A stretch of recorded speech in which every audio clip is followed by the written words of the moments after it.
So இந்த மாதிரி ஒரு மனதோடு அப்பப்போ நம்ம பேச ஆரம்பித்தோம்னா நம்ம நிறைய விஷயங்களை சிறப்பாக செய்ய முடியும். நேயர்கள் இதுவரை கேட்டது VIT பண்பலை 90.8 தினம் ஒரு திறவுகோல். வழங்கியவர் மென்திறன் பயிற்சியாளர் வி ராமசாமி. நிகழ்ச்சி தயாரிப்பு VIT பண்பலை 90.8 VIT பல்கலைக்கழகத்தின் சமுதாய வானொலி.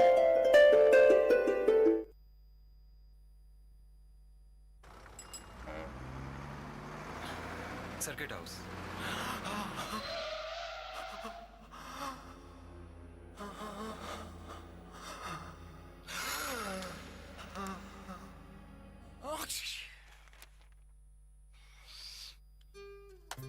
Spread of novel coronavirus can be stopped. Covering your mouth with hanky and tissue while coughing and sneezing could stop spreading it. Help us to help you. Visit your nearest health facility if you have cough, fever or difficulty in breathing, or contact helpline number 9111 2397 8046.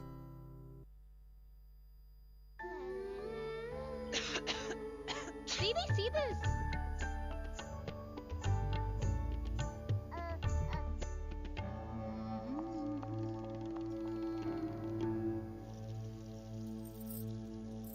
Spread of novel coronavirus disease can be stopped. Washing your hands with soap after coughing and sneezing and before holding your child could stop spreading it. Help us to help you. Visit your nearest health facility if you have cough, fever or difficulty in breathing, or contact helpline number 9111 2397 8046.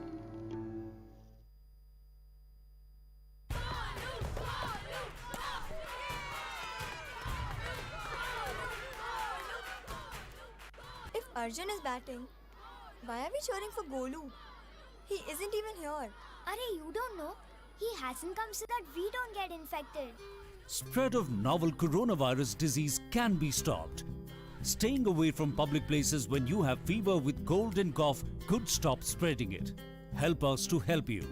Visit your nearest health facility if you have cough, fever or difficulty in breathing, or contact helpline number 9111 2397 8046. सिर्फ Wednesday और Friday को होता है. तुमको क्या problem है? Is the doctor there? Sir. I had fever with cough. Thought I should get it checked. Mr. Rosa, bed number 22 का drip change करो. Spread of novel coronavirus disease can be stopped. If you are sneezing and have cough with fever, visit your nearest health clinic or center immediately. Help us to help you. Visit your nearest health facility if you have cough, fever or difficulty in breathing, or contact helpline number 9111 2397 8046.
மண் வாசனை உங்கள் VIT பண்பலை 90.8 வேளாண்மை சார்ந்த தொழில்நுட்பம், பசுமை படரும் விவசாய தொழில்கள், பண்ணை முறைகள் என மானுடம் காக்கும் உழவு சார்ந்த நிகழ்ச்சி.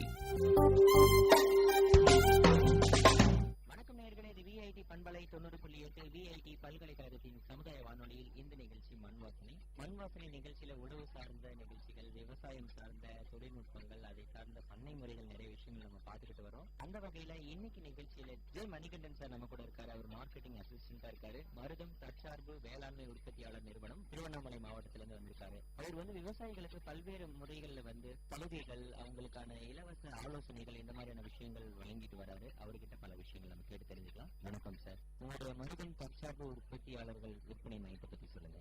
இப்போதைக்கு நம்ம மருதம் தற்சார்பு உற்பத்தியாளர் நிறுவனம் பார்த்தீங்கன்னா நம்ம ஒரு விவசாயிகளுக்காக சர்வீஸ் மோட்டிவா துவங்கப்பட்ட நிறுவனம் சார். இது பார்த்தீங்கன்னா ஒரு 4000 சிறு குறு விவசாயிகளை வச்சு உருவாக்கின கம்பெனி சார். இந்த 4000 விவசாயிகள் இதனால என்ன பலன் பெறாங்கன்னு பார்த்தீங்கன்னா, நம்ம அவங்களுக்கு அறுவடை அவங்க நிலத்துல உழவு செய்யறதுல இருந்து அவங்க அறுவடை செய்யறதுல நம்ம கூடவே இருக்கோம் சார். என்னென்ன சர்வீஸ் போகணும்னா, நம்ம உழவு செய்யறோம்னா உழவுக்கு வெளியில ஓட்டுறதுன்னு பார்த்தீங்கன்னா ஒரு 1000 ரூபாய்க்கு ஒரு ஏக்கர் உழவு ஓட்டினாங்கன்னா நம்ம 800 ரூபாய்க்கு 200 ரூபாய் கம்மியா ஓட்டுவோம். அதே மாதிரி நம்ம விதைநெல் இப்ப பாத்தீங்கன்னா தரமான விதைநெல் ஒரு சில ஏரியாவில் பாத்தீங்கன்னா இந்த சர்டிபிகேட் டிஎஃப்எல் அந்த மாதிரியான தரம் இல்லாம விதைகளை தருவாங்க. ஆனா நம்ம என்ன பண்றோம்னா, நம்ம விவசாயிகள் நல்ல பலன் பண்ணுன்னு சொல்லிட்டு ஃபவுண்டேஷன் ஸ்டேஜ் 2 ஃபவுண்டேஷன் 1ன்னு சொல்லிட்டு அவங்களே விதையும் கொடுக்கும். அடுத்து அவங்களே விதை உற்பத்தியாளராக மாத்திடுவோம். நம்ம அவங்க கிட்ட இருந்து மறுபடியும் விதையை வாங்கிக்கிற மாதிரி பண்ணுவோம். பிளஸ் நம்ம பாத்தீங்கன்னா அவங்க சாதாரண மற்ற ஏடிக்கு 45 அந்த மாதிரி பொன்னி அந்த மாதிரியான ரகங்கள் விளைவிச்சாங்கன்னா அதையும் நம்ம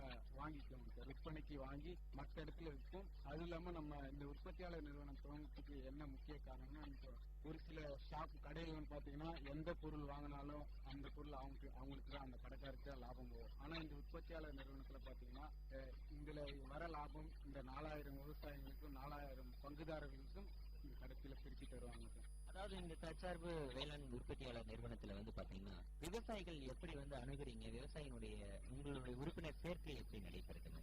இப்போதைக்கு பாத்தீங்கன்னா நாங்க ஒரு 36 பஞ்சாயத்துல வேலை செய்யறோங்க சார். இந்த 36 பஞ்சாயத்துல என்னென்ன பண்ணிருக்கோம்னா, ஒவ்வொரு ஊருக்கும் ஒரு 7-8 நம்ம செல்ஃப் ஹெல்ப் குரூப், சுய உதவிக்குழு, பெண்கள் சுய உதவிக்குழு, ஆண்கள் சுய உதவிக்குழு, அதுக்கடுத்து உழவர் மன்றம், அந்த மாதிரியான நிறைய குரூப்ல நம்மளே ஸ்டார்ட் பண்ணி செட்டப் பண்ணி வச்சிருக்கோங்க சார். இப்போ நம்ம என்னென்ன அவங்க விவசாயிகளுக்கு என்ன தேவைப்படுன்னு சொல்லிட்டு நம்ம போனா அவங்க குரூப் மீட்டிங் நடக்குங்க சார். அந்த குரூப் மீட்டிங்ல நம்ம போய் கலந்துக்கிட்டோம்னா அவங்களுக்கு என்னென்ன தேவைன்னு அவங்க சொல்லுவாங்க. நம்ம கிட்ட என்னென்ன பொருள் இருக்குன்னு நம்ம சொல்லுவாங்க சார். அதோட இந்த தொழில்நுட்பத்தை பத்தி சொல்லிடலாம் சார். இதுலயே நம்ம ஒரு 3 செட்டப்பா வச்சிருக்கோங்க சார். நம்ம எப்படின்னு பாத்தீங்கன்னா, கிராம லெவல்ல நடக்கிறது பாத்தீங்கன்னா குழு மீட்டிங் ஒண்ணு.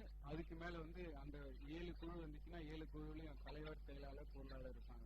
அவங்க 3 பேர் நம்ம பஞ்சாயத்து வேளாண்மை பஞ்சாயத்து முன்னேற்ற குழுன்னு சொல்லிட்டு அது ஒரு மீட்டிங். இந்த எஸ்ஐஜில பொறுப்பாளராக இருக்கிறவங்க மட்டும் ஒரு மீட்டிங் வருவாங்க. அதுக்கு மேல சிஏடிசி கிளஸ்டர் லெவல்ல இந்த ஒன்றிய லெவல்ல இருக்காங்க, அவங்க மட்டும் வருவாங்க. அதுக்கு மேல நம்ம ப்ரொடியூசர் கம்பெனி கிட்ட வந்துடும் சார். தகவல் எந்த தகவல் வந்தாலும் இப்படி வரும், எந்த தகவல் போனாலும் அப்படிதான் போவாங்க. மிகப்பெரிய சங்கிலி தொடர்னு கூட சொல்லலாம். குறிப்பா இன்னைக்கு இருக்கிற சூழ்நிலையில விவசாயம் நாளுக்கு நாள் குறைஞ்சிக்கிட்டு வருது. அதுக்கான மூல காரணம் என்னன்னா, விவசாயிகள் உற்பத்தி செய்யறதுக்கு பல விதமான தடங்கள் இருந்தாலும் உற்பத்தி செஞ்ச பொருட்களை அவங்களால நேரடியா கொள்முதல் பண்ணி அவங்களுக்கு விற்பனை பண்ண முடியல அப்படின்னு கூட சொல்லலாம். நீங்க உற்பத்தி பண்ண பொருட்களுக்கு அவங்களுக்கு விற்பனைக்கு ஏதாச்சும் உதவி பண்றீங்களா? ஆமாங்க சார். இப்போ நம்ம இந்த ப்ரொடியூசர் கம்பெனி ஸ்டார்ட் பண்ணதுக்கு முக்கிய நோக்கமே அதுதாங்க சார். இப்போ நாங்க ஒர்க் பண்ற ஏரியாவில் பாத்தீங்கன்னா எல்லாமே இந்த இடைத்தரகர்கள் வருவாங்க. விவசாயம் செஞ்சு கஷ்டப்பட்டு 6 மாசம் 4 மாசம் விவசாயம் செஞ்சவங்களுக்கு கூட அந்த லாபம் வராது. ஆனா இந்த இடைத்தரகர்கள் இருக்காங்க, அவங்களுக்கு நிறைய லாபம் போயிட்டு இருக்கு. ஆனா நம்ம இதுல என்ன பண்றோம்னா, விவசாயிக்கு நேரடியா அவங்க வயல்லே போயிட்டு கொள்முதல் பண்ணுவாங்க சார். அவங்களுடைய நிலத்திலேயே போயிட்டு அவங்க என்ன நெல்மணி போடுறாங்களோ கரெக்டான இடையில. ஆனா இடைத்தரகர்கள் என்ன பண்றாங்கன்னா, அவங்க 70 கிலோ 75 கிலோனா 80 கிலோ அடிச்சிருவாங்க. விவசாயிகளுக்கு தெரியாம ஒரு 2-3 கிலோ எக்ஸ்ட்ரா அடிச்சிருவாங்க. ஆனா நம்ம அப்படி இல்ல, சரியான இடம் இருக்கும், நம்ம அங்கேயே பேமெண்ட். மற்ற வியாபாரிகள்லாம் பாத்தீங்கன்னா பேமெண்ட் தரது பாத்தீங்கன்னா 1 வாரம் ஆகும், 15 நாள் ஆகும். நம்ம அப்படி இல்லை, நம்ம அப்படியே பேமெண்ட் தரும். அதுவும் காசா தர மாட்டோம். நம்ம அவங்க அக்கௌண்ட் இருந்துச்சுன்னா அவங்க அக்கௌண்ட்ல போட்டுரும். ஒரு சில விவசாயிகளுக்கு அந்த மாதிரி பண்ணிட்டு இருக்கோம் சார் எல்லாருக்குமே. அதாவது உங்களுடைய மருதம் தற்சார்பு வேளாண்மை நிறுவனத்தின் மூலமா இந்த விதைகள், இந்த விவசாய முறைகள் அதிகமா மக்களிடையே ஈர்க்கப்படுது அப்படின்னு சொன்னா ஏதாச்சும் குறிப்பான விவசாய முறைகள் இருக்குங்களா? ஆமாங்க சார். இப்போதைக்கு நம்ம சொல்ல போனோம் பாத்தீங்கன்னா இயற்கை விவசாயம். நாங்க அதிக எல்லாருக்கும் சொல்றது பாத்தீங்கன்னா இயற்கை முறையில விவசாயம் செய்யணும்னா சொல்லி சொல்லிட்டு இருக்குங்க சார். நம்ம எங்கே போனாலும் இயற்கை முறைன்னு சொல்லிட்டு இருக்குங்க. இதில் பார்த்தீங்கன்னா என்னன்னா இயற்கை விவசாயம் பண்ணால் செலவு குறையுங்க சார். லாபம் கொஞ்சம் எவ்வளோ மகசூல் வந்தாலும் நமக்கு லாபம் இருக்குங்க சார். ஆனால் ரசாயன விவசாயம் பண்ணால் செலவு அதிகமாகும். நம்ம வர லாபத்தை எடுத்து போய் அந்த நம்ம ரசாயன பூச்சி மருந்து வாங்குறோம் பார்த்தீங்களா, அந்த கடையில் தான் கொடுத்துட்டு வந்துடும் முக்கால்வாசி. ஆனால் நம்ம இந்த இயற்கை விவசாயம் செய்யறதுனால நம்ம அதில் போடுற இடுபொருள் எல்லாமே நம்மளே தயார் பண்ணிக்கலாம். வேப்ப இலையிலேருந்து நம்ம எல்லாமே ஃப்ரீயாக தான், மரத்துல இருந்து கடைக்கு போய் வேப்ப இலை எல்லாமே ஃப்ரீயாக கிடைக்குது. நம்ம அப்படி பண்ணிடலாம் சார். அதாவது நீங்க விதை மட்டும் இல்லாம விவசாய முறைகள் மட்டும் இல்லாம அதுக்கான உணவு பயன்பாடுகளுக்கும் உதவுறீங்க விவசாயிகளுக்கு. கண்டிப்பா சார், இன்னைக்கு மண்வாசன் நிகழ்ச்சியில வந்து பாத்தீங்கன்னா விவசாயம் எத்தனையோ முறைகள் இருந்தாலும் அது பாதுகாப்பா எப்படி பண்றது, விலங்கு பொருட்களை எப்படி விற்பனை பண்றதுன்ற மாதிரி விஷயங்கள் நிறையவே சொன்னீங்க. இது மக்களுக்கு பயனுள்ள வகையில இருந்திருக்கு. ஸோ கண்டிப்பா மணிகண்டன் சார், மார்க்கெட்டிங் அசிஸ்டண்டா இருக்கீங்க மருதம் வேளாண் உற்பத்தியாளர் மையத்துல. உங்களுடைய சேவை வந்து மீண்டும் மீண்டும் மக்களுக்கு பயனுள்ள வகையில் அமையணும். VIT பண்பலை 90.8 சார்பாக உங்களுக்கு வாழ்த்துக்களை தெரிவிச்சுக்கிறேன். நன்றி.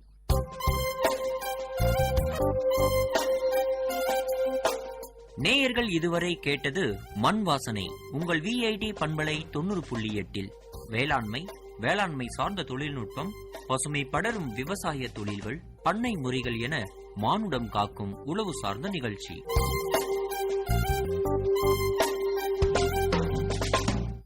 விவசாயி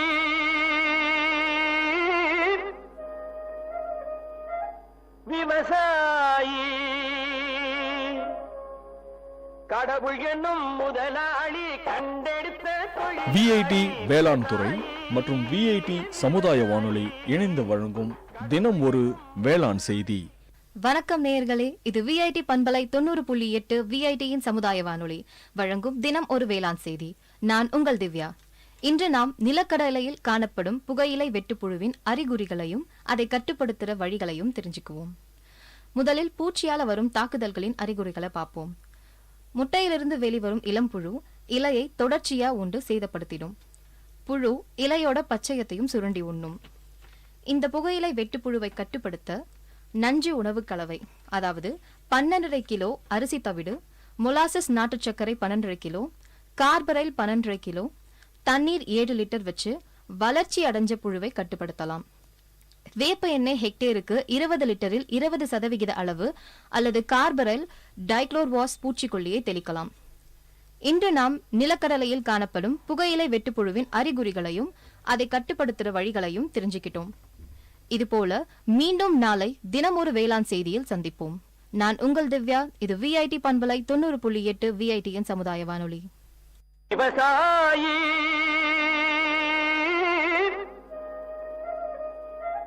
விவசாயி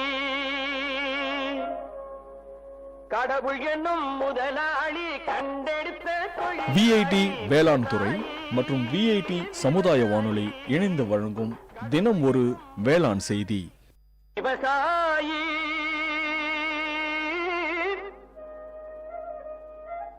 விவசாயி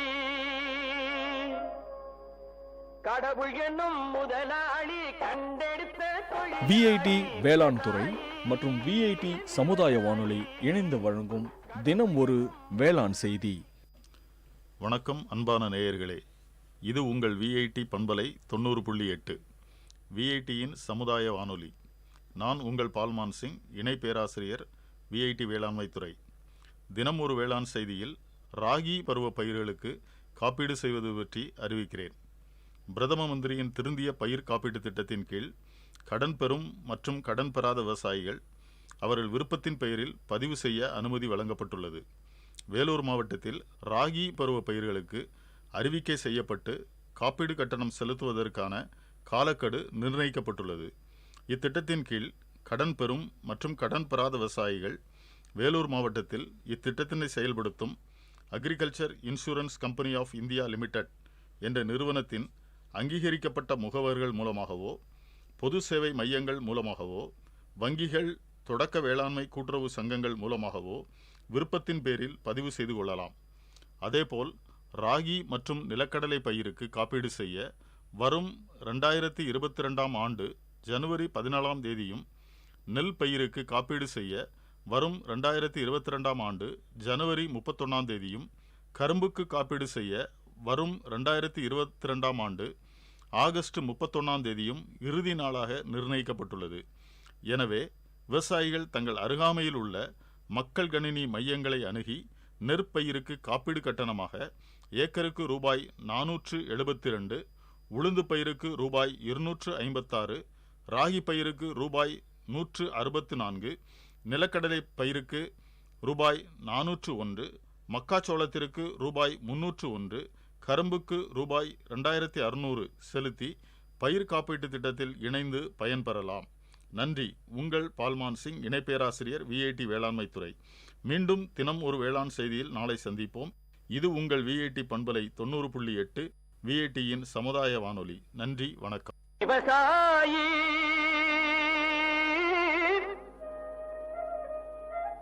விவசாயி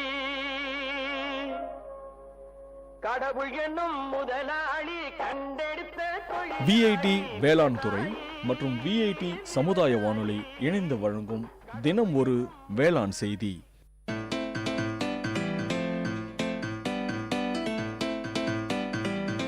செவிச்செல்வம், விஐடி பண்பலையின் அறிவு களஞ்சியம். அகரம் முதல் ஆகாயம் வரை, தூரிகை முதல் தொழில்நுட்பம் வரை, அறிவுசார் தரவுகளின் பெட்டகம் செவிச்செல்வம்.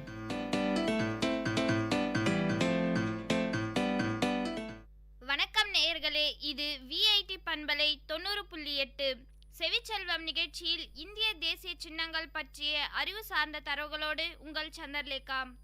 இந்தியாவின் தேசிய சின்னமாக விளங்குவது அசோக சக்கரம். அசோக சக்கரம் சாரநாத்தில் உள்ள அசோக தூணிலிருந்து எடுக்கப்பட்டதாகும்.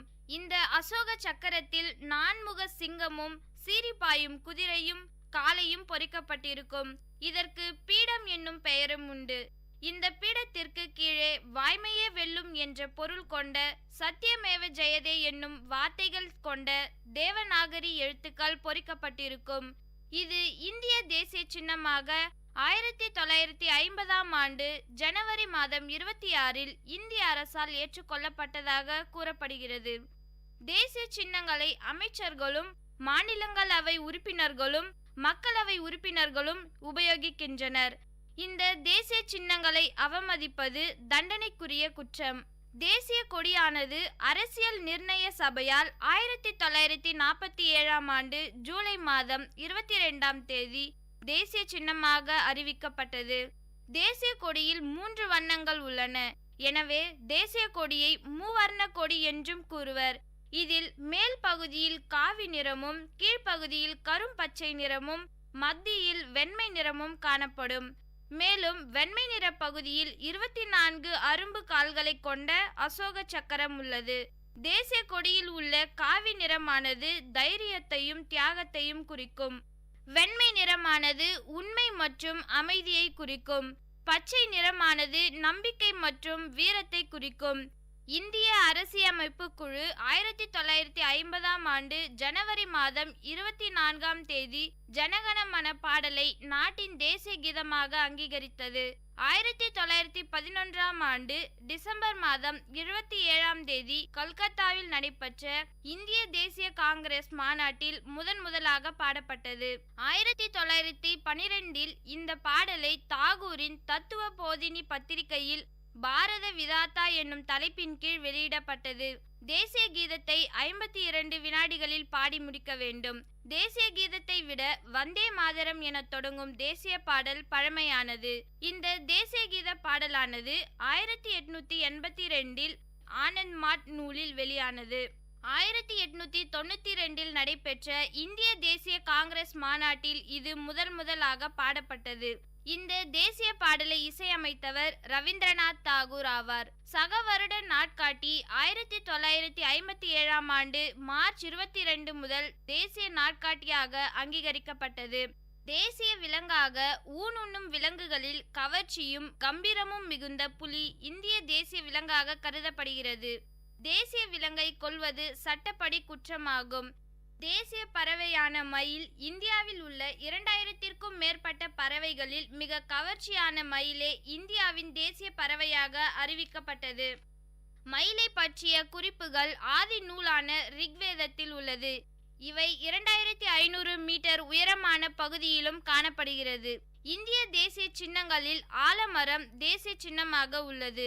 சென்னை அடையாறில் 450 வயதை கடந்த பழமையான மரம் பாதுகாக்கப்பட்டு வருகிறது. மேலும் தேசிய மலராக தாமரையும், தேசிய கனியாக மாம்பழமும், தேசிய விளையாட்டாக ஹாக்கியும் விளங்குகிறது. இவ்வாறு தேசிய சின்னங்களில் பலவாக இருந்தாலும் அவற்றிற்கான மரியாதையும் பணிவும் ஒன்றுதான். தேசிய சின்னங்களை காப்பது நம் கடமையாகும். தேசிய சின்னங்களை அவமதிப்பதும் சேதப்படுத்துவதும் கடுமையான தண்டனைக்குரிய குற்றமாகும். எனவே தேசத்தையும் தேசிய சின்னங்களையும் காப்போம். நேயர்கள் இதுவரை கேட்டது செவிச்செல்வம் நிகழ்ச்சியில் இந்திய தேசிய சின்னங்கள் பற்றிய அறிவு சார்ந்த தரவுகள். வழங்கியவர் Chandralekha.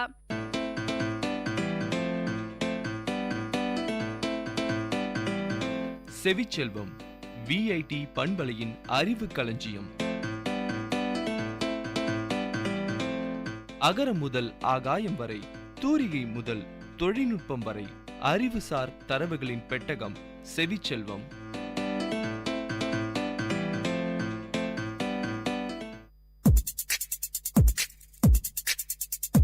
Ladies and gentlemen, guys and girls, this is Data Chunks on Vit Community Radio 90.8 FM. This program features chunks of informative data on various fields, be it computers, environment, technology, physics, or any field. Data Chunks has it all. Hello ladies and gentlemen, guys and girls at VIT. I'm Sudeep from MTech ST and I'm here at Data Chunks to give some information about the wave nature of light. So, plug in your headphones to listen about the wave nature of light. Unlike water waves, light waves follow a more complicated path and they don't need a medium to travel through. When the 19th century dawned, no real evidence had accumulated to prove the wave theory of light. That changed in 1801 when Thomas Young, an English physician and a physicist, designed and ran one of the most famous experiments in the history of science. It is known today as the double slit experiment and requires a simple experiment, a light source, a thin card with two holes cut side by side, and a screen. To run the experiment, Young allowed a beam of light to pass through a pinhole and strike the card. If light contained particles or a simple straight line rays, he reasoned, light not blocked by the opaque card would pass through the slits and travel in straight line to the screen, where it would form two bright spots. This isn't what Young observed. Instead, he saw a barcode pattern of alternating light and dark bands on the screen. To explain this unexpected pattern, he imagined light traveling through the space like water wave, with crests and troughs. Thinking this way, he concluded that light waves travel through each of the slits, creating two separate wavefronts. As these wavefronts arrived at the screen, they interfered with each other. Bright bands formed with two wave crests overlapped and added together. Dark bands formed when the crests and troughs lined up and cancelled each other out completely. Young's work sparkled a new way of thinking about light. Scientists began referring to light waves and reshaped their descriptions of reflection and refraction accordingly. Nothing that light waves still obey the laws of reflection and refraction. Incidentally, the bending of light waves accounts for some of the visual phenomena we often encounter, such as mirages. A mirage is an optical illusion caused when a light wave moving from the sky towards the ground are bent by heated air.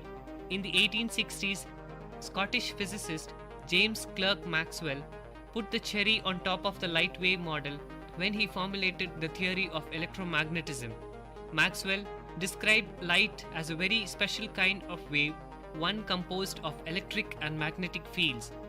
The fields vibrate at right angles to the direction of movement of the wave and at right angles to each other. Because light has both electric and magnetic fields, it is also referred to as electromagnetic radiation. Electromagnetic radiation doesn't need a medium to travel through, and when it's traveling in vacuum, it moves at 1,86,000 miles per second, that is 3 lakhs kilometers per second. Scientists refer to this as the speed of light, one of the most important numbers in physics. You have heard some chunks of data on wave nature of light at Data Chunks with me, Sudeep.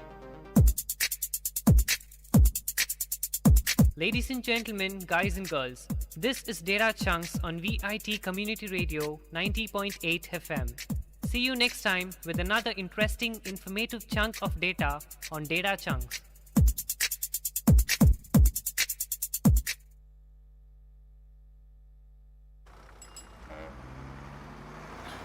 Circuit house.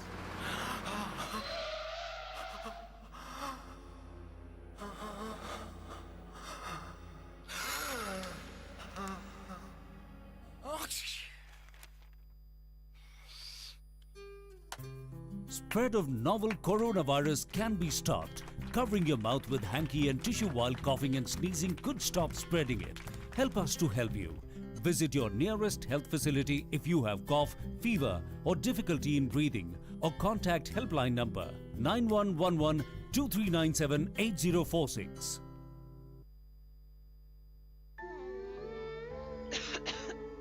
Baby, see this.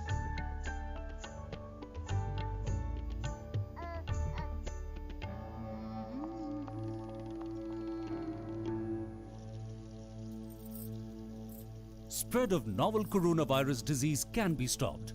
Washing your hands with soap after coughing and sneezing and before holding your child could stop spreading it. Help us to help you. Visit your nearest health facility if you have cough, fever or difficulty in breathing, or contact helpline number 9111 2397 8046.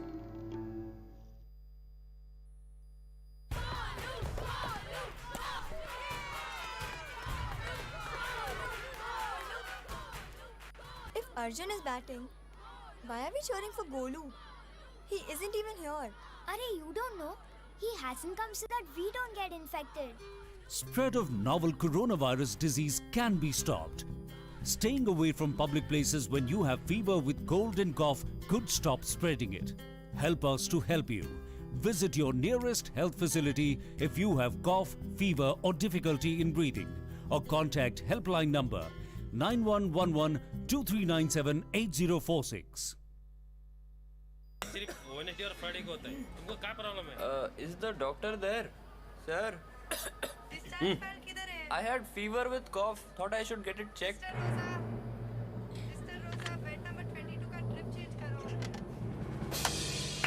Spread of novel coronavirus disease can be stopped. If you are sneezing and have cough with fever, visit your nearest health clinic or center immediately.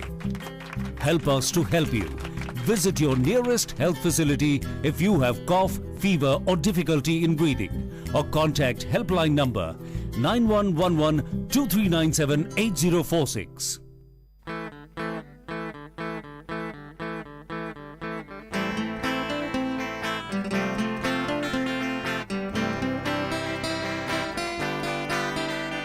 உங்கள் இல்லம் நுழைந்திடும், உங்கள் செவிகளை தீண்டிடும், உங்கள் மனதினை வருடவே பொன்பலையாய் மலருதே.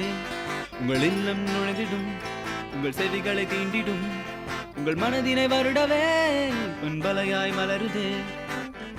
VIT 90.8 வேலூரில் நாங்க Tambe. VIT 90.8.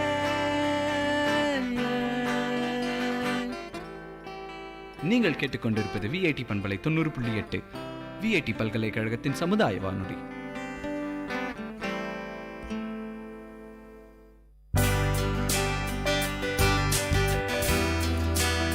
உங்கள் VIT பண்பலை 90.8 அனுபவ மேடை. மக்கள் தங்கள் வாழ்க்கை அனுபவங்களையும் முன்னேற்ற பாதைகளையும் விரிவாக கலந்துரையாடும் நிகழ்ச்சி.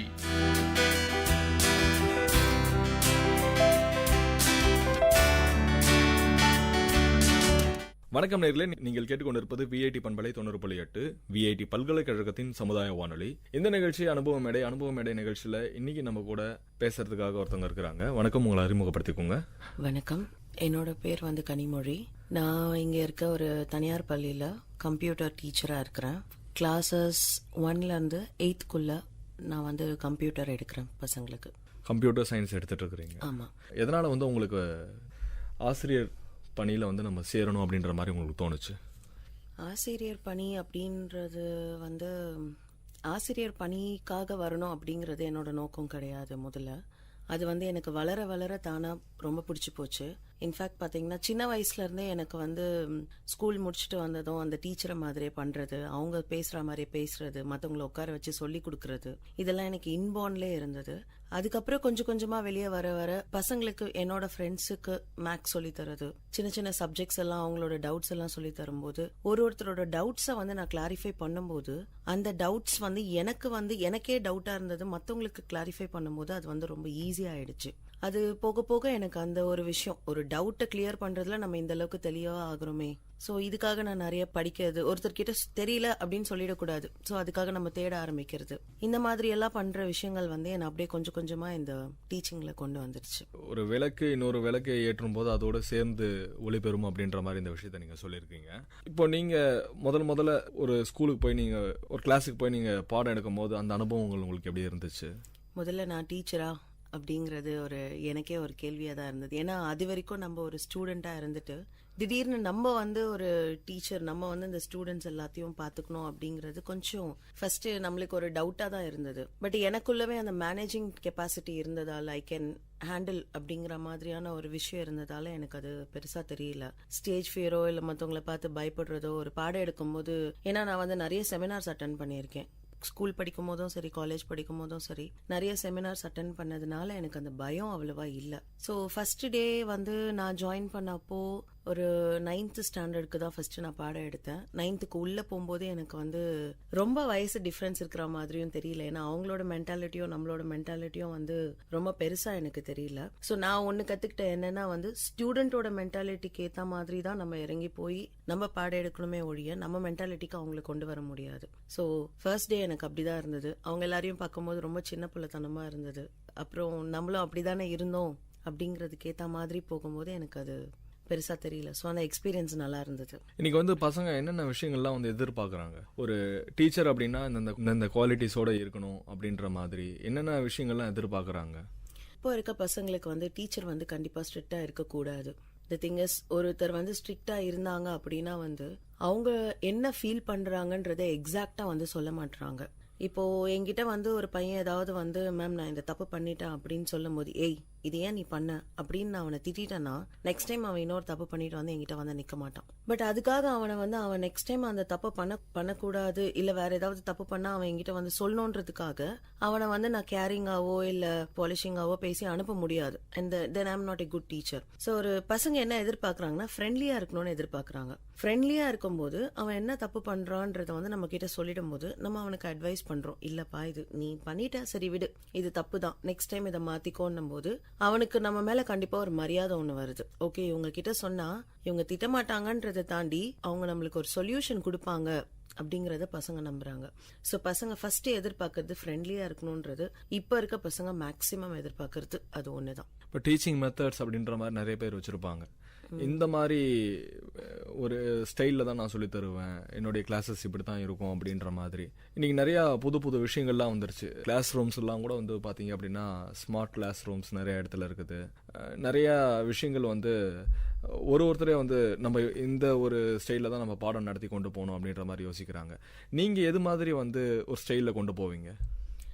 நீங்க சொல்றது உண்மைதான். இன்னைக்கு இருக்கிற நிறைய பள்ளிக்கூடங்கள்ல வந்து எல்லா விதமான ஃபெசிலிட்டிஸும் கொடுக்க ஆரம்பிச்சிட்டாங்க. ஸ்மார்ட் போர்டு, நீங்க சொல்ற மாதிரி எல்லா விதமான பசங்க என்ன மாதிரியான எதிர்பார்க்கறாங்களோ அந்த மாதிரியான ஃபெசிலிட்டிஸை கொண்டு வந்துடுறாங்க. பட் அது எல்லாமே அந்த குழந்தைக்கு போய் ரீச் ஆகுதான்றது தான் நம்ம பார்க்கணும். இன்னைக்கு இருக்கக்கூடிய டீச்சர்ஸ் எல்லாருமே வந்து டெக்னிக்கலா ஸ்ட்ராங்கா இருக்கணும் அப்படின்னு நினைக்கிறாங்க. அது முடியாது. பிகாஸ் எல்லாராலையும் டெக்னிக்கலா ஒரு டீச்சிங்ல டெக்னிக்கலா இருக்க முடியாது. எந்த விதமான பாடம் நான் எடுக்கணும்னு நினைக்கிறேன் அப்படின்னா பிராக்டிக்கல் நாலேஜ் அவனுக்கு முக்கியம். கம்ப்யூட்டரா இல்லைனாலுமே வேற எந்த சப்ஜெக்டா இருந்தாலும் பிராக்டிக்கல் நாலேஜ் அவனுக்கு இருக்கணும். நம்ம வெறுமனே ஆப்பிள் அப்படிங்கறத அவன் கண்ணிலே காமிக்காம ஆப்பிள் சிகப்பா இருக்கும், ரவுண்டா இருக்கும், இப்படிதான் இருக்கும் அப்படின்னு நம்ம வரைஞ்சு மட்டும் காமிக்கும் போது ஒருத்தரோட இமேஜினேஷன் அந்த அதே ஆப்பிள ஒருத்தர் ஒரு மாதிரி இமேஜின் பண்ணுவாங்க. ஸோ பாடம் எடுக்கும்போது அந்த பிக்சரை காமிச்சு எடுக்கிறது இட்ஸ் வெரி குட். விஷுவலா நம்ம 10 தடவை ஒரு விஷயத்த கேட்கறதுக்கும் விஷுவலா ஒரு விஷயத்த 2 தடவை பார்க்கறதுக்கும் நம்மளுக்கு ஈஸியா ரெஜிஸ்டர் ஆயிடும். ஸோ பசங்களுக்கு விஷுவலா அதை வந்து காமிச்சு எடுக்கிறது ரொம்ப நல்லது. நெக்ஸ்ட் வந்து ப்ராக்டிக்கல் திங்கிங் அவனுக்கு இருக்கணும். தியரியா வந்து இது ஒரு கான்செப்ட் அவன் படிச்சுக்கிட்டே இருக்கான் அப்படின்னா அதை வந்து தியரிட்டிக்கலா படிச்சு அதை மகப் பண்ணி எழுதுறதுன்றது மேபி அவனுக்கு அந்த எக்ஸாம் பாயிண்ட் ஆஃப் வியூக்கு வேணா தேவைப்படலாம். பட் ஃபியூச்சர்ல அவனுக்கு அது தேவைப்படாது. இப்போ நியூட்டன்ஸ் ஃபர்ஸ்ட் லா சொல்லு அப்படின்னா அவன் வந்து யோசிக்க கூடாது. அந்த நியூட்டன்ஸ் ஃபர்ஸ்ட் லாவோட அவன் எதை வந்து மிக்ஸ் பண்ணி வச்சிருந்தா அவன் லைஃப் லாங் அதை கொண்டு போவான். திடீர்னு தேர்ட் லா சொல்றா அப்படின்னா வந்து ஹி ஷுட் நாட் திங்க். அந்த தேர்ட் லா வந்து நம்மளோட லைஃப்லயும் இம்ப்ளிமெண்ட் பண்ணக்கூடியதுக்கான இடங்கள் நிறைய இருக்கு. ஸோ ஒரு விஷயத்த இன்னொரு விஷயத்தோட கம்பேர் பண்ணி நம்ம லைஃப்க்கு இதை எங்க யூஸ் பண்ணுவோம் அப்படிங்கறத கம்பேர் பண்ணி விஷுவலா ப்ராக்டிக்கலா புரிஞ்சு படிக்கிறது ரொம்ப நல்லது. ரொம்ப நல்லா சொன்னீங்க. இன்னைக்கு வந்து பார்த்தீங்க அப்படின்னா ஒரு காமனான ஒரு விஷயம், ஒரு நல்லா படிக்கிற ஒரு பையன், அதுக்கப்புறம் ஒரு ஆவரேஜான ஒரு ஸ்டூடெண்ட் ஸ்கூல்லேயே கூட நிறைய கம்பேரிசன்ஸ் இருக்கும், டீச்சர்ஸ்குள்ளே நிறைய கம்பேரிசன்ஸ் இருக்கும். இது மாதிரி இவங்களுக்கு இப்படி சொல்லி தரலாம், இவங்களுக்கு இப்படி பண்ணலாம் அப்படின்ட்டு ஒருத்தருக்கும் நீங்கள் வந்து ஒரு புரிய வைக்கிறதுன்றது வந்து வெவ்வேறு மாதிரி இருக்கும். நல்லா படிக்கிற பசங்க கொஞ்சம் சீக்கிரமாக புரிஞ்சுப்பாங்க, கொஞ்சம் ஒரு ஆவரேஜான ஒரு ஸ்டூடெண்ட் வந்து கொஞ்சம் அதை லேட்டாக தான் புரிஞ்சுப்பாங்க. இப்படி இருக்கும்போது நீங்கள் எந்த மெத்தடில் அவங்களுக்கு சொல்லி தந்தால் அவங்க சீக்கிரமாக புரிஞ்சுப்பாங்கன்றதை நீங்கள் நினைக்கிறீங்க? இல்ல ஒரு குழந்தை அவனுக்கு ஒரு கெப்பாசிட்டி இருக்கும். ஒரு குழந்தை வந்து ஒரு 10 நிமிஷத்துல 5 கேள்வி பதில் படிக்கிறான் அப்படின்னா இன்னொரு குழந்தையால வந்து அதே மாதிரி பண்ண முடியாது. அவனால 2 தான் படிக்க முடியும், இன்னொருத்தனால 1 தான் படிக்க முடியும். அது அவனோட மென்டாலிட்டியை பொறுத்து. அந்த இடத்துல வந்து நம்ம அந்த குழந்தைய ஃபோர்ஸ் பண்ண முடியாது. நாங்க என்ன பண்ணுவோம்னா ஸ்பெசிஃபிக்கா நான் என்ன பண்ணுவேன்னா, ஒருத்தனால இவ்வளவுதான் படிக்க முடியுது அப்படின்னா அவனுக்குள்ள கண்டிப்பா வேற ஏதோ ஒரு திறமை ஒண்ணு இருக்கும். அந்த திறமையில அவனை அதிகமா வந்து என்கரேஜ் பண்ணி அவனை அதுல ஷைன் பண்ண வச்சு இந்த விஷயத்துல அவனால எவ்வளவு பண்ண முடியுதோ மேக்சிமம் அதை பண்ணுங்கன்னு தான் சொல்லுவோம். அவங்களுக்காக நாங்க ஸ்பெஷல் கேர் என்ன எடுத்துப்போம்னா, இவனால வந்து புரிஞ்சுக்கிற தன்மை கம்மியா இருக்குதுன்னும் போது அவனால எந்த அளவுக்கு புரிஞ்சுக்க முடியும்ன்றத ஃபர்ஸ்ட் நாங்க வந்து கிளாரிஃபை பண்ணிப்போம். அவன் புரிஞ்சுக்கிட்டது எந்த அளவுக்கு புரிஞ்சுக்கிறான்றதையும் அவங்கள உட்கார வச்சு இப்ப நாங்க அவனுக்கு பாடம் எடுத்துட்டு சரி நீ இதுல என்ன புரிஞ்சுக்கிட்டன்றத எனக்கு சொல்லு, he will explain us. அவர் அப்படி சொல்லிட்டு இருக்கும் போதே வந்து நம்மளுக்கு தெரியும் குழந்தை இந்த அளவுக்கு தான் இது புரிஞ்சுக்கிட்டு இருக்கு அப்படின்னு சொல்லிட்டு. ஓகே, அந்த அளவுக்கு அவன் புரிஞ்சிருக்க கான்செப்ட் கரெக்டான விஷயமா இருக்குன்னா புரிஞ்சுக்கிட்டதையும் வந்து ஒரு தடவை எழுதி பாருன்னு சொல்லுவோம், 2 தடவை படின்னு சொல்லுவோம். பட் அவனால வந்து ரொம்ப மேக்சிமம் பண்ண முடியாதுன்ற பட்சத்துல we cannot force them. கண்டிப்பா வேற ஏதோ ஒரு டேலண்ட் இருக்கும் அவனுக்குள்ள, அது என்னன்றத நாங்க கண்டுபிடிக்க ஆரம்பிப்போம். கண்டுபிடிச்சு அந்த விஷயத்துல அவனை வந்து தள்ளி விடுவோம். we will not force in which he don't like. ரொம்ப நல்லா சொன்னீங்க மேடம். ஏன்னா இன்னைக்கு வந்து படிப்பை தவிர்த்துட்டு கூட வந்து நிறைய பேருக்கு வந்து எக்ஸ்ட்ரா கரிக்குலர் ஆக்டிவிட்டீஸ், இது கூட அவங்களுக்கு ஏதாவது ஒரு நல்ல ஒரு விஷயங்களில் ஹெல்ப் பண்ணும். நிறைய பேர் நல்லா விளையாடுவாங்க. இன்னைக்கு ஸ்போர்ட்ஸில் நிறையா வந்து ஒரு வைட் ஆப்பர்ச்சுனிட்டிஸ் இருக்குது. இப்போ அந்த எக்ஸ்ட்ரா கரிக்குலர் ஆக்டிவிட்டீஸ்க்கு வந்து ஒரு பசங்க வளர்த்துக்கணும் அப்படின்னா இப்போ உங்கள் ஸ்கூல்ஸில் வந்து ப்ரைவேட் ஸ்கூல்ஸ்லாம் நிறையா விஷயங்கள் இன்னைக்கு கொண்டு வந்துட்டாங்க. படிப்பை தவிர இந்தந்த விஷயங்கள்லாம் கூட தெரிஞ்சு வச்சுருக்கணும் அப்படின்ட்டு. இப்போ உங்களுடைய ஸ்கூலில் இந்த எக்ஸ்ட்ரா கரிக்குலர் ஆக்டிவிட்டீஸ்க்கு நாங்கள் இதெல்லாம் செஞ்சுட்ருக்குறோம் அப்படின்ற மாதிரினா என்னென்ன விஷயங்கள்லாம் நீங்கள் அவங்களுக்கு ட்ரெயின் அப் பண்ணுறீங்க எக்ஸ்ட்ரா கரிக்குலர் ஆக்டிவிட்டீஸ்க்கு? எங்கள் ஸ்கூலில் வந்து மேக்ஸிமம் எல்லா குழந்தையுமே எல்லாமே கற்றுக்கணும். அவன் வெளியில் வரும்போது இது தெரியல, அதாவது ஒரு ஏஜ்ல ஒன்னொன்னு கத்துக்க வேண்டிய விஷயங்கள் நிறைய இருக்கு. அது எல்லாமே அவனுக்கு போய் சேரணும்னு தான் நாங்கள் நினைக்கிறோம். பார்த்தீங்கன்னா sports and music, drawing, yoga, dances, பரதம்க்கு தனியாக வில் கால் சம் பீப்புள், அவங்கள கூப்பிட்டு நாங்கள் கற்றுக் கொடுக்க சொல்லுவோம். அதுக்கு ஒரு 2 நாள் கொடுப்போம். மியூசிக் இப்போ எங்கள் ஸ்கூல் குழந்தைங்க பார்த்தீங்கன்னா மியூசிக்ஸில் ரொம்ப நல்லா வராங்க. அதெல்லாம் பார்க்கறதுக்கு ரொம்ப சந்தோஷமா இருக்கு. ஒரு சின்ன குழந்தை அவ்வளோ அழகாக பாடுறான். ஸ்டேஜ் இன்னைக்கு எங்கள் ஸ்கூலில் வர ஸ்டேஜ் ப்ரோக்ராம்லாம் அந்த குழந்தை தான் பாடுது. ஸோ அதெல்லாம் பார்க்கறதுக்கு எங்களுக்கே வந்து ரொம்ப ஆசையாக இருக்கும். அவருக்கு மியூசிக் தான் பிடிச்சிருக்குன்னா, அந்த பாட்டில் தான் பிடிச்சிருக்குன்னா அதுக்கான ட்ரைனிங் எங்கள் ஸ்கூலில் வந்து மியூசிக்குன்னு ஒரு 2 நாள் வீல் அலாட். அந்த 2 நாளைக்கு தான் அந்த சார் வருவார். அந்த 2 நாளைக்குள்ளே நாங்கள் வந்து எங்கள் குழந்தைங்கள அந்த ஸ்கெடியூல் பண்ணி அனுப்பிவிடுவோம். அதே மாதிரி ஸ்போர்ட்ஸ், அதே மாதிரி டான்ஸ். ஸோ அவனுக்கு இப்போ எங்ககிட்ட இல்லாத ஃபெசிலிட்டிஸ், அவனுக்கு டேலண்டட், அவனுக்குள்ள அந்த டேலண்ட் இருக்கு, அவன் வந்து எங்ககிட்ட சொல்கிறான் அப்படின்னா அதுக்கான வாய்ப்புகளையும் நாங்கள் அவங்களுக்கு ஒரு 10 பேர் இருக்காங்க அப்படின்னா அதுக்கான வாய்ப்புகளையும் எங்ககிட்ட இல்லைனாலும் அந்த சோர்ஸை நாங்கள் அதுக்கான வாய்ப்புகளை அவங்களுக்கு தேடி கொடுக்குறோம். நல்லா சொன்னீங்க. அதுக்கப்புறம் வந்து இந்த வீட்டு பாடம், ஹோம் ஒர்க், அப்படின்றது இன்னைக்கு வந்து நிறைய பசங்க வந்து பார்த்தீங்க அப்படின்னா நிறைய அவங்களுக்கு வந்து ஒரு ஒர்க்கை ஒரு பேர்டனாக தெரியுங்க. அவங்க வந்து அதை போய் வீட்டில் எப்படி முடிக்கிறதுன்னு கூட வந்து தெரியாத நிறைய பேர் யோசிச்சுட்டு இருக்கிறாங்க. இந்த ஹோம் ஒர்க்குக்கு பேரண்ட்ஸும் வந்து ஹெல்ப் பண்ணணுமா அவங்களுக்கு அந்த நேரத்தில் தேவையா இந்த விஷயங்களுக்கு? இல்லை, டெஃபினட்டாக ஹோம் ஒர்க்கு அப்படின்னா வந்து இப்போ நாங்கள் ஃபாலோ பண்ணுறது பார்த்திங்கன்னா ஒரு நாளைக்கு 3 ஹோம் ஒர்க் தான் கொடுப்போம். அந்த 3 ஹோம் ஒர்க்குமே அவன் வந்து ரொம்ப கஷ்டமாக இருக்காது. 1 ரீடிங்காக இருக்கும், 2 ரைட்டிங்காக இருக்கும், இல்லை 2 ரீடிங்காக இருக்கும், 1 ரைட்டிங்காக இருக்கும். பட் 3 தான் கொடுக்கணும். ஏன்னா நிறைய கொடுத்தா அவனால் அதுவும் பண்ண முடியாது. பேரண்ட்ஸ் வந்து ஹெல்ப் பண்ணுற அளவுக்கான ஹோம் ஒர்க் நாங்கள் கொடுக்கறது கிடையாது. ஆக்டிவிட்டீஸ் அப்படின்னு சொல்லிட்டு இன்னைக்கு இருக்கிறது பார்த்தீங்கன்னா நிறைய ஆக்டிவிட்டீஸ் கொடுப்போம். நீ சில விஷயத்த போய் நெட்டில் கலெக்ட் பண்ணிட்டு வா, சில விஷயம் வந்து அவனையே வந்து தெர்மாக்கோல் யூஸ் பண்ணிட்டு வா, இல்லை கார்ட்போர்டில் பண்ணிட்டு வா, இந்த மாதிரியான விஷயங்கள் நிறைய கொடுக்குறோம். பேரண்ட்ஸ் அந்த மாதிரியான விஷயங்கள்ல அவங்களோட ideas, because they are experienced, they would have crossed அவங்களோட ஏஜ், அவங்களோட வயசெல்லாம் தாண்டி வந்திருக்கிறதால அவங்களுக்கு அந்த எக்ஸ்பீரியன்ஸ் இருக்கும். ஸோ அந்த எக்ஸ்பீரியன்ஸ், அந்த அனுபவத்தை வச்சுக்கிட்டு குழந்தைங்களுக்கு இப்படி பண்ணால் நல்லா இருக்கும், நீ இப்படி பண்ணலாம் அப்படிங்கிற ஐடியாஸை மட்டும் கொடுத்தா போதும்.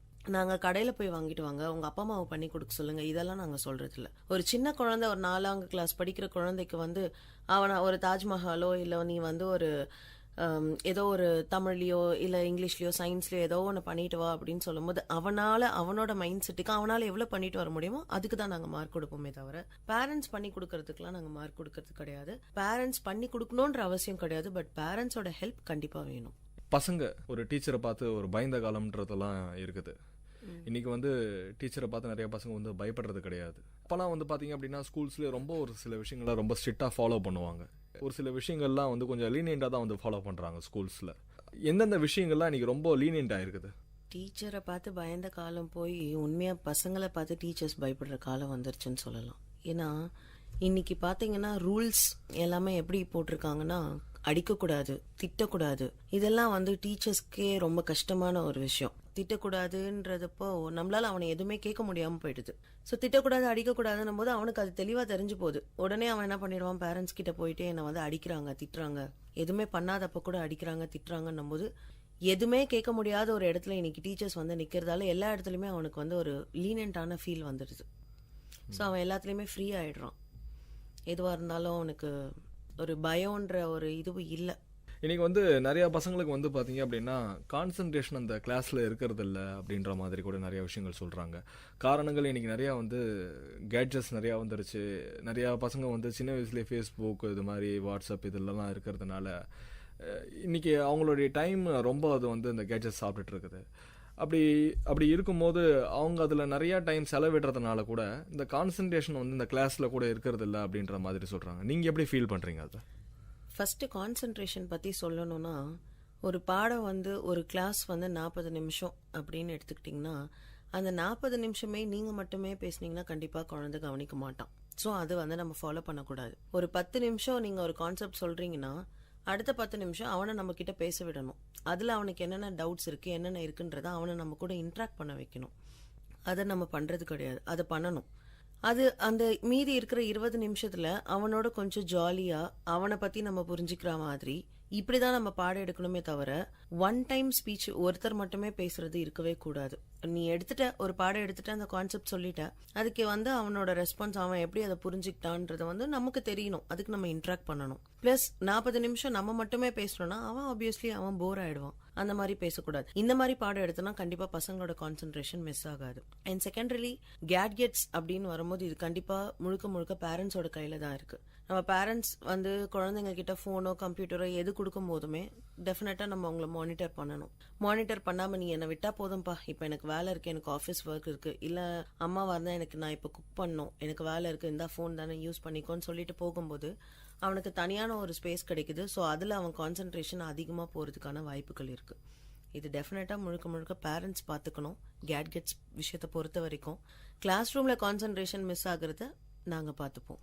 அது எப்படி அவன் கான்சென்ட்ரேஷன் வரவழைக்கிறதுன்றது 40 minutes கிளாஸில் we will take. இப்போ ஒரு நல்லா படிக்கிற ஒரு பசங்க இருப்பாங்க, ஒரு ஆவரேஜ் ஸ்டூடெண்ட்ஸ் இருப்பாங்க. டீச்சர்ஸ் ஒரு விஷயத்த சொல்லித்தரதோட ஒரு ஸ்டூடெண்ட்ஸ் ஒரு விஷயத்த சொல்லி தந்தா வந்து பசங்க இன்னும் ஈஸியாக அதை அப்சர்வ் பண்ணிப்பாங்க. அப்படி இருக்கும்போது நீங்கள் குரூப் ஸ்டடீஸ்லாம் வந்து பண்ண வைப்பீங்களா? குரூப் ஸ்டடீஸ், குரூப் ஆக்டிவிட்டீஸ் எல்லாம் உண்டு ஸ்கூலில். ஒரு தெரிஞ்ச பையன் தெரியாத பையன்ற மாதிரி நாங்கள் எதுவுமே ஃபர்ஸ்ட் பாகுபாடுன்றதை பண்ண மாட்டோம். படிக்கிறவன் படிக்காதவன் அப்படிங்கிற மாதிரி நாங்கள் மென்ஷன் பண்ணவே மாட்டோம். எங்களை பொறுத்த வரைக்கும் எல்லாருமே ஒன்று தான். படிக்கிற குழந்தை படித்து வரப்போகிறான், படிப்பு கம்மியாக இருக்க குழந்தை வந்து வேறு எதுலேயும் ஒன்று நல்லா வரப்போகிறான், அவ்வளோதான். ஸோ இந்த மாதிரி எதுவுமே கிடையாது. ஒரு கான்செப்டை ஒரு குழந்தைக்கு புரிஞ்சதை வந்து இன்னொரு குழந்தைக்கு சொல்லித்தரதுல தப்பு இல்லையே. ஸோ அந்த மாதிரி அவங்களுக்குள்ள ஒரு குரூப் ஃபார்ம் பண்ணி குரூப் ஸ்டடீஸ் பண்ணுறது நாங்களே பண்ணுற ஒரு விஷயம்தான். அதே மாதிரி குரூப் ஆக்டிவிட்டீஸ் அப்படி பார்த்தீங்கன்னா, ஒரு கான்செப்ட் ஒரு தீம் ஒன்று கொடுத்துருவோம். அந்த தீமில் வந்து ஒரு 5 பேரை அலாட் பண்ணிட்டு அந்த தீம்க்கு ஏற்ற மாதிரி வரைகிறதோ இல்லை ஒர்க் அவுட் பண்ணுறதோ இல்லை ஒரு மாடல் பண்ணுறதோ ஒரு டிசைன் பண்ணுறதோ அது நாங்கள் கொடுப்போம். ஸோ அவனுங்களுக்குள்ள அந்த ஒரு டீம் ஒர்க்குன்றது ஒன்று வரும். ஒருத்தர்கிட்ட என்ன டேலண்ட் இருக்குது, இன்னொருத்தர்கிட்ட என்ன டேலண்ட் இருக்குன்றதையும் புரிஞ்சுப்பாங்க. ஒன்றா சேர்ந்து எப்படி ஒர்க் பண்ணுறதுன்றதும் தெரிஞ்சுப்பாங்க. இந்த மாதிரியான விஷயங்களையும் நாங்கள் மோட்டிவேட் பண்ணுவோம். இன்னைக்கு எஜுகேஷன் வந்து ஒரு விஷயத்துலையும் வந்து அப்டேட் ஆகிட்டே இருக்குது. நிறைய விஷயங்கள் வந்து இன்னைக்கு மாறி இருக்குது. ஃபர்ஸ்ட்லாம் வந்து ஒரு புக்கு வச்சு படிச்சுட்டு இருந்தாங்க, இன்னைக்கு கிண்டல் அப்படின்றாங்க, அதை வச்சு படிக்க ஆரம்பிச்சிட்டாங்க. ஸ்மார்ட் போர்டு அப்படின்ற மாதிரி கூட வந்து இப்போ நிறைய ஸ்டூடெண்ட்ஸ்லாம் கூட லேப் இப்பயே யூஸ் பண்ண ஆரம்பிச்சிட்டாங்க. லேப்டாப் வச்சு அவங்க கற்றுக்குறாங்க. இதை நீங்கள் எப்படி பார்க்குறீங்க? இது டெக்னாலஜி இந்த அளவுக்கு வளர்ந்துருச்சு, அதுக்கேற்ற மாதிரி அவங்களை அப்டேட் பண்ணிக்கிட்டாங்க அப்படின்ற மாதிரி நினைக்கிறீங்களா? இல்லை ஒரு புக்ஸ் வச்சு இது மாதிரி நம்ம கான்சன்ட்ரேஷன் பண்ணி படித்தா இன்னும் நல்லா படிக்கலாம் அப்படின்ற மாதிரி யோசிக்கிறீங்களா? ஒரு காயினுக்கு 2 சைடு இருக்கு, ஹெட் அண்ட் டெய்ல். ரெண்டுமே முக்கியம் தான். ஹெட்டை வச்சு மட்டும் ஒன்றும் பண்ண முடியாது, டெய்ல் வச்சு மட்டுமே ஒன்றும் பண்ண முடியாது. அதே மாதிரி எல்லா விஷயத்துக்குமே அட்வான்டேஜஸ் அண்ட் டிஸ்அட்வான்டேஜஸ்ன்றது கண்டிப்பாக இருக்கு. என்னை பொறுத்த வரைக்கும் அட்வான்டேஜ் அதில் நம்மளுக்கு எது நல்லதை எடுத்துக்கிட்டு போகிறது ரொம்ப நல்லது. எது தேவையில்லையோ அதை அங்கேயே விட்டுருவோமே. டெக்னாலஜி இந்த அளவுக்கு வளர்ந்து இருக்குதுன்றது ஒரு நல்ல விஷயம். அதில் இருக்க நல்ல விஷயத்த நம்ம எடுத்துப்போம். டெக்னாலஜி மூலியமா இதெல்லாம் தப்பு பண்ணலான்றதை நம்ம அங்கேயே விட்டுடலாம். இதை வந்து கண்டிப்பாக பேரண்ட்ஸும் சரி டீச்சர்ஸும் சரி அந்த குழந்தைக்கு புரிய வைக்கணும். ஸோ டெக்னாலஜி வளர்ந்ததால தான் இந்த குழந்தை இப்படி இருக்கான்றதை நம்ம சொல்ல முடியாது. இன்னொன்று கிண்டலில் படிக்கலாம், லேப்டாப்பில் படிக்கலாம், இதெல்லாம் தயவு செய்து பண்ண வேண்டாம்னு நான் நினைக்கிறேன். ஒரு விஷயத்த நம்ம புத்தகத்தை எடுத்து படிக்கும்போது இருக்கிற விஷயம், அந்த கான்சன்ட்ரேஷன், அதில் கிடைக்கிற நம்மளுக்கு புரிஞ்சுக்கிற ஒரு தன்மை வந்து லேப்டாப்லேயோ இல்லை ஒரு கிண்டலில் படிக்கிறதுலையோ நம்மளுக்கு கண்டிப்பாக கிடைக்காது. லேப்டாப்பை எவ்வளோ நேரம் பார்க்க முடியும்? கண்ணுக்கு தான் அது ப்ராப்ளம், முதுகு தான் வலிக்கும். Don't do that. அதுக்கு பதிலாக புக்கு படிங்க. புக்கில் நம்ம காலங்காலமாக அதை தான் ஃபாலோ பண்ணுறோம். புக்கில் படிக்கிறது மட்டும்தான் நல்ல விஷயமே தவிர கேட்கெட்ஸ் யூஸ் பண்ணி படிக்கிறத அவாய்ட் பண்ணுறது ரொம்ப ரொம்ப ரொம்ப நல்லது. இப்போ நீங்கள் ஒரு டீச்சர் அப்படின்றதுனால இந்த கேள்வி கேட்குறேன். ஒருத்தர் படிக்கணும், நல்லா படிக்கணும் அப்படின்னு நினச்சாங்க அப்படின்னா, இப்போ நீங்களே வந்து ஒரு கீஸ் வச்சுருப்பீங்க, இது மாதிரிலாம் படித்தா அவங்க நல்லா படிக்கலாம் அப்படின்ற மாதிரி. என்னென்னலாம் பண்ணால் எங்கள் அப்பா சொல்லுவார், 10 தடவை படிக்கிறது 1 தடவை எழுதிப்பாரு, உனக்கு அது மனசில் நிற்கும் அப்படின்ற மாதிரி எங்கள் அப்பா சொல்லுவார். இப்போ நீங்கள் என்னென்ன மாதிரிலாம் கீஸ்லாம் வந்து வச்சுருக்கிறீங்க? இதெல்லாம் பண்ணால் அவங்களுக்கு ஈஸியாக அவங்களுக்கு புரிஞ்சு அதை ஈஸியாக அவங்களுக்கு படிக்க முடியும் அப்படின்றத. ஃபஸ்ட்டு நான் சொன்ன மாதிரி விஷுவலாக அவனுக்கு காமிக்கிறது ரொம்ப முக்கியம். அவன் அந்த விஷயத்த பார்த்துட்றான். பார்த்ததுக்கப்புறம் அவனோட இமேஜினேஷனில் அவனோட மைண்டில் ஃபிக்ஸ் ஆகிடுது, இதுதான் அந்த விஷயம்னு. அதை பற்றி ரொம்ப டீப்பாக படிக்காமல் மெயினாக என்னென்ன விஷயம் இருக்கோ, இப்போ ஒரு ஹார்ட்டை பற்றி படிக்கிறோன்னா ஹார்ட்டுன்னு இதுதான் நாங்கள் அவனுக்கு ஸ்மார்ட் போர்டில் காமிச்சிடுறோம். அந்த ஹார்ட் எப்படி ஃபங்க்ஷன் ஆகுது, அதில் என்னென்ன விஷயங்கள் இருக்குது அப்படிங்கிறத அவன் ஃபஸ்ட்டு பாயிண்டாக படிக்கிறது ரொம்ப நெசசரி. இத்தனை வால்வ்ஸ் இருக்குது, லெஃப்ட் சைடு இருக்குது, ரைட் சைடு இருக்குது, இந்த மாதிரி ஃபஸ்ட்டு ஸ்டார்டிங்லேருந்து எண்டிங் வரைக்கும் ஒரு விஷயத்த படிக்கிறது ரொம்ப நல்லது. சும்மா கொஞ்சம் இப்போ ஹார்ட் தானே, ஹார்ட்னா வந்து பிளட் பம்ப் பண்ணும், உள்ளே இழுக்கும், வெளியே தள்ளும், இதை மட்டும் படிச்சுட்டா அப்புறம் நான் படிச்சுட்டேன்னு சொல்றதுல ஒரு யூஸும் கிடையாது. என்னென்ன படிக்கிறத செய்வதை திருந்தன செய் அப்படின்னு சொல்லுவாங்க. படிக்கிறத ஃபுல்லாக படிக்கணும். ஒரு ஹார்ட்டை பற்றி அவன் படிக்கிறான் போது பாயிண்டாக படிக்கிறது ரொம்ப நல்லது. அந்த பாயிண்ட்ஸ் படிச்சதுக்கு அப்புறமா படித்த பாயிண்ட்டை நீங்கள் சொன்ன மாதிரி 10 தடவை படிக்கிறதும் 1 தடவை எழுதி பார்க்கறதும் ரொம்ப ரொம்ப நல்லது. நீ 2 தடவை படிக்கிறதா இருந்தாலும் அந்த படிச்சதை நீ எழுதி பார்த்துட்டீங்கன்னா உன் மைண்ட்ல வந்து நிற்கும், இதுதான் விஷயம் அப்படின்னு. ஸோ நீ எழுதி பார்த்ததை நெக்ஸ்ட் டைம் நீ போய் எக்ஸாம் எழுதும்போது நீ எழுதி பார்த்ததை நீயே திருத்தணும். நீ திருத்துறது ரொம்ப முக்கியம். ஏன்னா நீ எங்க தப்பு பண்ணியிருக்கேன்றது உனக்கு தெரிய வரும். நீ திருத்திட்டு இன்னைக்கு நான் படிச்சுட்டேன், நாளைக்கு எனக்கு பரிச்சை, இந்த கான்செப்டை நான் படிச்சதை நான் எழுதி பார்த்துட்டேன், நானே திருத்திட்டேன், இதை வந்து நான் நாளைக்கு போய் எக்ஸாம்ல எழுதும் போது எக்ஸாம்ல நான் அதே தப்பு அந்த இடத்துல பண்ணும்போது எனக்கு நான் திருத்தினதே எனக்கு ஞாபகத்துக்கு வரும். அப்போ நம்ம தானே திருத்தணும், இந்த இடத்துல நம்ம தப்பு பண்ணமே, ஐயோ அது பண்ணக்கூடாது, அப்போ நம்ம கரெக்டா எழுதுவோம். ஸோ இந்த மாதிரி சின்ன சின்ன விஷயத்த ஃபாலோ பண்ணா நல்லது. ரொம்ப நல்லா சொன்னீங்க. நம்மளே வந்து படிச்சது நம்மளே வந்து கரெக்ஷன் பண்ணி பார்த்தா அதில் இருக்க மிஸ்டேக்ஸ் நம்மளுக்கு தெரியும் அப்படின்ட்டு. ஒரு ப்ரெசன்டேஷன், ஒரு பேப்பர் ப்ரெசன்டேஷன் அப்படின்னா வந்து இந்த பேப்பர் ப்ரெசன்டேஷன் எப்படி பண்ணலாம்? இப்போ நீங்கள் நிறைய பேப்பர்லாம் கரெக்ஷன்ஸ் எடுப்பீங்க. நீங்கள் எடுத்தோடனே இந்த பேப்பரில் என்னென்னலாம் எடுத்தோடனே நீங்கள் நிறைய பேர் வந்து பார்த்தீங்க அப்படின்னா ஒரு நீட் ப்ரெசன்டேஷன் பண்ணால் நம்மளுக்கே தெரியும் அந்த இடத்துல நிறைய விஷயங்கள் நல்லா பண்ணியிருக்காங்க, நிறைய விஷயங்கள் சொல்லியிருக்கிறாங்க, எழுதியிருக்கிறாங்க அப்படின்ட்டு. ஒரு பேப்பரில் ப்ரெசன்டேஷன் எப்படி பண்ணால் நல்லாயிருக்கும்? நான் நிறைய பேப்பர் திருத்தி இருக்கிறதால சொல்கிறேன். சில பேப்பர் பார்க்கும்போதே நமக்கு வந்து இந்த குழந்தை எதுவும் தப்பாகவே எழுதியிருக்காது அப்படின்னு நம்மளுக்கு தோன்றதுக்கு ஃபஸ்ட்டு ரீசன் அதோட கையெழுத்து ரொம்ப ரொம்ப அழகாக இருக்கிறது. ரொம்ப அழகுன்னு இல்லை, கையெழுத்து நல்லா இருக்கிறது ரொம்ப அவசியம் பேப்பருக்கு.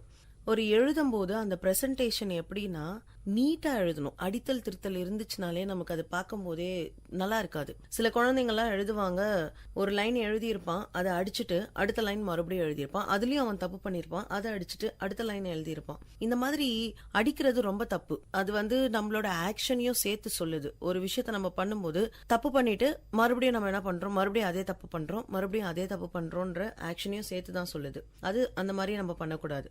எழுதும்போது ஃபர்ஸ்ட் நீ என்ன எழுதுறன்றத உன் மைண்டுக்குள்ள எப்படி, நமக்குள்ள ஒரு மைண்ட் வாய்ஸ் இருக்கும் இல்லையா, ஒரு குவெஸ்டினுக்கு ஆன்சர் வாட் இஸ் எர்த் அப்படின்னா earth is like a round ball அப்படிங்கிறது நம்மளுக்கு தெரியும். ஸோ நம்ம அதை மனசுல சொல்லிக்கிட்டே தான் எழுதுவோம். The earth is like a round ball. நீ என்ன எழுதுறன்றத ஃபர்ஸ்ட் உன் மனசுக்கு நீ சொல்லிக்கிட்டே தான் எழுத போற. அப்படி இருக்கும்போது ஏன் தப்பு பண்ணணும்? அதே மாதிரி பிரசன்ட் பண்றதுன்னு பாத்தீங்கன்னா ஒரு ஃபர்ஸ்ட் நம்ம ஒரு ரோமன் லெட்டர் எழுதுறோம் அப்படின்னா அது எழுதி முடிக்கிறது அவசியம். ஃபர்ஸ்ட் ரோமன் லெட்டர்ல எனக்கு 2 கேள்வி பதில் தான் தெரியும். அதுக்கு அடுத்து 2வது ரோமன் லெட்டர்ல 4 எழுத சொல்லியிருப்பாங்க, ஆனா அதுல எனக்கு 1 தான் தெரியும். இப்படி குழப்பி எழுதுறத விட்டுட்டு ஃபர்ஸ்ட் ரோமன் லெட்டர் எழுதி எடுத்துக்கிட்டு அதுல உனக்கு நீ முதல்ல தெளிவா பாத்துக்கணும். 5 கேள்வி பதில் கொடுத்திருக்காங்களா, அதுல உனக்கு எத்தனை தெரியுது அதை ஃபர்ஸ்ட் முடி. 4 தான் தெரியுதா, பரவாயில்ல, அந்த 4ஐயும் கரெக்டா முடிக்கணும். அடுத்த ரோமன் லெட்டரா, அது வந்து கரெக்டா அடுத்த ரோமன் லெட்டர்ல எத்தனை தெரியுதோ அதை எழுதி முடிக்கணும். ஒரு வித்தியாசத்தை காமிக்கணும். ஒரு பென்ல வந்து நம்ம பிளாக் பென்ல ஒரு குவெஸ்டின் எழுதுறது, இல்ல ரோமன் லெட்டர் போட்டு அந்த டாபிக் எழுதுறது, அடுத்து ப்ளூ பென்ல அதுக்கான பதில எழுதுறது, அது ரொம்ப முக்கியம். முக்கியமான பாயிண்ட்ஸை ஹைலைட் பண்றது ரொம்ப முக்கியம். கரெக்ஷன் பண்றவங்களுக்கும் வந்து இந்த பாயிண்ட் கீ ஆன்சர் பாத்தீங்கன்னா இந்த பாயிண்ட்ஸ் இருந்துச்சுனாலே மார்க் அப்படிங்கிறது இருக்கு. ஸோ ஹைலைட் பண்ணி எழுதுறது ரொம்ப முக்கியம். நம்பர்ஸ் போடுறது ரொம்ப ரொம்ப முக்கியம். நம்பர் கரெக்டா இந்த நம்பர் குவெஸ்டின் நம்பர் போட்டு எழுதுறது ரொம்ப முக்கியம். பேஜ் நம்பர் போடுறது, இந்த மாதிரி எல்லாம் போட்டு ஒரு ஒரு கேள்விக்கு பதிலுக்கு இடையில வந்து கோடு போடுறது, இதெல்லாம் பண்ணாங்கன்னா அந்த பேப்பர் பார்க்கறதுக்கு ரொம்ப அழகா இருக்கும். ஸோ அதுக்காகவே அவனுக்கு வந்து மார்க்ஸ் நிறைய கிடைக்கிற மாதிரி, இல்லைன்னா அவனோட கான்ஃபிடன்ஸ் லெவலே இட் வில் இன்க்ரீஸ். ஒரு தடவை அவனோட பேப்பர் பார்க்கும்போது எங்களுக்கும் அந்த ஃபீல் வந்து இந்த குழந்தை நல்லா பண்ணியிருக்கான்ப்பா அப்படின்னு நாங்களும் எனர்ஜெட்டிக்கா திருத்தி வர மார்க்கை வச்சு அவனும் வந்து ஒரு கான்ஃபிடன்ஸ் லெவல் அவனுக்குமே இன்க்ரீஸ் ஆகும். அழகா ஒரு விஷயத்த பண்ணா நமக்கே ஒரு கான்ஃபிடன்ஸ் லெவல் வரும் இல்லையா, அந்த மாதிரி தான். ரொம்ப நல்லா சொன்னீங்க மேடம். இது மாதிரி ஒரு ப்ரெசன்டேஷன் இப்படி பண்ணால் அது ஒரு நீட் ப்ரெசன்டேஷன் இருந்துச்சுன்னா நம்மளுக்கும் அந்த பேப்பர் பார்க்கும்போது நல்லாயிருக்கும், ஒரு எனர்ஜெட்டிக்காகவும் இருக்கும். அப்படி ஒரு சின்ன விஷயம் அது எப்படின்னா, இப்போ இன்னைக்கு நம்ம நல்லா ட்ரெஸ் பண்ணோம்னா நமக்கு ஒரு கான்ஃபிடன்ஸ் லெவல் வரும், நம்ம இன்னைக்கு நல்லா இருக்கும் அப்படிங்கிற ஒரு கான்ஃபிடன்ஸ் லெவல். அதே மாதிரி தான் அந்த பேப்பருக்கும், நம்ம நல்லா பண்ணியிருக்கோம் அந்த பேப்பரில் அப்படிங்கிற ஒரு கான்ஃபிடன்ஸ் லெவல் அவனை ஒரு கான்ஃபிடன்ஸ் லெவலுக்கு எடுத்துகிட்டு போகும். கண்டிப்பாக அதை கேட்குற லிசனர்ஸ் எல்லாம் கூட வந்து யோசிப்பாங்க, அவங்க பசங்களுடைய ப்ரெசன்டேஷன் நல்லா பண்ணணும் அப்படின்ற மாதிரி. டீச்சர்ஸ் நீங்கள் வந்து சொன்னீங்க இது மாதிரி குவாலிட்டிஸில் இது மாதிரி பசங்கிட்ட நடந்தால் நல்லாயிருக்கும் அப்படின்ட்டு. ஒரு டீச்சர்ஸ் அண்ட் ஸ்டூடெண்ட்ஸ் இவங்க 2 பேத்துக்குள்ளே இருக்கிற ஒரு ரிலேஷன்ஷிப் எப்படி இருக்கணும்? ரிலேஷன்ஷிப் நான் சொன்ன மாதிரி ஃப்ரெண்ட்லியாக தான் இருக்கணும், பட் நாட் ரொம்ப ஃப்ரெண்ட்லியா இருக்கக்கூடாது. சில விஷயங்களை வந்து பண்ணா தப்பு அப்படிங்கறத எந்த டீச்சர் கிட்ட போய் சொன்னாலும் திட்டுவாங்க அப்படிங்கறத அவனுக்கு தெரியணும். இப்போ வேணும் இல்ல, சின்ன வீட்டுல நடக்கிற மாதிரி தான். அப்பாக்கும் அம்மாக்கும் இடையில சண்டை அப்படின்னா அப்பா கிட்ட சொல்லிட்டேன்னு அப்பா கிட்ட இருந்தும் வேலை வாங்கிடுவான், அம்மா கிட்ட சொல்லிட்டேன்னு அம்மா கிட்ட இருந்தும் வேலை வாங்கிடுவான். அந்த மாதிரி டீச்சர்ஸ்குள்ளவே அவன் வந்து ஃபேஸஸ் வந்து காமிக்க கூடாது. இந்த டீச்சர் சொன்னா திட்ட மாட்டாங்க, இந்த டீச்சர் சொன்னா திட்டுவாங்க அப்படின்னு. ஒரு விஷயம் தப்புனா தப்புன்ற விஷயத்த எந்த டீச்சர் கிட்ட சொன்னாலும் தப்பு தான் அப்படிங்கறத அவன் ஃபர்ஸ்ட் புரிஞ்சுக்கணும். அதுக்கேத்த மாதிரி எல்லா டீச்சர்ஸும் இந்த விஷயம் தப்பா, இதுல நம்ம ஸ்ட்ரிக்டா தான் இருக்கணும் அப்படிங்கிற மாதிரி இருக்கணும். ஸோ அது ரொம்ப முக்கியம். எல்லாருக்குமே அது கண்டிப்பா தேவையான ஒரு விஷயம் டீச்சர்ஸா இருக்கிறதுக்கு. ரொம்ப நல்லா சொன்னீங்க மேடம். இவ்வளோ நேரம் எங்களுக்காக நிறைய விஷயங்கள், உங்களுடைய ஆசிரியர் பணி சார்ந்த கேள்விகள், நிறைய கேள்விகள் கேட்டேன். நிறைய கேள்விகளுக்கு நீங்கள் பதில் சொன்னீங்க. விஐடி கம்யூனிட்டி ரேடியோ சார்பாக நாங்கள் நன்றியை தெரிவிச்சுக்கிறோம். தேங்க்யூ. இன்னைக்கு அனுபவ மேடை நிகழ்ச்சியில் கம்ப்யூட்டர் டீச்சர் கனிமொழி அவர்கள் அவங்களுடைய துறை சார்ந்த அனுபவங்களை நம்ம கிட்ட பகிர்ந்துக்கிட்டாங்க. மீண்டும் ஒரு அனுபவ மேடை நிகழ்ச்சியில் உங்களை சந்திக்கும் வரை உங்களிடமிருந்து விடைபெறுவது நான் சரவண கார்த்திக். நீங்கள் கேட்டுக்கொண்டிருப்பது விஐடி பண்பலை 90.8 விஐடி பல்கலைக்கழகத்தின் சமுதாய வானொலி. நேர்கள் இதுவரை கேட்டது அனுபவ மேடை. மக்கள் தங்கள் வாழ்க்கை அனுபவங்களையும் முன்னேற்ற பாதைகளையும் விரிவாக கலந்துரையாடும் நிகழ்ச்சி. உங்கள் விஐடி பண்பலை 90.8 விஐடி பல்கலைக்கழகத்தின் சமுதாய வானொலி.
விஐடி பண்பலை 90.8 நேயர்களுக்கு வணக்கம். இந்த கொளுத்துற கோடையை கொண்டாட்டத்தோடு கடக்க சில அரிய டிப்ஸை நம்ம வேலூர் மக்களுக்காக ஷேர் பண்ண வந்திருக்காங்க வேலூர் ஃபுட்டி யூடியூப் சேனலின் அட்மின் பவித்ரா அருண்குமார். இந்த சம்மர் டிப்ஸ் பகுதியை உங்களுக்காக ஹோஸ்ட் பண்ண வந்திருக்கிறது நான் உங்கள் சுரேஷ் போஸ்.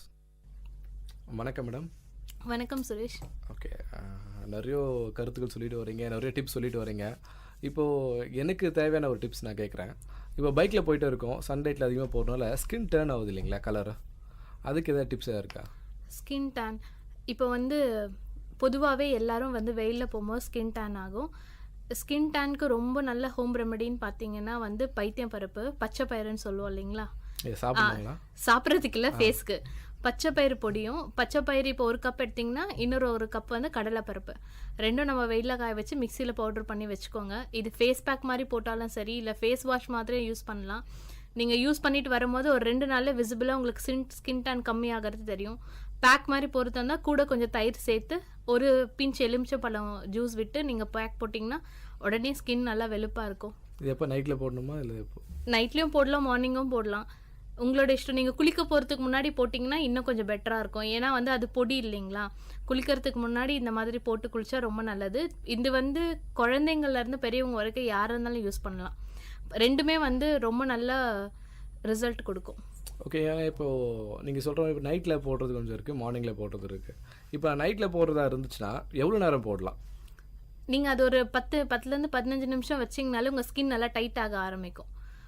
அதோடு நீங்கள் எடுத்துட்டிங்கன்னா நல்லாயிருக்கும். அது நல்லா வாஷ் பண்ணதுக்கப்புறம் கொஞ்சம் ரோஸ் வாட்டர் மட்டும் ஃபேஸில் நீங்கள் ஸ்ப்ரே பண்ணி விட்டிங்கன்னா போதும், வேறு எதுவுமே வேணாம். இந்த மாதிரி நைட்டில் நீங்கள் போடும்போது இன்னும் கொஞ்சம் நாள் நம்ம ஸ்கின் வந்து வெயிலில் போய் எக்ஸ்போர்ட் ஆக போகிறதில்ல, அப்போ இன்னும் நல்ல பெட்டர் ரிசல்ட் இருக்கும். ஓகே, ரொம்ப தேங்க்ஸ்ங்க. ஏன்னா இப்போது ஃபேஸ் பேக்குனா சில பேர் வந்து 1 hour போடுறவங்களாம் இருக்காங்க, அது அந்த இது டைம் வேரியேஷன் எப்படி? காஸ்மெட்டிக் ஃபேஸ் பேக் நம்ம போடும்போது ஒரு 1 hour அந்த மாதிரி இருக்கும். இது நம்ம ஹோம் ரெமெடி தானுங்களே, ஒரு 10லேருந்து 15 நிமிஷத்துக்குள்ளே நம்ம ஸ்கின்ல அந்த மாய்ஸ்சரெல்லாம் வந்து ஆரம்பிச்சிரும். இப்போ போட்டிங்கன்னா நல்ல ரிசல்ட் இருக்கும். அப்போ இது வேணான்றவங்க வந்து ஃப்ரெஷ்ஷு கொத்தமல்லி இருக்குது இல்லைங்களா, அந்த கொத்தமல்லியை நீங்கள் அரைச்சி ஃபேஸ் பேக் போடும்போது ஃபேஸில் இருக்கிற அந்த போர்ஸ் எல்லாம் நல்லா க்ளோஸ் ஆகுறதுக்கு நம்மளுக்கு நல்லா தெரியும், இன்னமும் பிரைட்டன் ஆகும் உங்களுக்கு. இது வந்து பாய்ஸ் கேர்ள்ஸ் ரெண்டு பேருமே யூஸ் பண்ணலாம். ஓகேங்க. நேயர்களே, இன்றைய சம்மர் டிப்ஸ் பகுதியில் வெல்லூர் ஃபுட்டி யூடியூப் சேனலின் அட்மின் பவித்ரா அருண்குமார் கொடுத்த டிப்ஸ் உங்களுக்கு பயனுள்ளதாக இருக்கும்னு நினைக்கிறோம். மீண்டும் ஒரு சம்மர் டிப்ஸ் பகுதியில் உங்களை சந்திக்கும் முறை உங்களிடமிருந்து விடைபெறுவது நான் உங்கள் சுரேஷ் போஸ். இது விஐடி பண்பலை 90.8 விஐடியின் சமுதாய வானொலி.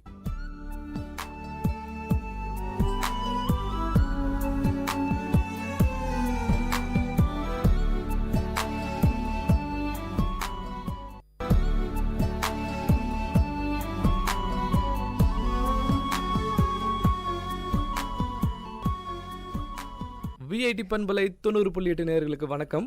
இந்த கொளுத்துற கோடையை கொண்டாட்டத்தோடு கடக்க சில அரிய டிப்ஸை நம்ம வேலூர் மக்களுக்காக ஷேர் பண்ண வந்திருக்காங்க வேலூர் ஃபுட்டி யூடியூப் சேனலின் அட்மின் பவித்ரா அருண்குமார். இந்த சம்மர் டிப்ஸ் பகுதியை உங்களுக்காக ஹோஸ்ட் பண்ண வந்திருக்கிறது நான் உங்கள் சுரேஷ் போஸ். வணக்கம் பவித்ரா மேடம். வணக்கம் சுரேஷ். இன்னைக்கு என்ன கேட்குறோம் இந்த சம்மர் டிப்ஸ் பகுதியில் அப்படின்னா, என்ன மாதிரியான ஃப்ரூட்ஸ் அண்ட் வெஜிடபிள்ஸ் நம்ம வந்து சம்மரில் எடுத்துக்கலாம்? சம்மரில் சாப்பிட்றதுக்கு சம்மரில் நம்ம சாப்பிட வேண்டிய ஃபுட் வந்து நம்மளுக்கு இயற்கையிலே சம்மரில் சில ஃப்ரூட்ஸ் வந்து நம்மளுக்கு அப்போ தான் கிடைக்கும். உதாரணத்துக்கு வாட்டர்மெலன், தர்பூசணி கிடைக்கும். அதுக்கப்புறம் மொலாம்பழம் சொல்லுவாங்களே, கிர்னி பழம், நம்ம ஊரில் வெள்ளாம்பழம், அதெல்லாம் வந்து இயற்கையிலே நம்மளுக்கு இந்த சீசனுக்கு இது தான் சாப்பிடணும்னு அதுவே வருது. ஸோ அந்த மாதிரி ஃப்ரூட்ஸ் எல்லாம் சீசனல் ஃப்ரூட்ஸ் தான் நம்ம வந்து ஃபஸ்ட்டு சாப்பிடணும். எல்லா சீசனில் கிடைக்கிற ஃப்ரூட்ஸை விட இந்த சீசனில் வர ஃப்ரூட்ஸ்க்கு தான் முதல்ல இம்பார்ட்டன்ஸ் கொடுக்கணும். இப்போ எல்லாருக்குமே வந்து வாட்டர்மெலன் ரொம்ப பிடிக்கும். அதை நீங்கள் வந்து டேரெக்டாக அப்படியே ஃப்ரூட்டாகவும் சாப்பிடலாம், இல்லை அது கூட கொஞ்சம் சுகர் ஆட் பண்ணி மிக்சியில் அடித்து ஜூஸாகவும் குடிக்கலாம். இப்போ மொலாம்பழம் பார்த்திங்கன்னா நிறைய பேர் அதை சாப்பிட மாட்டாங்க. அதுக்கு ஒரு பெஸ்ட்டு டிப்பு பார்த்திங்கன்னா, மொலாம்பழத்தை சின்ன சின்ன பீஸாக தோலை எடுத்துகிட்டு கட் பண்ணிவிடுங்க. ஒரு ஐஸ் க்யூப்ஸ் ஒரு 10 ஐஸ் க்யூப் போட்டுட்டு கொஞ்சம் சக்கரை போட்டு கலந்து கொடுத்திங்கன்னா எல்லாருமே சாப்பிடுவாங்க. அவ்வளோ டேஸ்ட்டாக இருக்கும். அது அவ்வளோ நல்லது இந்த கிளைமேட்க்கு. வெஜிடபிள் பார்த்திங்கன்னா நிறைய நீர் சத்துள்ள காய்கறிகள் ரொம்ப ரொம்ப அவசியம். உதாரணத்துக்கு நம்ம பீர்க்கங்காய், சொரக்காய், முள்ளங்கி, அதுக்கப்புறம் எல்லா வகை கீரையில் வந்து எல்லா கீரையும் ரொம்ப ரொம்ப முக்கியம். ஸோ நான்வெஜ்ஜை கம்மி பண்ணிவிட்டு இந்த மாதிரி நீர் சத்து உள்ள காய்கறிகள் நிறைய நம்ம உள்ளே எடுத்துக்கும் போது சம்மரை ஈஸியாக நம்ம ஃபேஸ் பண்ணலாம், ஈஸியாக ஹேண்டில் பண்ணலாம். ஓகே, கீரைனா பல பேருக்கு கீரை பிடிக்காது இல்லைங்களா? கீரை வந்து நம்ம வந்து பொரியல் பண்ணி சாப்பிடலான்னு இல்லை, நம்ம கீரை கடைஞ்சும் சாப்பிடலாம். கீரையில் இன்னொரு ட்ரிக் இல்லைன்னா, கீரை நல்லா பொடியாக நம்ம பொரியல் பண்ணுற மாதிரி பண்ணிவிட்டு வேணுன்றவங்க அதில் முட்டை போட்டுட்டு சூடாக சாப்பிட்றவங்க முட்டை பொரியல் மாதிரி கூட பண்ணி சாப்பிட்டா ரொம்ப நல்லது. அந்த மாதிரி நீங்கள் ட்ரை பண்ணி பாருங்கள், ரொம்ப நல்லாயிருக்கும். அப்படிங்களா? நான் வீட்டில் சொல்லி பார்க்குறேன், கண்டிப்பாக இதை அப்படியே ட்ரை பண்ணி பார்க்குறேன். நேயர்களே, இன்றைய சம்மர் டிப்ஸ் பகுதியில் வெல்லூர் ஃபுட்டி யூடியூப் சேனலின் அட்மின் பவித்ரா அருண்குமார் கொடுத்த டிப்ஸ் உங்களுக்கு பயனுள்ளதாக இருக்கும்னு நினைக்கிறோம். மீண்டும் ஒரு சம்மர் டிப்ஸ் பகுதியில் உங்களை சந்திக்கும் முறை உங்களிடமிருந்து விடைபெறுவது நான் உங்கள் சுரேஷ் போஸ். இது விஐடி பண்பலை 90.8 விஐடியின் சமுதாய வானொலி.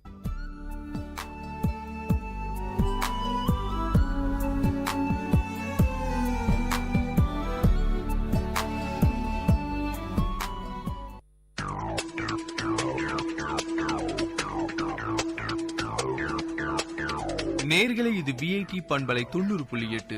இந்த நிகழ்ச்சி திரைக்கடலோடி கண்டங்களை இணைக்கும் ஒரு புரிதல் தொடர்.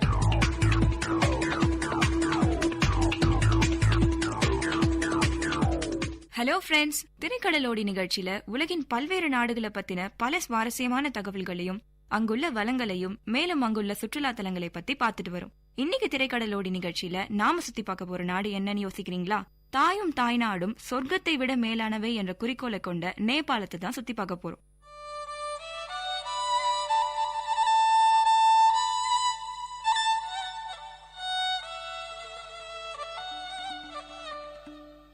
நேபாளம் இமயமலையில் அமைந்துள்ள ஒரு நாடாகும். தெற்காசியாவில் உள்ள இந்நாட்டின் வடக்கில் சீன குடியரசும், தெற்கு, மேற்கு மற்றும் கிழக்கு திசைகளில் இந்தியாவும் அமைந்துள்ளன. நேபாளம் பொதுவாக இமாலய ராஜ்யம் என்று அழைக்கப்படுகிறது. நேபாள நாட்டின் மக்கள் தொகையில் 80% இந்து மதத்தை பின்பற்றுகிறார்கள். தெற்கே வெப்பமான தெராயும் வடக்கே குளிரான இமாலயமும் கொண்ட நேபாளத்தின் புவியமைப்பு பெரிய வேறுபாடுகளை காட்டுகிறது. சிறிய தூரத்திற்குள் சமவெளியில் இருந்து உலகிலேயே மிக உயரமான இமயம் வரை நிலம் மிக விரைவாக உயர்வடைகிறது. சீனாவுடனான எல்லையில் உள்ள எவரெஸ்ட் உட்பட உலகின் முதல் 10 உயரமான மலைகளில் 8 நேபாளத்தில் காணப்படுகிறது. நேபாளத்தின் தலைநகரமும் அதன் பெரிய நகரமுமான காட்மாண்டு விளங்குகிறது. நேபாளத்தின் பெயரின் ஆரம்பம் குறித்த தெளிவான கருத்துக்கள் இல்லாத போதும் நே என்றால் புனிதம் என்றும் பால் என்றால் குகை என்றும் பொதுவான கருத்தாகும். பல்வேறு அரசர்களின் கீழ் நீண்ட பசுமையான வரலாற்றை கொண்டிருந்த நேபாளம் 1990 அரசியலமைப்பு சட்ட முடியாட்சியாக மாறியது. தற்போதைய குடியரசுத் தலைவராக ராம் பரான் யாதவ் பதவி வகிக்கிறார். பிரதமராக மாதவ் குமார் நேபாள் பதவி வகிக்கிறார். 1,47,181 கிலோமீட்டர் பரப்பளவு கொண்ட நேபாள் உலகத்தின் 94வது பெரிய நாடாக விளங்குகிறது. அங்கு 27,133,000 மக்கள் வாழ்கிறாங்க. இது உலக நாடுகள்ல 42வது மக்கள் தொகை கொண்ட நாடுன்னு சொல்றாங்க. அங்கு பயன்படுத்தப்படும் நாணயத்தை நேபாள ரூபான்னு சொல்றாங்க. காட்மாண்டு பள்ளத்தாக்கு பிரதேசத்தில் அகழ்ந்தெடுக்கப்பட்ட நியோலிதிக் கால பகுதியை சேர்ந்த ஆயுதங்களின் மூலம் 900 ஆண்டுகளுக்கு முன்னரே இப்பிரதேசங்களில் மக்கள் இருந்ததை காட்டுகிறது. திபேத்திய மியான்மர் இன மக்கள் 2500 ஆண்டுகளுக்கு முன்னர் இங்கு வசித்ததாக கருதப்படுகிறது. இந்தோ ஆரிய மக்கள் சுமார் கிமு 1500 அளவில் இங்கு வந்தனர். மேலும் சுமார் கிமு 1000 அளவில் பல சிற்றரசுகள் தோன்றின. கிமு 250 அளவில் இப்பிரதேசம் வட இந்தியாவின் மௌரிய பேரரசுடைய ஆதிக்கத்திற்கு உட்பட்டது. பின்னர் கிபி 4வது நூற்றாண்டளவில் குப்த பேரரசுடைய ஆட்சியின் கீழான அரசாக செயற்பட்டது. கிபி 5வது நூற்றாண்டுக்கு பின்னர் லிகாவியர் என அழைக்கப்பட்டவர்கள் இப்பிரதேசத்தை ஆட்சி செய்தார்கள். இவர்களது ஆட்சி கிபி 5வது நூற்றாண்டின் பிற்காலம் வரை நீடித்தது. லிகாவிய அரச வம்சத்திற்கு பின்னர் நேவரி காலம் தொடங்கியது. 879 இவ்வரசம்சம் நேபாளத்தை ஆண்டது. எனினும் அவர்களின் ஆட்சியின் எல்லைகள் குறித்த தகவல்கள் இல்லை. கிபி 12வது நூற்றாண்டின் ஆரம்பத்தில் பெயரின் இறுதியில் மல்லன் என்ற பட்டத்தையுடைய மன்னர்கள் ஆட்சி செய்தார்கள். இவர்கள் நாட்டை ஒரு குடையின் கீழ் கொண்டு வந்து ஆட்சி செய்தனர். 200 வருடங்களுக்கு பிறகு 14வது நூற்றாண்டில் நேபாள நாடு காட்மாண்டு, பத்தான், பசாட்காவோன் என 3 பிளவுபட்டது. இவை பல நூற்றாண்டுகளுக்கு பகைமை பாராட்டி வந்தனர். பின்னர் 1765 பிரித்திவ் நாராயணன் சா என்பவர் 3 நாடுகளையும் ஒன்றிணைத்து இன்றைய நேபாளத்திற்கு வித்திட்டார். அதன் பின்னர் 1991 மேயில் அரசியலமைப்பு சட்டத்தை மாற்றி பல கட்சி முறைகளை கொண்டு வந்தனர். முதலாவது ஜனநாயக தேர்தலில் நேபாள காங்கிரஸ் வெற்றி பெற்று கிரிஜா பிரசாத் கொய்ராலா பிரதமராக பதவியேற்றார். நேபாள மலை பிரதேசமானது உலகிலேயே உயரமான மலைகளை கொண்டுள்ளது. உலகின் உயரமான மலையான எவரெஸ்ட் திபேத்துடனான எல்லையில் காணப்படுகிறது. மேலும் உலகின் முதல் 10 உயரமான மலைகளில் 8 நேபாளத்தில் அமைந்துள்ளது. உலகின் 3வது உயரமான மலையான கஞ்சன்சுங்கா மலை கிழக்கு சிக்கிமுடனான எல்லையில் அமைந்துள்ளது. காடழிப்பு அதாவது டீஃபாரஸ்டேஷன் இப்பிரதேசத்தில் காணப்படும் முக்கிய பிரச்சனையாகும். நேபாளத்தோட வானிலை பொறுத்தவரை நேபாளம் 5 காலநிலை வலயங்களுள் கொண்டுள்ளது. 1200 மீட்டருக்கு கீழான பகுதியில் வெப்ப வலய காலநிலையும் 1200 2400 மீட்டர் வரையான பிரதேசம் மிதமான காலநிலையையும் 2400 3600 மீட்டர் வரையான பிரதேசம் குளிர் வலய காலநிலையையும் 3600 4400 மீட்டர் வரையான பிரதேசம் உப ஆர்டிக் காலநிலையையும் 4400 மீட்டருக்கு மேலான பிரதேசம் ஆர்டிக் காலநிலையும் கொண்டுள்ளது. மேலும் நேபாளத்தில் கோடை, பருவக்காற்றுகள், இலையுதிர் காலம், மாரி, இளவேனில் என 5 பருவங்கள் காணப்படுகின்றன. இமாலயம் பருவக்காற்றுகளுள் செல்லும் வட எல்லையாகவும் மாரி மத்திய ஆசியாவில் இருந்து வரும் குளிர்காற்றுகள் செல்லும் தெற்கு எல்லையாகவும் செயற்படுகின்றது. நேபாளமும் வங்காளதேசமும் சுமார் 21 கிலோமீட்டர் மட்டுமே அகலமான இந்தியாவுக்கு சொந்தமான நிலப்பரப்பால் பிரிக்கப்பட்டுள்ளன. இப்பிரதேசம் சில்லிகுரி வழிப்பிரதேசம் என அழைக்கப்படுகிறது.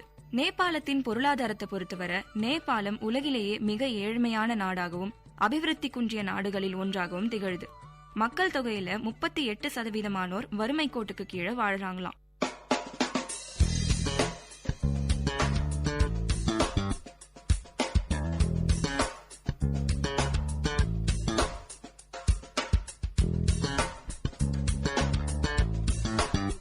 நேபாளத்துல நீர்மின் மூலமா மின்சார உற்பத்தி நடத்துறாங்க. வருடத்திற்கு சுமார் 83,000 மெகாவாட்ஸ் மின்சாரத்தை தயாரிக்கிறாங்களாம். ஆனா இந்த மின்சாரம் தயாரிப்பு 27 கோடி மக்கள் வாழும் ஒரு நாட்டுக்கு கண்டிப்பா பத்தாது. அதனால 24 மணி நேரத்துல ஏறத்தாழ 9 - 12 மணி நேரம் தான் மின்சாரம் கிடைக்குதாம். வருங்காலத்துல வேற ஒரு முறை மூலமா மின்சாரத்தை தயாரித்து நேபாளத்திற்கு தடையில்லா மின்சாரத்தை வழங்கணும்னு மிக கடினமா உழைச்சிட்டு வராங்க. நேபாளம் மலைப்பகுதியால சூழப்பட்டதால அங்க இன்டர்நெட் ஸ்பீட் கொஞ்சம் கம்மியா தான் இருக்குன்னு சொல்றாங்க. அங்க வாழும் மக்கள் 260 கிலோபைட்ஸ்க்கும் கம்மியான ஸ்பீட்ல தான் இன்டர்நெட்டை யூஸ் பண்றாங்களாம். இனி வரும் காலங்கள்ல இன்டர்நெட் ஸ்பீடை அதிகமாக்குறது தான் அங்கு உள்ளவர்களின் கொள்கையாக கருதப்படுகிறது. நேபாள 7 வேர்ல்ட் ஹெரிடேஜ் பிளேசஸ் இருப்பதாக சொல்றாங்க. காட்மாண்டு, பகத்பூர், லலித்பூர் போன்ற 3 இடங்களை கொண்ட காட்மாண்டு வேலியில தான் வேர்ல்ட் ஹெரிடேஜ் பிளேசஸ் இருப்பதா சொல்றாங்க. அதுல நேபாளத்தின் முக்கிய சுற்றுலா தலங்களான பசுபதிநாத், ஸ்வயம்புநாத், பௌத்த ஸ்தூபா, காத்மாண்டு, பக்தபூர் மற்றும் பதான் தர்பார் ஸ்கொயரும் அடங்கும். அங்குள்ள நாகரிகங்கள்ல மிகவும் அழகானது அவங்களோட நமஸ்தேன்னு வரவேற்கும் கலாச்சாரம் தான். நம்ம ஊர்ல வணக்கம் சொல்ற மாதிரி 2 கைகளை கூப்பி நமஸ்தேன்னு வரவேற்பாங்க. மனிதர்களுள்ள வாழும் தெய்வத்தை வணங்கும் வகையில நமஸ்தேன்னு சொல்றதா அவங்க நம்புறாங்க. நேபாளத்தோட தேசிய கொடி நாட்கரம் வடிவம் அல்லாத வித்தியாசமான வடிவமைப்பை கொண்டது. 2 முக்கோணங்களை மேலும் கீழும் வைத்தது மாதிரி இருக்கும். இந்த இரு முக்கோணங்கள் அங்கு இருக்கும் இரு பெரிய சமயங்களான இந்து மதத்தையும் பௌத்த மதத்தையும் குறிப்பதாக சொல்றாங்க. உலகின் வேறு எந்த நாட்டுக்கும் இப்படி ஒரு அமைப்பு இல்லை. ப்ளூ பார்டரோட சிகப்பு நிறத்துல இருக்கும் நேபாளத்தோட கொடி. கொடியில சூரியனும் சந்திரனோட அமைப்பும் இருக்கும்.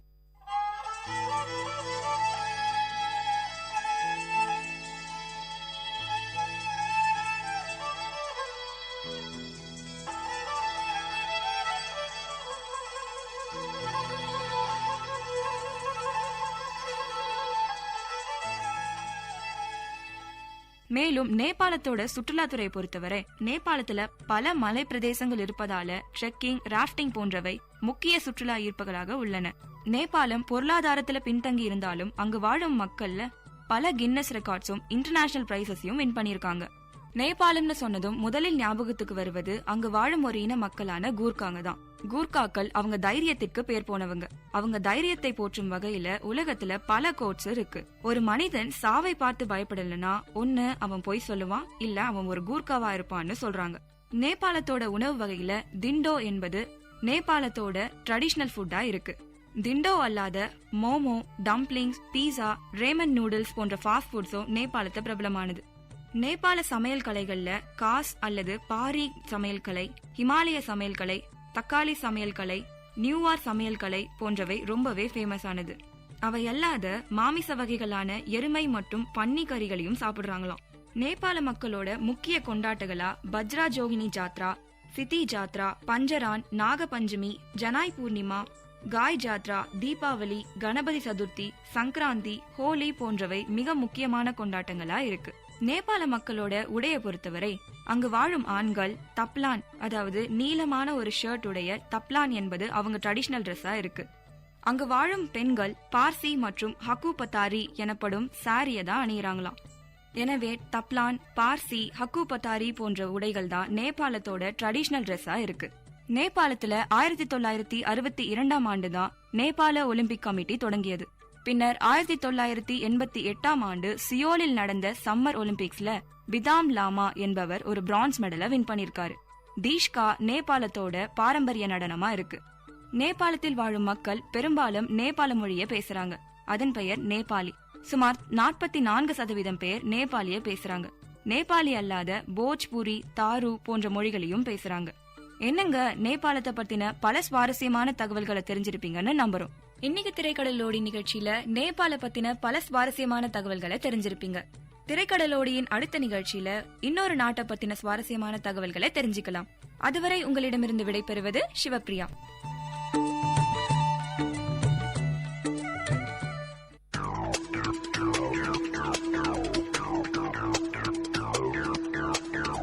நேயர்கள் இதுவரை கேட்டது திரைக்கடலோடி, கண்டங்களை இணைக்கும் ஒரு புரிதல் தொடர்.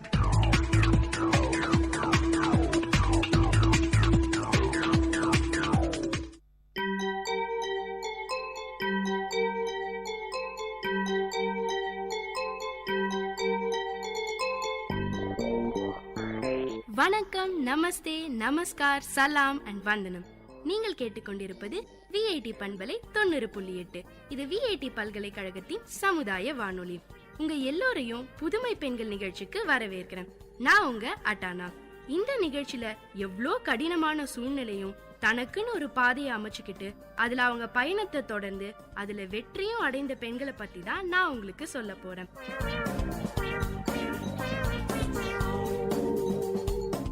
பொதுவா நம்ம எல்லாருக்குமே திருமணம் முடிஞ்சுட்டா ஒரு குடும்பம், குழந்தைங்கன்னு ஓடிக்கிட்டே இருக்க வேண்டி வரும். தனக்குன்னு நேரம் ஒதுக்குறதே கடினமாயிடும்னு நினைச்சுக்கிட்டு இருக்கோம். இந்த மாதிரி சொல்லி சொல்லியே பல பெண்கள் அப்படியே ஆயிட்டாங்க.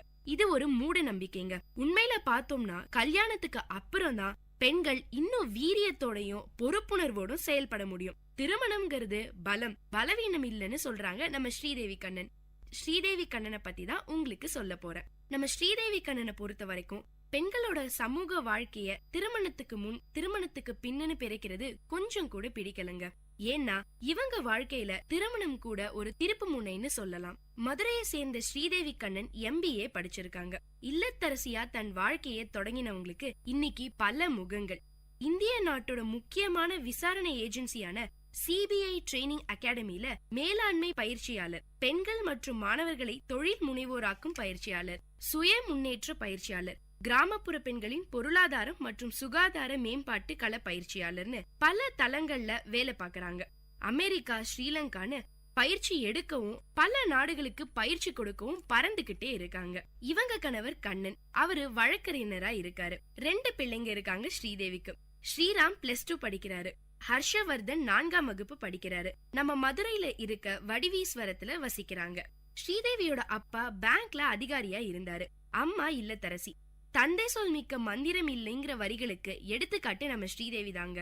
எந்த செயலை செஞ்சாலும் ஏதாவது ஒரு விதத்துல வித்தியாசமாவும் தனித்துவமாவும் இருக்கணும்னு அப்பா அடிக்கடி சொல்லிக்கிட்டே இருப்பாராம். அதுதான் நம்ம ஸ்ரீதேவிக்கு வேத வாக்குங்க. செஸ், வாலிபால், பாட்டு, பேச்சு, எழுத்துன்னு எல்லாத்துலயும் கவனம் செலுத்தினாங்க. ஸ்கவுட்ல ஜனாதிபதி விருதெல்லாம் வாங்கியிருக்காங்களாம். பல கனவுகள் ஸ்ரீதேவி மனசுக்குள்ள ரெக்க கட்டி பறந்துகிட்டு இருந்த இந்த தருணத்துலதான் அவங்க ஆசைகளுக்கு பூட்டு போடுற மாதிரி வந்தது திருமணம். திருமணம் ஆயிடுச்சுன்னா அவ்வளவுதான், குடும்பமும் குழந்தைங்களும் தான். வேற எந்த ஆசைகளையும் லட்சியத்தையும் வச்சுக்காத, நிறைவேறாம போச்சுன்னா பயங்கரமா ஃபீல் பண்ணுவேன்னு சொல்லிட்டே இருக்கிற இந்த சமுதாயத்துல ஸ்ரீதேவி மட்டும் விதிவிலக்கா என்ன? அவங்களுக்கும் இந்த மாதிரி பல பேர்கிட்ட இருந்து அட்வைஸா வந்துகிட்டே இருந்தது. மத்தவங்க சொன்னதுலயும் கொஞ்சம் உண்மை இருக்குங்க. திருமணத்துக்கு அப்புறம் கணவர், குழந்தைங்கன்னு சொந்தக்காரங்கன்னு பொறுப்புகள் வந்துகிட்டே இருந்தது. ஆனாலும் படிக்கிறது, எழுதுறதுன்னு கிடைச்ச நேரங்கள்ல எல்லாம் தனக்காக பயன்படுத்திக்கிட்டாங்க ஸ்ரீதேவி. எந்த ஒரு சூழலையும் தனக்கு பிடிச்சத பண்ணணும்னு வெறித்தனமா இருந்தோம்னா எப்படியாவது எந்த வகையிலாவது நேரத்தை ஒதுக்க முடியுங்கிறதுக்கு நம்ம ஸ்ரீதேவி தாங்க சாட்சி. ஒரு நாள் அவங்க கணவர் கண்ணன், நீ விரும்பினா உனக்கு பிடிச்ச மாதிரியான ஏதாவது ஒரு வேலையை செய்யன்னு சொன்னாராம். இத கேட்ட நம்ம ஸ்ரீதேவிக்கு ஒரே சந்தோஷம்.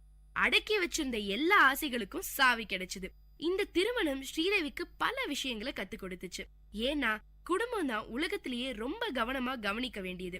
நம்ம செய்யற செயல் யாரையும் பாதிக்காம இருக்கணும். வேகமாவும் விவேகமாவும் செயல்களை செய்ய வேண்டியிருக்கும். இந்த மாதிரி பல விஷயங்களை கத்து கொடுத்தது. பல அனுபவங்கள் கிடைச்சது நம்ம ஸ்ரீதேவிக்கு. இது எல்லாம் சேர்ந்து அவங்களுக்குள்ள ஒரு புது தைரியத்தையும் துணிச்சலையும் கொடுத்துச்சு. பொதுவா ஏற்றுமதி இறக்குமதியில பெண்களோட பங்களிப்பு ரொம்பவே கம்மிங்க. ஏன்னா முழு கவனமும் செலுத்தி செய்ய வேண்டிய வேலை. இங்குள்ள உற்பத்தியாளர்களையும் வெளிநாட்டுல இருக்க வியாபாரிகளையும் இணைச்சு செயல்படணும். இதுக்கு கவனம் சிதறாம உழைக்கணும். ஆனா பெண்களுக்கு தான் அதான் ரொம்ப கஷ்டமாச்சே. இன்னைக்கு சரியா சமைச்சோமா, கேஸ அணைச்சோமா, வீட்டை பூட்டினோமா, கணவருக்கு சாப்பாடு பிடிச்சதா, பிள்ளைங்க டெஸ்ட் எப்படி எழுதினாங்கன்னு பல டென்ஷன். இதுல எங்க முழு கவனம் செலுத்துறது? ஆனா கொஞ்சம் தைரியமும் சமரசம் இல்லாத உழைப்பும் இருந்தா நிச்சயமா இதுல நிலைக்க முடியுங்க. விடாமுயற்சிக்கு நம்ம எல்லாருக்குமே எடுத்துக்காட்டு நம்ம ஸ்ரீதேவி தாங்க. ஆனா நம்ம எல்லார்கிட்டயும் ஒரு கெட்ட பழக்கம் இருக்கு. யாராவது ஏதாவது புதுசா பண்றேன்னு சொன்னா போதும், உடனே அவங்கள வித்தியாசமா பாப்போம். அதனால என்னெல்லாம் பிரச்சனை வரும்னு யோசிப்போமே தவிர நல்லது என்னன்னு சிந்திக்க மாட்டோம். பல கேள்விகள் நம்ம மனசுல முளைச்சிடும். ஏற்றுமதி நிறுவனம் தொடங்குறேன்னு சொன்ன உடனே அவங்க கணவர் ஸ்ரீதேவிய ஒரு மாதிரியே பார்த்தாராம். ஆனா ஸ்ரீதேவியோட தீவிரம் புரிஞ்சுக்கிட்டு அனுமதிச்சாரு. முதல்ல ரொம்பவே எளிமையா தொடங்கினாங்க. லெதர், சில்க் ரெண்டையும் ஆஸ்திரேலியா, கத்தார், டென்மார்க் மாதிரியான நாடுகளுக்கு அனுப்பினாங்க. பிசினஸ் ரொம்பவே நல்லா போச்சு. கொஞ்ச நாள்ல இத பத்தி சில செய்திகள் வெளிவந்ததுக்கு அப்புறம் நிறைய பெண்கள் ஸ்ரீதேவியை தேடி வர ஆரம்பிச்சாங்க. பல பெண்கள் இந்த துறைய பத்தி தெரிஞ்சுக்கிட்டு இத கத்துக்கணும்னு ஸ்ரீதேவி கிட்ட வந்தாங்க. இத மத்தவங்களுக்கு சொல்லி கொடுக்கணும்னு ஸ்ரீதேவியும் முடிவு பண்ணாங்க. அதனால அவங்கள தேடி வந்து கேக்குறவங்களுக்கு மட்டும் சொல்லி கொடுக்க ஆரம்பிச்சாங்க. அவ்வளோ வேலைகளுக்கு நடுவுலயும் ஒரு பக்கம் அவங்களுக்கு பயிற்சி கொடுத்துக்கிட்டே இருந்தாங்க ஸ்ரீதேவி. கொஞ்ச நாள்ல இவங்க கிட்ட இருந்து பயிற்சி எடுத்துக்கிட்ட பெண்கள் அவங்க வாழ்க்கையில முன்னேறத பார்த்துட்டு பிருந்தா இன்ஸ்டிடியூட் ஆஃப் ஃபாரின் ட்ரேட்னு ஒரு பயிற்சி மையத்தை தொடங்கினாங்க ஸ்ரீதேவி. ஆங்கிலமும் இணைய அறிவும் இருந்தாலே ஏற்றுமதி மூலம் இந்த உலகத்தையே வெல்ல முடியுங்க. இவங்க அளித்த பயிற்சி ரொம்ப சுலபமாவும் அந்த வேலைக்கு ரொம்ப பொருத்தமாவும் இருந்தது. இவங்க இன்ஸ்டிடியூட்ல படிச்ச நிறைய பெண்களுக்கு அதுக்கான களத்தை அமைச்சு கொடுக்கற வாய்ப்பும் கிடைச்சது. பல பெண்களுக்கு நல்ல வேலை, கை நிறைய சம்பாத்தியம்னு வாழ்க்கையில தான் சொந்த கால நிக்க இந்த பயிற்சி ரொம்பவே உதவியா இருந்தது. நம்ம நாட்டை பொறுத்த வரைக்கும் பெண்களுக்கு தைரியமூட்டவும் வழிகாட்டவும் ஏற்பாடுகள் குறைவாதாங்க இருக்கு. அரசு தரப்புல அதுக்கான வாய்ப்புகளும் திட்டங்களும் இருந்தாலும் அது முழுமையா எல்லாரையும் போய் சேரதில்ல. பெண்களும் இந்த சூழ்நிலையில பொருளாதார சக்தியா மாற வேண்டிய தேவை இருக்கு. ஒரு நடுத்தர குடும்பத்தை எடுத்துக்கிட்டோம்னா கணவன் வேலைக்கு போவாரு, மனைவி வீட்டை கவனிச்சுக்குவாங்க, ஒரு குழந்தையோ இல்ல 2 குழந்தையோ படிச்சுக்கிட்டு இருப்பாங்க. மாசமானா வீட்டு வாடகை, மளிகை செலவு, கரண்ட் பில்லுன்னு மாசம் முழுக்க செலவு வந்துகிட்டே இருக்கும். இந்த நிலைமையில ஒருத்தருடைய வருமானம் பத்துறதில்ல. அதனால பெண்களும் வேலைக்கு போக ஆரம்பிச்சிருக்காங்க. ஆனா இங்க ஆண்களுடைய உழைப்புக்கு கிடைக்கிற மரியாதை பெண்களுடைய உழைப்புக்கு கிடைக்கிறது இல்ல. அமைப்பு சாரா தொழில்கள்ல 2 பேரும் ஒரே மாதிரியான உடல் உழைப்பு கொடுத்தாலும் ஆண்களுக்கு அதிக சம்பளமும் பெண்களுக்கு குறைவான சம்பளமும் கொடுக்கிற நிலைமைதான் இருக்கு. தகவல் தொழில்நுட்பம், அதாங்க இந்த சாஃப்ட்வேர் ஜாப்னு சொல்றமே, அதுல மட்டும் நிலைமை கொஞ்சம் மாறி இருக்கு. இந்த மாதிரியான பெண்கள் உழைப்ப கம்மியா எடை போடுறத மாத்தணும்னா பெண்கள் சுய தொழில் முனைவோரா மாறணுங்கிறாங்க நம்ம ஸ்ரீதேவி. ஒருத்தர்கிட்ட போய் வேலை செஞ்சாதானே இப்படி 10 பேருக்கு வேலை கொடுக்கிற முதலாளியானா இப்ப இருக்க நிலைமை மாறிடும்ல. அது மட்டும்தான் மாற்றத்துக்கும் ஏற்றத்துக்கும் இருக்க ஒரே வழின்னு சொல்றாங்க ஸ்ரீதேவி.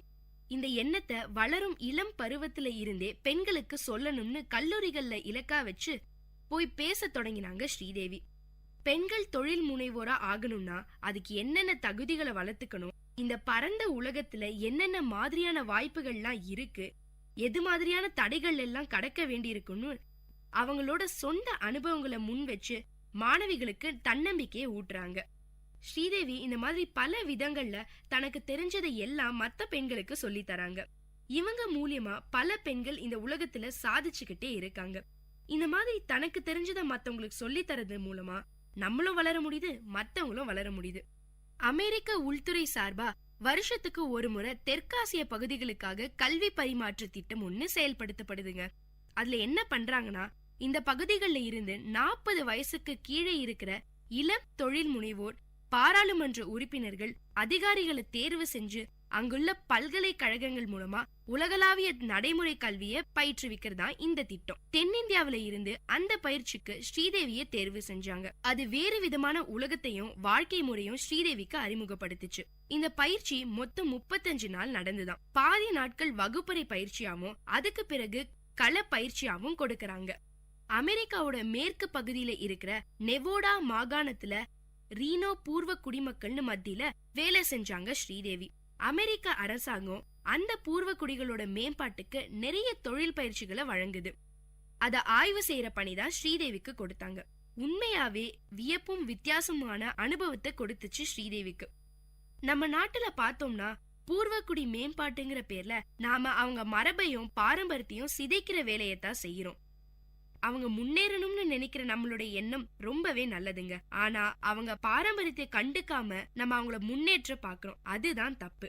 ஆனா அமெரிக்கால அந்த மக்களோட பண்பாட்டையும் கலாச்சாரத்தையும் சிதைக்காம அவங்க வாழற பகுதியில கிடைக்கிற பொருட்களை வச்சு தொழில்களை செய்ய பயிற்சி கொடுக்கறாங்களாம்.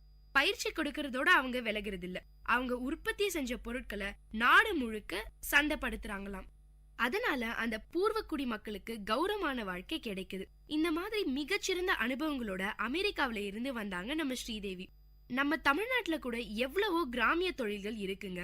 உதாரணத்துக்கு மண்பாண்ட தொழில எடுத்துக்கலாம். உன்னதமான கலை தொழில், பயிற்சியும் பாரம்பரியமும் இல்லாத யாருமே அந்த தொழில செய்ய முடியாது.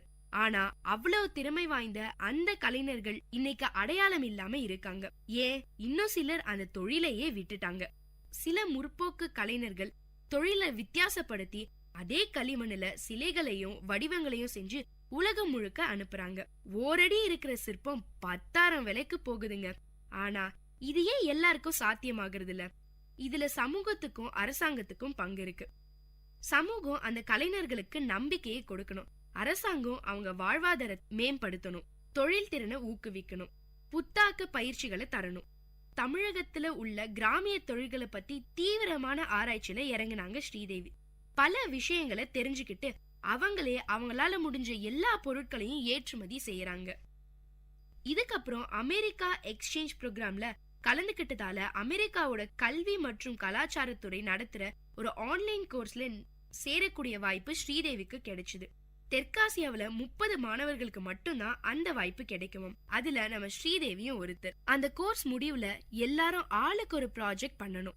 அதுல நம்ம ஸ்ரீதேவி கிராமப்புற பெண்களோட ஆரோக்கிய விழிப்புணர்வு பத்தி ஆய்வு செய்ய தொடங்கினாங்க. குறிப்பா மார்பக புற்றுநோய், கர்ப்பப்பை புற்றுநோய் பத்தியெல்லாம் எந்த அளவு விழிப்புணர்வு இருக்குன்னு பார்த்தாங்களாம்.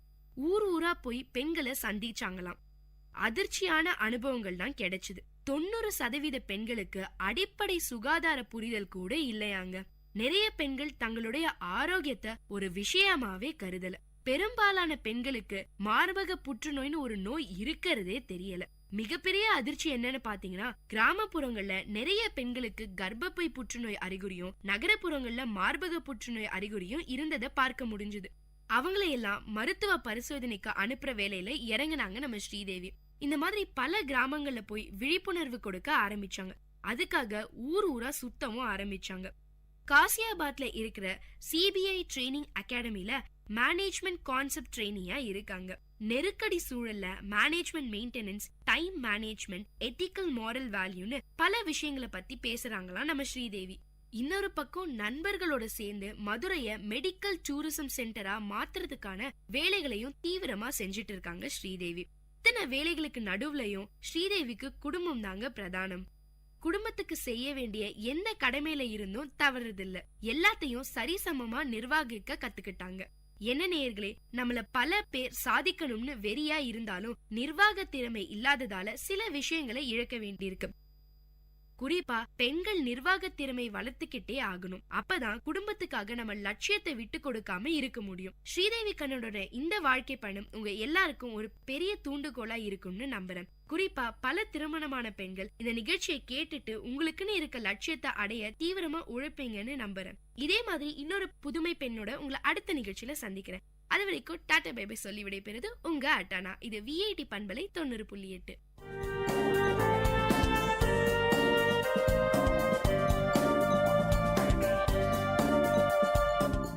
இந்த நிகழ்ச்சி உங்க எல்லாருக்கும் ஒரு பெரிய உற்சாகத்தை தந்திருக்கும்னு நம்புறேன். இதே மாதிரி பல விஷயங்களை தெரிஞ்சுக்கணுமா? அப்போ விஐடி பண்பலை 90.8 கேட்டுக்கிட்டே இருங்க.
வல்லுனர் பார்வை.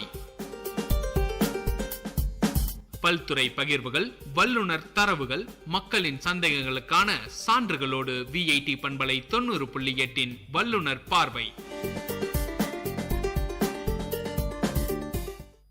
வணக்கம் நேயர்களே, இது விஐடி பண்பலை 90.8 விஐடி பல்கலைக்கழகத்தின் சமுதாய வானொலி. இந்த நிகழ்ச்சி வல்லுனர் பார்வை. ஒவ்வொரு வல்லுனர் பார்வை நிகழ்ச்சியிலும் ஒவ்வொரு வல்லுனர் கிட்ட நம்ம பேசிட்டு இருக்கோம். அவங்க வாழ்க்கையில் நடந்த சுவாரஸ்யமான விஷயங்கள், அவங்க துறை சார்ந்த விஷயங்களை தான் நம்ம கூட பகிர்ந்துகிட்டு இருக்காங்க.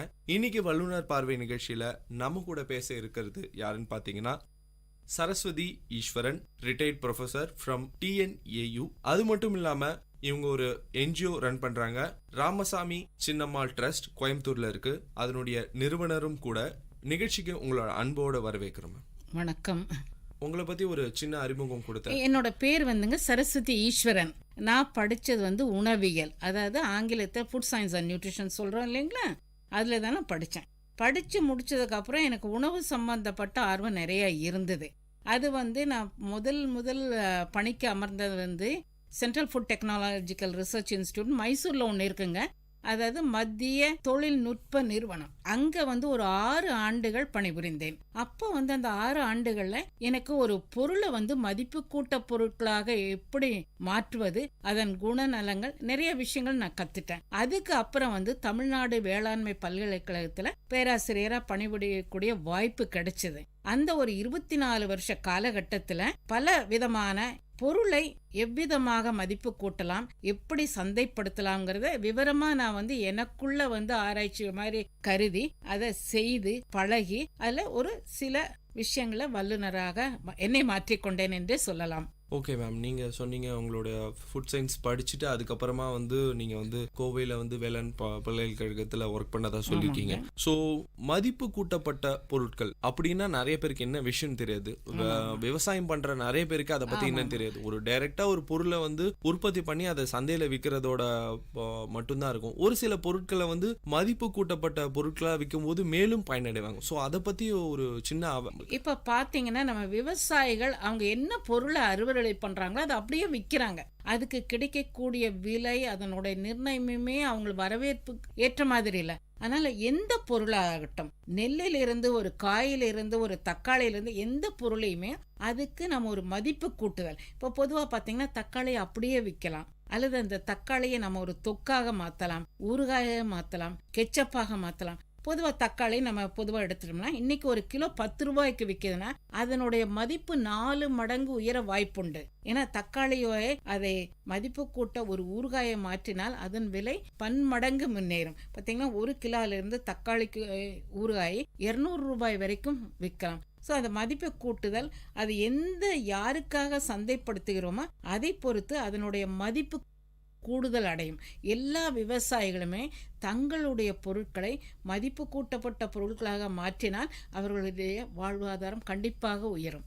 சரி மேம், நீங்கள் சொன்னீங்க மதிப்பு கூட்டப்பட்ட பொருட்களுக்கு சந்தையில் வந்து இதனுடைய அவேர்னஸ் எப்படி இருக்குது? பொதுவாக வந்து முன்னாடி வந்து மெனக்கடணும்னு நினைப்பாங்களா விவசாயிகள்? இது வந்து நம்ம எதுக்கு நம்மளுக்கு வீண் வம்பு, நம்ம தக்காளியை விளைவிப்போம் உடனே விற்றுருவோம் அப்படின்னு சொல்லிட்டு ஒரு மனநிலையா, இல்லை வந்து இப்போ இதுக்கான அவேர்னஸ் கிடைச்சிச்சா? இப்போ நம்ம இன்னும் மதிப்பு கூட்டப்பட்ட ஒரு பொருளாக விற்கும் போது நம்மளுக்கு கண்டிப்பாக லாபம் கிடைக்கும்னு விவசாயிங்க மத்தியில் இதை பற்றி அவேர்னஸ் எப்படி இருக்கு? இப்போ பொதுவாக பார்த்தீங்கன்னா நம்ம தமிழ்நாட்டிலலாம் எடுத்துங்க, விவசாயிகள் வந்து எந்த ஒரு பெரிய விவசாயிகளை விட்டுட்டோம்னா மற்ற எல்லா விவசாயிகளுமே தங்களை பொருட்களை சந்தைப்படுத்துதல பெரிய கஷ்டங்கள் இருக்குது. அவங்க முதலீட்டுக்கு ஏற்ற லாபம் இல்லை. அதனால் மத்திய அரசாங்கத்திலையும் பல திட்டங்கள் கொண்டு வந்திருக்காங்க.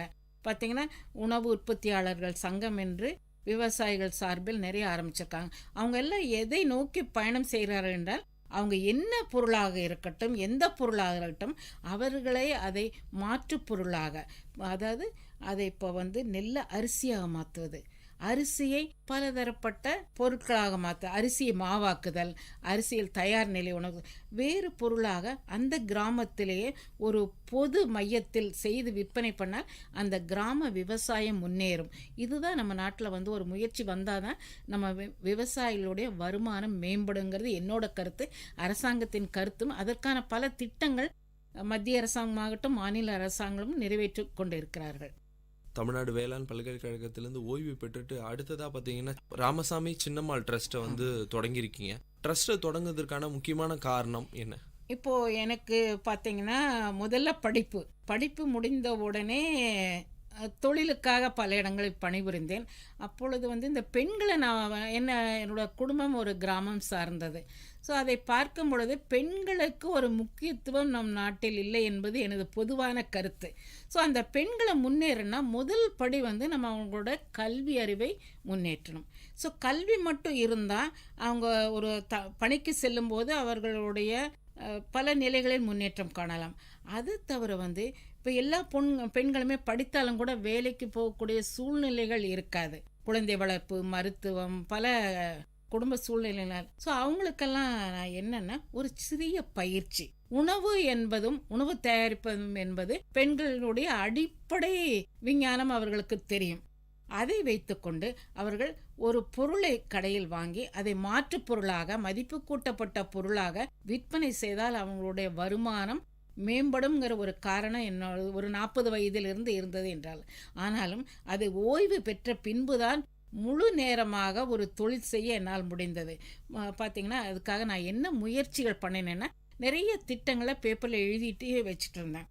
அப்போ ஒரு காலகட்டத்தில் நான் ஓய்வு பெற்ற உடனே ஒரு 2 ஆண்டு ஒரு என்ஜிஓல போய் என்ன நான் மேம்படுத்திட்டேன். எப்படின்னா, ஒரு அறக்கட்டளைனா அது எப்படி இருக்கணும், அது பெண்கள் பாதையில போகணும்னா என்னென்ன முன்னேற்றங்கள் பண்ணணுங்கிறத முதலில் நான் பயிற்சி எடுத்துக்கொண்டேன்.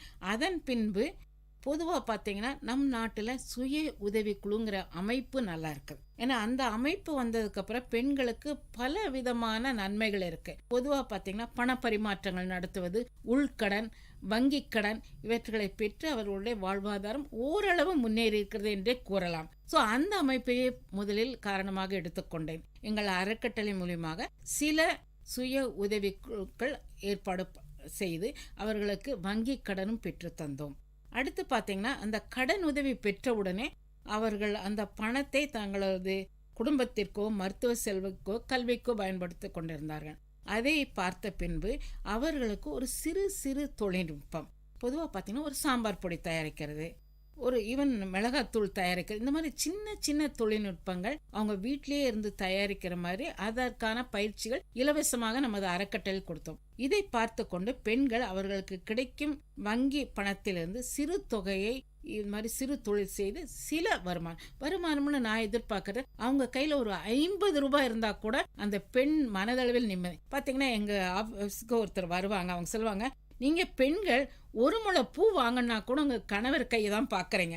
அந்த மாதிரி நமக்கு வருமானம் இருந்தால் நம்ம கணவரோட சுமையும் குறைக்கலாம், நமக்கு தேவையான பொருட்களை நாம் வாங்கிக்கலாம், குழந்தைகளுக்கு பொதுவாக வேண்டியதை படிப்புக்கு வாங்கி கொடுக்கலாம். ஸோ ஒரு பெண்ணிடம் என்னை பொறுத்தவரையும், அதாவது வருமானம் குறைவாக இருக்கக்கூடிய குடும்பங்களில் ஒரு 50 ரூபாயை நான் ஒரு பெரிய தொகை என்று எண்ணுகிறேன். ஸோ அந்த அளவு பெண்களுக்கு சிறு சிறு மதிப்பூட்ட பொருட்களை செய்தால் அவர்களுக்கு நேரம் எடுக்கும்போது அதை தயாரித்து பக்கத்தில் இருக்கிற குழுக்களுக்கு, அவர்களுடைய குழு பெண்களுக்கு சிறிய கடைகள் விற்பனை செய்தாலே அவர்களுடைய வாழ்வாதாரம் கண்டிப்பாக உயரும் என்பது எனது ஆழ்ந்த எண்ணம்.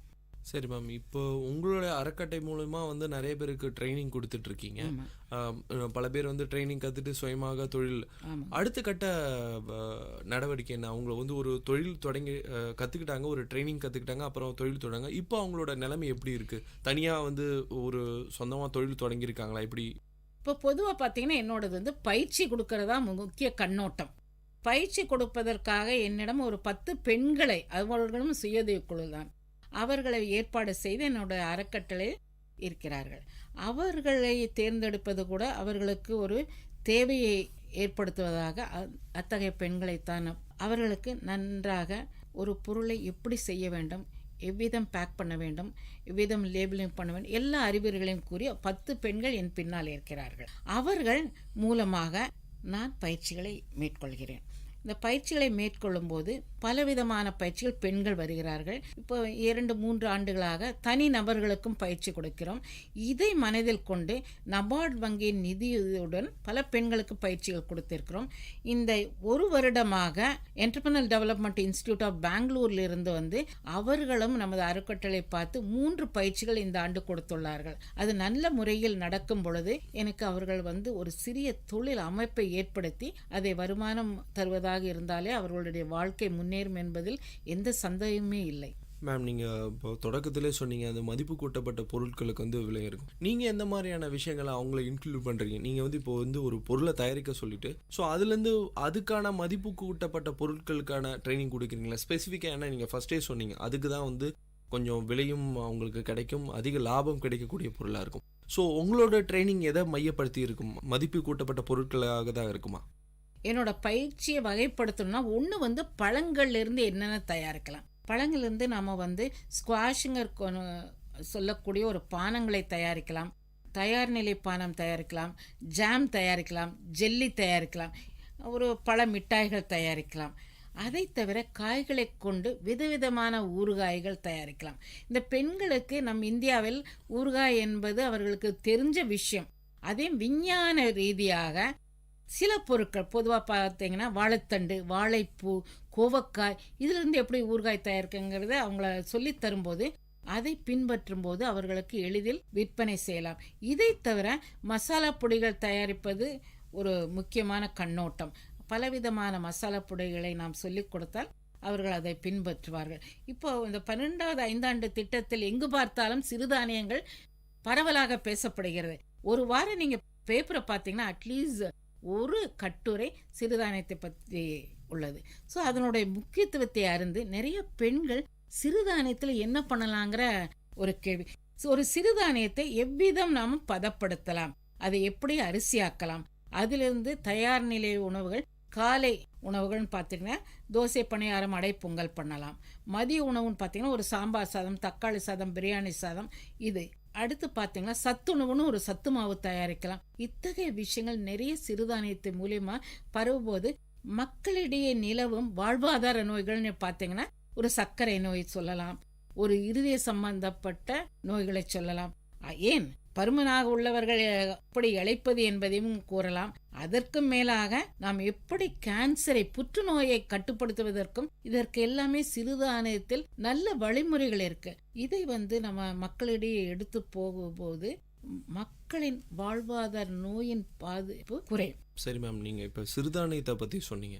இதை பற்றி மக்களுக்கு எந்த அளவு இப்போ அவேர்னஸ் இருக்குது? நம்ம ஒரு மக்கள் இப்போ ஜென்ரலாக இப்போ பல அரிசியோ இல்லை கோதுமை அந்த மாதிரியான விஷயத்த நம்ம பழக்கப்படுத்திட்டோம். சின்ன வயசுலேருந்து அதான் சாப்பிட்ருக்கோம். நம்மளது முன்னோர்கள் இந்த சிறுதானியத்தை தான் பயன்படுத்தி உணவு வகைகள் சாப்பிட்ருக்காங்க. அவங்களுடைய அப்புறம் வாழ்க்கை முறை ரொம்ப நாள் நீடிப்பு இருந்தது அவங்களுடைய. இப்போ அதனுடைய அவேர்னஸ் எப்படி இருக்குது? மக்கள் இப்போ இருக்கிற மக்கள் கிட்ட இதை பற்றி அவேர்னஸ் வளர்ந்து வருதா? எப்படி இருக்காங்க? கண்டிப்பா. இப்ப பாத்தீங்கன்னா வாழ்வாதார நோயின் தாக்கம் ரொம்ப இருக்கு. இன்றைய காலகட்டத்தில் நமது நாட்டில் 70 மில்லியன் பீப்புளுக்கு சர்க்கரை நோயின் தாக்கம் இருக்கிறது. இது இன்னும் அதிகரித்து கொண்டேதான் இருக்கு. இப்போ ஒரு சர்க்கரை நோய்ங்கிறது பரவலாக 2025ஆம் ஆண்டு 5இல் ஒருவருக்கு இதனோட பாதிப்பு இருக்கும் என்று கணக்கிடப்படுகிறது. இதை பார்க்கும்போது ஒவ்வொருவரும் தங்களுடைய வாழ்க்கையை இத்தகைய நோய்களிலிருந்து எவ்வாறு பாதுகாப்பது என்பது ஒரு பெரிய மன உளைச்சலோடு இருக்கிறார்கள். அடுத்து பாத்தீங்கன்னா இருதய சம்பந்தப்பட்ட நோய்கள் பாத்தீங்கன்னா மன அழுத்தம் காரணம், உணவு பழக்க வழக்கம் காரணம். அதற்கு ஒரு ஏற்ற உணவு நமக்கு தேவை. இப்ப இருக்கிறது புற்றுநோய், ஒரு கல்லூரி முன்னாள் நோய் போய் பார்த்தோம்னா எல்லாருமே வெயிட் கூட இருக்காங்க, ஒபேசிட்டி, உடல் பருமன் அதிகரித்து கொண்டு. இதை நாளையும் கட்டுப்படுத்த சிறுதானியம் ஒரு சிறந்த உணவு. ஏன்னு கேட்டீங்கன்னா இப்ப சிறுதானியத்தில் இருக்கக்கூடிய மாவு பொருளை கெட்டித்தன்மை, அதாவது காம்ப்ளெக்ஸ் கார்போஹைட்ரேட்ஸ் இருக்கிறதுனால நம்ம கொஞ்சம் சிறுதானியம் சாப்பிட்டா கூட நமக்கு அந்த பசியின் தன்மையை போக்கக்கூடியது. அது நிதானமாகத்தான் ஜீரணமாகும், நிதானமாகத்தான் சர்க்கரை இரத்தத்தில் கலக்கும். மேலும் அதில் இருக்கக்கூடிய நார்சத்து பல நோய்களுக்கு, பொதுவாக பார்த்தீங்கன்னா சர்க்கரை நோய்க்கு, இருதய சம்பந்தப்பட்ட அந்த கொழுப்பு சம்பந்தப்பட்ட நோய்களை தடுப்பதற்கு மிக மிக முக்கியம். இந்த நார்சத்து ஒரு விதத்தில் ஆராய்ச்சி மூலியமாக என்ன கூறுகிறாள் என்றால் இது புற்றுநோயை கூட கட்டுப்படுத்தும். அதாவது உடல்ல நம்ம குடல் சம்பந்தப்பட்ட புற்றுநோயை கட்டுப்படுத்தும். இது பல நன்மைகள் இருக்குது. இந்த சிறுதானியத்துல பல நன்மைகள் இருக்கிறதுனால இப்ப எல்லாருக்குமே ஒரு நல்ல விழிப்புணர்ச்சி வந்தது. ஏன்னா அவங்க எப்படியாவது தங்களோட வாழ்க்கை நல்லா இருக்கணும், ஆயுட்காலம் நல்லா இருக்கணும், ஒவ்வொரு தனி மனிதனும் விரும்புறதுனால இந்த சிறுதானிய உணவு பரவலாக எல்லோரும் விரும்பி உண்கிறார்கள். அது எத்தகைய உணவாக இருக்க வேண்டும் என்றால், இப்போ பார்த்தீங்கன்னா நகர்ப்புறத்தில் இருக்கிறவங்களுக்கு அது பதப்படுத்திய எளிதில் சமைக்கக்கூடிய உணவுகளாக எதிர்பார்க்க. இப்ப காலை உணவுன்னு பார்த்துட்டீங்கன்னா ஒரு தோசை கலவை, ஒரு பணியார கலவை, ஒரு அடைக்கலவை, அது மாவு தயார் நிலையில கொடுத்தோம்னா அவங்க மிக்ஸ் பண்ணி ஒரு 10 நிமிடம் 20 நிமிடம் கழித்து அழகாக தயார் செய்வார். இத்தகைய உணவுகளுக்கு நம்முடைய நல்ல வரவேற்பு உள்ளது. ஸோ இந்த மாதிரியான விஷயங்கள் உங்ககிட்ட இருக்கிற உங்களோட செல்ஃப் ஹெல்ப் குரூப் மூலிமா மக்களுக்கு ட்ரைனிங் கொடுத்துட்ருக்கீங்க.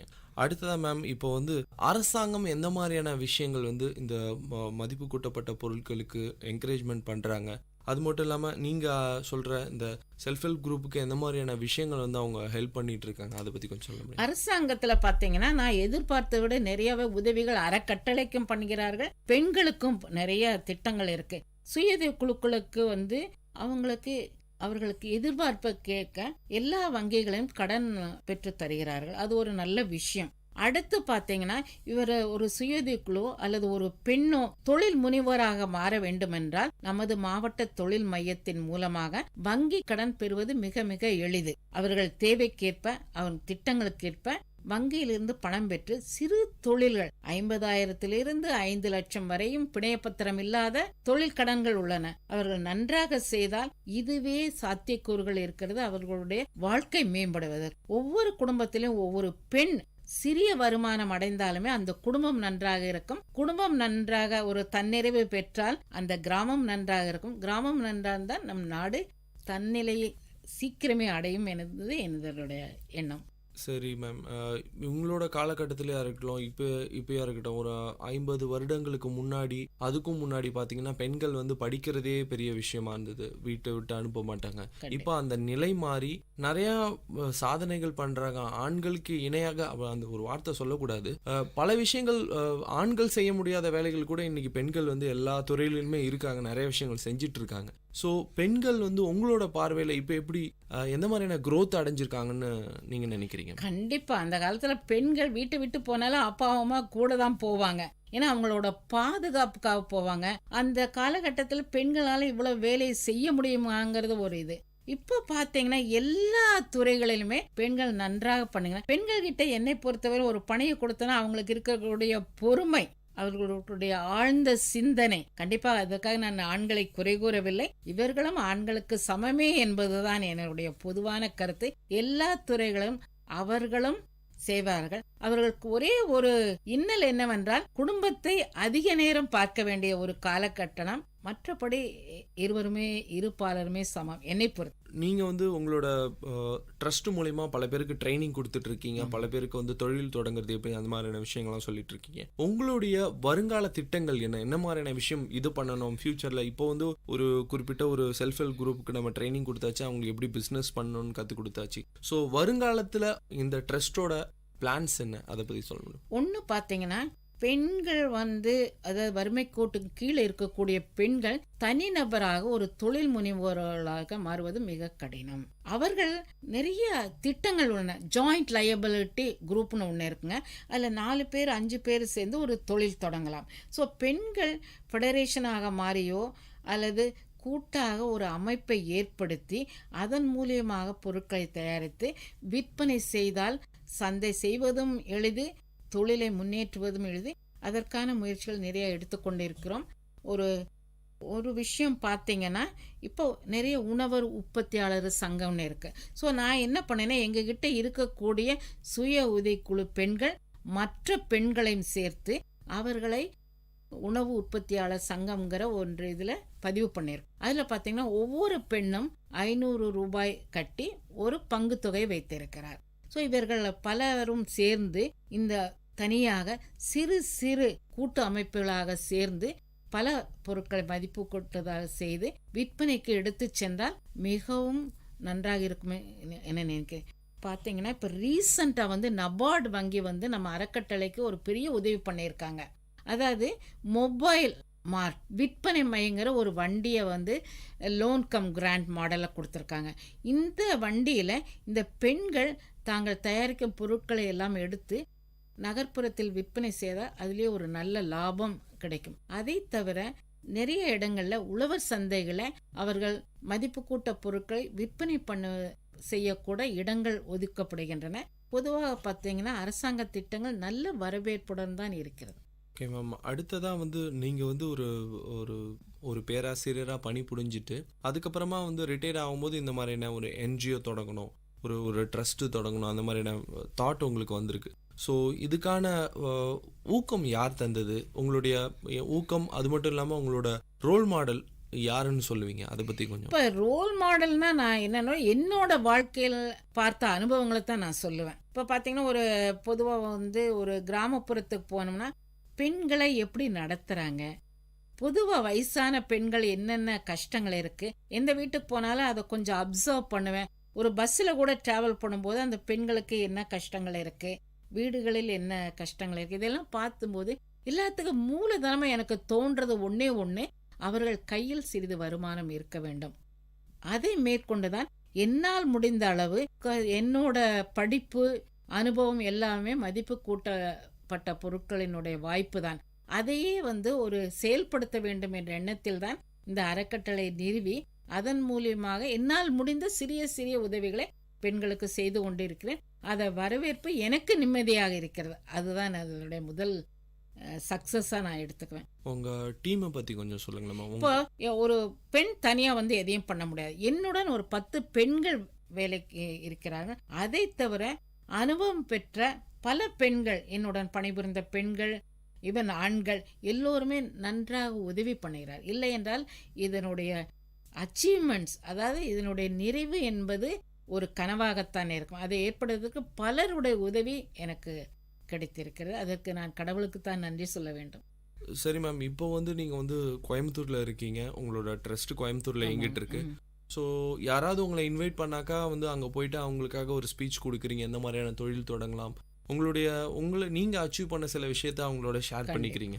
ஸோ உங்களை அணுகணும், உங்களை காண்டாக்ட் பண்ணணும், அவங்களுக்கு அவங்களோட உதவி தேவைப்படுதுன்னா எப்படி காண்டாக்ட்? என்னோட வாழ்க்கையில முக்கிய குறிக்கோளை பெண்களுக்கு ஏதாவது ஒரு செய்யணுங்கிற அடி நோக்கம்தான், மற்ற எந்த எதிர்பார்ப்பும் இல்லை. பெண்கள் ஏதாவது ஒரு சிறிய உணவு சம்பந்தப்பட்ட தொழில் தொடங்க வேண்டும் என்றால் கண்டிப்பாக என்னை அணுகலாம். எனது பெயர் சரஸ்வதி ஈஸ்வரன். என்னுடைய அலைபேசி எண் 9947999995.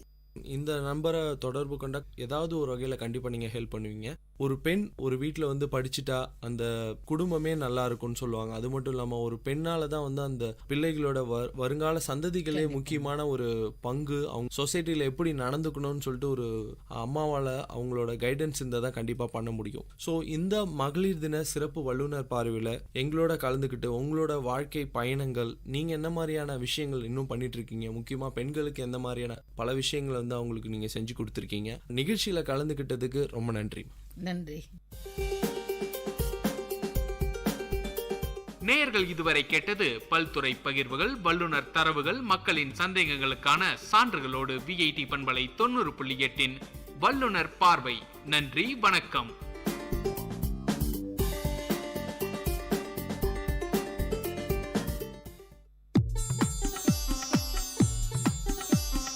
தமிழ்ச்சுடர், வாழ்வும் இலக்கியமும் சங்கமிக்கும் ஒலி ஓவியம் உங்கள் விஐடி பண்பலை 90.8.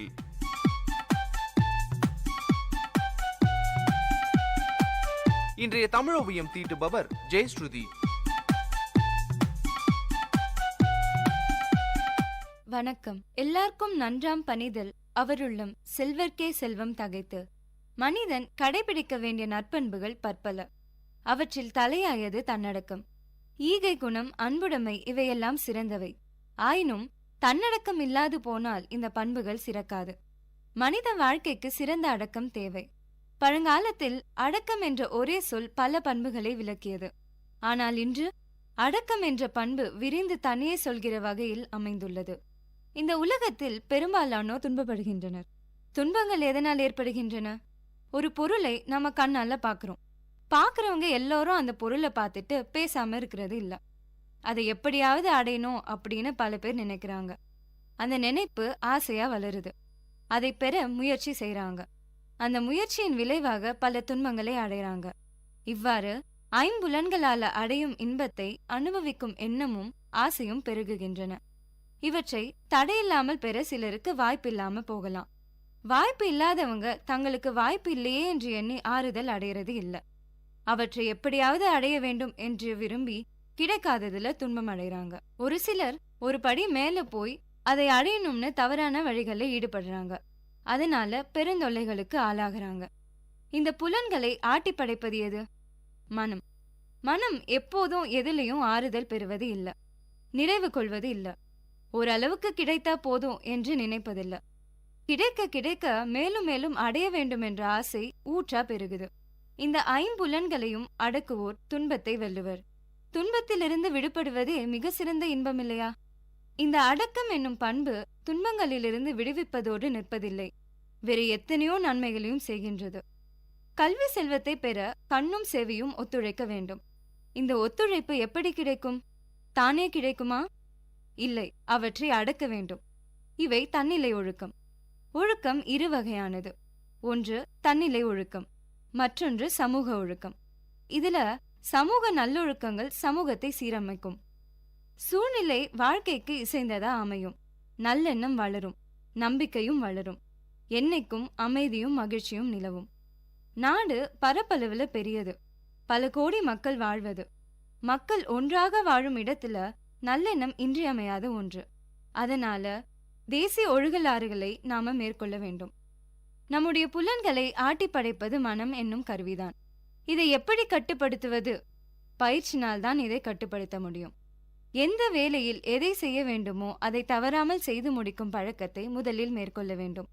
அதே போலவே பெருமிதம் என்ற பெரிய நோயிலிருந்து தன்னைத்தானே காத்துக்கொள்ள வேண்டும். ஒரு வகுப்புல 2 மாணவிகள் இருந்தாங்க. இருவருமே நல்லா படிக்கிற மாணவிகள் தான். பள்ளியில நடக்கும் தேர்வுகள்ல நல்ல மதிப்பெண்களையே பெற்று வந்தாங்க. முதல் மதிப்பெண்களையும் இவங்க தான் வாங்கிட்டு வந்தாங்க. அதுல ஒரு மாணவி சில குடும்ப பிரச்சனைகளால சரிவர படிக்க முடியாம போய் தேர்வுகள்ல இன்னொரு மாணவியை விட குறைந்த மதிப்பெண்களை எடுத்துட்டாங்க. இத பார்த்த அந்த மாணவிக்கு தான் தான் எல்லாமே என்ற எண்ணம் தலை தூக்க ஆரம்பிச்சது. மற்றொரு மாணவிய மட்டம் தட்ட ஆரம்பிச்சாங்க இன்னொரு மாணவி. இதுவும் ஒருவித அடக்கமின்மைதானுங்க. என்னதான் நல்லா படிச்சாலும் மதிப்பெண்கள் வாங்கினாலும் மற்றவர்களை துன்புறுத்துவது தவறான ஒரு விஷயம் தானே. மற்றொரு மாணவியோ இதையெல்லாம் பொருட்படுத்தாம நல்லா படிச்சாங்க. இறுதி தேர்வில நல்ல மதிப்பெண்கள் பெற்று மாவட்டத்தில் முதலிடத்தை பிடிச்சாங்க. அதனால நாம திறமை வாய்ந்தவரா இருந்தாலும் அடக்கத்தோட இல்லைன்னா திறமைக்கான உழைப்புக்கான பலனை அடைய முடியாது. தன்னடக்கம் என்ற சிறந்த பண்பினை பெற வேண்டுமாயின் மற்றவர்களிடம் குறை காணும் தீமை அறவே கூடாது. அடக்கம் என்னும் செல்வத்தை முயன்று பெற்ற வெற்றியே தவத்தால் அடைந்த ஆற்றலாகும். பொருட்செல்வம் முதலானவை இந்த உலகில் சிறப்புடன் வாழ துணை புரிபவை. அடக்கமும் செல்வத்திற்கு எல்லாம் தலை சிறந்த செல்வமாகும். இதையே வள்ளுவர் எல்லார்க்கும் நன்றாம் பணிதல் அவருள்ளும் செல்வர்க்கே செல்வம் தகைத்து என்கிறார். செருக்கு இல்லாமல் அடக்கமாக வாழ்வது எல்லாருக்குமே நல்லதுதான். செல்வங்களுக்கு அது மேலும் சிறந்த ஒரு செல்வமாக விளங்கும் என்கிறார். சிந்தியுங்கள், செயல்படுங்கள். நன்றி.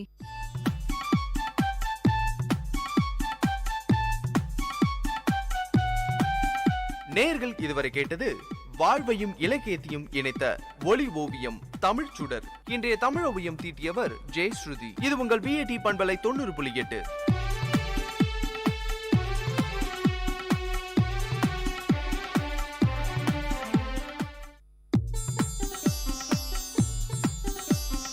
தமிழ் சுடர் வாழ்வும் இலக்கியமும் சங்கமிக்கும் ஒளி ஓவியம் உங்கள் விஐடி பண்பலை 90.8.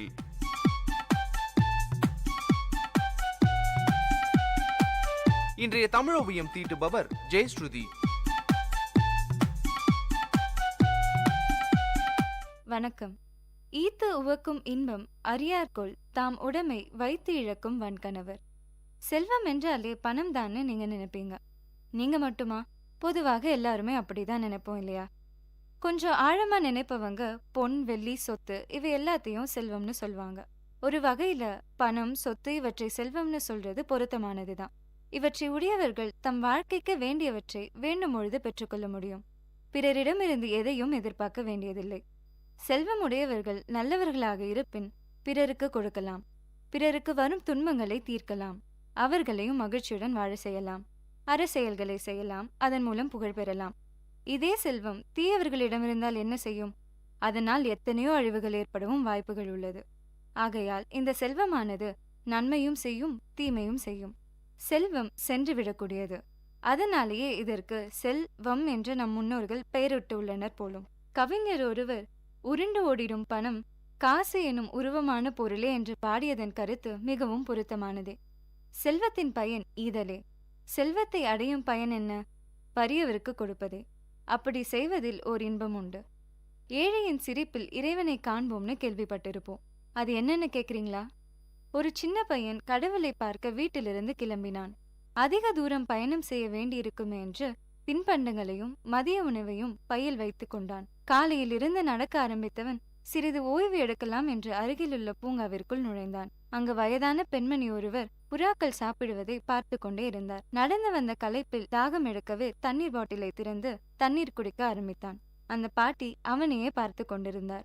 ஒருவேளை பாட்டிக்கு தாகமாக இருக்குமோ என்று எண்ணி தண்ணீர் பாட்டிலை நீட்டினான். பாட்டியும் அவனை பார்த்து அழகாக புன்னகைத்துவிட்டு தண்ணீரை வாங்கி குடித்தார். அந்த சிறுவன் இதுவரை அவ்வளவு அழகான புன்னகையை பார்த்ததில்லை. அதனால் திரும்பவும் அவர்கள் புன்னகையை பார்க்க தான் கொண்டு வந்த உணவை பிரித்து கொடுத்தான். அந்த பாட்டியும் மீண்டும் அவனை பார்க்க புன்னகைத்துவிட்டு அவன் கொடுத்த உணவை சாப்பிட ஆரம்பித்தார். 2 பேரும் ஒரு வார்த்தை கூட பேசவில்லை. ஆனால் அடிக்கடி ஒருவரை பார்த்து ஒருவர் புன்னகைத்து கொண்டே இருந்தனர். நேரம் ஆக ஆக அம்மா ஞாபகம் வந்தது சிறுவனுக்கு. அதனால் எழுந்து வீட்டிற்கு நடக்க ஆரம்பித்தான். சிறிது தூரம் நடந்தவன் சட்டென திரும்பி குடுகுடுவென்று ஓடி சென்று பாட்டியை கட்டி அணைத்து கொண்டான். பாட்டி அவன் செயலை பார்த்ததுமே மிகவும் பிரகாசமாக சிரித்தார். சிறுவன் வீட்டிற்குள் நுழைந்ததும் அவன் மிகுந்த சந்தோஷத்தில் இருப்பதை பார்த்த அவன் அம்மா என்ன நடந்தது என்று கேட்டார். நான் மதியம் கடவுளுடன் சாப்பிட்டேன் என்றான். கடவுளின் புன்னகை மாதிரி நான் இதுவரை எங்கும் பார்த்ததில்லை என்றான். கடவுளை வேறெங்கும் தேடாதீர். அறிமுகம் இல்லாதவர்களிடம் ஒரு சின்ன புன்னகை, சின்ன உதவி செய்து பாருங்கள். சர்க்கரையை சுவைத்து பழகியவர்களுக்குத்தான் அதன் இன்பச் சுவை தெரியும். அதை பற்றி அறியாதவர்கள், அதை சுவைத்தறியாதவன் அதன் சுவையை அறிவானா? அவ்வாறே பிறருக்கு கொடுத்து மகிழ்ந்து அதனால் பெறும் இன்பத்தை அறியாதவர்களாக நம்மில் பல பேர் இருக்கின்றோம். இதையே வள்ளுவர் செல்வம் அழியும் தன்மையுடையது என்கிறார். நீங்கள் கேட்கலாம், செல்வமே நமக்கு வேண்டாமா என்று. கண்டிப்பாக வேண்டும். செல்வம் இல்லாவிடில் இந்த உலகத்தில் எதுவுமே நடைபெறாது. செல்வம் உலக வாழ்க்கைக்கு மிகவும் இன்றியமையாதது. செல்வம் வாழ்க்கைக்கு தேவை. ஆனால் செல்வமே வாழ்க்கை என்று. அதனால் செல்வத்தை தேடுவதும் அதை சேர்த்து வைப்பதுமே வாழ்க்கை என இருக்கக்கூடாது. செல்வத்தை பெற்று வாழ்க்கையை வாழ வேண்டும். வாழ்க்கையை வாழ்வது என்றால் தன் பசியை தனித்துக் கொள்வது, தன்னுடைய தேவைகளை பூர்த்தி செய்து கொள்வது மட்டுமே ஆகாது. அதனாலேயே வள்ளுவர் போன்ற பெரியோர்கள் பொருட்செல்வம் மட்டும் குறிப்பிடாமல் வேறு பல செல்வங்களை பற்றியும் கூறியுள்ளனர். வாழ்க்கையை வாழ விரும்புபவன் பொருள் செல்வத்தை மட்டும் பெற்றவனாக இருத்தல் மட்டும் போதாது, வேறு பல செல்வங்களையும் உடையவனாக இருக்க வேண்டும். செல்வத்தை பொருள், உடைமை, ஆக்கம் என்று பல சொற்களால் குறிப்பிடுகின்றார். வாழ்க்கைக்கு வேண்டிய செல்வங்கள் 13 என்று சொல்லலாம். பொருள், கல்வி, கேள்வி, அடக்கம், அருள், அறிவு, அன்பு, ஆழ்வினை அதாவது முயற்சி, ஊக்கம், ஒழுக்கம், நான் அதாவது நாணம், பண்பு, பொறுமை. 13 செல்வங்களும் வாழ்க்கைக்கு தேவையானவை ஆகும். இவை அனைத்தையும் உடையவனே வாழ்க்கையை வாழ்பவன் ஆவான். வாழ்க்கை என்றால் அதற்கு பொருள் மட்டும் போதாது. 13 செல்வங்களும் சேர்ந்ததே செல்வங்களாகும். இதையே வள்ளுவர் ஈத்து உவக்கும் இன்பம் அறியார்கொள் தாமுடைமை வைத்து இழக்கும் வன்கணவர் என்கிறார். இந்த உலகத்திற்கு ஏதாவது ஒரு வகையில் தான் பயனுடையவனாக இருப்பதே வாழ்க்கை. தன்னால் ஆன சிறு செயல்களை செய்து பிறருக்கு உதவியாக இருக்க வேண்டும். செல்வத்தை தேடுவதும் அதை காப்பதையுமே கடமையாக கொள்ளக்கூடாது. பிறருக்கு பயன்படுவதே உண்மையான செல்வமாக கருத வேண்டும். சிந்தியுங்கள், செயல்படுங்கள். நன்றி.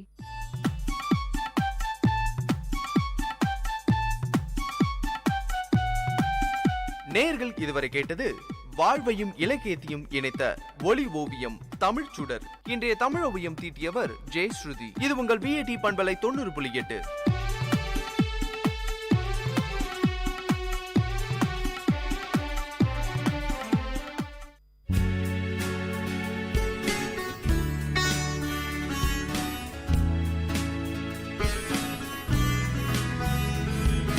VAT பண்பலை 90.8 VAT பல்கலைக்கழகத்தின் சமுதாய வானொலியில் இது மருத்துவ நேரம். பல்வேறு மருத்துவ துறைகளிலிருந்து தேர்ச்சி பெற்ற மருத்துவர்களுடன் கலந்துரையாடும் நேரம் இது.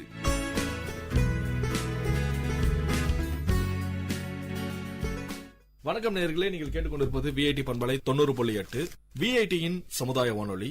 இந்த நிகழ்ச்சி மருத்துவ நேரம். மருத்துவ நேரம் நிகழ்ச்சியில இன்னைக்கு நம்ம கூட டாக்டர் சி தமிழரசன் நம்ம கூட இருக்கிறாங்க, நேச்சுரோபதி டாக்டர். வணக்கம் சார். நிகழ்ச்சிக்கு உங்களை VAT கம்யூனிட்டி ரேடியோ சார்பாக வரவேற்கிறோம். வணக்கம் சார். என்னுடைய பெயர் doctor Tamilarasan, naturopathy consultant. So நான் இந்த வேலூர்ல தொரப்பாடியில என்னுடைய ஓன் கிளினிக்கா நான் வச்சிட்டு இருக்கேன். அலோபதி, யுனானி இதெல்லாம் கேள்விப்பட்டிருக்கிறோம். இந்த நேச்சுரோபதினா என்ன சார்? அதை பத்தி கொஞ்சம் பிரீஃபா சொல்லுங்க சார். இன்றைய காலகட்டத்தில் நேச்சுரோபதி அப்படின்ற போது பாத்தீங்கன்னா மக்களிடையில ஒரு பெரிய ஒரு 75% மக்கள் நேச்சுரோபதி தான் விரும்புறாங்க.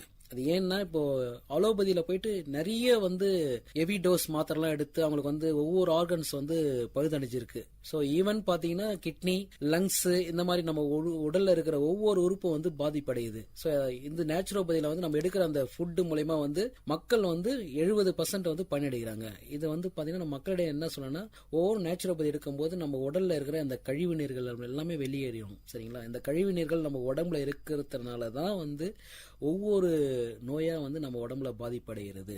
சார் நல்லா சொன்னீங்க சார். நேச்சுரோபதி இன்னைக்கு எல்லாமே வந்து ஒரு இயற்கை சார்ந்த மருத்துவத்துக்கு மீண்டும் வந்துட்டு இருக்கிறாங்க. இந்த நேச்சுரோபதியில நீங்க எந்த மாதிரியான ட்ரீட்மெண்ட்ஸ் எல்லாம் சார் நீங்க தரீங்க? ஸோ நேச்சுரோபதியில வந்து பாத்தீங்கன்னா நம்ம வந்து ஃபர்ஸ்ட் ஆஃப் ஆல் வந்து நான் கொடுக்குற ட்ரீட்மெண்ட் வந்து செல் தெரப்பி என்ற ட்ரீட்மெண்ட். என்னன்னு பாத்தீங்கன்னா நம்ம உடல்ல இருக்கிற ஒவ்வொரு ஆர்கன்ஸ்ல இருக்கிற ஒவ்வொரு செல்லை பத்தி அதை வந்து ரீஃப்ரெஷ் பண்ணி அந்த செல்லை வந்து ரீக்ரோத் பண்றதா செல் தெரப்பின்ற ஒரு ட்ரீட்மெண்ட் நான் கொடுத்துட்டு இருக்கோம்.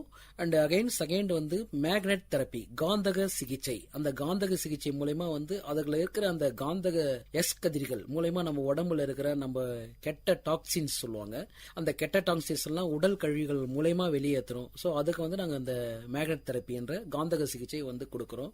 அண்ட் வந்து நேச்சுரோபதின்றது வந்து உணவு மூலயமா வந்து நாங்கள் வந்து சில வித உணவு மூலயமா வந்து மக்களுக்கு வந்து வெளிப்படுத்தி அவங்களுக்கு வந்து அந்த அன்றாட தேவைகள் அந்த உணவு மூலயமா வந்து அவங்களுக்கு என்னென்னலாம் வந்து ஆர்கன் வந்து கியூர் ஆகுது என்ற வந்து ட்ரீட்மெண்ட் நாங்கள் கொடுக்குறோம்.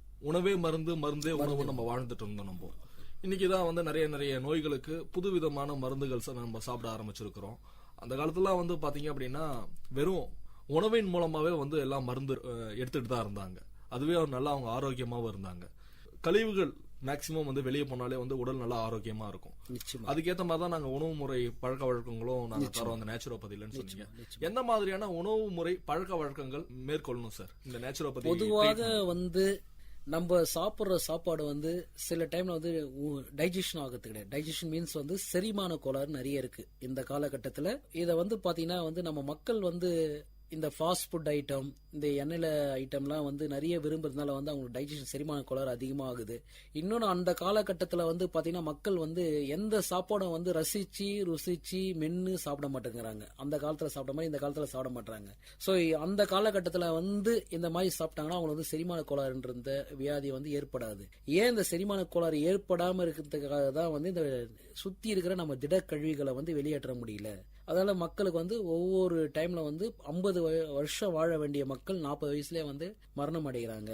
ஸோ அதுக்கு வந்து மெயினா வந்து நம்ம வந்து உடல் கழிவுகளை வெளியேற்றணும். அதுக்கு உடல் கழிவுகளை வெளியேற்றணும். நம்ம சாப்பிட்ற சாப்பாடு முறைகள் வந்து ஒழுங்கா பயன்படுத்தி நம்ம சாப்பிட்டு வந்தா மேற்கொண்ட வியாதிகள்லாம் வந்து நம்ம வராம தடுக்கலாம். நல்லா சொன்னீங்க சார். உடல் கழிவு மேக்சிமம் வெளியில போனாலே வந்து மனிதர்கள் நல்லா ஆரோக்கியமா கண்டிப்பா இருக்கலாம்.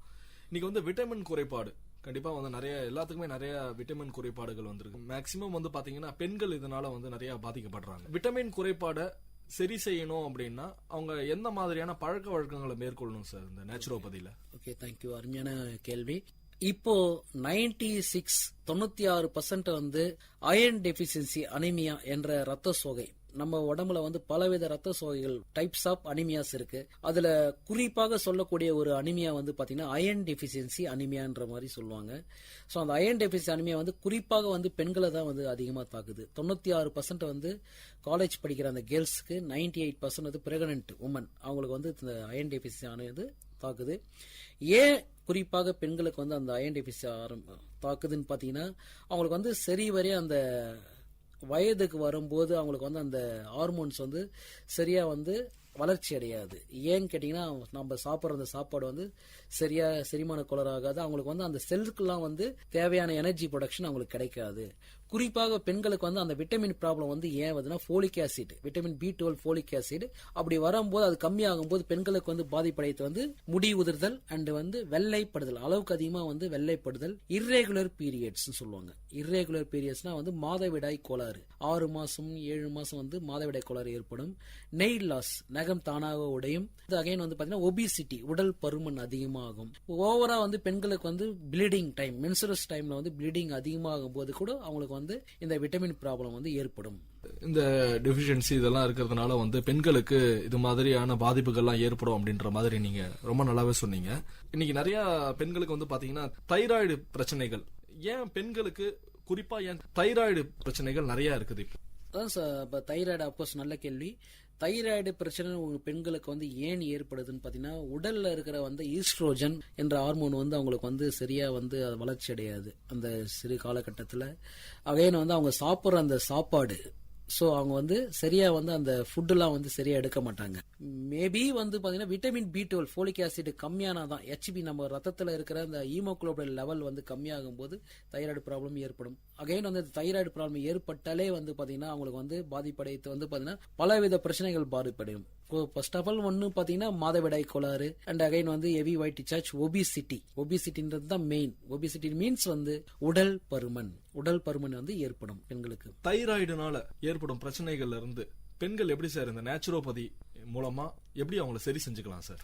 ஸோ முதல்ல வந்து பாத்தீங்கன்னா ஒபிசிட்டி, உடல் பருமன், அந்த உடல் பருமனை வந்து அவங்க வந்து கண்ட்ரோலுக்கு கொண்டு வரணும். ஸோ அவங்க வந்து எடுக்கிற அந்த ஃபுட்டு தான் சார் மெயின். வந்து பொதுவாக வந்து அந்த தைராய்டு ப்ராப்ளம் ஏற்படும் போது ஹீமோகுளோபின் லெவல் வந்து கம்மியாகும் நம்ம ரத்தத்தில், அயன் சத்தோட ரத்த அளவு வந்து கம்மியாகும் போது ஸோ அவங்களுக்கு வந்து நம்ம கொடுக்க வேண்டிய ஒரு உணவு என்னன்னு பார்த்தீங்கன்னா எடுக்க வேண்டியது உணவு வந்து பீட்ரூட் அண்ட் கேரட், இந்த மாதிரி ஒரு சத்தான உணவுப் பொருட்கள், ஆப்பிள், இந்த மாதிரி மாதுளம்பழம் ஜூஸ், வாழைத்தண்டு ஜூஸ், இந்த மாதிரி எல்லாம் வந்து அவங்க கொஞ்சம் சில ஃபுட்டெல்லாம் இருக்கு, இதெல்லாம் அவங்க முறையா அவங்க எடுக்கணும்.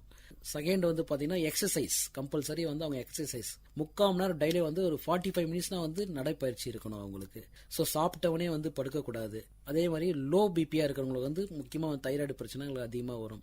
ஸோ பிபியை வந்து இன்க்ரீஸ் பண்ணணும். பிபியை இன்க்ரீஸ் பண்ணால் நான் சொன்ன இந்த சில உணவு மருத்துவங்கள்லாம் வந்து அவங்க சாப்பிட்டுட்டே வரணும். டெய்லி வந்து 2 பேரிச்சம்பழம் எடுத்துக்கணும். சரிங்களா, 2 பேரிச்சம்பழம் டெய்லி கம்பல்சரி வந்து பால் சாப்பிடணும். வாரத்தில் 2 நாள் தயிர் அந்த மாதிரி சேர்த்துக்கணும். வாரத்தில் ஒரு முறை வந்து மாதுளம் பழம் ஜூஸ் அவங்க எடுக்கணும், அந்த வயிறை வந்து கிளீன் பண்றதுக்கு.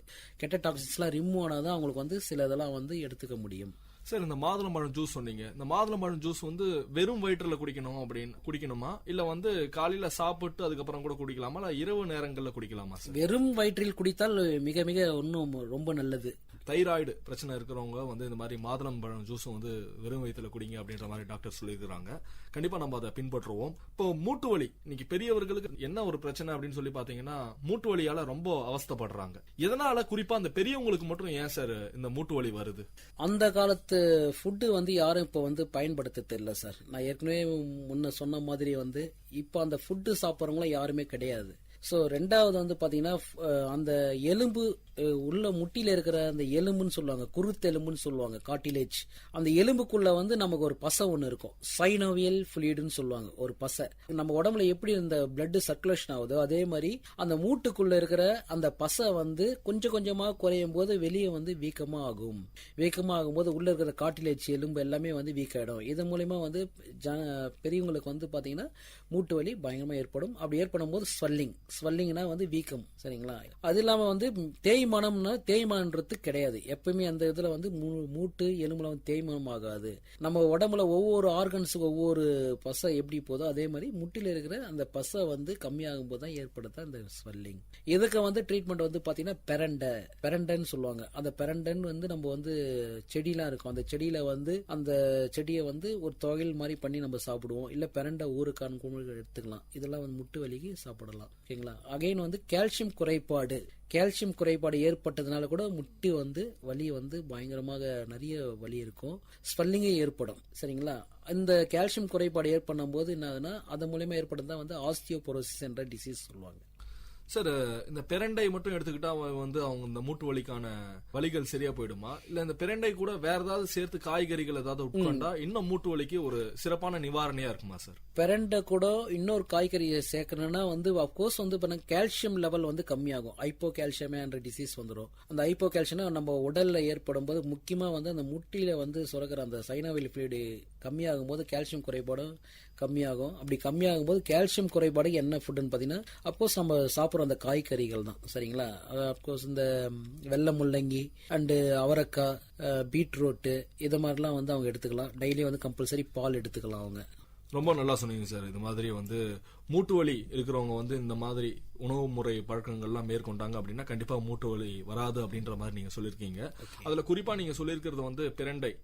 இந்த பிரண்டையை வந்து நம்ம உட்கொண்டோம் அப்படின்னா கண்டிப்பா மூட்டு வலியில இருந்து ஒரு நிவாரணம் பெறலாம். ஏன்னா இப்ப வந்து இருக்கிற அலோபதி காலகட்டத்துல வந்து பாத்தீங்கன்னா எந்த ஒரு இன்ஜெக்ஷனும் எந்த ஒரு ஆயில்மெண்ட் ஒரு 2 hours ரிலீஃப், அப்படின்ற மக்கள் அதை தான் விரும்புறாங்க. ஆனா பேரண்ட்ன்றது வந்து பாத்தீங்கன்னா படிப்படியா வந்து தான் வந்து குறைய ஆரம்பிக்கும். எப்பவுமே வந்து மக்களிடத்துல நான் வந்து ஒரு டாக்டரா என்ன சொல்லிக்கிறேன்னா, ஒரு நேச்சுரோபதி டாக்டர்னா, நான் கொடுக்குற மெடிசன் இருந்தாலும் சரி, இந்த உணவு பழக்கம் தான் சரி, எந்த ஒரு நோயை வந்து சீக்கிரமா குணப்படுத்த முடியாது, கொஞ்சம் கொஞ்சமா தான் குணப்படுத்த முடியும். அது மக்களாகிய வந்து நீங்கள் வந்து பொறுமையா காத்து செயல்பட வேண்டும். எந்த ஒரு மெடிசன் வந்து நம்ம அவசரப்படக்கூடாது. இன்னைக்கு நிறைய பேருக்கு வந்து சர்ம வியாதிகள் நிறைய இருக்குது சார். ரொம்ப அதனால நிறைய பேர் வந்து பாதிக்கப்படுறாங்க.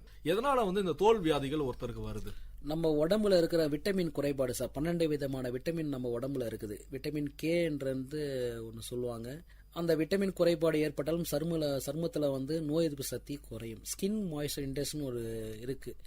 அதில் வந்து பார்த்தீங்கன்னா சருமத்தில் வந்து வழவழப்பாக இருக்கும், மேலே ஸ்கின் ரேஷஸ் மாதிரி இருக்கும். இதெல்லாம் வந்து விட்டமின் குறைபாடு மூலயமா ஏற்படுத்து ஒன்று. அண்ட் அகைன் வந்து பார்த்தீங்கன்னா விட்டமின் B12, விட்டமின் சின்றது வந்து கால்சியம் குறைபாடு. இந்த மாதிரி சில விட்டமின்கள் குறையிறதுனால தான் சருமத்தில் வந்து பாதிப்படையுது, நோய் எதிர்ப்பு சக்தி வந்து குறையும். இதுக்கு வந்து நம்ம வந்து அன்றாட ஃபுட்டு வந்து கரெக்டான ஃபுட்டு நம்ம சாப்பிடணும், ஹெல்த்தியான ஃபுட்டு நம்ம சாப்பிடணும். டெய்லியும் வந்து பால், வாரத்தில் வந்து ஒரு டைம் வந்து மட்டன், ஈரல், இந்த மாதிரி எல்லாம் அவங்க சாப்பிடணும். ஏன் வந்து சருமம் குறைபாடு வருதுன்னு பார்த்தீங்கன்னா விட்டமின் ப்ராப்ளம், இரும்பு சத்து குறைபாடும் கம்மியாக இருக்கும். தோல் வியாதிகள் இருக்கிறவங்க வந்து காரம் அதிகமா சேர்த்தக்கூடாது அப்படின்ற மாதிரி நிறைய வந்து சொல்றாங்க. அது வந்து என்னன்னு பாத்தீங்கன்னா உடல்ல வந்து பாத்தீங்கன்னா அலர்ஜி மாதிரி. அதான் சொன்னேனே, இப்போ 12 வித விட்டமின்ல வந்து எந்த விட்டமின் கே வந்தா உடல்ல வந்து இம்யூனிட்டி பவர், விட்டமின் B12 வந்ததுன்னா அவங்களுக்கு வந்து அயன் சத்து குறைபாடு, சி வந்தா கால்சியம், அந்த மாதிரி ஒரு விட்டமின்லாம் இருக்கு. ஸோ இப்போ நீங்க கேட்குற மாதிரி வந்து பாத்தீங்கன்னா ஸ்கின் ரேஷன் சொல்லுவாங்க, அலர்ஜின்னு சொல்லுவாங்க. அலர்ஜினா வந்து பாத்தீங்கன்னா மக்கள் வந்து அங்க எங்கெங்க அந்த டாக்ஸின்ஸ், கெட்ட டாக்ஸின் இருக்கும், அங்க போயிட்டு அந்த கையை வைக்கிறது, அதுல இருக்கிற அந்த மண்ணல் வந்து தொடுறது, அது மூலயமா கூட அலர்ஜி ஆகும். ஸோ நம்பர் 2 வந்து பாத்தீங்கன்னா ஃபுட் சென்சிட்டிவிட்டினா வந்து ஃபுட்டால் வந்து ஏற்படக்கூடிய அலர்ஜி கூட சொல்லலாம். அப்போ வந்து அந்த ஃபுட்டால் ஏற்பட அந்த அலர்ஜி வந்து நம்ம வந்து சொரியும் போது மேலே வந்து ஸ்கின் ரேஷஸ் மாதிரி ஆகும். ஸோ அந்த மாதிரி அலர்ஜி கூட சொல்லலாம். ஸோ நீங்கள் சொல்றது வந்து பார்த்தீங்க அப்படின்னா, நம்ம எந்த உணவு நம்ம சாப்பிட்டாலும் அது நம்ம ரத்தத்தில் வந்து அது கலக்குது. சப்போஸ் இப்போ காரம் அதிகமாக சாப்பிட்டா அந்த காரம் வந்து ரத்த தன்மையில வந்து சேர்ந்துருது, அதோடைய வெளிப்பாடுகள் கூட வந்து ஸ்கின் டிசீஸாக வரும் அப்படின்ற மாதிரி. நம்ம உடம்புல வந்து பார்த்தீங்கன்னா காரத்தன்மை அதிகமாக கூடாது சார். பட் ஆசிடிக் அமிலம், ஆல்கலைன் தான் வந்து வேணும். ஸோ அது மக்களுக்கு வந்து நான் லாஸ்ட்டாக ஒரு டிப்ஸ் சொல்கிறேன். நான் முடிஞ்ச பிறகு ஆல்கலைன் வாட்டர் பற்றி நான் சொல்கிறேன். ஜஸ்ட் சார், சிறிய குழந்தைகள் முதல் பெரியவங்க வரை இந்த நீரிழிவு நோயால வந்து பாதிக்கப்படுறாங்க. ஃபர்ஸ்ட்லாம் வந்து ரொம்ப பெரியவங்களுக்கு மட்டும் தான் அந்த நீரிழிவு நோய் இருந்துச்சு. இன்னைக்கு வந்து சின்ன பசங்களுக்கு கூட வந்து ஒரு ஈஸியா சொல்றாங்க இந்த நோயினால அவங்க பாதிக்கப்பட்டிருக்கிறாங்க அப்படின்ட்டு. எதனால அந்த நோயின் தாக்கம் இன்னைக்கு அதிகமா இருக்குது? இந்த நோய்க்கு நீங்க நேச்சுரோபதியில என்ன மாதிரியான ட்ரீட்மெண்ட் நீங்க சொல்றீங்க சார்? ஸோ நல்ல கேள்வி. இன்னைக்கு காலகட்டத்தில் வந்து பாத்தீங்கன்னா 70% இல்ல 100% சக்கரை நோய்கள் வந்து அளவுக்கு அதிகமா இருக்காங்க. ஏன்னு பாத்தீங்கன்னா சில பேர் நம்ம எல்லாம் நினைச்சிட்டு இருக்கோம் இது ஒரு பரம்பரை வியாதி. பரம்பரை வியாதி அல்ல, பரம்பரை வியாதி கிடையாது. சுகர்ன்றது வந்து 5 வயசு குழந்தை கூட வந்து சுகர்ன்றது வந்து வருது. ஏன் சுகர் வந்து அந்த உடம்புல ஏன் வருதுன்னா, எப்படி நம்ம சைக்கிள்ல வந்து காத்தடிச்சு அந்த காத்து வந்து நின்றுச்சுன்னா கம்மியாச்சுன்னா அந்த காத்தடிக்கணுமோ, அது மாதிரி தான் நம்ம உடம்புல தேவையான அளவு அந்த இன்சுலின் ஆனது வந்து சுரக்கும். அந்த இன்சுலின் வந்து கம்மியாகும் போது தான் ஏற்படுறது தான் வந்து இந்த சுகர், நீரிழிவு என்ற நோய் மூலமா வந்து மக்கள் வந்து தள்ளப்படுறாங்க. இந்த நீரிழிவு நோய் அப்படின்னு வரும்போது வந்து பாத்தீங்கன்னா மக்களுக்கு ஏற்படுகிற அந்த நீரிழிவு நோய்க்கு உண்டான அறிகுறிகள் என்னென்னு வந்து பாத்தீங்கன்னா, ஃபர்ஸ்ட் ஆஃப் ஆல் வந்து பாத்தீங்கன்னா மக்களுக்கு அவங்க பாதிப்படைகிறாங்கன்னா வெயிட் லாஸ், எடை குறைதல் அதிகமாக இருக்கும். அண்ட் நம்பர் செகண்ட் வந்து இன்கண்டினியூஸ் ஆஃப் யூரின். இன்கண்டினியூஸ் ஆஃப்னா யூரின் அறியாமல் போகுதல், கால் வழியாக போயிட்டே இருப்பாங்க, யூரின் எழுந்திருந்து இடத்துக்கு போயிட்டே இருப்பாங்க, இரவில் அதிகமாக போயிட்டே இருப்பாங்க. அண்ட் அகைன் வந்து பார்த்தீங்கன்னா லாஸ் ஆஃப் அப்டிடேட் வந்து பார்த்தீங்கன்னா பசி எடுத்துகிட்டே இருக்கும் அவங்களுக்கு, எதனா சாப்பிடலாமா தோயிட்டே இருக்கும். அண்ட் வந்து ஹெவி ஸ்வெட்டிங், வேர்த்து போகும். அண்ட் வந்து பார்த்தீங்கன்னா joint pain, severe joint pain, நரம்பு சம்பந்தப்பட்ட வலி இருக்கும், கை காலெலாம் வந்து எரிச்சலாக இருக்கும். பாதிக்கப்படைய உறுப்பு வந்து ஐயை வந்து பாதிச்சிடும், கண்ணை வந்து பாதிச்சிடும். இதெல்லாம் வந்து சுகர் வியாதி இருக்கவங்க வந்து மோஸ்ட் ஆஃப் இருக்கக்கூடிய ஒரு அறிகுறிகள். இதுக்கு வந்து நாங்கள் என்னென்னலாம் வந்து நேச்சுரோபதியில் வந்து ஃபர்ஸ்ட் ஆஃப் ஆல் நம்ம கொடுக்குறோன்னு பார்த்தீங்கன்னா, ஃபர்ஸ்ட் உணவு மருத்துவம் நாங்கள் சொல்லிக் கொடுப்போம். உணவு மருத்துவம் சொல்லி கொடுத்துட்டு அந்த உணவுலே வந்து ஃபர்ஸ்ட் வந்து ஒரு 1 வீக் ஒரு 2 வீக்ஸ் வந்து அந்த உணவுலே வந்து சுகரை வந்து சரி பண்ண முடியுமான்னு பார்ப்போம். அதுக்கப்புறம் வந்து எங்கள் மெடிசன் கொடுத்து அந்த சுகரை வந்து கண்ட்ரோல் கொண்டு வரும். இப்போ ஒரு 4 மட்டும் நீங்கள் கேட்டதுனால சொல்கிறேன். சுகர் இருக்கிறவங்களுக்கு வந்து மெயின் வந்து அளவோட சாப்பிடும் அப்படின்னு தான் சொல்றாங்க. ஆனா வந்து என்ன பொறுத்த வரைக்கும் பாத்தீங்கன்னா அளவில்லாம நிறைய சாப்பிடலாம். ஸோ மோஸ்ட் ஆஃப் வந்து அவங்களுக்கு எடுக்கிற காய்கறிகள் வந்து பாத்தீங்கன்னா சீமை கத்திரிக்காய், அவரைக்காய், வெள்ளை முள்ளங்கி, இந்த மாதிரி சோயா பீன்ஸ் இது மாதிரிலாம் அவங்க எல்லாமே எடுத்துக்கலாம். அது இல்லாமல் வந்து பார்த்தீங்கன்னா அவங்க சுகர் வந்து ஒரு டயட் இருக்கு. காலைல 3 இட்லி, ஆஃப்டர்நூன் அதாவது காலையில் ஒரு 11 மணிக்கு ஏதாச்சும் வந்து சுண்டல் மாதிரி அவிச்சு சாப்பிடலாம். 6 வேளை சாப்பிடணும் நீரிழிவு நோயாளிகள் மட்டும். அண்ட் மதியம் வந்து ஒரு கப் சாதத்தில் வந்து ஏதாவது ஒரு வெஜிடபிள்ஸ், டெய்லியும் கீரை எல்லாமே இருக்கக்கூடாது, டெய்லி ஒரு கீரை எடுத்துகிட்டே இருக்கணும். அந்த கீரை கூட ஏதாவது நான் சொன்ன இந்த வெஜிடபிள்ஸ் நிறைய எல்லாமே அதெல்லாம் நம்ம ஆட் பண்ணிக்கலாம். வாரத்தில் ஒரு நாள் முட்டையோட வெள்ளை கரு சாப்பிடணும். சரிங்களா? நான் வெஜிடேரியன் அறவே தவிர்க்கணும். நான் வெஜிடேரியன் தவிர்க்கணும் குழம்புல போட்டு சாப்பிடலாம். அது சிக்கன்லாம் சாப்பிடக்கூடாது. அண்ட் மட்டன் ஈரல் குழம்பு வச்சு சாப்பிடலாம். ஏன் சார் சுகருக்கும் மட்டன் ஈரல் சாப்பிடணும்? எந்த ஒரு சுகர் பேஷண்ட் வரும்போது அவங்களுக்கு வந்து அனிமியான்ற ஒரு நோயும் வந்து சேர்ந்துதான் வரும். சுகர் வரும்போது நம்ம ரத்தத்தில் இருக்கிற ஹீமோகுளோபின் லெவலும் கம்மியாகும். அப்போ அது ரெண்டு பேலன்ஸ் பண்ணுறது தான் வந்து நான் இந்த மாதிரி ட்ரீட்மெண்ட் நான் கொடுத்தேன். ஸோ என்னுடைய ட்ரீட்மெண்ட் வந்து பார்த்தீங்கன்னா நேச்சுரோபதியில் ஃபர்ஸ்ட் ஆஃப் ஆல் வந்து உணவு நம்ம கொடுத்து அவங்கள கண்ட்ரோல் பண்ணிட்டு அதுக்கப்புறம் தான் அவங்க வந்து மெடிசன் கொடுத்து நான் சொல்கிற ஒரு சில எக்ஸசைஸ் எல்லாம் இருக்குது. அதெல்லாம் வந்து அவங்க ஃபாலோ பண்ணாங்கன்னா சுகர்ன்றது வந்து தடுக்கலாம். ரொம்ப நல்லா சொன்னீங்க சார். இந்த சர்க்கரை நோயாளிகளுக்கு இந்த நீங்க சொன்ன இந்த விஷயம் வந்து ரொம்ப ஒரு பெரிய உதவி செய்யற மாதிரி கூட கண்டிப்பா இருக்கும். இப்போ இந்த சர்க்கரை நோயாளிகள் வந்து பாத்தீங்க அப்படின்னா கண்டிப்பா அவங்க வந்து உடற்பயிற்சி கண்டிப்பா தேவை. நிச்சயமா. இப்போ நீங்க சொன்னீங்க பேசிட்டு இருக்கும்போது கண்டிப்பா உடற்பயிற்சி தேவை. இவங்க எந்த மாதிரியான உடற்பயிற்சியை மேற்கொள்ளலாம் சார்? காலையில வந்து ஒரு 45 மினிட்ஸ் வந்து எவரி வந்து வாக்கிங் நடக்கணும் அவங்க. சரிங்களா? காலையில ஏர்லி மார்னிங் 4:30 மணிலேருந்து 6 மணிக்குள்ள நடந்தா நம்ம உடம்புல இருக்கிற அந்த தேவையான கெட்ட டாக்ஸின்ஸ், கெட்ட கொழுப்புகள் எல்லாமே வெளியே வரும். ஸோ மோஸ்ட் ஆஃப் வந்து அவங்க வாக்கிங் பெஸ்ட்டு. அண்டு செகண்ட் வந்து பார்த்தீங்கன்னா 2 காது வந்து மடக்கிட்டு தோப்பு காரணம் போடணும். காதுகளை மடக்கிட்டு 2 தோப்பு வந்து ஒரு 10 முறை தோப்பு காரணம் போட்டாங்கன்னா உடலில் இருக்கிற அந்த கெட்ட டாக்ஸின்ஸ்லாம் வெளியே வரும். அது ஒரு டிப்ஸ் சொல்லியிருக்கேன். ரெண்டாவது வந்து டயட் கண்ட்ரோல். டயட்டில் வந்து ஃபாலோ பண்ணணும். அளவுக்கு அதிகமாக வந்து கார்போஹைட்ரேட் வந்து எடுக்கக்கூடாது. எதுவுமே வந்து படப்படப்பு இதயம் பால்பிட்டேஷன் பண்ணுற மாதிரி எதையுமே வந்து நம்ம நினைச்சிக்க கூடாது. ரிலாக்ஸ் மைண்டில் இருக்கணும். கரெக்டான ஒரு டைம்ல வந்து அவங்க ஃபுட்டெல்லாம் வந்து ஃபாலோ பண்ணணும். பசி எடுக்கும்போது கரெக்டாக அவங்க சாப்பிடணும். அந்த உணவு வந்து நீங்க வந்து 6 வேளையை பிரிச்சு சாப்பிட 6 வேளை பிரிச்சு சாப்பிடணும். 3 வேளை உணவா இல்லாம 6 வேளை. நைட் வந்து ஈவினிங்ல வந்து ஏதாவது ஸ்நாக்ஸ் அத மாதிரி சாப்பிடலாம். நைட்ல வந்து 2-3 சப்பாத்தி தான் சாப்பிடணும். அது படுக்கும் போது ஒரு டம்ளர் பால் அரை சக்கரை. Is walking best. வாக்கிங் வந்து ஒரு நல்ல உங்களுக்கு வந்து ஒரு பெஸ்டான ஒரு எக்ஸசைஸ் சக்கரை நோயாளிகளுக்கு.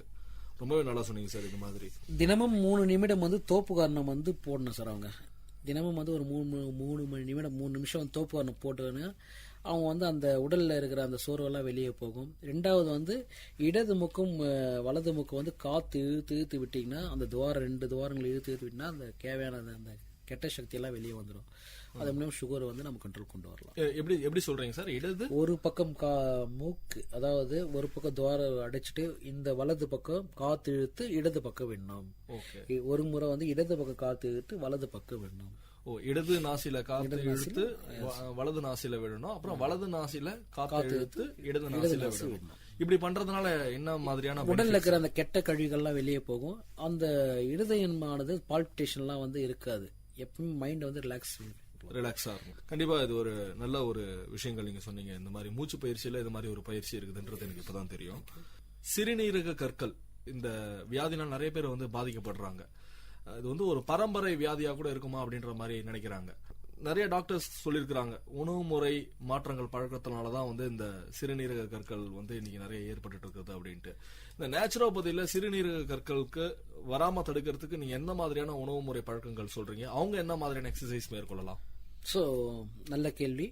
இப்போ வந்து இன்றைய காலகட்டத்தில் வந்து சிறுநீரகம் ஏன் பழுது அடையுது அப்படின்னு வந்து பாத்தீங்கன்னா வந்து ஏன் கல்லு ஃபர்ஸ்ட் வந்து மோஸ்ட் ஆஃப் ஆல் வந்து எதனால சிறுநீரகத்தை கல் ஏற்படுதுன்னா பார்த்தீங்கன்னா நம்ம சாப்பிட்ற சாப்பாடு தான் சார். எதையுமே வந்து சாப்பிட்ற சாப்பாடு தான் நம்ம வந்து எதையுமே வந்து நம்ம தீர்மானிக்கிறது. உடல் கழிவுகளை வந்து வெளியேற்ற முடியாது. உடல் கழிவுகளை வந்து ஃபர்ஸ்ட் ஆஃப் ஆல் வந்து வெளியேற்றணும். அந்த உடல் கழிவுகளை வெளியே எந்த ஒரு சாப்பிட்ற சாப்பாடு வந்து ஸ்பிளீன் மண்ணீரல் தான் வந்து ரத்தமா மாத்தி லிவருக்கு அனுப்புது. ஸோ லிவர் தான் நம்ம உடம்புல முக்கியமான பாயிண்ட். அதை வந்து எப்படி ஒரு மிஷின் ஒன்று இருக்கு, எப்படி நம்ம மாவுல அரைச்சி வெளியே வருதோ அதே மாதிரி மிஷின் தான் நம்ம உடம்புல வந்து கிட்னி. நம்ம சாப்பிட்ற சாப்பாடு வந்து ரத்தமா மாத்தி டைஜஷன் பண்ணி கிட்னி வழியா வந்து உடல் கழிவுகளை வெளியேற்றுற மிஷின் தான் கிட்னி. ஸோ அதிலே வந்து டேமேஜ் பண்ணும்போது வந்து பாத்தீங்கன்னா நம்ம சாப்பிட்ற சாப்பாடு வந்து சிலதை வந்து சரியா செரிமான கோளாறாகாத ஒரு காரணம் சொல்லலாம். அண்ட் செகண்ட் வந்து பாத்தீங்கன்னா வந்து ஹெவி டோஸ், அளவுக்கு அதிகமாக எடுக்கிற ஹெவி டோஸ் மாத்திரைகள் சொல்லலாம். இப்போ ஒரு பேஷண்ட்டுக்கு வந்து பிபி சுகர் பண்ணும்போது ஹெவி டோஸ் அளவுக்கு அதிகமாக அந்த மாத்திரை சாப்பிட்றதுனால வந்து அது வந்து கல்லா ஸ்ப்ரெட் ஆகுது, கிட்னியில் வந்து கல்லா ஸ்ப்ரெட் ஆகி அதன் மூலயமா வந்து கிட்னி வந்து பழுதாக சான்சஸ்கள் வந்து நிறைய இருக்கு. இதற்கு வந்து பார்த்தீங்கன்னா என்னென்ன அறிகுறிகள் கிட்னிக்கு வந்து ஃபர்ஸ்ட் ஆஃப் ஆல் வந்து அறிகுறிகள் என்னன்னு பார்த்தீங்கன்னா வந்து முகம் வந்து வீக்கமாக இருக்கும், 2 கால் வந்து வீக்கமாக இருக்கும். 2 கால் வீக்கமாக இருக்கும்போது முகம் வீக்கமாக இருக்கும். வீக்கமாக இருந்ததுன்னா அவங்களுக்கு வந்து ஹைப்பர் டென்ஷன் என்று சொல்லக்கூடிய அதிக ரத்த அழுத்தம் இருக்கும். ரத்த அழுத்தம் வந்து இருந்துகிட்டே இருக்கும். ரத்த அழுத்தம் இருக்கும்போது நம்மளுடைய வயிறு வந்து உப்பசமாக இருக்கும். வயிறு உப்பசமாக இருந்தால் எந்த சாப்பாடும் அவங்க வந்து ஏற்றுக்க முடியாது. வாமிட்டிங் குமட்டல் அதிகமாக இருக்கும். சரிங்களா, இதெல்லாம் வந்து ஒரு சில வந்து நம்ம கிட்னி பழுதடைக்கூட ஒரு அறிகுறிகள் சொல்லலாம். இது அப்படியே வந்து நீங்கள் விட்டீங்கன்னா 2 ஸ்டேஜாக வந்து பிரியுது. 2 ஸ்டேஜாக பிரியும்போது ஒன்று அக்யூட் ஸ்டேஜாகவும் நாள்பட்ட வியாதியாகவும் நீண்ட நாட்கள் வியாதியாகவும் வந்து மாறும். சரிங்களா, இதுக்கு வந்து நாங்கள் என்னென்னா ஒரு உணவு மருத்துவம்னா ஃபர்ஸ்ட் ஆஃப் ஆல் வந்து உணவு மருத்துவத்தில் வந்து வாழைத்தண்டு ஜூஸ் கொடுப்போம். வாழைத்தண்டு பொரியல், வாழைத்தண்டு ஜூஸ் சாப்பிட்டுட்டு வரணும். அண்ட் அகைன் வந்து நிறைய தண்ணி குடிக்கணும். ஒரு நாளைக்கு 5 லிட்டர் தண்ணி குடிக்கணும். தண்ணி எவ்வளோ குடிக்கணுமோ அந்த உடல் கழிவுகளை வந்து வெளியேற்றலாம். சரிங்களா, இதன் மூலயமா அந்த கல் ஸ்ப்ரெட்னால வந்து யூடிஐ இன்ஃபெக்ஷனாக கூட நிறைய வர வாய்ப்புகள் நிறைய இருக்கிறது. யூடிஐனா யூரினரி ட்ராக்ட் இன்ஃபெக்ஷனாக அதிகமாக இருக்கிறது. ஸோ இது மூலயமா வந்து கிட்னியை வந்து பழுதடைக்கிற 100% வாய்ப்புகள் இருக்கிறது. ரொம்ப நல்லா சொன்னீங்க சார். இந்த பிபி அப்படின்னு ஒரு வார்த்தை பேசிட்டு இருக்கும்போது ஹைப்பர் டென்ஷன் எல்லா இடத்துலையுமே வந்து ஒரு ஸ்ட்ரெஸ் நிறைய ஆயிடுச்சு. எல்லா ஃபீல்ட்லயுமே அவங்களுடைய வேலைகள் சார்ந்த ஒரு ஸ்ட்ரெஸ் இருக்குது. குடும்பத்துல ஒரு சில மன அழுத்தங்கள் நிறைய வர ஆரம்பிச்சிருச்சு. இப்போ இந்த ஹைப்பர் டென்ஷனை ஒருத்தர் குறைக்கணும் அப்படின்னா அவங்க என்ன மாதிரியான உணவு பழக்கங்கள்லாம் மேற்கொள்ளலாம்? அவங்களுக்குன்னு பிரத்யேகமா ஏதாவது உணவு பழக்கங்கள் நீங்க ஒரு டயட் சார்ட் மாதிரி நீங்க தரோம் அப்படின்ற மாதிரி நீங்க சொல்லியிருக்கிறீங்க. இவங்க வந்து ஏதாவது ஒரு யோகா மாதிரி ஏதாவது பண்ணலாங்களா இந்த ஹைப்பர் டென்ஷன் இருக்கிறவங்க? அதை பத்தி சொல்லுங்க சார். ஸோ நல்ல கேள்வி சார். இன்னைக்கு வந்து இருக்கிற காலகட்டத்தில் வந்து டென்ஷன் தான், ஸ்ட்ரெஸ், மன அழுத்தம் சொல்ல நிறைய பேர் டிப்ரெஷன், மன அழுத்தம் நிறைய பாதிச்சிருக்கிறாங்க. இதன் மூலயமா வந்து இந்த ஹைப்பர் டென்ஷன் ஆனது ஏற்படுகிறது. இந்த ஹைப்பர் டென்ஷன் ஏற்பட்டால் அவங்களுக்கு என்னென்ன மாதிரிலாம் பிரச்சனை வரும் பார்த்தீங்கன்னா சென்டரா வந்து அவங்களுக்கு பெயின் இருந்துட்டே இருக்கும், இருதய வந்து பால்பிட்டேஷன் இருந்துட்டே இருக்கும் அவங்களுக்கு. ஸோ நம்ம சாப்பிட்ற அந்த சாப்பாடு உணவு மருத்துவம் தான் சொல்லுவாங்க. அந்த சாப்பிட்ற சாப்பாடு வந்து அளவுக்கு அதிகமாக வந்து சாப்பிட்டுட்டே இருக்கிறது, குறிப்பாக சொல்ல போனால் அதிக அளவுமாக நான் வெஜிடேரியன் எடுக்கிறதுனால வந்து இந்த பிபி வந்து அதிகமாகுது. அண்ட் அகைன் வந்து ஸ்ட்ரெஸ், மன அழுத்தம் அதிகமாக இருக்கும். பெண்களுக்கு வந்து பயங்கரமான மென்சுரல் டைமில் வந்து பெண்களுக்கு வந்து பிபி வந்து அதிகமாகும். ஸோ அது மூலயமா கூட அவங்களுக்கு வந்து இரிட்டேட் ஆவாங்க. இப்போ இவங்களுக்கு வந்து என்ன மாதிரி நாங்கள் உணவு நாங்கள் சொல்லிக் கொடுக்குறோன்னு பார்த்தீங்கன்னா ஃபர்ஸ்ட் ஆஃப் ஆல் நீங்கள் யோகான்னு ஒன்று கேட்டீங்க. யோகான்னு வரும்போது பார்த்தீங்கன்னா ஒரு சில முத்ராஸ் இருக்குது.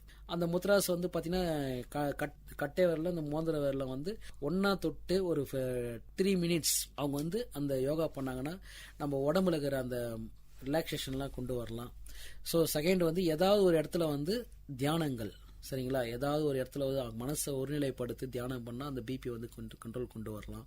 நெக்ஸ்ட் நம்ம சாப்பிட்ற அந்த சாப்பாடு உணவு முறைகள், எண்ணெயில் ஐட்டம், இந்த சிப்ஸ் ஐட்டம், அப்புறம் இந்த பேக்கெட் ப்ராடக்ட்ஸ், பேக் பண்ணுற இந்த ப்ராடக்ட்ஸ் இதெல்லாமே வந்து அறவே தவிர்க்கணும். இந்த நான் வெஜிடேரியனில் வந்து எல்லாமே வந்து சுத்தமாக தவிர்க்கணும். சரிங்களா, பொதுவாக பிபி பாதிச்சவங்களுக்கு வந்து பார்த்தீங்கன்னா குழம்புல போட்டது, நான் வெஜிடேரியன் வந்து குழம்புல போட்டது தான் நம்ம சாப்பிட்ணும். ஸோ ஃப்ரை பண்ணது சாப்பிடவே கூடாது. ஓகேங்களா, இது மூலயமா நாங்கள் உணவு மருத்துவம் நாங்கள் பண்ணிட்டு வரோம் சார். நாங்கள் ரொம்ப நிறைய விஷயங்கள் இன்னைக்கு நிறைய சொல்லிட்டே வந்திருக்கீங்க. லாஸ்டா மக்களுக்கு வந்து நான் ஒன்னு சொல்ல ஆல்கலைன் வாட்டர் அதுதான் நானும் கேட்கலான்னு வந்தேன். நான் உங்களுக்கு நீங்க ஒரு கடைசியா ஒரு டிப் சொல்றேன் அப்படின்ற மாதிரி சொன்னீங்க. ஆல்கலைன் வாட்டர் நம்ம உடம்புல வந்து பாத்தீங்கன்னா அமிலத்தன்மை நிறைஞ்சிருந்தால அது அளவுக்கு அதிகமாக அமிலத்தன்மை நிறைஞ்சதால கேஸ் ட்ரபிள் நிறைய வருது அவங்களுக்கு. ஸோ நம்ம அது வந்து காரத்தன்மை, ஆல்கலைன் வாட்டரா, ஆல்கலைனா காரத்தன்மைன்னு சொல்லுவாங்க. அந்த ஆல்கலைன்னா டெய்லி வந்து ஒரு கிளாஸ் வாட்டர் எடுத்துக்கணும். வாட்டர் எடுத்துட்டு ஒரு சிறிய உப்பு, ஒரு சின்னதாக ஒரு உப்பு போட்டுட்டு அதில் வந்து சின்னதாக எலுமிச்சப்பழம் சாறு அதை விட்டுட்டு சும்மா 1 டிராப் எலுமிச்சப்பழம் சாறு விட்டுட்டு அதை வாட்டர், சுத்தமான வாட்டர், அந்த வாட்டரை வந்து நம்ம சாப்பிட்டீங்கன்னா அன்னைக்கு பூரா அவங்க எனர்ஜிபிள் பர்சன்ட் அதிகமாக இருக்கும், பாசிட்டிவ் திங்கிங் அதிகமாக இருக்கும். நம்ம உடம்புல வந்து எல்லா உறுப்புகள் வந்து நல்லா வேலை செய்யும். ஸோ இது வந்து நம்ம இந்த நிகழ்ச்சியில் நான் கொடுக்குற ஒரு இது. நெக்ஸ்ட் வந்து மக்களுக்கு வந்து இன்னும் ஒரு 5 ட்ரீட்மெண்ட்டு நான் சொல்கிறேன். அது அப்படியே நீங்க சொல்லுங்க sir. So first of all வந்து சுக்கு, மிளகு, திப்பிலி, சூரணத்தை வந்து சாப்பிட்டு வந்தா பித்தம்லாம் வந்து தீரும். பொதுவாக வந்து பித்தம் அதிகமாக இருக்கும். பித்தம் பாதிச்சா கல்லீரல் வந்து பாதிக்கும். ஏன்னா வந்து ஏன்னா சாப்பிட்டா வாமிட்டிங் அதிகமாக இருக்கும். அந்த மாதிரி மக்களுக்கு வந்து பேஷண்ட் வந்து நான் சொல்கிற இந்த டிப்ஸ் எடுத்துக்கலாம். அண்ட் செகண்ட் வந்து பார்த்தீங்கன்னா திரிகடுகம் சூரணம் சாப்பிட்டா அது வந்து ஜீரண சக்தியெல்லாம் வந்து கியூரபிள் ஆகும். ஓகேங்களா. அண்ட் அகைன் வந்து மிளகு கஷாயம். மிளகு கஷாயம் வந்து சாப்பிட்டா வந்து நம்ம உடம்புல இருக்கிற நோய் எதிர்ப்பு சக்தியெல்லாம் வந்து கரெக்டா லெவலுக்கு கொண்டு வரும். அண்ட் அகைன் வந்து மிளகில் கால்சியம், இரும்பு, பாஸ்பரஸ் நிறைந்துள்ளது. மிளகுல வந்து பாத்தீங்கன்னா, மிளகு எதனால சார் நம்ம சாப்பிட சொல்லணும்னா, இப்போ நம்ம மக்கள்லாம் வந்து பொங்கல் செஞ்சு சாப்பிட்டானா அந்த மிளகு எடுத்து அப்படி வச்சிருவாங்க. ஆனா வந்து மிளகு நம்ம சாப்பிடணும். மிளகு சாப்பிட்டா முக்கால்வாசி அந்த முட்டிலாம் வந்து கியூரபிள் பண்ணலாம். அதுல கால்சியம் அண்ட் இரும்பு சத்துலாம் வந்து அதிகமா இருக்குது. அதனால மிளகு நீங்க சேர்த்துக்க தப்பு இல்லை, மிளகு சாப்பிடலாம். நெக்ஸ்ட் வந்து பாருங்க, மிளகு பொடி தினசரி வந்து 1/2 கிராம் சாப்பிட்டா பசி வந்து அதிகமா எடுக்கும். நிறைய பேர் வந்து இப்போ இருக்கிற காலகட்டத்தில் வந்து பசி எடுக்காது, கரெக்ட் டைம் சாப்பிட முடியாது. அவங்க வந்து இதெல்லாம் வந்து சாப்பிடலாம். மிளகு பொடி வந்து தினமும் வந்து சாப்பிட்டா வந்து 1/2 கிராம் வந்து வெதுவெதுப்பான ஒரு சுடுதல்ல வந்து சாப்பிட்டீங்கன்னா அவங்களுக்கு வந்து பசி வந்து கம்பல்சரியா உண்டாகும். அண்ட் செகண்ட் வந்து பாத்தீங்கன்னா, மிளகு உமிழ்நீரை பெருக்கி அதை வந்து உணவுல வந்து சாப்பிட்டீங்கன்னா வந்து மிளகு வந்து இடிச்சு உணவுல சேர்த்து சாப்பிட்டா பசியை வந்து குணமாகிடும். ஓகேங்களா. மிளகுல வந்து எவ்வளவு எல்லாம் இருக்கு பாருங்க. அதனால வந்து மக்கள் வந்து நீங்க எல்லாமே வந்து தெரிஞ்சுக்கணும். ஓகேங்களா. கண்டிப்பா நீங்க சொன்னீங்க சார். ஏன்னா வந்து இன்னைக்கு பொங்கல் செய்யும் போது நிறைய பேர் வந்து மிளகு போடுறாங்க. அந்த மிளகும் அந்த கருவேப்பிலையும் எடுத்து வந்து கீழே போட்டுறாங்க. அதுக்கப்புறம் தான் எடுத்து வெறும் பொங்கலை மட்டும் தான் சாப்பிடுறாங்க. இந்த மிளகுலையும் கருவேப்பிலை இலையில் கூட வந்து இவ்வளவு மருத்துவ குணங்கள் இருக்குது அப்படின்ற மாதிரி கூட நிறைய பேர் சொல்லியிருக்கிறாங்க. மக்கள்கிட்ட இன்னொரு டிப்ஸ் சொல்ல விரும்புகிறேன். உடல் கழிவுகளை, இது ஃபர்ஸ்டே நான் உங்களுக்கு சொல்ல நினைச்சேன். உடல் கழிவுகளை வெளியேற்றும். நிறைய பேர் வந்து உடல் கழிவுகளை வந்து வெளியேற்ற முடியாம போயிட்டு நிறைய இந்த அலோபதி மெடிசன்ஸ் எல்லாம் சாப்பிட்றாங்க. என்னுடைய நேச்சுரோபதி மெடிசன்ல வந்து 1 டம்ளர் வெதுவெதுப்பான சுடுதண்ணி எடுத்து ஒரு 1/2 டீஸ்பூன் தேன், ஒரு 2-3 டாப்ஸ் எலுமிச்சப்பழம் சாறு, அதை மிக்ஸ் பண்ணி வெறும் வயிற்றுல வந்து சாப்பிட்டாங்கன்னா உடல் கழிவுகளை வந்து டெய்லியும் வந்து வெளியேற்றலாம். இதெல்லாம் மக்கள் வந்து நீங்க எல்லாமே வந்து சேர்ந்து பயனடையணும் என்று.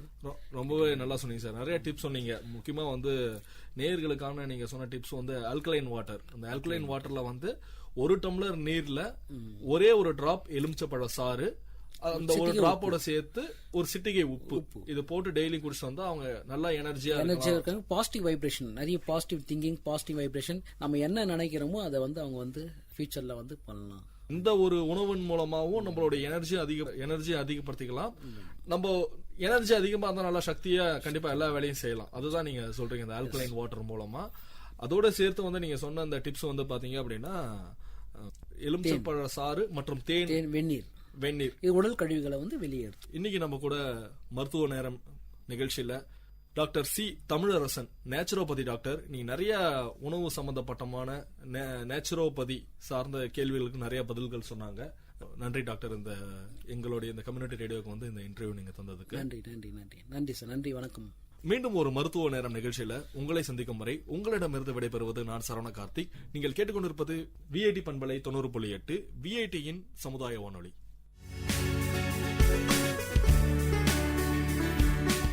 நேயர்கள் இதுவரை கேட்டது பல்வேறு மருத்துவ துறைகளில் இருந்து தேர்ச்சி பெற்ற மருத்துவர்களுடன் கலந்துரையாடல்.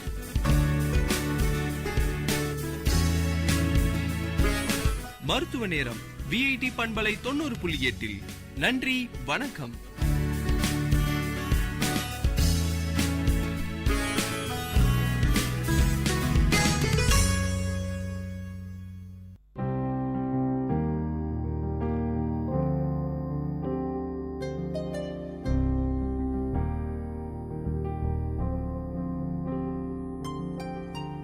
करवट बदल के दिखाए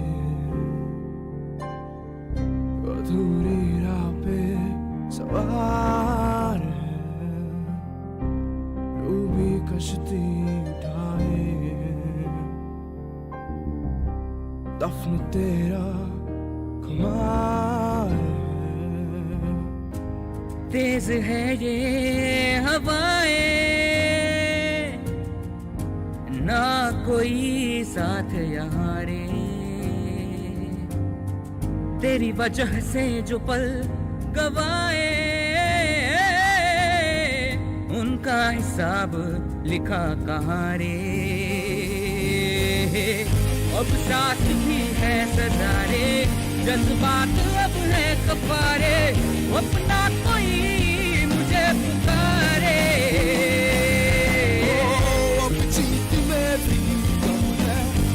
aşkı seviyorum अब हद से ज्यादा सहारे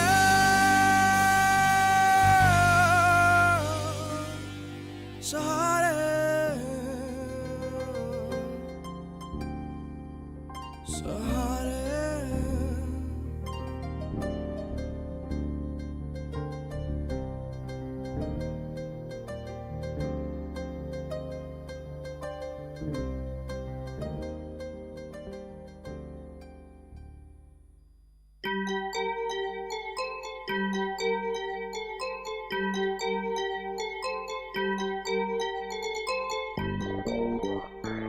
வணக்கம், நமஸ்தே, நமஸ்கார், சலாம் அண்ட் வந்தனம். நீங்கள் கேட்டுக்கொண்டிருப்பது விஐடி பண்பலை 90.8. இது விஐடி பல்கலைக்கழகத்தின் சமுதாய வானொலி. உங்க எல்லோரையும் புதுமை பெண்கள் நிகழ்ச்சிக்கு வரவேற்கிறேன். நான் உங்க அட்டானா. இந்த நிகழ்ச்சியில எவ்வளோ கடினமான சூழ்நிலையும் தனக்குன்னு ஒரு பாதையை அமைச்சுக்கிட்டு அதுல அவங்க பயணத்தை தொடர்ந்து அதுல வெற்றியும் அடைந்த பெண்களை பத்தி தான் நான் உங்களுக்கு சொல்ல போறேன்.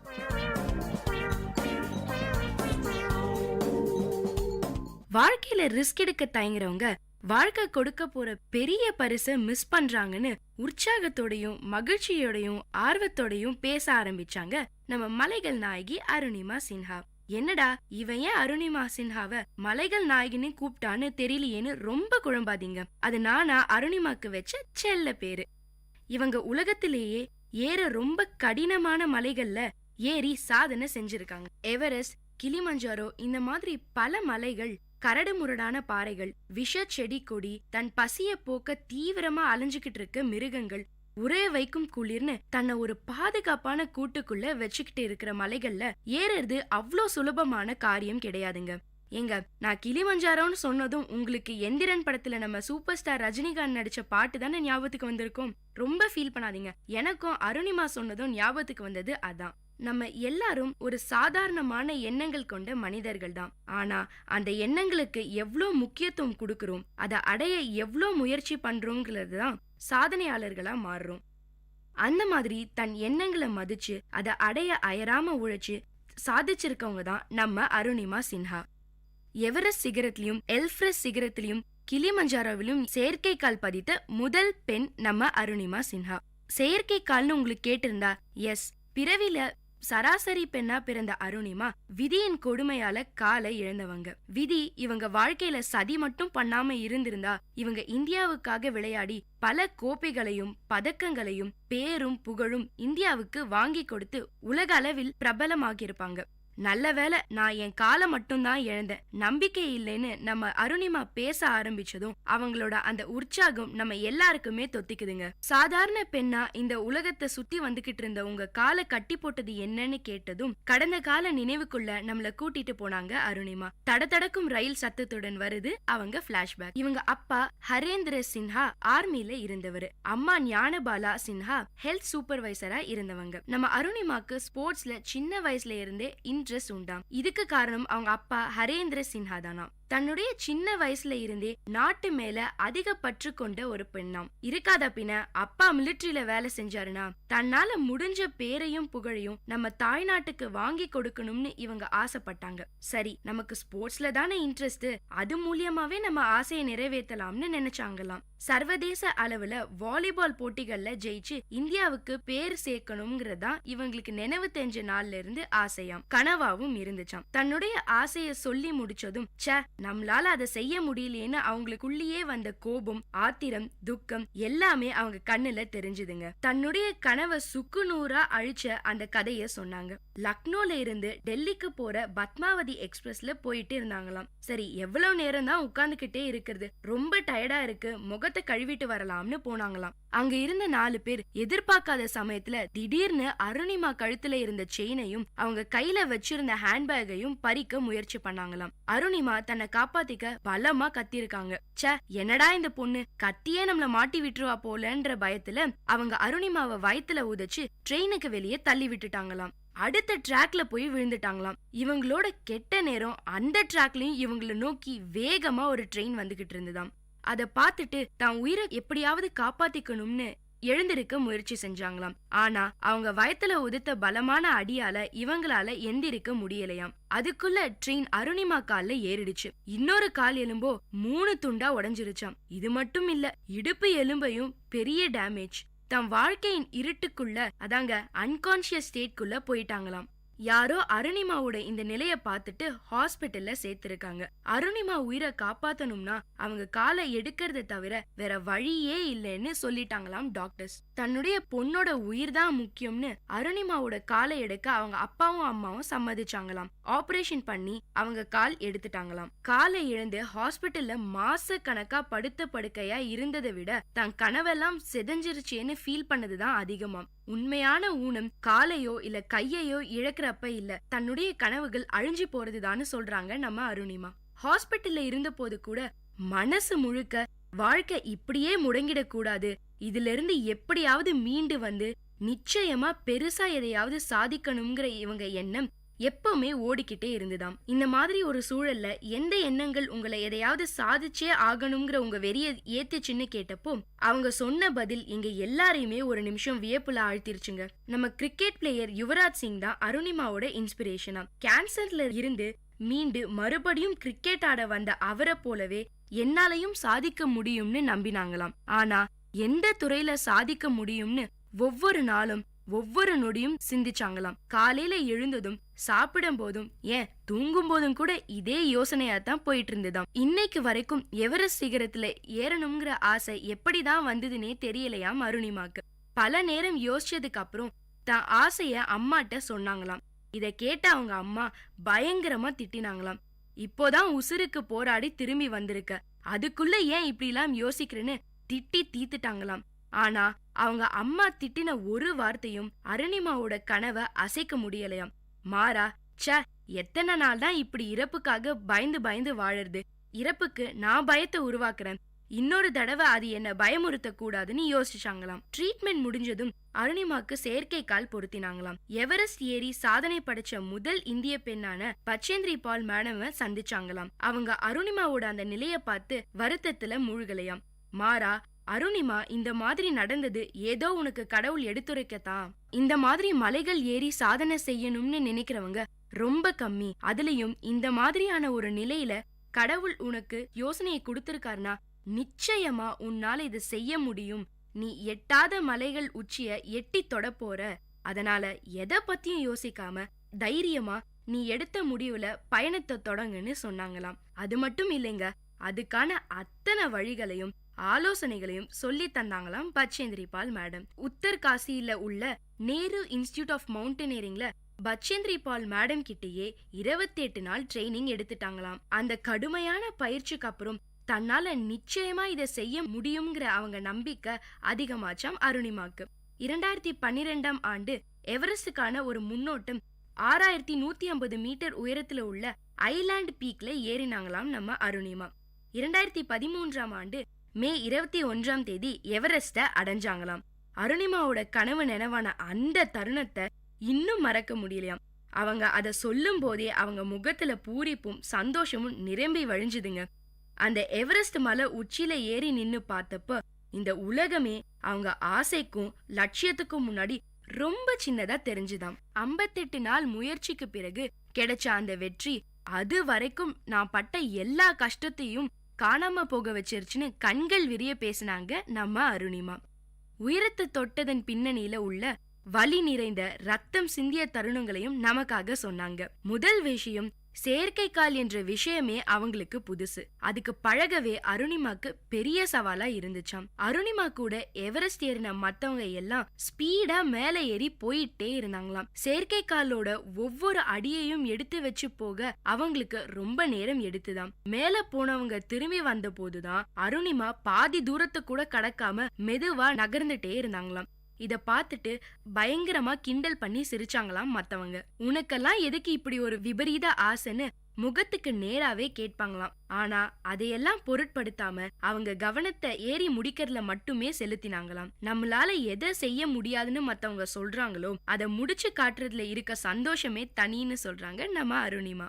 அவங்களோட அந்த கேலி பேச்சு கூட பல நேரங்கள்ல அருணிமாக்கு தூண்டுகோலா இருந்துருச்சாம். அது மட்டும் இல்லைங்க, எவரெஸ்ட் ஏறும்போது எத்தனையோ முறை அருணிமாவோட செயற்கை கால் கழண்டு போயிருக்காம். கூட போனவங்க எல்லாம் அருணிமாவை தனியா விட்டுட்டு போயிருக்காங்களாம். ஆக்சிஜன் சிலிண்டர் காலியாகி என்ன பண்றதுன்னே தெரியாம தவிச்சு போயிருக்காங்களாம். ஆனாலும் இது எதுவுமே அருணிமாவோட லட்சியத்தை கொஞ்சம் கூட அசைக்கல. எப்படியும் நினைச்சதை செய்வேன்னு தன்னையே இல்ல தன்னை மட்டுமே நம்பினாங்களாம். அதே மாதிரிதான் நினைச்சத சாதிச்சாங்க அருணிமா. மீடியா வெளிச்சம் முழுக்க அருணிமா மேல தானா. கேலி செஞ்சவங்க அவமானப்படுத்தினவங்களும் தேடி வந்து பாராட்டினாங்களாம். தனக்கு நடந்த எல்லாத்தையும் வெற்றிக்கு மைல்கல்லா மாத்திருக்காங்க நம்ம அருணிமா. உடம்புல உண்டாகிற ஒரு ஊனம் மனச எந்த வகையிலும் பாதிக்கிறது இல்லைன்னு நிரூபிக்க நினைச்சாங்க. அதே மாதிரி நிரூபிச்சும் காட்டியிருக்காங்க. இவ்வளவு பெரிய சாதனை செஞ்சதுக்கு அப்புறமும் தன்னடக்கத்தோட தன் கதைய சொன்ன அருணிமாவுக்கு கனவுகள் இன்னும் மிச்சம் இருக்கு. இதுதான் என் சாதனைன்னு திருப்தி அடைய முடியல, செய்ய வேண்டிய விஷயங்கள் இந்த உலகத்துல நிறைய இருக்குன்னு மனசு சொல்லிட்டே இருக்குன்னு நம்மள ஆச்சரியத்துல தள்ளுறது இவங்களோட பேச்சு. இது மட்டும் இல்லைங்க, மாற்றுத்திறனாளி குழந்தைகளை ஸ்போர்ட்ஸ்ல சாதிக்க வைக்க இலவசமா ஸ்போர்ட்ஸ் அகாடமி ஆரம்பிக்கிற ஐடியாவும் இருக்காம். என்னோட தனிப்பட்ட செலவுகளுக்காகவும் ட்ரீட்மெண்ட்காகவும் வரும் பணத்தை இந்த அகாடமிக்காக ஒதுக்கி வச்சிட்டு இருக்கேன்னு சொன்னது என்ன வியப்புல ஆழ்த்திருச்சுங்க. ஒருத்தர் 10 பேர் முன்னாடி ஒரு ஜோக்க சொன்னாராம். முதல் முறை சொன்னப்போ 10 பேரும் சிரிச்சாங்களாம். 2வது முறையும் அதே ஜோக்க சொன்னாராம். 5 பேர் மட்டும்தான் சிரிச்சாங்களாம். அதே ஜோக்க 3வது முறை சொல்லும் போது யாருமே சிரிக்கலையாம். சிரிப்பை ஏற்படுத்தின ஒரு விஷயமே அடுத்தடுத்த நிமிஷங்களை மாறிடும் போது சோகத்துக்கு காரணமான விஷயங்கள் மட்டும் ஏன் அப்படியே மனசுலயே இருக்குன்னு இவங்க கேட்ட அந்த கேள்விக்கு பதில் தெரியாம தான் நம்ம எல்லாருமே இருக்கும். நமக்கு எது கஷ்டத்தை தந்துச்சோ அதையேதான் பிடிச்சிட்டு தொங்கிட்டும் இருக்கும். இந்த எண்ணத்தை மாத்தினா நம்மளும் நம்ம வாழ்க்கைய கிளியரா தீர்மானிக்க முடியும். வாழ்க்கையில எல்லாருக்கும் கஷ்டங்கள் இருக்கு. அதை தாண்டிட்டா நிச்சயமா ஒரு சந்தோஷமும் காத்துக்கிட்டு இருக்கு. ஆனா அந்த காத்திருப்புக்காகத்தான் யாருமே தயாரா இருக்கிறது இல்ல. கஷ்டத்துக்கும் சந்தோஷத்துக்குமான அந்த சின்ன பாதையை கடக்கிறத ரிஸ்க்னு நினைச்சு அலட்சியம் பண்றவங்க அவங்களுக்காக காத்துக்கிட்டு இருக்க எத்தனையோ நல்ல விஷயங்களை மிஸ் பண்றாங்கன்னு சொல்லுறாங்க நம்ம மலைகளின் செல்ல பிள்ளை அருணிமா. அருணிமாவின் அழகான வார்த்தைகள் வாழ்க்கையை அர்த்தப்படுத்துகின்றது. என்ன நேயர்களே, அருணிமாவோட வாழ்க்கை பயணம் நம்ம எல்லாருக்குமே நம்பிக்கையை தந்திருக்கும். உங்களிடமிருந்து விடைபெறுவது உங்க அட்டானா.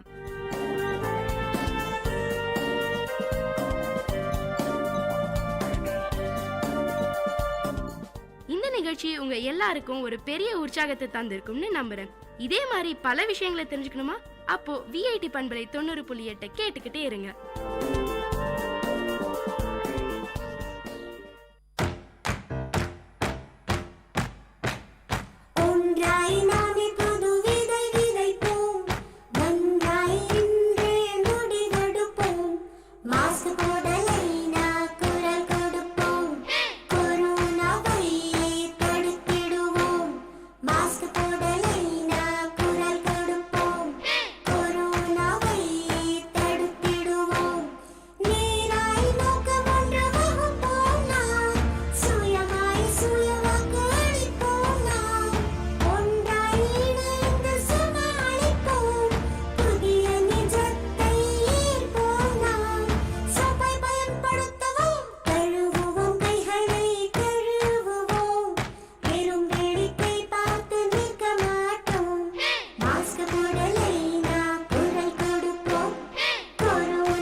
Circuit House.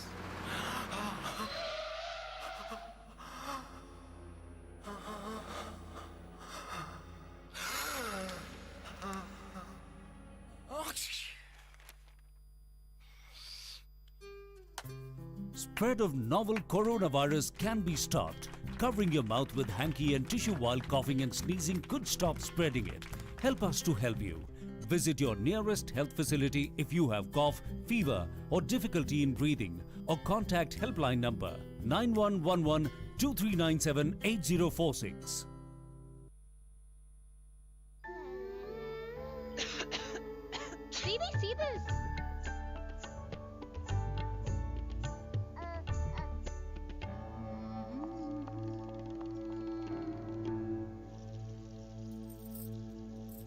Spread of novel coronavirus disease can be stopped. Washing your hands with soap after coughing and sneezing and before holding your child could stop spreading it. Help us to help you. Visit your nearest health facility if you have cough, fever, or difficulty in breathing, or contact helpline number 9111 2397 8046.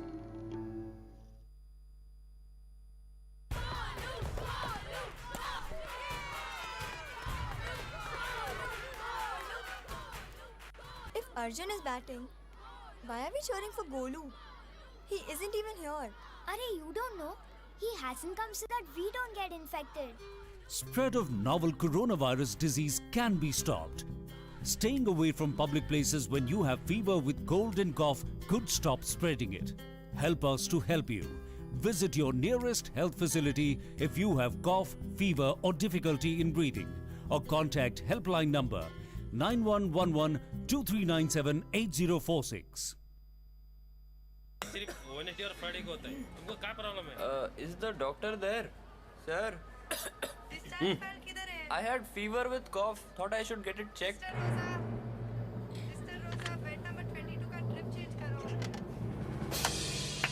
Spread of novel coronavirus disease can be stopped. If you are sneezing and have cough with fever, visit your nearest health clinic or center immediately. Help us to help you. Visit your nearest health facility if you have cough, fever, or difficulty in breathing, or contact helpline number 9111 2397 8046. உங்கள் VIT பண்பலை 90.8 வழங்கும் கருத்துக்களம். மக்கள் கருத்துக்கள் அரங்கேறும் ஒளித்தளம். உங்கள் குரல்களில் ஒருங்கிணையும் கருத்துக்களம். VIT பல்கலைக்கழகத்தின் சமுதாய வானொலியில்.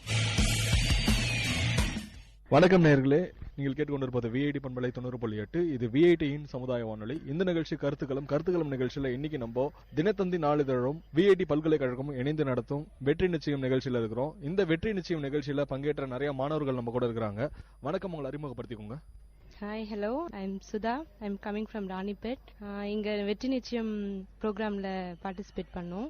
ஸோ ஸ்டார்டிங்கில் நிறைய விஷயங்கள் 10th 12th முடிச்சவங்களுக்கு என்ன நெக்ஸ்ட் என்ன செய்யலாம், இல்லை என்ன நெக்ஸ்ட் படிக்கலாம் கோர்ஸ் அப்படின்றத மார்னிங் செக்ஷனில் சொன்னாங்க. அடுத்து இப்போ ஆஃப்டர்நூன் செக்ஷனில் வந்து நெக்ஸ்ட் முடிச்சுட்டு கோர்ஸ் எல்லாம் ஃபுல்லாக முடிச்சிட்ட பிறகு அடுத்து வேலை வாய்ப்பு ஆப்பர்ச்சுனிட்டி என்னென்ன இருக்குது அப்படின்றத பற்றி இப்போ சொல்லிட்டு இருக்காங்க.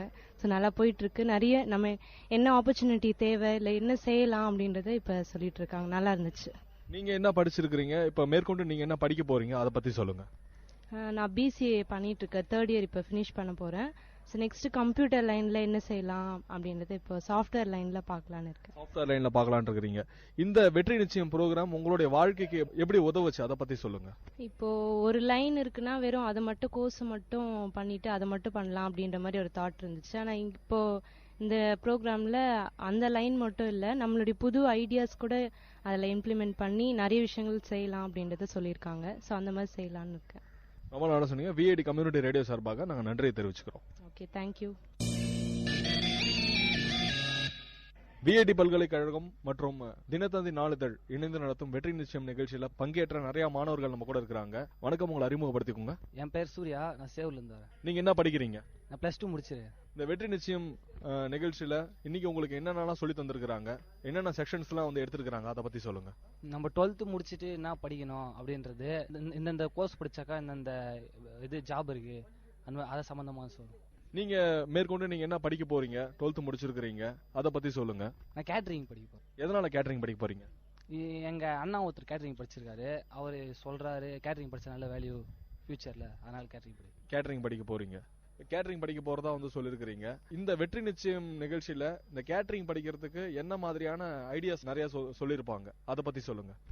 கேட்டரிங்கே வந்து நிறைய 4 டிபார்ட்மெண்டா இருக்கு. அதுல இருந்து ஃபுட் ப்ரிசர்வேஷனு, இன்னும் நிறைய இது இருக்கு, ஹவுஸ் கீப்பிங், அந்த மாதிரி. நான் வந்து இது ப்ரிசர்வேட்டிவ் பார்ப்பேன். இது மாதிரி நிகழ்ச்சிகள் உங்களுக்கு எப்படி பயனுள்ளதா இருக்குது, அதை பத்தி சொல்லுங்க.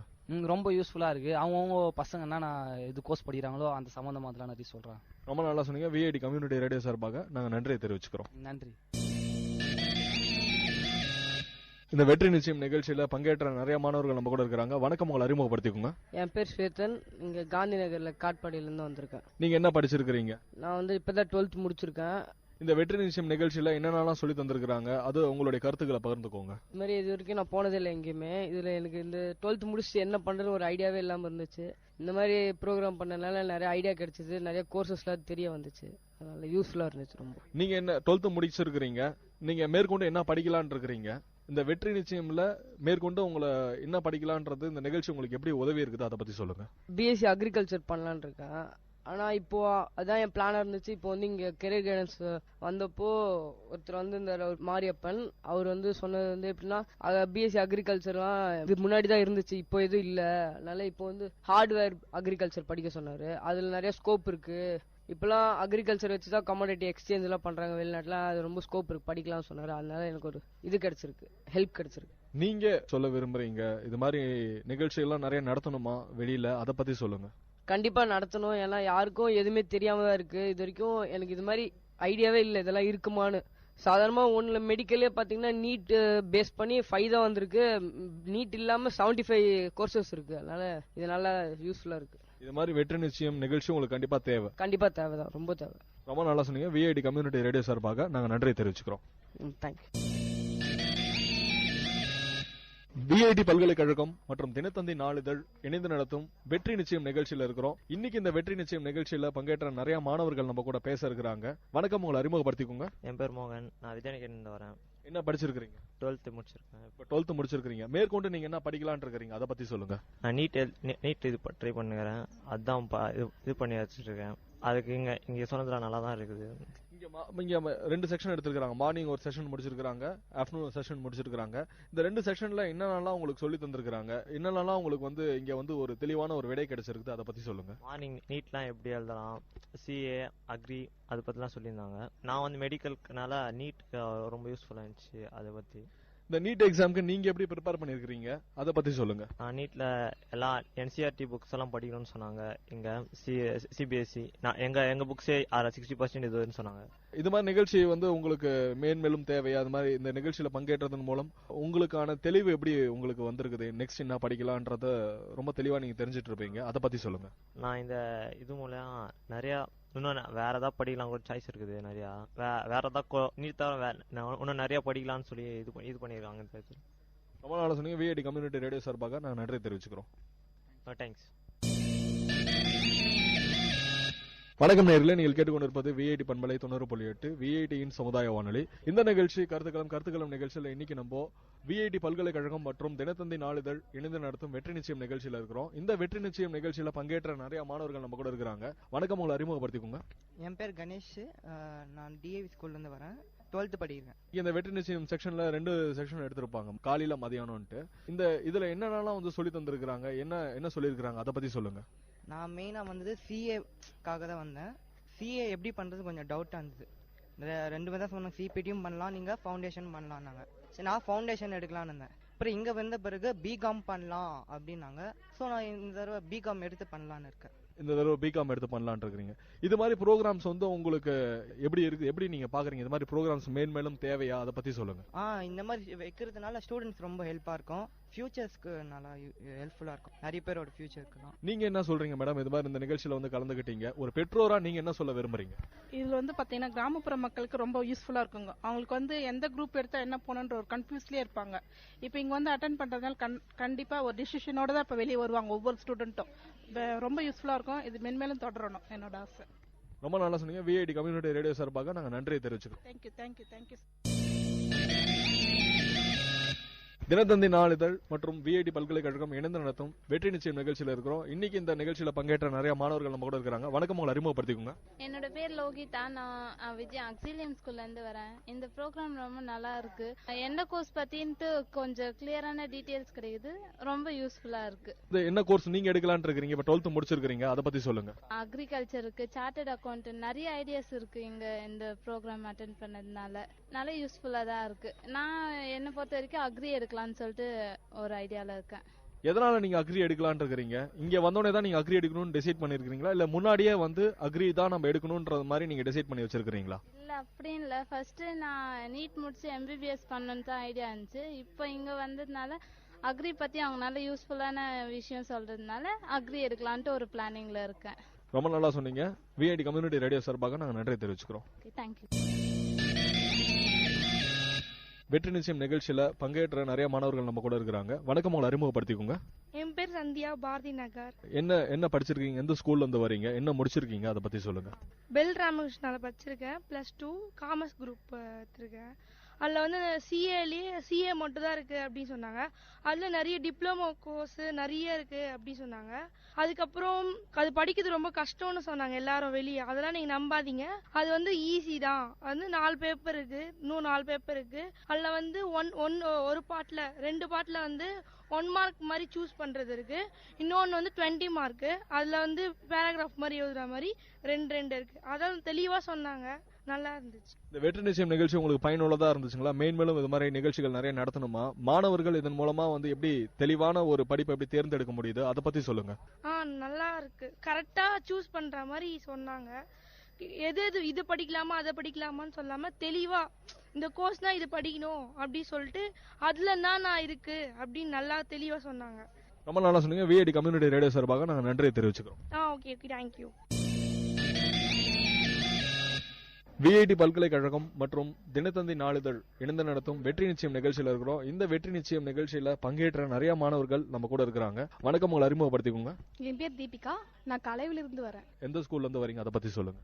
திமிரி கேர்ள்ஸ் ஸ்கூல்ல இருந்து வரேன். 12th முடிச்சிட்டேன். மேற்கொண்டு நீங்க என்ன படிக்கலாம்னு இருக்கீங்க? இந்த வெற்றி நிச்சயம் நிகழ்ச்சியில இந்த நிகழ்ச்சி உங்களுக்கு எப்படி ஒரு உறுதுணையா இருந்துச்சு, அதை பத்தி சொல்லுங்க. ஃபர்ஸ்ட் கன்ஃபியூஸா தான் இருந்துச்சு. இது வந்து பார்த்து கொஞ்சம் என்ன எடுக்கலாம்னு சொல்லிட்டு கொஞ்சம் இது ஐடியா வந்திருக்கு. நீங்க என்ன மேற்கொண்டு நீங்க என்ன படிக்கலாம்னு இருக்கீங்க? இதுக்கப்புறம் ஏரோஸ்டர் ஆகலாம்னு எனக்கு ஒரு ஆசை. படிக்கணும் அப்படின்ற மாதிரி, ஏரோஸ்டர்ஸ் படிக்கணும்ன்ற மாதிரி சொல்லிருக்கீங்க. அதுக்கு இந்த வெற்றி நிச்சயம் எப்படி ஒரு உறுதுணையா இருந்துச்சு, அதை பத்தி சொல்லுங்க. ஃபர்ஸ்ட் வந்து அம்மா அந்த கோர்ஸ் இதுன்னு சொன்னாங்க. எது யூஸ்ஃபுல்னே தெரியல. அப்புறமா இங்க வந்து பாத்துறதுக்கு தான் இதுக்கு எடுத்தா இந்த யூஸ்ஃபுல் அப்படின்னு சொல்லிட்டு புரியுது. எந்தெந்த காலேஜ்ல ஏரோஸ்டர்ஸ் இருக்குதுன்னு சொன்னாங்களா, அதை பத்தி சொல்லுங்க. ஏரோஸ்டர் வந்து இந்த சைடு வந்து பார்த்தா விஐடி இருக்கு, அப்புறம் அப்துல் ரஹீம்ல இருக்குன்னு சொன்னாங்க. அப்புறம் அவ்வளவுதான், இந்த சைடுல இவ்வளவுதான் இருக்குன்னு சொல்லியிருக்காங்க.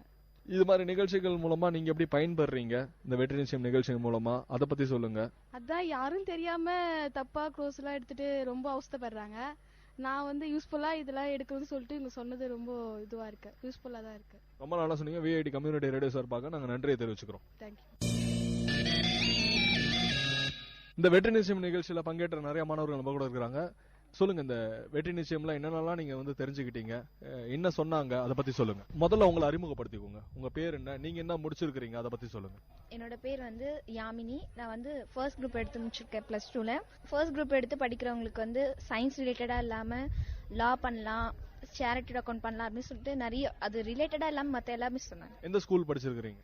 நான் வந்து doctor Natarajan matriculation higher secondary ஸ்கூல்ல படிச்சேன். இந்த வெற்றி நிச்சயம் நிகழ்ச்சியில வந்து நிறைய விஷயங்கள் நீங்க தெரிஞ்சுட்டு இருந்திருப்பீங்க. இந்த நிகழ்ச்சி உங்களுக்கு உறுதுணையா இருந்துச்சுங்களா ஒரு மேற்படிப்பை படிக்கிறதுக்காக? எந்த வகையில உங்களுக்கு பயனுள்ளதா இருந்துச்சு, அதை பத்தி சொல்லுங்க. அதான் சொன்னேன், ஃபர்ஸ்ட் சொன்ன மாதிரி தான் அந்த குரூப் எடுத்தவங்க சயின்ஸ் ரிலேட்டடா மட்டும் போகணும் அப்படின்னு இல்ல, மத்த சப்ஜெக்ட் மத்த கோர்ஸ் ஹையர் கோர்ஸும் பண்ணலாம் அப்படின்னு சொல்லிட்டு சொன்னதெல்லாம் யூஸ்ஃபுல்லா இருந்தது. மேன்மேலும் இது மாதிரி நிகழ்ச்சிகள் தேவையா? இதன் மூலமா மாணவர்கள் எவ்வாறு பயன்பெறாங்க? உங்க ஃப்ரெண்ட்ஸ் நிறைய பேர் கூட சொல்லியிருப்பாங்க, அதை பத்தி சொல்லுங்க. இல்ல, எல்லாருக்குமே யூஸ்ஃபுல்லா தான் இருக்கும். நிறைய பேர் அட்டென்ட் இந்த மாதிரி கவுன்சிலிங் வந்து ஃப்ரீ கவுன்சிலிங், அதுவும் யூஸ்ஃபுல்லா தான் இருக்கு. நிறைய பேர் அட்டென்ட் பண்ணலாம் இந்த மாதிரி கோர்ஸ். ரொம்ப நல்லா சொன்னீங்க. விஐடி கம்யூனிட்டி ரேடியோ சார்பாக நாங்க நன்றியை தெரிவிச்சுக்கிறோம். என் பேர் கீர்த்தனா. நான் வந்து ஒழையாத்தூர்ல இருந்து வரேன். ஸ்ருஷ்டி மெட்ரிக்ல 12th ஸ்டாண்டர்ட் இப்ப கம்ப்ளீட் பண்ணிருக்கேன். இந்த நிகழ்ச்சிக்கு வந்தது வந்து ரொம்ப யூஸ்ஃபுல்லா இருக்கும். ஏன்னா எந்தெந்த கோர்ஸ் எடுத்தா எது என்னென்ன ஜாப் கிடைக்கும், நல்ல இன்ஸ்ட்ரக்ஷன்லாம் நல்லா பண்ணாங்க எல்லாரும். நீங்க 12th முடிச்சிருக்கீங்க. மேற்கொண்டு நீங்க என்ன உயர்கல்வி படிக்கலாம்னு இருக்கீங்க, அதை பத்தி சொல்லுங்க. நான் வந்து பிகாம் படிக்கலாம்னு இருக்கேன். அது முடிச்சிட்டு சிஏ பண்ணலாம்னு இருக்கேன். இந்த வெற்றி நிகழ்ச்சியில இந்த உயர்கல்வி நீங்க பண்ண போறீங்க, பிகாம் சிஏ பண்ண போறீங்க. இதுக்காக இன்ஃபர்மேஷன்ஸ் என்னென்னலாம் தந்திருக்காங்க, அதை பத்தி சொல்லுங்க. எந்தெந்த காலேஜ் படிக்கலாம் இது பத்தி சுத்தமா எதுவுமே தெரியாம இருந்தது. அவங்க வந்து இந்த மாதிரி 3 years பிகாம் ஏதாவது ஒரு டிகிரி முடிச்சிட்டு பண்ணா நல்லா யூஸ்ஃபுல்லா இருக்கும் அப்படின்னு சொல்லிருக்காங்க. எதை படிச்சா எப்படி எங்க படிக்கணும்லாம் சொல்லிருக்காங்க. ரொம்ப நல்லா சொன்னீங்க. இது மாதிரி நிகழ்ச்சிகள் வந்து மாணவர்கள் கிட்ட எப்படி உங்களுக்கு அந்த தெளிவு கிடைக்குது? இது மாதிரி நிகழ்ச்சிகள் மேன்மேலும் நடத்தணுமா, அதை பத்தி சொல்லுங்க. கண்டிப்பா நடத்தணும். அப்பதான் வந்து எல்லாருக்குமே ஒரு தெளிவு கிடைக்கும் நிச்சயமா. ஏன்னா எங்களுக்கு எல்லாம் வந்து சொல்றதுக்கு அம்மா அப்பா வந்து கம்மியா தான் படிச்சிருக்காங்க. இந்த மாதிரி நிகழ்ச்சிக்கு வந்தா 4 பேர் தெரிஞ்சது நம்மளுக்கும் தெரிஞ்சுக்கிறோம், அதனால ரொம்ப யூஸ்ஃபுல்லா இருக்கு. சார் நீங்க சொல்லுங்க சார், ஒரு பெற்றோரா இந்த நிகழ்ச்சி நீங்க எப்படி பாக்குறீங்க? இது மாதிரி நிகழ்ச்சிகள் மேன்மேலும் தேவையா? அதை பத்தி சொல்லுங்க. நான் ஒழையாத்தூர் கிராமம், பிரபு என் பேரு. நான் ஒவ்வொரு வீட்லயும் பேர ஆசிரியர்களை கேட்டுன்னு இருந்தேன், எங்க படிக்கலாம்னு ஒரு 6 மாசமா கேட்டுன்னு இருந்தேன். இங்க டோட்டலாவே எல்லா பேராசிரியர் இதை படிக்கணும் நல்லது அப்படின்னு சொல்லும்போது எனக்கு 100% ரொம்ப பெருமையா இருக்கு. ஏன்னா ஒரு வீட்டுல ஆசிரியர் போய் கேட்கறத விட இங்க வந்தோம்னா மொத்தமே தெரிஞ்சுக்கணும். இப்போ இனிமேல் இந்த குழப்பன்றதுக்கு சான்ஸ் இல்லை சார். ரொம்ப நல்லா சொன்னீங்க சார். விஐடி கம்யூனிட்டி ரேடியோ சார்பாக நாங்க நன்றி தெரிவிச்சுக்கிறோம். நன்றி. Thank you sir. நன்றி. வெற்றி நிச்சயம் நிகழ்ச்சியில பங்கேற்ற நிறைய மாணவிகள் நம்ம கூட இருக்கிறாங்க. வணக்கம், உங்களை அறிமுகப்படுத்திக்கோங்க. என் பேர் தீபிகா, நான் 11th ஸ்டாண்டர்ட் படிச்சு முடிச்சிருக்கேன் இப்பதான். எந்த ஸ்கூல் படிச்சிருக்கீங்க? எல்எஃப்சி ராணிப்பேட். இந்த வெற்றி நிச்சயம் நிகழ்ச்சி உங்களுக்கு எப்படி ஒரு பயனுள்ளதா இருக்குது, அதை பத்தி சொல்லுங்க. இப்போ 12th முடிச்சதுக்கு அப்புறம் என்ன பண்ணலாம் அப்படின்னு சொல்லிட்டு ஒரு ஐடியா இல்லாம இருந்தோம். இங்க வந்த பிறகு நிறைய சொன்னாங்க, ஒரு எந்தெந்த குரூப் எடுத்தா எது படிக்கலாம், அது என்ன பெனிஃபிட் இருக்குன்னு நிறைய சொன்னாங்க. நோட்ஸ் எடுத்து வச்சிருக்கோம், அது நிறைய யூஸ்ஃபுல்லா இருக்கு. அவங்க கான்டாக்ட் நம்பர் கூட கொடுத்துருக்காங்க, ஜாயின் பண்ணதா தான் ஜாயின் பண்ணலாம் சொல்லி. இது நிறைய யூஸ்ஃபுல்லா இருக்கு. இப்போ மேற்கொண்டு நீங்க இப்பதான் 11th படிச்சிட்டு இருக்கீங்க, ஒரு 12வது முடிச்சிட்டு நீங்க என்ன படிக்கலாம்னு இருக்கீங்க, அதை பத்தி சொல்லுங்க. நான் கேட்டரிங் படிக்கலாம்னு சொல்லிட்டு இருக்கேன். அவங்க கேட்டரிங் பத்தி நிறைய சொன்னாங்க, நான் நோட்ஸ் எடுத்து வச்சிருக்கேன், நம்பர் கொடுத்துருக்காங்க. நான் வீட்டுக்கு போயிட்டு கான்டாக்ட் பண்ணி டவுட்ஸ் நிறைய இருக்கு, அவங்க கிட்ட கேட்கணும். இது மாதிரி நிகழ்ச்சிகள் பயனுள்ளதா இருக்குதுங்களா மாணவர்களுக்கு? எப்படி பயனுள்ளதாக இருக்குது, அதை பத்தி சொல்லுங்க. இது நிறைய பயனுள்ளதா இருக்கு. எதுவுமே தெரியாத புது விஷயத்தை இங்க கத்துக்கிறோம். அவங்க நிறைய சொல்லியிருக்காங்க, எல்லாமே நல்லா யூஸ்ஃபுல்லா இருக்கு, எல்லாருக்குமே யூஸ்ஃபுல்லா இருக்கும். இது ரொம்ப நல்லா சொன்னீங்க. விஐடி கம்யூனிட்டி ரேடியோ சார்பாக நாங்க நன்றி தெரிவிச்சுக்கிறோம். தேங்க்ஸ். இந்த வெற்றி நிச்சயம் நிகழ்ச்சியில பங்கேற்ற நிறைய மாணவிகள் நம்ம கூட பேச இருக்கிறாங்க. வணக்கம், உங்களை அறிமுகப்படுத்திக்கோங்க. என் பேர் கோமதி, நான் எல்எஃப்சி ராணிப்பேட்ல இருந்து வரேன். இந்த நிகழ்ச்சிக்கு வந்தது எங்களுக்கு ரொம்ப யூஸ்ஃபுல்லா இருந்துச்சு. நான் எதுக்கு வந்தேன்னா, என் பேரண்ட்ஸ் ஒன்று சொல்றாங்க, ஆனா நான் எய்ம் பண்ணிருக்கிறது வரேன். என் பேரண்ட்ஸ் சொல்றாங்க பிஎஸ்சி நர்சிங் எடுத்தா நல்ல யூஸ்னு. ஆனா என்னை பொறுத்தவரை ஐபிஎஸ் எடுக்கிறது தான் என்னுடைய எய்மு. இப்போ இதுல வந்ததுல எனக்கு கொஞ்சம் யூஸ்ஃபுல்லா இருந்துச்சு. பேரண்ட்ஸ் சொல்றது இப்ப நான் இது பண்றது கொஞ்சம் கன்ஃபியூஷனா இருந்துச்சு. சரின்னு சொல்லிட்டு நான் இந்த நிகழ்ச்சிக்கு தீர்வுக்கு வந்துட்டேன்.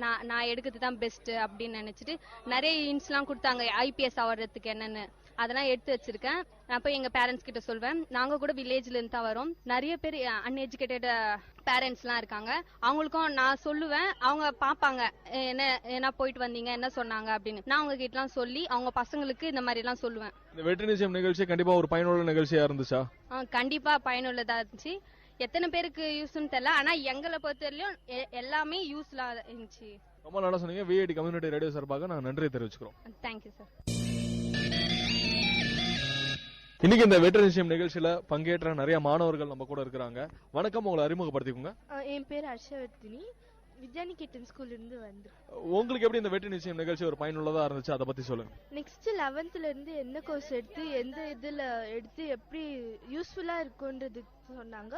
ஸோ ஜாப் ஈஸி, எப்படிலாம் அந்த ஜாப் எப்படி இருக்கு, அந்த கோர்ஸ் எப்படி இருக்குன்றதுலாம் சொல்லி ரொம்ப யூஸ்ஃபுல்லா இருந்துச்சு. நீங்க ஃபியூச்சர்ல நீங்க என்ன ஆக போறீங்க, அதுக்காக என்ன உங்களுடைய விஷனா இருக்குது, இந்த வெற்றி நிச்சயம் நிகழ்ச்சியில என்ன அந்த கோர்ஸ் பத்தி எல்லாம் சொன்னாங்க, அதை பத்தி சொல்லுங்க. நிறைய கோர்ஸ் பத்தி சொன்னாங்க, சிஏ, எம்பிபிஎஸ், நிறைய கோர்ஸ் பத்தி சொன்னாங்க. என்னோட எய்ம் எம்பிபிஎஸ் அனஸ்தீசிஸ் ஆகணும்னு இருந்துச்சு. இப்போ சொன்னது பார்த்தா நிறைய மோஸ்ட்லி நிறைய கிடைச்சிருச்சு. ட்ரை பண்றேன், எல்லாம் வந்துச்சுன்னா ட்ரை பண்றேன். ரொம்ப நல்லா சொன்னீங்க. 9th தான் முடிச்சிருக்கீங்க, இருந்தாலும் இப்போதுல இருந்தே ஒரு ஃபியூச்சர் பிளான் ஆரம்பிச்சிருக்கீங்க. அதுக்கு எங்களோட விஐடி கம்யூனிட்டி ரேடியோவோட வாழ்த்துக்களை நாங்க தெரிவிச்சுக்கிறோம். நன்றி. Thank you sir. நீங்க சொல்லுங்க சார், ஒரு பெற்றோரா நீங்க எப்படி பாக்குறீங்க இந்த வெற்றி நிச்சயம் நிகழ்ச்சி பயனுள்ளதா இருந்துச்சுங்களா? பயனுள்ள நிகழ்ச்சி இது, எல்லாருக்குமே யூஸ்ஃபுல். நம்ம மாவட்டத்தில் இந்த மாதிரி நடக்கிறதுல விஐடி ரொம்ப நிறைய எஜுகேஷனுக்காக நிறைய பண்றாங்க. இதுவே ஒரு பெரிய சாதனை தான். ரொம்ப நல்லா சொன்னீங்க சார். விஐடி கம்யூனிட்டி ரேடியோ சார்பாக நான் நன்றி தெரிவிச்சுக்கிறோம். தேங்க்யூ. இந்த வெற்றி நிச்சயம் நிகழ்ச்சியில பங்கேற்ற மாணவர் நம்ம கூட இருக்கிறாங்க. ஒருத்தர் உங்களை அறிமுகப்படுத்திக்கோங்க. என் பேர் பாலகிருஷ்ணன், நான் அரக்கோணத்துல இருந்து வரேன். எந்த ஸ்கூல் படிச்சீங்க, என்ன முடிச்சிருக்கீங்க? +2 முடிச்சிருக்கேன். Vivekananda Vidyalaya matric higher secondary school படிச்சிருக்கேன், அரக்கோணத்திலே தான். இப்போ நெக்ஸ்ட் பிளான் என்னன்னு எங்க கவுன்சிலிங் தரதா சொன்னாங்க. இது பார்ட்டிசிபேட் பண்றதுக்கு வந்து. நீங்க +2 முடிச்சு என்ன படிக்கலாம்னு இருக்கீங்க? இந்த வெற்றி நிச்சயம் நிகழ்ச்சி உங்க வாழ்க்கையில எப்படி ஒரு பயனுள்ளதா இருந்துச்சு, அதை பத்தி சொல்லுங்க. இல்ல, ஃபர்ஸ்ட் எனக்கு ஒரே ஐடியா மட்டும் தான் வச்சிருந்தேன். பட் இங்க இவங்க சொல்றத பார்த்தா இன்னும் 4-5 கோர்ஸ் நம்ம ட்ரை பண்ணலாம், பெட்டர் ஐடியா நெக்ஸ்ட் இன்னும் கிடைக்கும் அப்படின்னு ஒரு வெயிட்டிங்ல இருக்கேன். இன்னும் இன்ஜினியரிங் பத்தி எதுவும் சொல்லல. இன்ஜினியரிங் பத்தி சொல்லிட்டு ஒரு குட் டிசிஷன் எடுக்கலான்னு. நீங்க ஃபியூச்சர்ல என்னவா ஆகணும்னு உங்களுக்கு ஆசை, அதை பத்தி சொல்லுங்க. நான் பிடெக் ஐடி பண்ணணும்னு ஆசைப்பட்டேன். எதனால ஐடி பண்ணணும்னு ஆசை? எனக்கு வந்து அதிகமாக இன்ஃபர்மேஷன் டெக்னாலஜி பற்றி கற்றுக்கணும்னு ஒரு இன்ட்ரெஸ்ட் சின்ன வயசுலேருந்து இருக்கு. அதனால தான் இது மாதிரி நிகழ்ச்சிகள் மாணவர்களின் அறிவுத்திறன் எப்படி அதிகமாகுது அதை பத்தி சொல்லுங்க. ஏன்னா நிறைய பேர் வந்து ஒரு கன்ஃபியூஸா இருப்பாங்க, 12th முடிச்சுட்டு என்ன பண்ணலாம் அப்படின்ற மாதிரி. அதை பத்தி சொல்லுங்க. இல்லை, நானே அந்த மாதிரி கன்ஃபியூஷன்ல தான் பேரண்ட்ஸ் கைடோட தான் வந்தேன். பட் இங்க வந்து இவங்க கொடுக்குற எக்ஸ்பிளனேஷன் வச்சு நம்ம நல்ல ஒரு குட் டிசிஷன் எடுக்கலாம் அப்படின்னு ஒரு ஐடியா இப்பதான் வந்திருக்கு. மேபி இப்போ நான் வந்து அவங்க சொன்ன மாதிரி மெடிக்கல்ல நிறைய கோர்ஸ் சொல்லியிருக்காங்க. நான் பயோ மேக்ஸ் தான் எடுத்திருக்கேன். ஸோ மெடிக்கல்லையும் ட்ரை பண்ணலாம்னு ஒரு ஐடியா கிடைச்சது. இது மாதிரி நிகழ்ச்சிகள் மேன்மேலும் உங்களுக்கு தேவையா, அதை பத்தி சொல்லுங்க. இது மாதிரி வச்சா நல்லா தான் இருக்கும் சார். நிறைய வச்சாங்கன்னா கண்டிப்பா வந்து கவனிச்சு இவங்களோட இன்னும் நான் இவங்க சொல்லாத 4-5 பாயிண்ட்ஸ் கூட வேற இடத்துல சொல்லுவாங்க. ஸோ அதை நான் ட்ரை பண்ணுவேன் இன்னும் எக்ஸ்ட்ரா இருந்துச்சுன்னா. ரொம்ப நல்லா சொன்னீங்க. விஐடி கம்யூனிட்டி ரேடியோ சார்பாக நாங்கள் நன்றி தெரிவிச்சுக்கிறோம். Thank you sir. இன்னைக்கு இந்த வெற்றி நிச்சயம் நிகழ்ச்சியில பங்கேற்ற நிறைய மாணவர்கள் நம்ம கூட இருக்கிறாங்க. வணக்கம், உங்களை அறிமுகப்படுத்திக்கோங்க. வணக்கம், என் பேர் பாலகுமார். +1 எழுதியிருக்கேன். நான் வந்து அரக்கோணத்தில் விமன் ஸ்கூலில் படிச்சிருக்கேன். இந்த ஸ்பீச் பார்ட்டிசிபேட் பண்ணதில் எனக்கு கொஞ்சம் சந்தோஷமா இருக்கு. அதை பற்றி உங்களை ஷேர் பண்ணலாம்னு நினைக்கிறேன். இந்த வெற்றி நிச்சயம் நிகழ்ச்சியில உங்களுக்கு என்னென்னலாம் வந்து பயனுள்ள ஒரு தகவலா இருந்துச்சு, அதை பத்தி சொல்லுங்க. சென்ட்ரல் கவர்மெண்ட் நடத்துகிற எக்ஸாம்ஸ் பற்றி ஒரு தெளிவான எண்ணம் எங்களுக்கு கிடைச்சது. அது முக்கியமா UPSC examination, union public service கமிஷன்ல 8 டிபார்ட்மெண்ட் பற்றி தெளிவாக சொன்னாங்க. எனக்கு அதில் நேஷனல் டிஃபென்ஸ் அகாடமி எடுக்கணும்னு சொல்லிட்டு ஒரு இது வந்தப்புறம் ஒரு தெளிவான நோக்கம் கிடைச்சது எனக்கு. நீங்க மேற்கொண்டு நீங்க என்ன படிக்க போறீங்க, அதுக்கு இந்த வெற்றி நிச்சயம் நிகழ்ச்சி எப்படி பயனுள்ளதா இருந்துச்சு, அதை பத்தி சொல்லுங்க. இங்க நேவல் டிஃபென்ஸ் அகாடமி தான் எனக்கு ஒரு ஆம்பிஷனா இருந்தது. அது எல்லாமே +2 படிச்சது அப்புறம் எனி ஒன் டிகிரி தானே இப்போ எல்லாமே சொல்லியிருக்காங்க. அதனால பிசிஏ பண்ணலான்னு இருக்கேன். நான் பிசிஏக்கும் சம்மந்தம் நினைக்கலாம். ஆனா பிசிஏ படிச்சாலும் ஒரு ஸ்கோப், எனக்கு ஒரு ஆம்பிஷன் மாதிரி எதுவும் அது உனக்கு கொஞ்சம் ஐடியாவா இருக்கு. அவ்வளவுதான். இது மாதிரி நிகழ்ச்சிகள் வந்து இந்த வெற்றி நிச்சயம் இது மாதிரி நிகழ்ச்சிகள் வந்து மேன்மேலும் உங்களுக்கு தேவையா? இதன் மூலமா மாணவர்கள் எப்படி தெளிவு பெறாங்க, அதை பத்தி சொல்லுங்க. இந்த மாதிரி நிகழ்ச்சிகள் நடத்துறது நல்லதுன்னு நினைக்கிறேன் நான். ஏன்னா ஒரு கன்ஃபியூஷன் நிலையில இருக்க அந்த மாணவர்களுக்கு வந்து ஒரு தெளிவுபடுத்துறதுக்காக இந்த நிகழ்ச்சி நடத்துறது நல்லதுன்னு நினைக்கிறேன் நான். இது மாதிரி ஒரு அவேர்னஸ், சில பேர் அவங்க பேரண்ட்ஸ் கன்ஃபியூஷன்ல இருப்பாங்க, இந்த படி அது படி அப்படின்னு சொல்லிட்டு ஏதாவது திணிப்பாங்க. ஆனா இந்த மாதிரி வர்றது பேரண்ட்ஸ்க்கும் ஒரு நல்ல இதுவா இருக்கும். பேரண்ட்ஸ் அவங்களோட மகன்கிட்ட டாட்டர்ஸ் கிட்ட எல்லாம் கேட்டு கொஞ்சம் கம்பேர் பண்ணிக்கலாம், டிஸ்கஸ் பண்ணிக்கலாம் எது நல்லது அப்படின்னு சொல்லிட்டு டிஸ்கஸ் பண்ணி பண்ணா நல்லா இருக்கும். அதுவும் இல்லாம நிறைய சீஃப் கெஸ்ட் வந்து கொஞ்சம் நல்ல தெளிவான எக்ஸ்பிளேஷன் கொடுத்தாங்க. ரொம்ப நல்லா சொன்னீங்க. விஐடி கம்யூனிட்டி ரேடியோ சார்பாக நான் நன்றி தெரிவிச்சுக்கிறோம். Okay, thank you. நிச்சயம் நிகழ்ச்சியில பங்கேற்ற நிறைய மாணவர்கள் நம்ம கூட இருக்காங்க. வணக்கம், உங்களை அறிமுகப்படுத்திக்கோங்க. My name is Lekha Sri. I'm coming from Arakonam. எந்த ஸ்கூல் படிச்சிருக்கீங்க, என்ன முடிச்சிருக்கீங்க, அதை பத்தி சொல்லுங்க. 12th முடிச்சிருக்கேன். Doctor விஜிஎன் matriculation higher secondary school Tiruttani. இந்த வெற்றி நிச்சயம் நிகழ்ச்சியில உங்களுக்கு என்னென்னலாம் தெரிஞ்சுக்கிட்டீங்க, இங்க வந்து எப்படி பயனுள்ளதா இருந்துச்சு அந்த நிகழ்ச்சி, அதை பத்தி சொல்லுங்க. கொஞ்சம் கன்ஃபியூஸா இருந்தது, எந்த சப்ஜெக்ட் எந்த கோர்ஸ் எடுக்கலாம்னு சொல்லிட்டு. நீட் மட்டுமே பேஸ் பண்ணி வந்தோம் நாங்க. ஆனா இங்க வந்து அதோட 76 கோர்சஸ் எக்ஸ்ட்ரா இருக்குன்னு சொன்னாங்க. நிறைய இன்ஃபர்மேஷன் எங்களுக்கு கிடைச்சது. எப்படி இந்த நிகழ்ச்சி வந்து பயனுள்ளதா இருந்துச்சுங்களா? இந்த மாதிரி நிகழ்ச்சிகள் மேன்மேலும் உங்களுக்கு தேவையா, அதை பத்தி சொல்லுங்க. கண்டிப்பா தேவை எல்லாருக்குமே. ஏன்னா வில்லேஜ்ல இருக்கவங்களுக்கு எல்லாம் இது நல்லா ஒரு யூஸா இருக்கும். ரொம்ப நல்லா சொன்னீங்க. விஐடி கம்யூனிட்டி ரேடியோ சார்பாக நாங்க நன்றி தெரிவிச்சுக்கிறோம். தேங்க்யூ. நீங்க சொல்லுங்க சார், ஒரு பெற்றோரா இந்த நிகழ்ச்சி நீங்க வந்து கூட்டு வந்திருக்கீங்க உங்களுடைய பெண்ணை வந்து இந்த நிகழ்ச்சியில கலந்து கொள்வதற்காக. இந்த நிகழ்ச்சி எப்படி ஒரு பயனுள்ளதா இருந்துச்சு, அதை பத்தி சொல்லுங்க சார். இல்ல சார், நம்மளுக்கு வந்து என்ன இதுக்கு மேல் கொண்டு படிக்க வைக்கிறது என்னன்ற அந்த மாதிரி ஒரு குழப்பமாவே இருந்தது. இங்க வந்தவொடனே நம்மளுக்கு ஓரளவுக்கு ஒரு தெளிவு தெரியுது. சரி, இது படிக்க வைக்கலாம், இந்த மாதிரிலாம் அவங்க கொடுத்த ஒரு இன்ஸ்ட்ரக்ஷன்லாம் நம்மளுக்கு ஒரு தெளிவான ஒரு முடிவுக்கு வர முடியுது. நீங்க என்ன மேற்கொண்டு என்ன படிக்க வைக்கலான்னு இருக்கிறீங்க உங்க பசங்களா, அதை பத்தி சொல்லுங்க சார். அவங்களுக்கு +2 அந்த ரிசல்ட் வந்து அதை பொறுத்து அதை பார்த்து அது மார்க்குக்கு ஏற்ற மாதிரி அவங்க சொல்லியிருக்க மாதிரி அவங்க அறிவுறுத்தின மாதிரி அதுக்கு ஏற்ற மாதிரி நம்ம என்ன எடுத்தா நல்லா இருக்குமோ அதை அந்த மாதிரி எடுக்கலான்னு ஒரு ஐடியாவில் இருக்கும். ரொம்ப நல்லா சொன்னீங்க சார். விஐடி கம்யூனிட்டி ரேடியோ சார்பாக நான் நன்றி தெரிவிச்சுக்கிறோம். நன்றி, மிக்க நன்றி. விஐடி மற்றும் தினத்தந்தி நாளிதழ் இணைந்து நடத்தும் வெற்றி நிச்சயம் நிகழ்ச்சியில பங்கேற்ற நிறைய மாணவர்கள் அவங்களுடைய கருத்துக்களை நம்ம கிட்ட பகிர்ந்துகிட்டாங்க.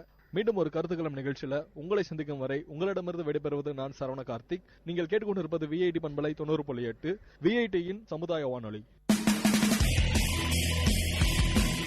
நேயர்கள் இதுவரை கேட்டது மக்கள் கருத்துக்கள் அரங்கேறிய கருத்துக்களம் உங்கள் விஐடி பண்பலை 90.8. நன்றி, வணக்கம்.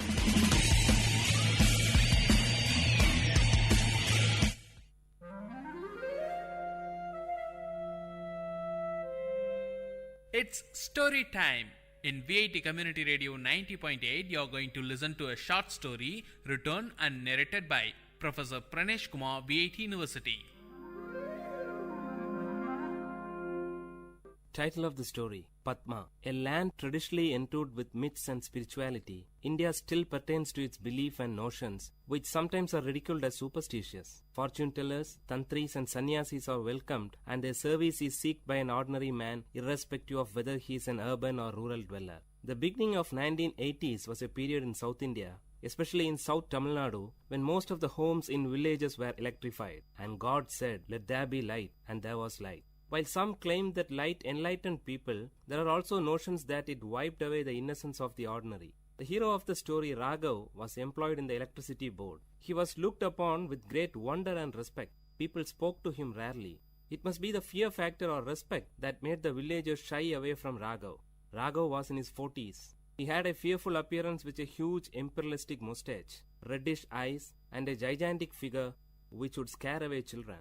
It was 6:30 p.m. Raghav rushed to the tea shop close to the Panchayat office. Mohan and Aji were waiting there for his arrival.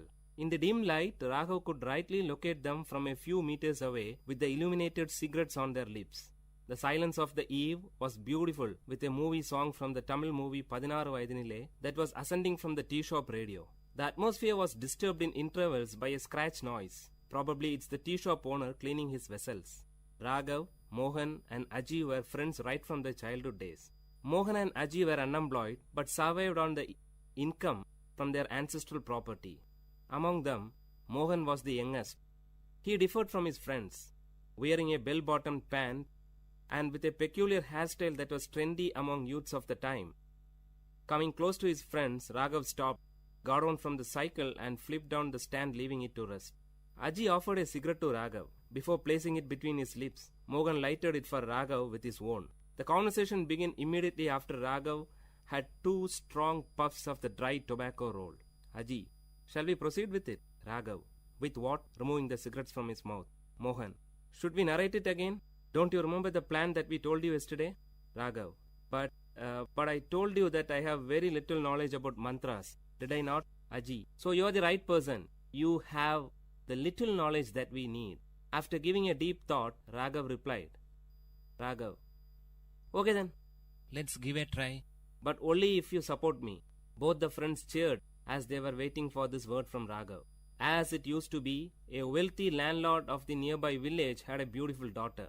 The fairy girl was possessed by the evil spirit Raktarashas, a bloodthirsty evil spirit. The landlord was much worried since it was the time when he was almost successful in fixing a bridegroom for his daughter Padma. Padma was then alienated. She sat at the corner of a dark room, staring at the window with wet eyes. She expressed a peculiar symptom. No one in the house went close to her. If that happened, she bit her own flesh to suck blood, thus scaring away others. Prayers and special pujas with offerings to the local deities were made. Kalam puja during midnight and all other means were tried but in vain. The distressed landlord promised a lump sum of 5,000 rupees for any tantri who would ward off the Raktarashas from his daughter. 5,000 rupees was a lump sum then. The secret news of Padma spread throughout the village. Everyone knew of this, but none dared to discuss about it in public. Aji's father Natraj, the prominent matchmaker of the village, brought home the story of Padma. Natraj was the matchmaker for Padma. When the story of the Raktarashas reached the 3 friends through Aji, they discussed the issue. The bone of content of the discussion was not Padma, but the 5,000 rupees. 3 friends were in dire need of money. Mohan needed money to buy a new tape recorder. Raghav was aiming for a motorbike, and Aji wanted to buy a costly gift to impress his lady love. Aji said, merely dreaming about the lump sum will give us absolutely no result. How do we grab it? Mohan, Raghav's grandfather was a well-known Vaidya and a Tantri. He was also an expert in warding off evil spirits. Raghav, oh, that old man. It's all gone with him. Aji, gone? No, it still exists in you. Raghav, me? Aji, yes, you. My dad often recalls your grandfather and concludes that Raghav resembles his grandfather in every minute detail. Raghav, but that's not all. Mohan, I have several experiences of witnessing tantris warding off evil spirits from people. It's an easy task. They chant and murmur mantras, and the major part would be beating the victim till he obeys his orders. If that's easy for you, why don't you? Before Raghav could complete, Aji interrupted. Aji, the appearance, that's your ancestral gift. Raghav, okay, even if I accept it, imagine what would happen if the evil spirit pounces on me. Mohan, Raghav na, Wasn't it you who preached us Periyar thoughts and rational thinking? And now it's time to prove your dedication to Tandai Periyar. The conversation came to a halt. All the three lighted their cigarettes, which they shared from the same pack. Before departing, Raghav promised his friends that he would give a reply the next day evening. That night, Raghav could continuously listen to the hooting sound of an owl, for he with the owl had a sleepless night. The search for his grandfather's personal records in the old granary began early in the morning before his wife woke up. A few worn-out, hardly readable palm leaf inscriptions were the only record, but he could find a little solace in it. He decided not to back off the challenge. Soon, the news about the arrival of an expert tantri was sent to the landlord with a detailed list of the puja materials. Aji acted as a messenger between the tantri and the landlord. A Paurnami, full moon day Friday, was fixed for the puja. Raghav dressed himself in such a manner that his true identity will not be revealed. The three boarded a bus to a particular destination in the village, from where they were fetched by the landlord's car. The driver of the car bowed before Raghav as a sign of respect. This made Mohan and Aji breathe a sigh of relief, but Raghav's heart was pounding heavily. Before descending from the car, Raghav closed his eyes for a few seconds and pretended as if he is drawing energy. In reality, he prayed to his long-dead grandfather seeking guidance. The landlord and his wife warmly welcomed Raghav to their home. Seated majestically, Raghav uttered, "I could feel the presence of an evil as soon as I stepped into your home. She has posed a challenge to me. Don't worry, I'll take her away with me." Meanwhile, Mohan and Aji were busy in the backyard creating the ambience for the puja, which was scheduled to begin soon. Raghav was taken to the isolated room where Padma was held captive. As soon as he stepped in, the light was switched on by the landlord. Raghav's red eyes opened widely and he fixed his gaze on Padma, who was seated on the floor in a corner. Padma did not react immediately at the presence of Raghav, probably because she had had enough experience with tantris quite often by then. Raghav's eyes were still set strong on Padma.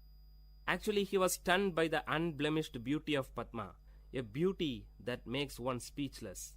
When Raghav moved close to her, she screamed violently, and in the peak of her fits, she bit her arm close to the elbow along with her garment. Immediately, blood gushed from her mouth and arm. Seeing this, Raghav was taken aback, but did not react. Padma now fainted and threw herself on the floor. She wore a half sari. The visible portions of her body showed red scars, which must have been the result of the beatings she received from the earlier tantris. She lay down like a white hibiscus with red marks.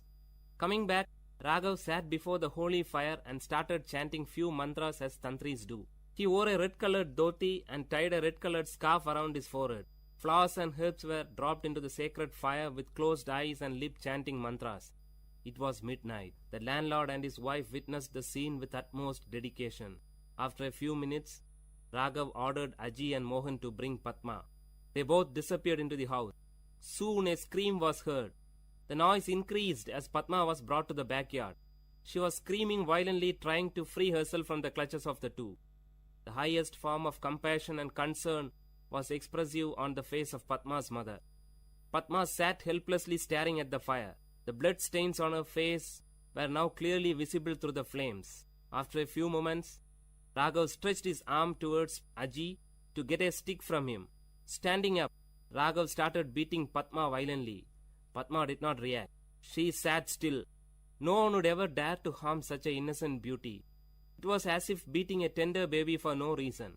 Probably this feeling must have stopped Raghav from proceeding further. With his reddish burning eyes, he looked ferociously at Aji and handed the stick to him, cueing him to continue with beating. While Aji continued, Raghav shouted, "Will you leave this body?" For which Padma gave a loud cry, "No."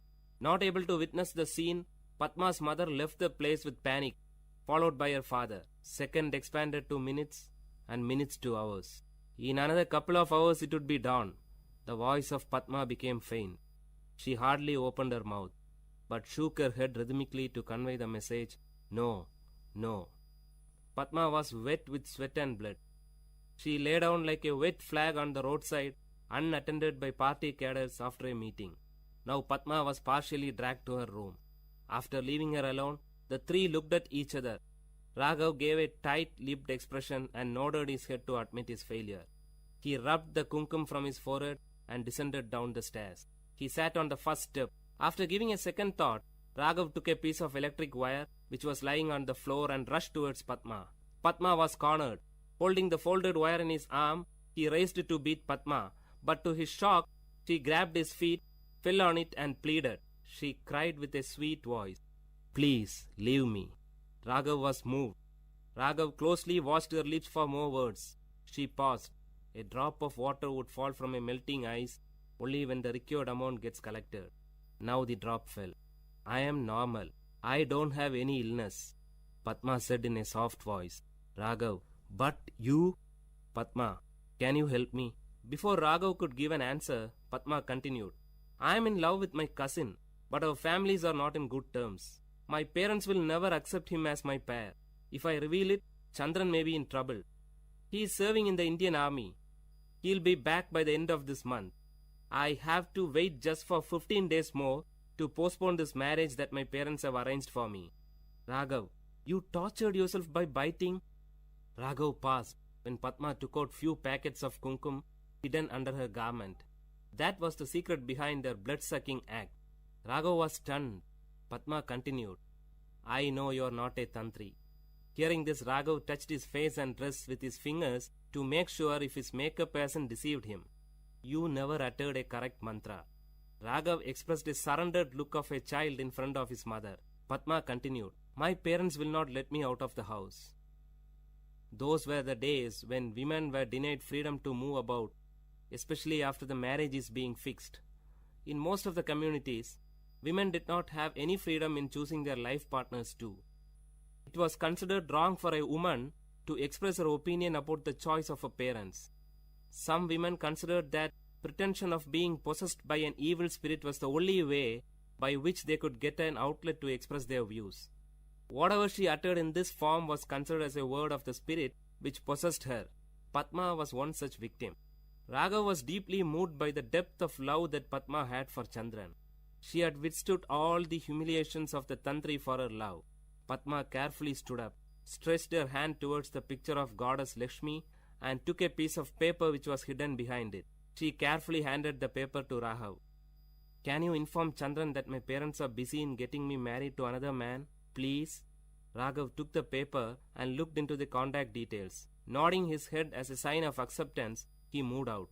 Just as he stepped out of the room, he could hear the murmuring sound of his friends outside.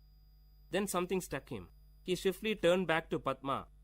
Holding the paper in one arm and the other arm holding the door, Raghav uttered to Padma in a feeble sound, "Can you do us a favor?" Padma looked at Raghav with an expression that signaled proceed. "Raghav, I assure you that we will unite you with Chandran. But till then, can you stop this self-punishing at least for our sake?" Hearing this, like streams of water in a dry place, Padma's lips started to smile after a long time. "Padma, don't worry, you will get your reward." The word was kept. Years passed, and today Padma and Chandran are happy with their children and grandchildren. Today, as the opinion of women is being sought by their parents for all the factors that concern their life, the cases of women possessed by evil spirit in the society has declined.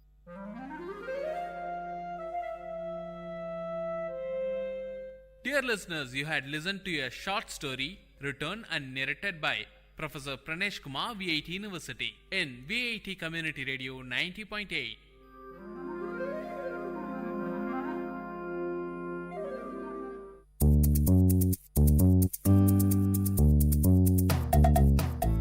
உங்கள் VIT பண்பலை 90.8 பள்ளிக்கூடம் நிகழ்ச்சி.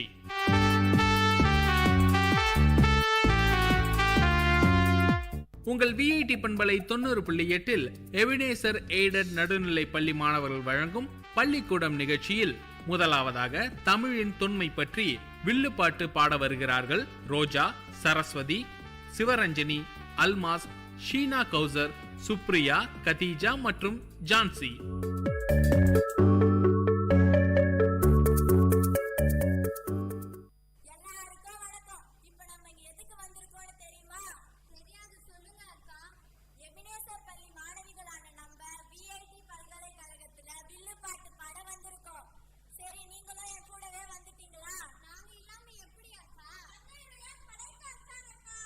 ஆரம்பிக்கலாம்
உங்கள் VIT பண்பலை 90.8 பள்ளிக்கூடம் நிகழ்ச்சியில் தொடர்வது காந்திஜி பற்றிய சிறப்பு உரை. வழங்குபவர் எபினேசர் எய்டட் நடுநிலை பள்ளி மாணவி ஏ ரோஜா.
விஐடி பண்பலை 90.8 பள்ளிக்கூடம் நிகழ்ச்சியில் அடுத்ததாக பாரதியார் கவிதை வாசிக்க வருகிறார் எபினேசர் நடுநிலை பள்ளி மாணவி ப சரஸ்வதி.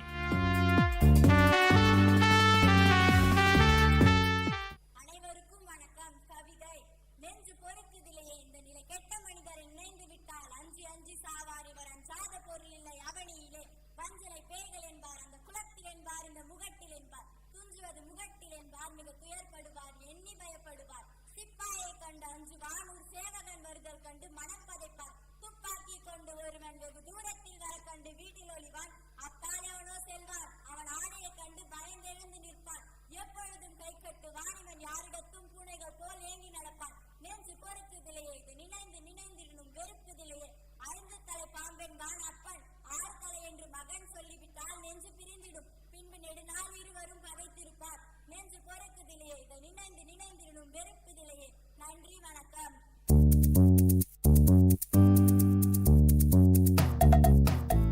பள்ளிக்கூடம் நிகழ்ச்சியில் தொடர்வது சிறப்பு உரை.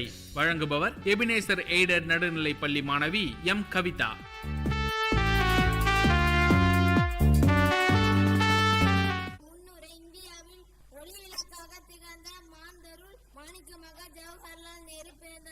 குழந்தைகள் தினமாக நாம் கொண்டாடுகிற விழா பாரத நாடெங்கும் ஒவ்வொரு வருடமும் கொண்டாடப்படுகிறது. நேருவும் குழந்தைகளும். பாரத நாட்டின் பிரதமராக திகழ்ந்த நேரு அவர்கள் தம் நாட்டு மக்களிடம் பேரன்பு கொண்டிருந்தார். இதனை உணர்த்தும் வகையில் தன் பிறந்த நாளாகிய நவம்பர் 14ஆம் தேதியை குழந்தைகள் நாளாக கொண்டாட செய்தார். இவர் குழந்தைகளிடையே இருக்கும்போது தம் கவலை அனைத்தும் மறந்து விடுவார். கொண்டாடும் விதம்: பள்ளி மாணவ மாணவியர் தத்தம் பள்ளிக்கூடங்களில் காலையில் தேசிய கொடியை ஏற்றி வைத்து கொண்டாடுகிறார்கள். விழாவிற்கு தலைமை தாங்குதல், சொற்பொழிவாற்றுதல், கலை நிகழ்ச்சிகள் நடத்துதல் முதலியன மாணவர்கள் மேற்பார்வையிலேயே நடைபெறும். ஆசிரியர்கள் மாணவர்களுக்கு வழிகாட்டிகளாக நின்று பணியாற்றுவர். இதனால் மாணவர்களுக்கு இளம் வயதிலேயே செயலாற்றும் திறமை வளரும். எதிர்கால சமுதாயத்தை உருவாக்கும் ஆற்றல் பெற்ற மாணவர்களாகிய நாம் நேருவை போல் விளங்க வேண்டும். பிறரிடம் அன்பு கொள்ள வேண்டும். ஒற்றுமையுடன் நாட்டை பேணி காக்க வேண்டும். அறிவாற்றலுடன் சிறந்து வாழ வேண்டும்.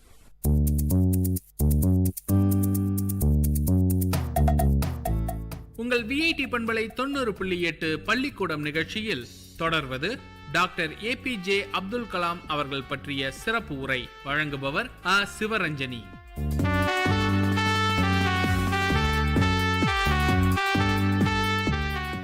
அனைவருக்கும் வணக்கம். Doctor APJ Abdul Kalam. தமிழகம் வந்த தவ புதல்வர்கள் ஒருவர் நம் இந்திய நாட்டின் குடியரசுத் தலைவர் டாக்டர் ஏபிஜே அப்துல் கலாம் அவர்கள். சாதாரண ஏழை குடும்பத்தில் பிறந்து தன் அயராத உழைப்பினால் உலகம் போற்றும் விஞ்ஞானியாக திகழ்ந்து இந்திய குடியரசுத் தலைவராக உயர்ந்தவர் கலாம் அவர்கள். இந்தியாவை முழு வளர்ச்சி அடைந்த நாடாக மாற்ற வேண்டும் என்ற தனியாத ஆவல் கொண்ட தேசப்பற்றால் தமிழகத்தில் ராமேஸ்வரத்தில் 1931ஆம் ஆண்டு அக்டோபர் மாதம் 15ஆம் நாள் அப்துல் கலாம் அவர்கள் பிறந்தார். இவரது தந்தையின் பெயர் ஜெயினுலாப்தீன், தாய் பெயர் ஆசியம்மா. கலாம் அவர்கள் ஆரம்ப கல்வி உயர்நிலை பள்ளியில் வரை ராமேஸ்வரத்தில் கற்றார். சென்னையில் பொறியியல் படிப்பை முடித்தார். கல்வி கற்கும் காலத்திலேயே சாதிக்கும் ஆசையும் இந்திய நாட்டின் வளர்ச்சியும் பற்றியும் லட்சியம் கொண்டார். கலாம் துவக்கத்தில் விமான உற்பத்தி மற்றும் வளர்ச்சி நிறுவனத்தில் பணிக்கு சேர்ந்தார். அங்கு நந்தி என்ற ஜெட் விமானத்தை உருவாக்கினார். விண்வெளி ஆராய்ச்சி மையத்தில் பணியாற்றும் போது செயற்கைக்கோளை வானில் ஏவுகணையை உருவாக்கும் பணியில் சிறந்து விளங்கினார். விண்வெளி துறையில் அணு ஆராய்ச்சியிடம் இடம் மாறி அங்கு மிகப்பெரிய வெற்றி பெற்றார் கலாம். அப்துல் கலாம் அவர்களின் சேவையை பாராட்டி பல விருதுகள் அவருக்கு வழங்கப்பட்டுள்ளன. டாக்டர் பிரேம்ரான் விஞ்ஞானி விருது, ஓர் பிரகாஷ் சாயின் விருது, பத்ம விபூஷன் விருது, தேசிய விருது, இந்திரா காந்தி விருது உள்ளிட்ட பல விருதுகளை பெற்றார். இது தவிர பல்கலைக்கழகம் அவர்களின் சிறப்பு டாக்டர் பட்டம் வழங்கியது. 1998ஆம் ஆண்டு கலாம் அவர்கள் இந்திய நாட்டின் மிக சிறந்த விருதான பாரத ரத்னா விருது வழங்கப்பட்டது. இந்திய நாட்டின் குடியரசுத் தலைவர் பதவியில் அமர்ந்தார். 27/7/2002ஆம் ஆண்டு பாரத நாட்டின் 12வது குடியரசுத் தலைவராக கலாம் அவர்கள் பதவியேற்றார். அயராத உழைப்பும் தியாகமும் சுறுசுறுப்பும் எளிமையும் இன்னும் பல நற்குணங்களை கொண்ட குடியரசுத் தலைவர் அப்துல் கலாம் அவர்கள் இந்திய நாட்டின் உலக அரங்கில் இன்னுறிந்த பல திட்டங்களை கூறி அதை செயல்படுத்த முனைந்து வருகிறார். மாணவர்களை இந்நாட்டின் வருங்கால தூண்கள் என்பதை உணர்ந்து இளைய தலைமுறைக்கு பல உபதேசங்களை கூறி வருகிறார். கலாம் அவர்களின் ஒவ்வொரு சொல்லும் செயலும் நம் நாட்டின் முன்னேற்றத்திற்கானவை என்பதை சிறிதும் அணியமில்லை. கலாம் அவர்களோடு நாமும் கைகோர்த்து நம் தேசத்தை ஒரு முழு வளர்ச்சி அடைந்த நாடாக உருவாக்க பாடுபடுவோம். நன்றி, வணக்கம்.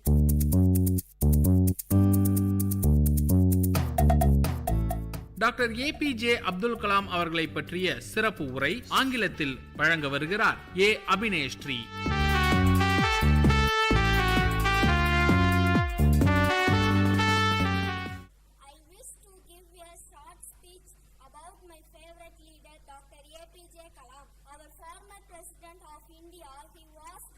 Such a great person was born on 15th October at the island town of Rameshwaram. His parents were Jainulabdin and Asiamma. He was a simple and a pious man. He served as a lecturer in university at the last days. Till the end of his life, he followed the principles of his father and lived as one of On 27th July, he had slept in the arms of God. Thank you for giving me this nice opportunity. Let's all use our opportunities and not wait for the favors and make his dream to fulfill. Thank you.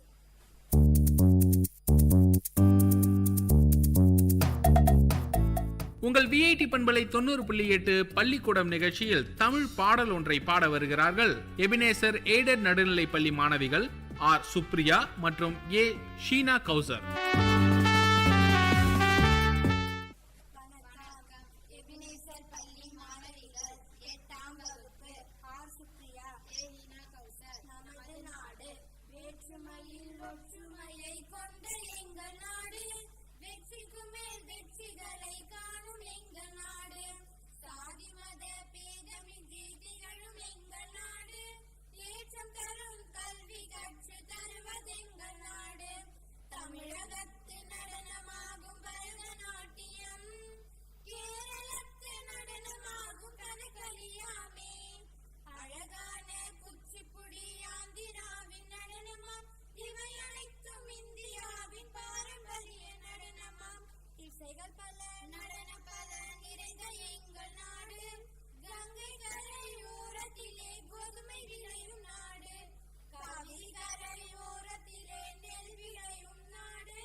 பறவைகள் பற்றிய சிறப்பு உரையாடல் வழங்குபவர்கள் M Vignesh, H முஜுபர், ஏ ரோஜா.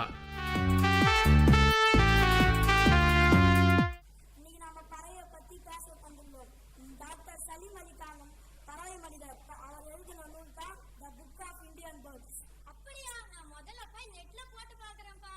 ஒரு time சொல்ல அதனோட பேரை. The book of Indian birds. அதில் அவர் பல பறவைகள் பற்றி புதிய தகவல்களை அளித்துள்ளார். இன்று பறவை இனம் வேகமாக அழிந்து வருவது, அவற்றை பாதுகாக்க வேண்டியது நமது கடமை. பறவைகளால் தான் காடு உருவானது. எப்படிப்பா காடு உருவாச்சு? ஒரு நிலத்தில் இருக்கக்கூடிய விதைகளை பறவைகள் எடுத்து சென்று, அதாவது உண்பதற்கு எடுத்து செல்லும் வழியில் அதனை போட்டுவிட்டது. அதுதான் காடாக உருவானது. இதற்கு மாஸ்டர் பாலினேட்டர், சீட் கேரியர்ஸ் என்று சிறப்பு பெயர்களும் உண்டு. நாம் வீணாக பேசி நேரத்தை செலவிடுவதை விட பறவைகளை உற்று நோக்கி அதை பற்றி அறிந்து கொள்வோம். இன்று நாம் கைபேசியை அதிகமாக உபயோகிக்கிறோம்.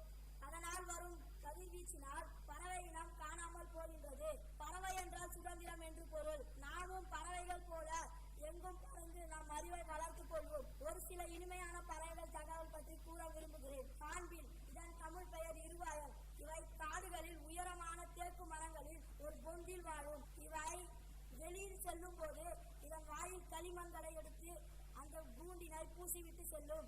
அப்படி என்றால் அந்த கூண்டில் உள்ள குஞ்சுகள் எப்படி உண்ணும்? எப்படி அது வாழும்? எப்படி சுவாசிக்கும்? அதன் வீட்டில் ஜன்னல் என்று சிறு ஓட்டை உள்ளது. அதில் உணவை நேரத்திற்கு நேரம் தருகிறது.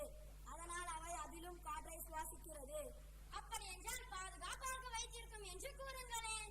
ஆமாம், இவை எப்பொழுதுதான் ஒரு நாள் வெளியே அதன் குஞ்சுகளை கூட்டிக் கொண்டு வெளியே வரும். அது இப்ப மாலை ஆகிவிட்டுச்சுன்னா வீட்டுக்கு செல்லும் இல்லையா? அப்போ அது எந்த இன்னொரு பறவையும் பார்த்து விடாதா? அது அவை வெளியே இருக்கும், கூண்டின் அருகிலேயே இருக்கும். எல்லா பறவைகளும் சென்று விட்ட பின் காலை ஒரு சுற்றி வந்த பிறகுதான் அந்த களிமண்களை உடைத்து விட்டு கூண்டிற்குள் செல்லும். உனக்கு மிக்க நன்றி. எனக்கு இப்பொழுதுதான் பறவைகள் பற்றியும் அவற்றின் விளக்கங்களை பற்றியும் சேகரிக்க வேண்டும் என்ற எண்ணம் தோன்றியுள்ளது. நீங்களும் பறவைகளை பற்றி நேரத்தை வீணாக்காமல் பறவைகளை பற்றி அறிந்து கொள்ளுங்கள். இதற்கு செலவே ஆகாது. ஆமாம் ஆமாம், இவ்வளவு எளிமையாக சொன்னாயே, இதற்கு போய் எப்படி செலவாகும்? நான் சில பறவைகளை சேகரித்துள்ளேன். சரி சொல் பார்க்கலாம். பள்ளியின் அருகில் சேவல் ஒன்றை பார்த்தேன். அதன் தலையில் சிவப்பு நிற கொண்டையும் உடம்பில் கருப்பு நிறமும் வால் பகுதியில் பச்சை நிறமும் காணப்பட்டது. அதன் அழகு மிகவும் கூர்மையானது. அது அரிசி தானிய வகைகளை உண்ணும். இவை சண்டையிட்டு விளையாடப்படுகிறது. நீ மிகவும் கவனமாக சேகரித்துள்ளார். அதனுடைய சிறிய சிறிய வேலைகளையும் மிக கவனமாக சேகரித்துள்ளார். இதனை போன்றே நானும் ஒவ்வொரு பறவையாக சேகரிக்க போகிறேன். நான் இன்று வீட்டின் அருகில் உள்ள குளத்தில் வெள்ளை கொக்கு ஒன்று பார்த்தேன். அது வெள்ளை நிறத்திலும் காணப்பட்டது. நிலத்தில், குளத்தில், ஏரியில் ஆகிய நீர்நிலைகளில் காணப்படும். அதன் அழகு மிகவும் நீளமான கூர்மையாகவும் காணப்பட்டது. அது மீன் போல நீர்வாழ் உயிரினத்தை உண்ணும். நீயும் மிக அருமையாக சேகரித்துள்ளார். நீங்கள் இருவரும் சேர்ந்து எனக்கு பறவையின் விளக்கங்களை சேகரிக்க வேண்டும் என்று கூறினீர்கள். இப்பொழுதுதான் அதன் பொருள் எனக்கு புரிகிறது. நானும் இனிமேல் சேகரிப்பேன். உங்கள் இருவருக்கும் என்னுடைய மிக்க நன்றிகள். நீங்களும் இனிமேல் நேரத்தை வீணே கழிக்காமல் பறவைகளை பற்றி சேகரிக்கலாம். அடுத்த நீங்கள் டாக்டர் சலீம் அலியாகவும் வாங்கலாம். நன்றி, வணக்கம்.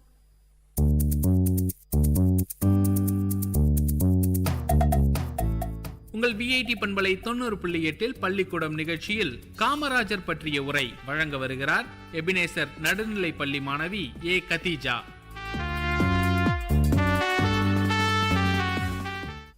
அனைவருக்கும் வணக்கம். நான் இன்று பேச எடுத்துக்கொண்டுள்ள தலைப்பு பெருந்தலைவர் காமராஜர். தென்னாட்டு காந்தி என்ற அன்போடு மக்களால் அழைக்கப்படுபவர் கர்மவீரர் காமராஜர். தன்னலம் கருதாது பொதுநலம் கருதிய தலைவர்களுள் ஒருவர் இவர். ஏழை குடும்பத்தில் பிறந்து தன்னிகர் இல்லாத தலைவராக உயர்ந்த உத்தமர். பிறப்பும் இளமையும் 1903ஆம் ஆண்டு தமிழகத்தில் உள்ள விருதுநகரில் பிறந்தார். இவரது தந்தையார் குமாரசுவாமி, தாயார் சிவகாமி அம்மாள். இளம் வயதிலேயே தமிழ்நாட்டின் மீது பற்றி கொண்ட காரணத்தினால் இந்திய விடுதலை போராட்டத்தில் கலந்து கொண்டவர். அதனால் பலமுறை சிறைச்சாலைக்கும் சென்ற வீரர் இவர். இந்திய நாட்டின் மீது அளவற்ற அன்பு கொண்டிருந்த காமராஜர் நாட்டு மக்களை வெகுவாக நேசித்தார். அவர் பள்ளிக்கூடம் சென்று படித்ததில்லை.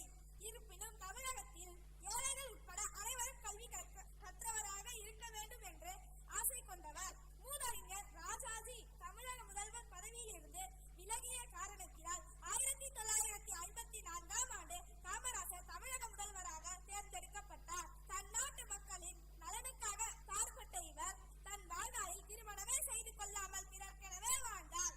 தான் முதல்வராய் பதவி வகித்த காலத்தில் ஒரு கிராமத்தில் ஏழை சிறுவன் மாடு மேய்த்துக் கொண்டிருப்பதை கண்டார்.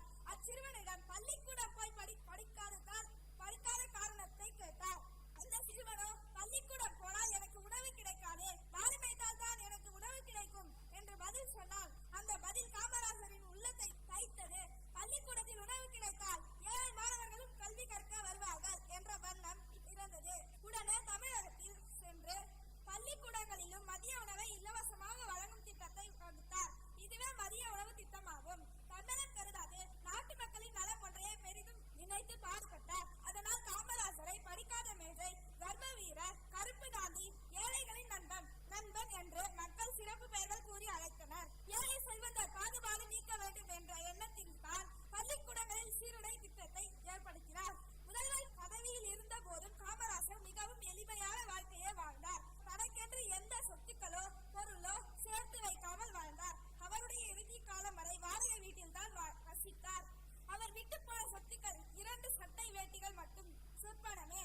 காமராஜர் மறைந்த தினம் காந்தியடிகள் பிறந்த தினமாக அக்டோபர் 2ஆம் நாள் ஆகும். அதனால் காந்தி பிறந்த தினம் காமராஜர் மறைந்த தினமாகவும் நினைவில் கொள்ளப்படுகிறது என்று கூறி விடைபெறுகிறேன்.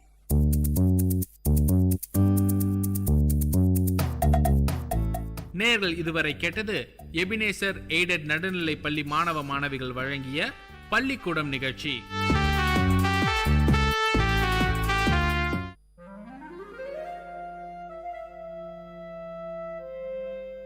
It's story time. In VIT Community Radio 90.8, you are going to listen to a short story written and narrated by Professor Pranesh Kumar, VIT University. Title of the story: The Changes of Time. Time, the fastest and cruelest magician, did not spare her. I gazed at her for a long time. Mashing betel leaf, preparing pan, she did not notice me. With great seriousness and much care, she opened a small box lying beside her. From it, she took a polythene bag and carefully unwinded it, took out a pinch of tobacco and crushed it along with other ingredients. 70% of her hair has lost its color. My curiosity about her grew more and more as I sat there inhaling the fresh smell of pan. I must talk to her, I said to myself. I got up and found a suitable place beside her. She smiled at me with her toothless gums, while her hands were busy rearranging the contents in the pan box. The skin of her arm seemed coarse like the epidermis of an old tamarind tree. She herself was like an old tree that had witnessed many springs and summers. Dressed in a white saree and without a blouse, she looked like a typical old woman from South Tamil Nadu. Each time she moved her head, her heavy pampadums, these are nothing but ornaments meant for the ear, moved to and fro rhythmically. She must not have felt the unease, used as she was to those two pampadums from her early teens. They were huge pieces of gold ornament, different shapes, cubes, circles, triangles, and horseshoes closely packed with the usual wax stuffing. She could often be seen seated on the veranda of that old house with tiled roof. Nobody knew her name. People called her member's wife since her husband became a panchayat member. Being the senior-most person in the area, people from the surrounding area called her great-grandma in respect. She lived with her younger son's family. We both gazed at each other until I broke the ice by asking her about the tattoo on her arms. She had tattooed the picture of a peacock across her biceps. The peacock had lost its vigor as the skin that supported it has withered. For a fraction of a second flashed across my mind the modern tattoos that movie artists and DJs have on them. I asked her the intention behind her tattooing and why a peacock. She opened her mouth carefully, holding her head upwards so that the pan from her mouth did not spill. Son, while we live, we earn many things and lose many things. But we can never take anything to the grave except this tattoo. She stressed that none could snatch it away from her. Saying this, she carefully spat out the pan juice. I was taken aback by the philosophical attitude she had for a simple tattoo. Her immediate and sharp answer was impressive, but her reply to my next question was only a stale smile. It was about her age. Might be she did not know her exact age, or she did not wish to reveal it. I don't know for sure. I did not question her anymore, but she started talking. She murmured the names of Tamil months, Thai, Margari, Pankini, Chittirai. It will rain today, she said to herself. She must have observed the casual smile and expression on my face. She continued, I am sure it usually rains on the final day of Mandakiyat festival. It's a local temple festival of South Kanyakumari. But only if the deity is pleased. She seemed to have memorized the dates of local festivals and the names of local deities. Soon she was interrupted by her daughter-in-law approaching her with a tumbler of tea. Placing the tea beside her mother-in-law, she disappeared into the house. Spitting out the remaining pan from her mouth, the great-grandma stared into the tea for a while. With a deep sigh, she lowered her voice to speak again. Today's women are indolent. They don't know the pleasure of working. They enjoy only staring at the television for hours together. When we were young, we never had the time to stare at anything. We took great pleasure in working for the family. During harvest season, my husband and I used to join the workers to make things easy. He worked hard till his end. There was a great pause. We used to work in full swing throughout the season. During the tamarind season, I buried myself in hectic work. Shelling the tamarind was my prime job then. My daughter and younger brother shared the work with me. We used to divide the heap of tamarind among ourselves and were confined to labor even till after midnight until our share of work was totally completed. Piercing out the seed from the ripe tamarind was the next task. Our happiness knew no bounds since the work was completed in the midst of the heaps of mangoes and jackfruit and other festive eatings. Hearing this from her, I said to myself that she is not aware of the multi-dimensional task that today's women handle. So much for the joys of an uncluttered childhood, she continued. Apart from all this, I had the regular task of preparing palm jaggery from palm juice. Early in the morning before dawn, palm tree climbers would collect palm juice from the small pots tied to the treetop. Those climbers would howl and shriek from the treetop to convey the message that their work was done. As soon as he received the signal, my younger brother would run to collect the juice and bring it home. It would be brought ice cold. I boiled it using dried leaves and finally prepared palm jaggery. During the peak season, we might even get 30 cakes a day. That was our prime source of income. Now all those things have become a matter of past. She sighed nostalgically. When great-grandma narrated these mundane events, I could visualize them in my mind. I said to myself, she is grieving over a lost culture.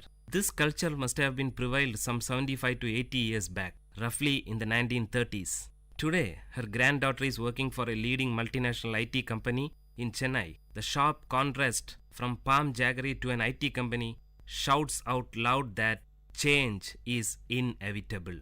Before she could continue, someone called out to me from behind. It was my friend for whom I had been waiting. We usually played cricket with a few others in a large ground behind the great-grandma's house.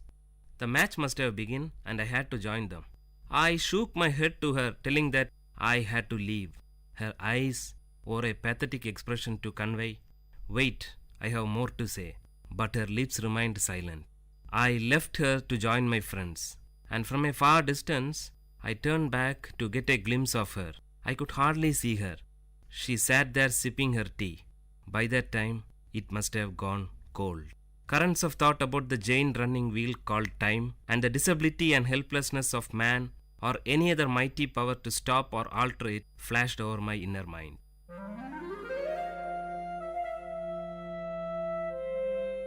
Dear listeners, you had listened to a short story written and narrated by Professor Pranesh Kumar, VIT University, in VIT Community Radio 90.8.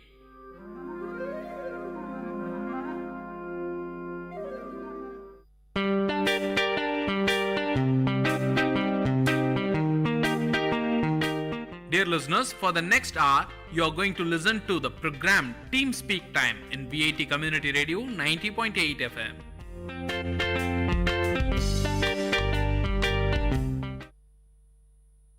सलाम नमस्ते VIT, आप सुन रहे हैं VIT community radio 90.8 FM. आज आप सुन रहे हैं आपका शो वीआईटी गपशप।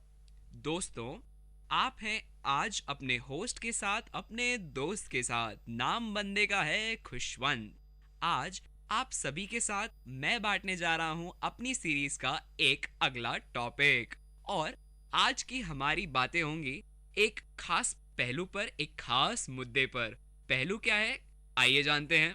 तो आज की हमारी कहानी या आज की हमारी बातचीत है जिसका नाम है यादव।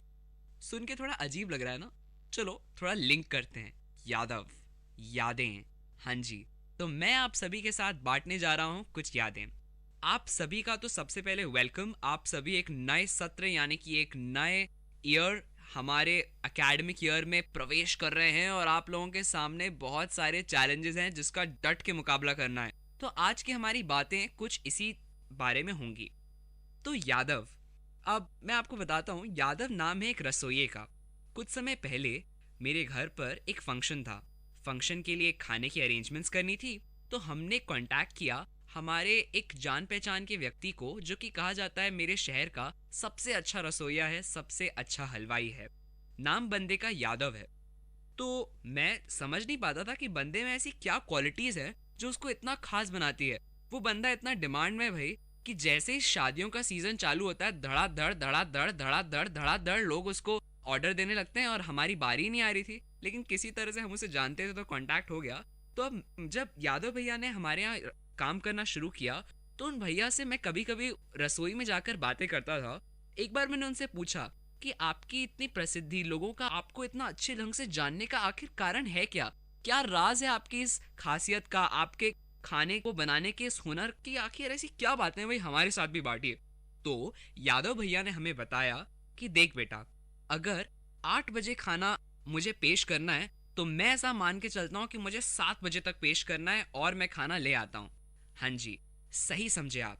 आज हम बात कर रहे हैं बिफोर टाइम होने की, यानी कि अपने काम को थोड़ा पहले खत्म करने की।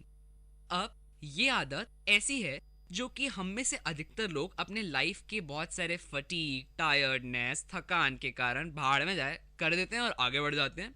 लेकिन याद रखिए कि जब तक आप जीवन में बड़े बड़े प्रिंसिपल्स को अपने लाइफ में, कह लीजिए यार छोटे छोटे प्रिंसिपल्स को अपनी लाइफ में नहीं लाएंगे, तब तक आप बड़े नहीं बन पाएंगे। कहते हैं ना, बूंद बूंद से सागर भरता है। हाँ जी, एकदम सही बात बोल रहा हूँ। तो आगे बढ़ते हैं। तो यादव भैया से मैंने पूछा, भैया आप क्या करते हैं? उन्होंने बताया कि अगर मुझे 8 बजे तक खाना परोसना है तो 7 बजे तक तैयार कर देता हूँ। अब ये लो, ये कौन सी बात हुई? 1 घंटा पहले कर भी क्या लेगा यार इंसान। हम लोग एग्जाम ही अगर 8 का होता है तो 8:15 8:30 पहुंचते हैं देने के लिए। सही बोला ना? तो देखो भाई, ऐसा है कि भैया ने मुझे बताया ऐसा प्रिंसिपल जो शायद मैं एक्सपेक्ट ही नहीं कर रहा था। उन्होंने ये बोला कि देख भाई, जब तक तू 7 बजे तक खाना नहीं बनाएगा तो उस 1 घंटे में तू कैसे एक परफेक्शन ला पाएगा अपने खाने में। तो मैंने पूछा कैसे? तो उन्होंने बताया कई बार ऐसा होता है कि खाने में नमक कम, शक्कर ज्यादा, और ये हुआ तो सारी मेहनत बर्बाद। जो लोगों के बीच में थू थू होगी वो अलग, और उसके अलावा ग्राहक जो कम हो जाएंगे वो अलग। तो उस 1 घंटे का इस्तेमाल वो कैसे करते हैं? वो उस व्यक्ति जिनके यहाँ रसोईया खाना बनाने गया है उनको बोलते हैं कि भैया टेस्ट कीजिए, बताइए कोई दाल मिर्ची कम है, हम डाल देते हैं, कुछ जो भी आपको करेक्शंस लगे आप बताइए। तो इस तरह से 1 घंटे का इस्तेमाल वो भैया ने इतने जबरदस्त ढंग से किया। उन्होंने हमसे पूछा कि आप टेस्ट कीजिए। उन्होंने बहुत ही गजब के पेपर डोसा बनाया था। उन्होंने पेपर डोसा, सांभर, इडली हमें टेस्ट करवाई और पूछा कि बताओ कि इसमें कहीं कुछ पेपर डोसे में कड़कनेस कम है कि नहीं। कड़कनेस थोड़ा शब्द थोड़ा अजीब है स्टिल, तो कड़क उसकी वो कितना ज्यादा कड़क है, कैसा बन रहा है भाई बताओ। हमने उन्हें फीडबैक दिया और इस ढंग से उन्होंने कुछ थोड़े से चेंजेस किए और क्या लाजवाब, यम, एकदम यम यम वाला खाना और यम वाले पेपर डोसे खाए मैंने अपनी लाइफ के शायद बेस्ट पेपर डोसे। तो दोस्तों, शायद उन भैया से बात करने के बाद मुझे लाइफ के एक बहुत ही अच्छे लेसन का एहसास हुआ। वो ये कि लाइफ में कभी सीखना मत छोड़िए। भैया ने हमें कहा कि उन्होंने अपने लाइफ में जब से अपने जीवन की शुरुआत की हमेशा सीखते रहे, और अपने जीवन का सबसे अच्छा गुण जो उन्होंने सीखा वो था हमेशा अपने काम को समय पर खत्म करने का। और याद रखिएगा, जब भी आप कोई बहुत बड़ा या कोई ऐसा नियम लाइफ में फॉलो करेंगे ना जो आपको किसी बहुत अच्छी पोजीशन पर ले जाने वाला होगा, तो आपके सामने बहुत सारे रेजिस्टेंस आएंगे। कभी कोई सामने आ जाएगा, कभी कोई काम याद आएगा, कभी दिमाग खराब होगा, कभी मन में लगेगा यार भाड़ में जाए, और भी न जाने क्या क्या। लेकिन जब तक आप रेजिस्टेंसेस को पार नहीं करेंगे तब तक आपकी पोटेंशियल एनर्जी बढ़ेगी कैसे? अब साइंस स्टूडेंट हूँ भाई, बातें ऐसी करता हूँ। खैर, आगे बढ़ते हैं। तो इसके लिए एक बहुत ही अच्छा ईडियम है। ईडियम ये, an early bird catches the worm. बिल्कुल सही है। अब आप सभी इसका कॉन्टेक्स्ट तो जानते ही होंगे। बहुत सारी चिड़ियाँ होती है और रिसोर्सेज बड़े कम होते हैं। क्या खाती हैं वो? केचुए। और ये केचुए यही चिड़िया लोग पकड़ के दबा जाती हैं, वही दबा पाती हैं जो सुबह सुबह सबसे पहले उठ के केचुआ खोजना शुरू करती है। जी हाँ, जीवन भी कुछ इसी तरह से है। तो दोस्तों, ऐसा ही एक और एग्जाम्पल मैं आपको देता हूँ। रिसेंटली मैं एक नॉवल पढ़ रहा था, सर APJ अब्दुल कलाम की। नॉवल का नाम है विंग्स ऑफ फायर। क्या नॉवल है, गजब की। उन्होंने अपने लाइफ में बताया कि जब भी मैं सुबह सुबह वॉक करने जाया करता था तो वॉक करते करते मैं सारी प्लानिंग पहले से ही कर लेता था कि मुझे आगे लाइफ में क्या करना है, मुझे आने वाले 2 दिनों के अंदर कौन कौन से काम खत्म करने हैं। और हम जानते ही हैं कि आज उन्होंने हमारे जीवन में कितने बड़े चेंजेस लाए हैं। आज हमारे देश के राष्ट्रपति होने के बाद आज हमारा देश जिस भी पोजीशन पे है उसमें उनका कितना बड़ा योगदान है। और हमारा यह जीवन तो बना ही दूसरों के लिए है। अगर आप सांस छोड़ते भी हैं तो वो भी पेड़ों की कार्बन डाइऑक्साइड बन जाती है। बिल्कुल सही। तो आपको अपनी लाइफ का कुछ समय ऐसे बिताना है कि याद रखना है कि हम लाइफ में जो भी करते हैं ना वो सब दूसरों के लिए।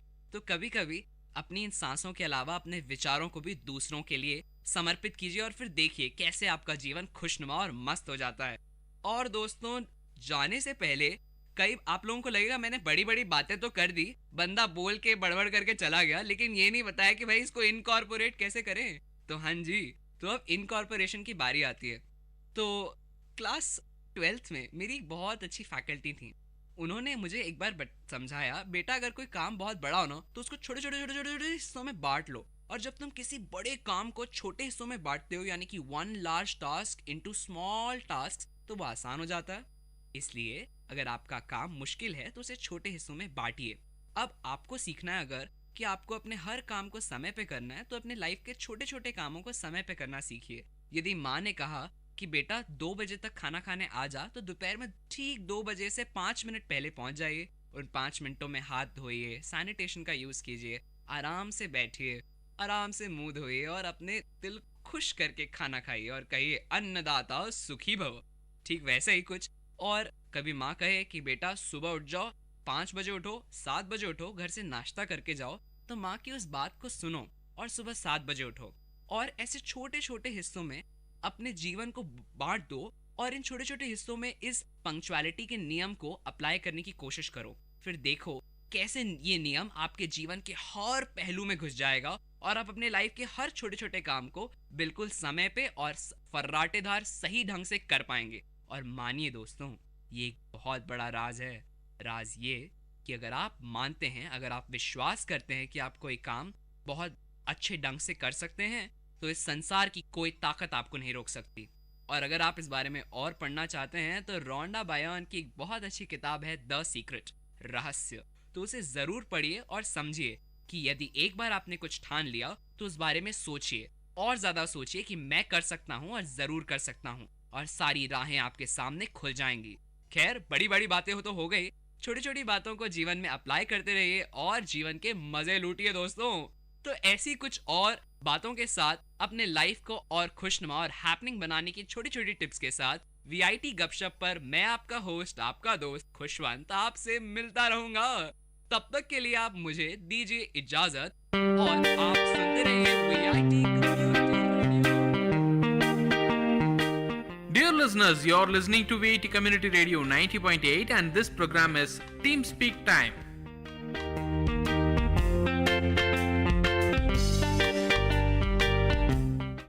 Hello listeners, this is VIT Community Radio 90.8 FM with your host Digjoy on the show Opinions. Today we are discussing on the topic objectification of women in media platforms, their rights and the dilemmas. So let's have a view. What do you think, Prakar, about it? Well, I think women should be given full right everywhere in the common scenario, whether it's media, whether it's the field of sports. They should be given the right to expose themselves to the best. What do you think, Anjali? Digjoy, I would just like to add a point to what Prakhar said. I would just like to add one word. Women should be given equal rights just as the rights given to men. It should not just be like full rights. Men and women should be treated equally in every case. And that's where from the concept of feminism comes from. So basically feminism is not women's superiority over men, it's just the equal right.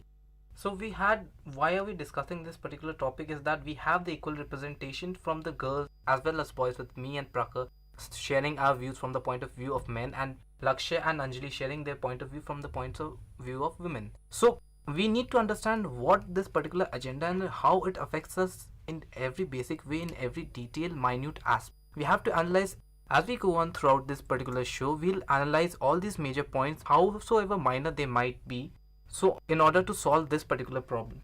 Recently, the Vogue magazine came out with a video called My Choice featuring Deepika Padukone. It drew criticism, but from time being, we have been seeing such sort of empowerment missions coming into action. But exactly, are they conveying the message that we want to listen? That's important. You should see the positive aspect of the message. That was to empower the movement, that to provide with their choices. Everything about that wasn't right. And I'm not here sitting judging that video.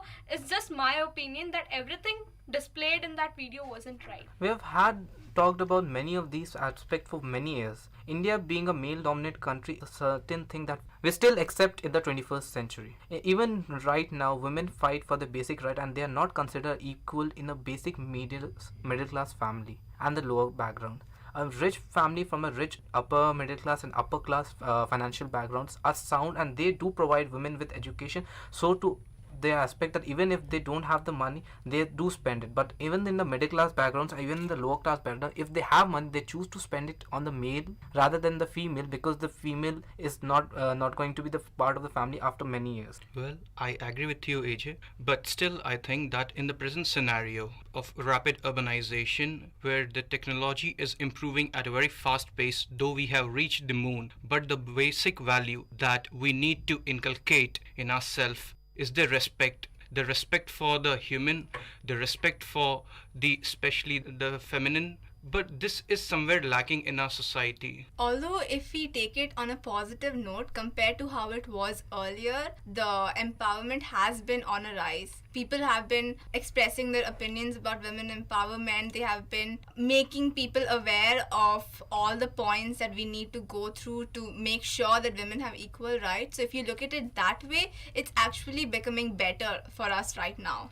But still, the concept of perfect girl is the one who doesn't express her opinion. So that is something we should change. We all need to change. We have been talking about many of these aspects that, yeah, I do agree to the things are changing in the 21st century, and it is for the better than the 50 years that it was there. But we have to analyze something. On the date of independence in the 1950, the women people analyzed what was the situations of the women at that particular time. Another survey was conducted in the 1970s in which the same thing was analyzed, that what is the status of the women in the 1970s, and it was seen that the status of the women though Indian society has progressed, the status of the women has degraded.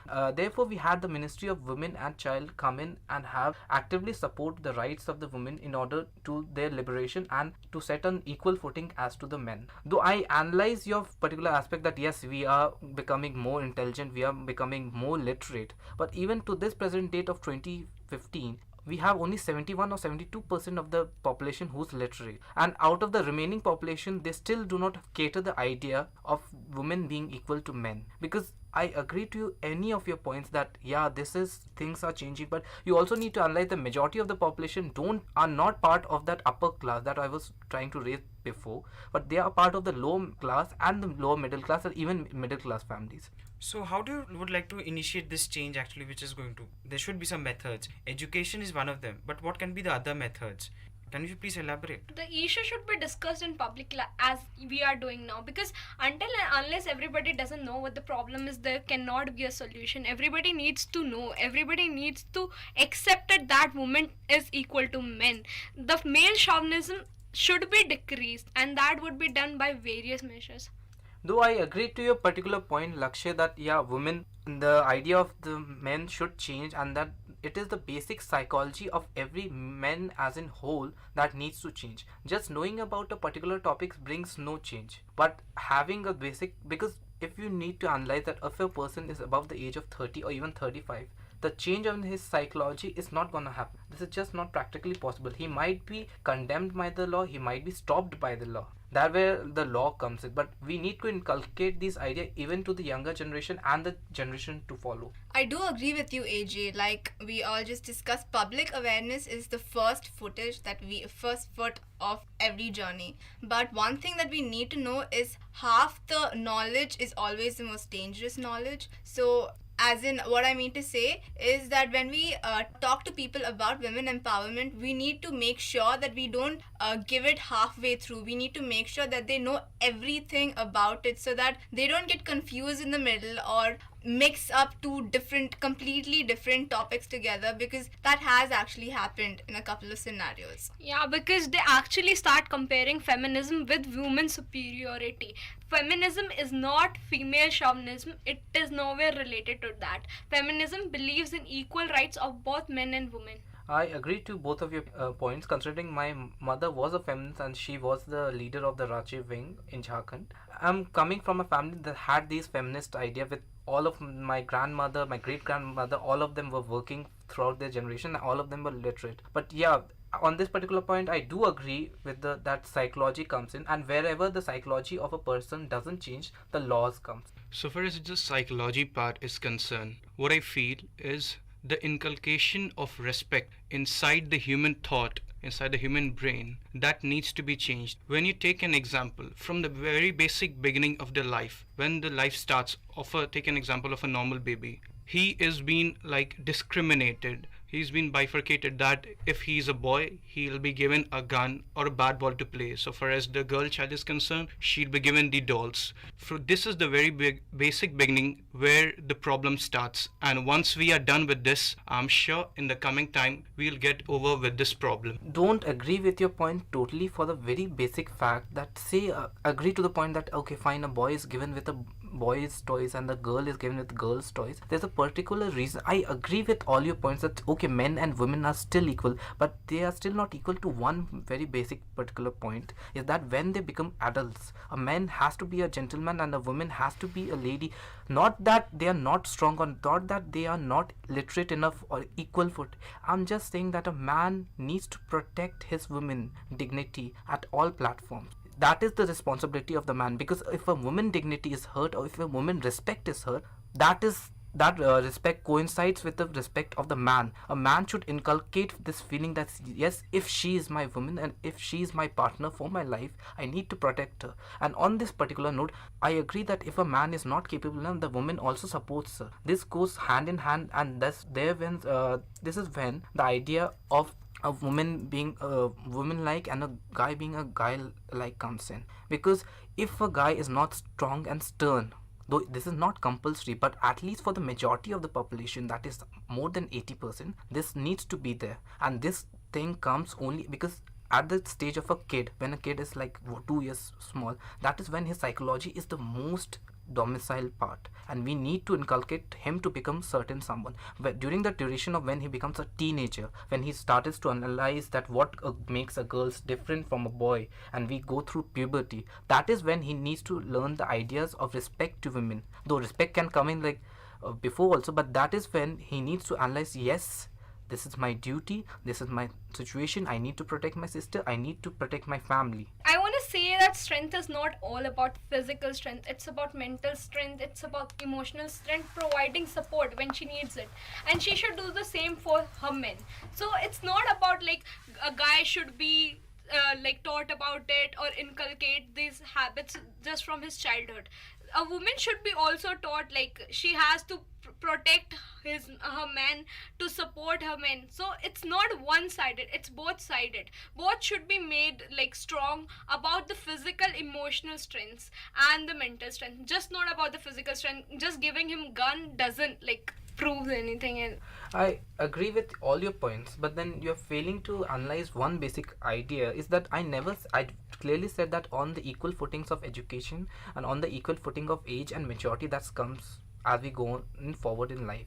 What I meant by this basic fact is, yes, a man will protect the dignity of the woman. My protection of the dignity of women was not the fact of strength, but was the fact of her social standard of what she was there in the society. A woman also provides the same to a man, because a man cannot go and fight with a woman for the sole fact man needs to respect a girl. Even if I don't know you, and even if, say for example Lakshay, even if I'm not directly related with you, there's still a certain degree of way that I'll act with you. Even if you're a little tough on me, or even if you're a little angry on me, even if the fact you abuse me, there's still a certain way I need to keep myself. And that should be followed by both, not just you. That should be done by both male and female. And that is what I call feminism.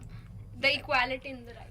I agree with Lakshay. I think that from when you're kids, you should make sure that the quality of respect and dignity should be inculcated in both boys and girls. I mean, yes, boys should be taught that they should behave respectfully towards girls, but the same should go for the girls as well. I never said that a girl shouldn't respect a man, but yeah, you were focusing on the point of men. But you did seem to analyze the particular aspect that considering I'm a man, I was taught this, and I'm pretty sure that I'm doing it a very right way. I would like to say here one thing, that often it is feminism is misunderstood by the society. It is said that it is something that females only do. I would like to point out here that if a man does feminism or follow feminism, it's not at all wrong. It's not at all wrong. Lakshay, it's not wrong, it's right. You should believe in equal rights. You shouldn't believe in male chauvinism. Obviously, we should be provided with as many as rights as you are provided with. So, saying that feminism is wrong, I don't agree with it at all. It's actually the mentality of, you can say, half the people that they say that feminism is something to do with always with girls. This is not something, but it should realize that there is a platform for equality, right? That is very important over here. Exactly, that's the thing. Not many people know much about feminism. Feminism it basically means equal rights to women, but the main point is that people get confused with feminism and female chauvinism. So we need to make sure that people know the difference. I might like I'll give you an example what my mother told me, because then during that time I wasn't born. My mother was, as I said, was a active feminist when she was young, in her 20s, early 20s, and she was the leader of her wing. She was pregnant and she delivered me as a kid. I'll tell you what female chauvinism is. These women come up to her and say that you being the leader, you being our torch bearer, you teach us what feminist is. How did you had a kid as a son? Why don't you let him die on the street? That is some of the ideas that is coming about. I just wanted to highlight this particular point, though I don't support it, but still, this was an idea that my mother, being spending whole 10 years of her life saying this particular aspect, had to face. So that is what Anjali said. Half knowledge is always harmful. The full knowledge should be given about feminism. So even she was leading it. The people who were with her weren't right about it. Their opinions weren't right. Exactly, I do agree with you all. But now we are at such a point, at such a bar, it's a high time that we should think about its solution. What could be done in order to change this mindset, in order to bring a new era, a new scenario where we could have a clear concept about feminism? So basically we can say that education is one of the methods, but like changing mindsets of villages, in the villages where there is male chauvinism or male patriarchy existing, like, do you think that it's education and just public awareness is enough, or giving a role example within ourselves? That is very important. This is something that needs to come in from the within of a person. That's what we have all been trying to analyze, and we have all said that even all the cases, like in India, not 90% of the cases of female abuse are not reported to the law authorities. What's the reason for that? That women often feel that either it's not worth it to go to them, or either they feel scared enough to go to the law, because they feel that even if they go to the law, nothing will change, and that this is the society will stay the very same as it is. We also need to analyze that this particular idea that comes from within of a person, that all the 1.2 billion people of India needs to analyze, is that a real female is equal to a man, and that this needs to seep in deep inside the brain and deep inside the subconscious too. So basically we can say that that's it, very important to come from within. So how do you say, for example, there is a person who is very orthodox minded, how do you want to bring about a change in him? Well, one way to bring about a change would be having a person inside that particular community know about topics like this and know the right things. Might I just add, just the right things that need to be inculcated into the minds of people. If there's at least one person in that community who knows all that, that would be the best case scenario. There is my personal experience related to it. Actually, my parents are not that open-minded and all.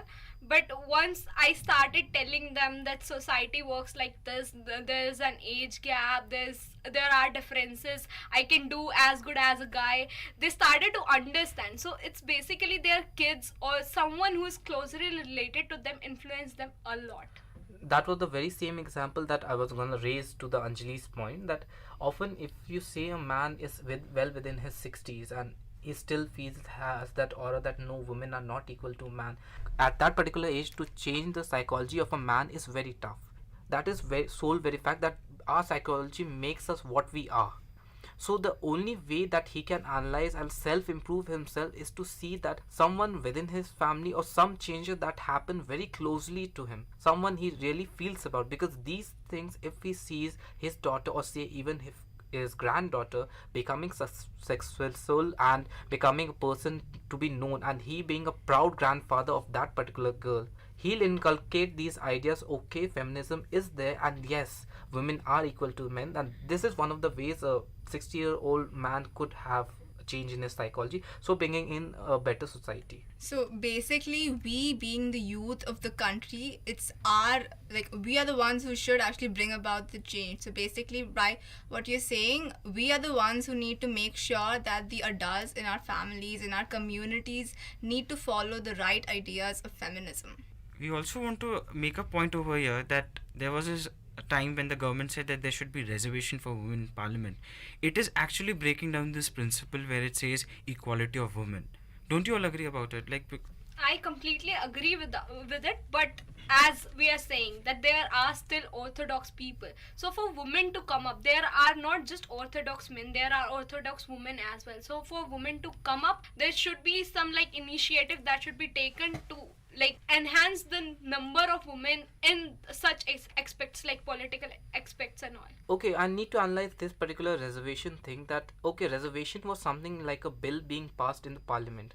What happens when a bill is being passed in a parliament? It becomes part of the politics of that particular country. Politics is a very dynamic process. At this particular solution, at this particular year, 2015 that we are living in, this particular year we are still facing the problem of male-dominated society. Okay, yes, at this particular point of time, I do support the women reservation bill, but we can have, if this bill fails to have this particular idea, inculcate these ideas, 50 years down the line when the India society is not so much male dominated, we can still bring in a new law that doesn't support this particular idea. And because politics as it is a very dynamic. A country which might be a communist sometime later might become a capitalist as well. So it depends on the people, it depends on the general population. So general population, as it is you said, is the one who controls these everyone and the general thinking of a particular country. And but if just being the youth of a country doesn't make solves our problem, because even if we are the youth of the country, we still need a political leader who's around the age of 40 to 45. We being the youth are from the 20 to 30 age group. We need to analyze that there's still at least 65% of the population that is not considered youth, and we need to have a certain degree of organic change slowly and steadily that we are trying to do through the feminist idea, so that the feeling of women being equal to men inculcates to everyone, each and every particular person, or at least the majority of the population. And the position should be like directly related to the capability of the person rather than being about gender. It's not about women or men, it's about the capability. The one who's capable of leading that position, the one who's capable to be on that position should be on that position. Okay, so now after having these topics, I think so far as orthodox, if we need to eliminate the orthodox thoughts from the people in 50s, 60s, we can do one thing. Apart from these things, we can make a rehabilitation form of scenario where we can teach them the very basic needs of what society expects, what the coming generation, what the coming era expects. On this very particular note, I'll like to object to that, because there is a particular way of organic change. Listen, we all live in a democracy. Even if you say these particular ideas or these particular educations to the very same 50 years to 60 years of people only go for something given by the government if they feel it's worth it. Say the free education, say the free food, say the free supplies that and all the benefits that we get from the government. And you cannot force all the peoples to go over there and have this knowledge given to them, because you have to be accepting too. And that's where the psychology comes in again. And second very fact is that this is a democracy. Everyone is allowed to have a very free will to do what they want, and within the laws of a country, obviously. Another point I would like to add is that aside from public awareness, as in directly going and speaking to people, we could also talk about feminism through media, like movies and videos and songs. That I was thinking more on the lines of movies, because let's face it, a lot of people are influenced by scenarios and things happening in movies. So one way to inculcate these ideas into the minds of people, the right ideas into the minds of people, are by movies. From the era of 1913, movies has been something that has affected us in quite a very big way, considering big screen directly affects us as human, and whatever we see on the big screen is something that we tend to believe that happens in the real life. Considering the very fact that yes, these ideas could be inculcated through the movies. Yes, it has affected us, considering now the new generation of say 35, under the age of 35, has started to believe in the idea of feminism. Above the age of 35, not so much still. But still, there's a very thin line when we have started to talk about media. There's a very thin line between the objectification of a woman with her choice, that's something that feminist people are trying to fight against, and the non-objectification of women. Because if a man, I start to objectify say Anjali, I don't consider me being equal, because an object can never be equal to a human. So what are your particular ideas on this particular topic? Because even though we say that it's the girl's right to have lead a life whatever way she wants, choose and wear whatever she wants, but on the media platform, is it really her right, or the media creativity, or that media should also inculcate some ideas to inhibit these particular process, or at least have a certain degree of morality to these particular topics? One way I think we could go about with it is by taking a survey maybe and knowing what other women think. Like one way in which, say I was making a video on feminism, one thing I would do is go around and take surveys of all my female friends as well as male friends, so that I know their views. So it's possible that maybe when they were making other videos, it was basically the media's idea of how a feminist woman should be, but I cannot say much about that, because it's basically every person's perspective. And in my opinion, we should make sure that what we display on the screen is something which most of us agree with, and not something that just the media thinks. And choice is not just related to body or objectification of someone. It's more related to career choices she makes, the way she wants to live her life. That is more about choice, and that is what is empowerment. Letting her live her life is something she needs to know, like within the limits of the society, within the limits of morality. Again, if you go to the limits of society, today we know that there are a lot of societies which doesn't allow much freedom, whether it's male or female, but mostly in cases of female, right? So how do you think that what should be the the level of freedom that you can define over here? Can you just elaborate? Well, so far as the level of freedom is concerned, we generally consider that if one boy is in between a group of 5 to 6 girls, if they are friends, then that particular guy is stud. And if one girl is between 3 to 4 boys, then she is considered as a slut. But that concept needs to be changed, and I think that is the basic thing that's the basic line which needs to be figured out. So for example, if we take the many of the societies that are there are some levels of freedom which we may not know, right? Somewhere it says that women should not go out after this time, or the girls should not go out. So how do we bring change there? That is not morality. Not going out, staying in, that is not all about morality. Morality again comes to being equal. If men can't go out, okay fine, we'll also not go out. But if they are going out, then we should also be allowed to go out of houses. After 7, after 8, it's not the point. Digjoy, on this particular aspect, I'll have to agree with Lakshay, considering women going out is her free will. I said that independence gives us the right of free will, that what we choose and what we want to wear, and this is something that is associated with the very same thing.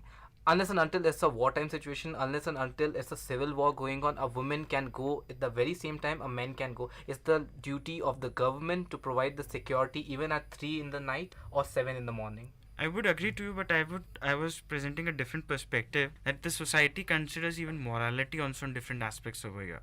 It's not about the society, it's about we live in a democratic country. So what morality is, it's not hurting other, it's not like hurting other in any other way. Like it's not like challenging someone else's opinions, okay? So it's basically, choice basically means the way you live your life. Okay, so we had a very good discussion today on the topic, and I would like to conclude by saying that we discussed various agendas and we talked on how to improve. We talked that equality is guaranteed to us, definitely equality to women and men is guaranteed, but the thing is its implementation. In many places not implemented. So how to overcome this effect? So we talked about education, we talked about public awareness platforms, We also talk about mindset of people changing and change coming from within ourselves. That's very important. And also, as Anjali pointed out rightfully, that we should know completely, like full knowledge about our rights and ideas.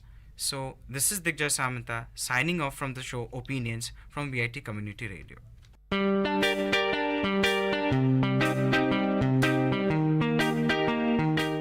Dear listeners, you're listening to VIT Community Radio 90.8 and this program is Team Speak Time.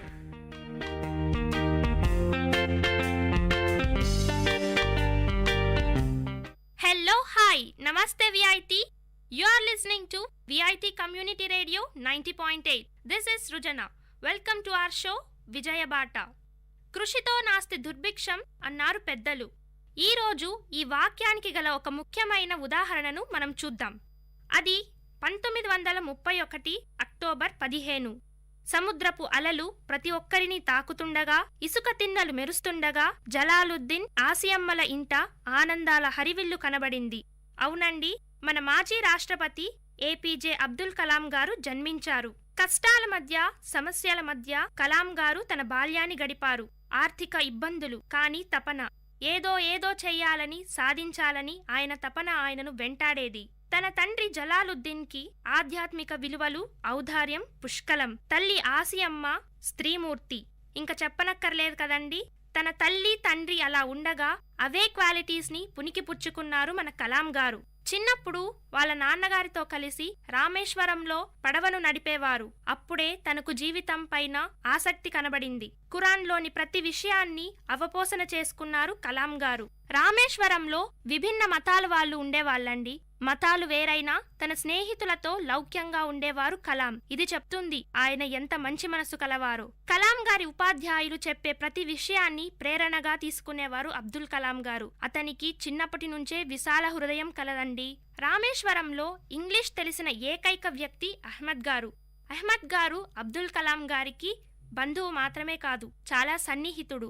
అప్పట్లో ప్రపంచంలో జరిగే inventions గురించి, ఉన్న సైంటిస్టుల గురించి, philosophers గురించి అబ్దుల్ కలాం గారికి చెప్పేవారు. అప్పటి నుంచి కలాం గారిలో చదువు పైన ఆసక్తి పెరిగింది. షంషుద్దీన్ ఇంకొక వ్యక్తి.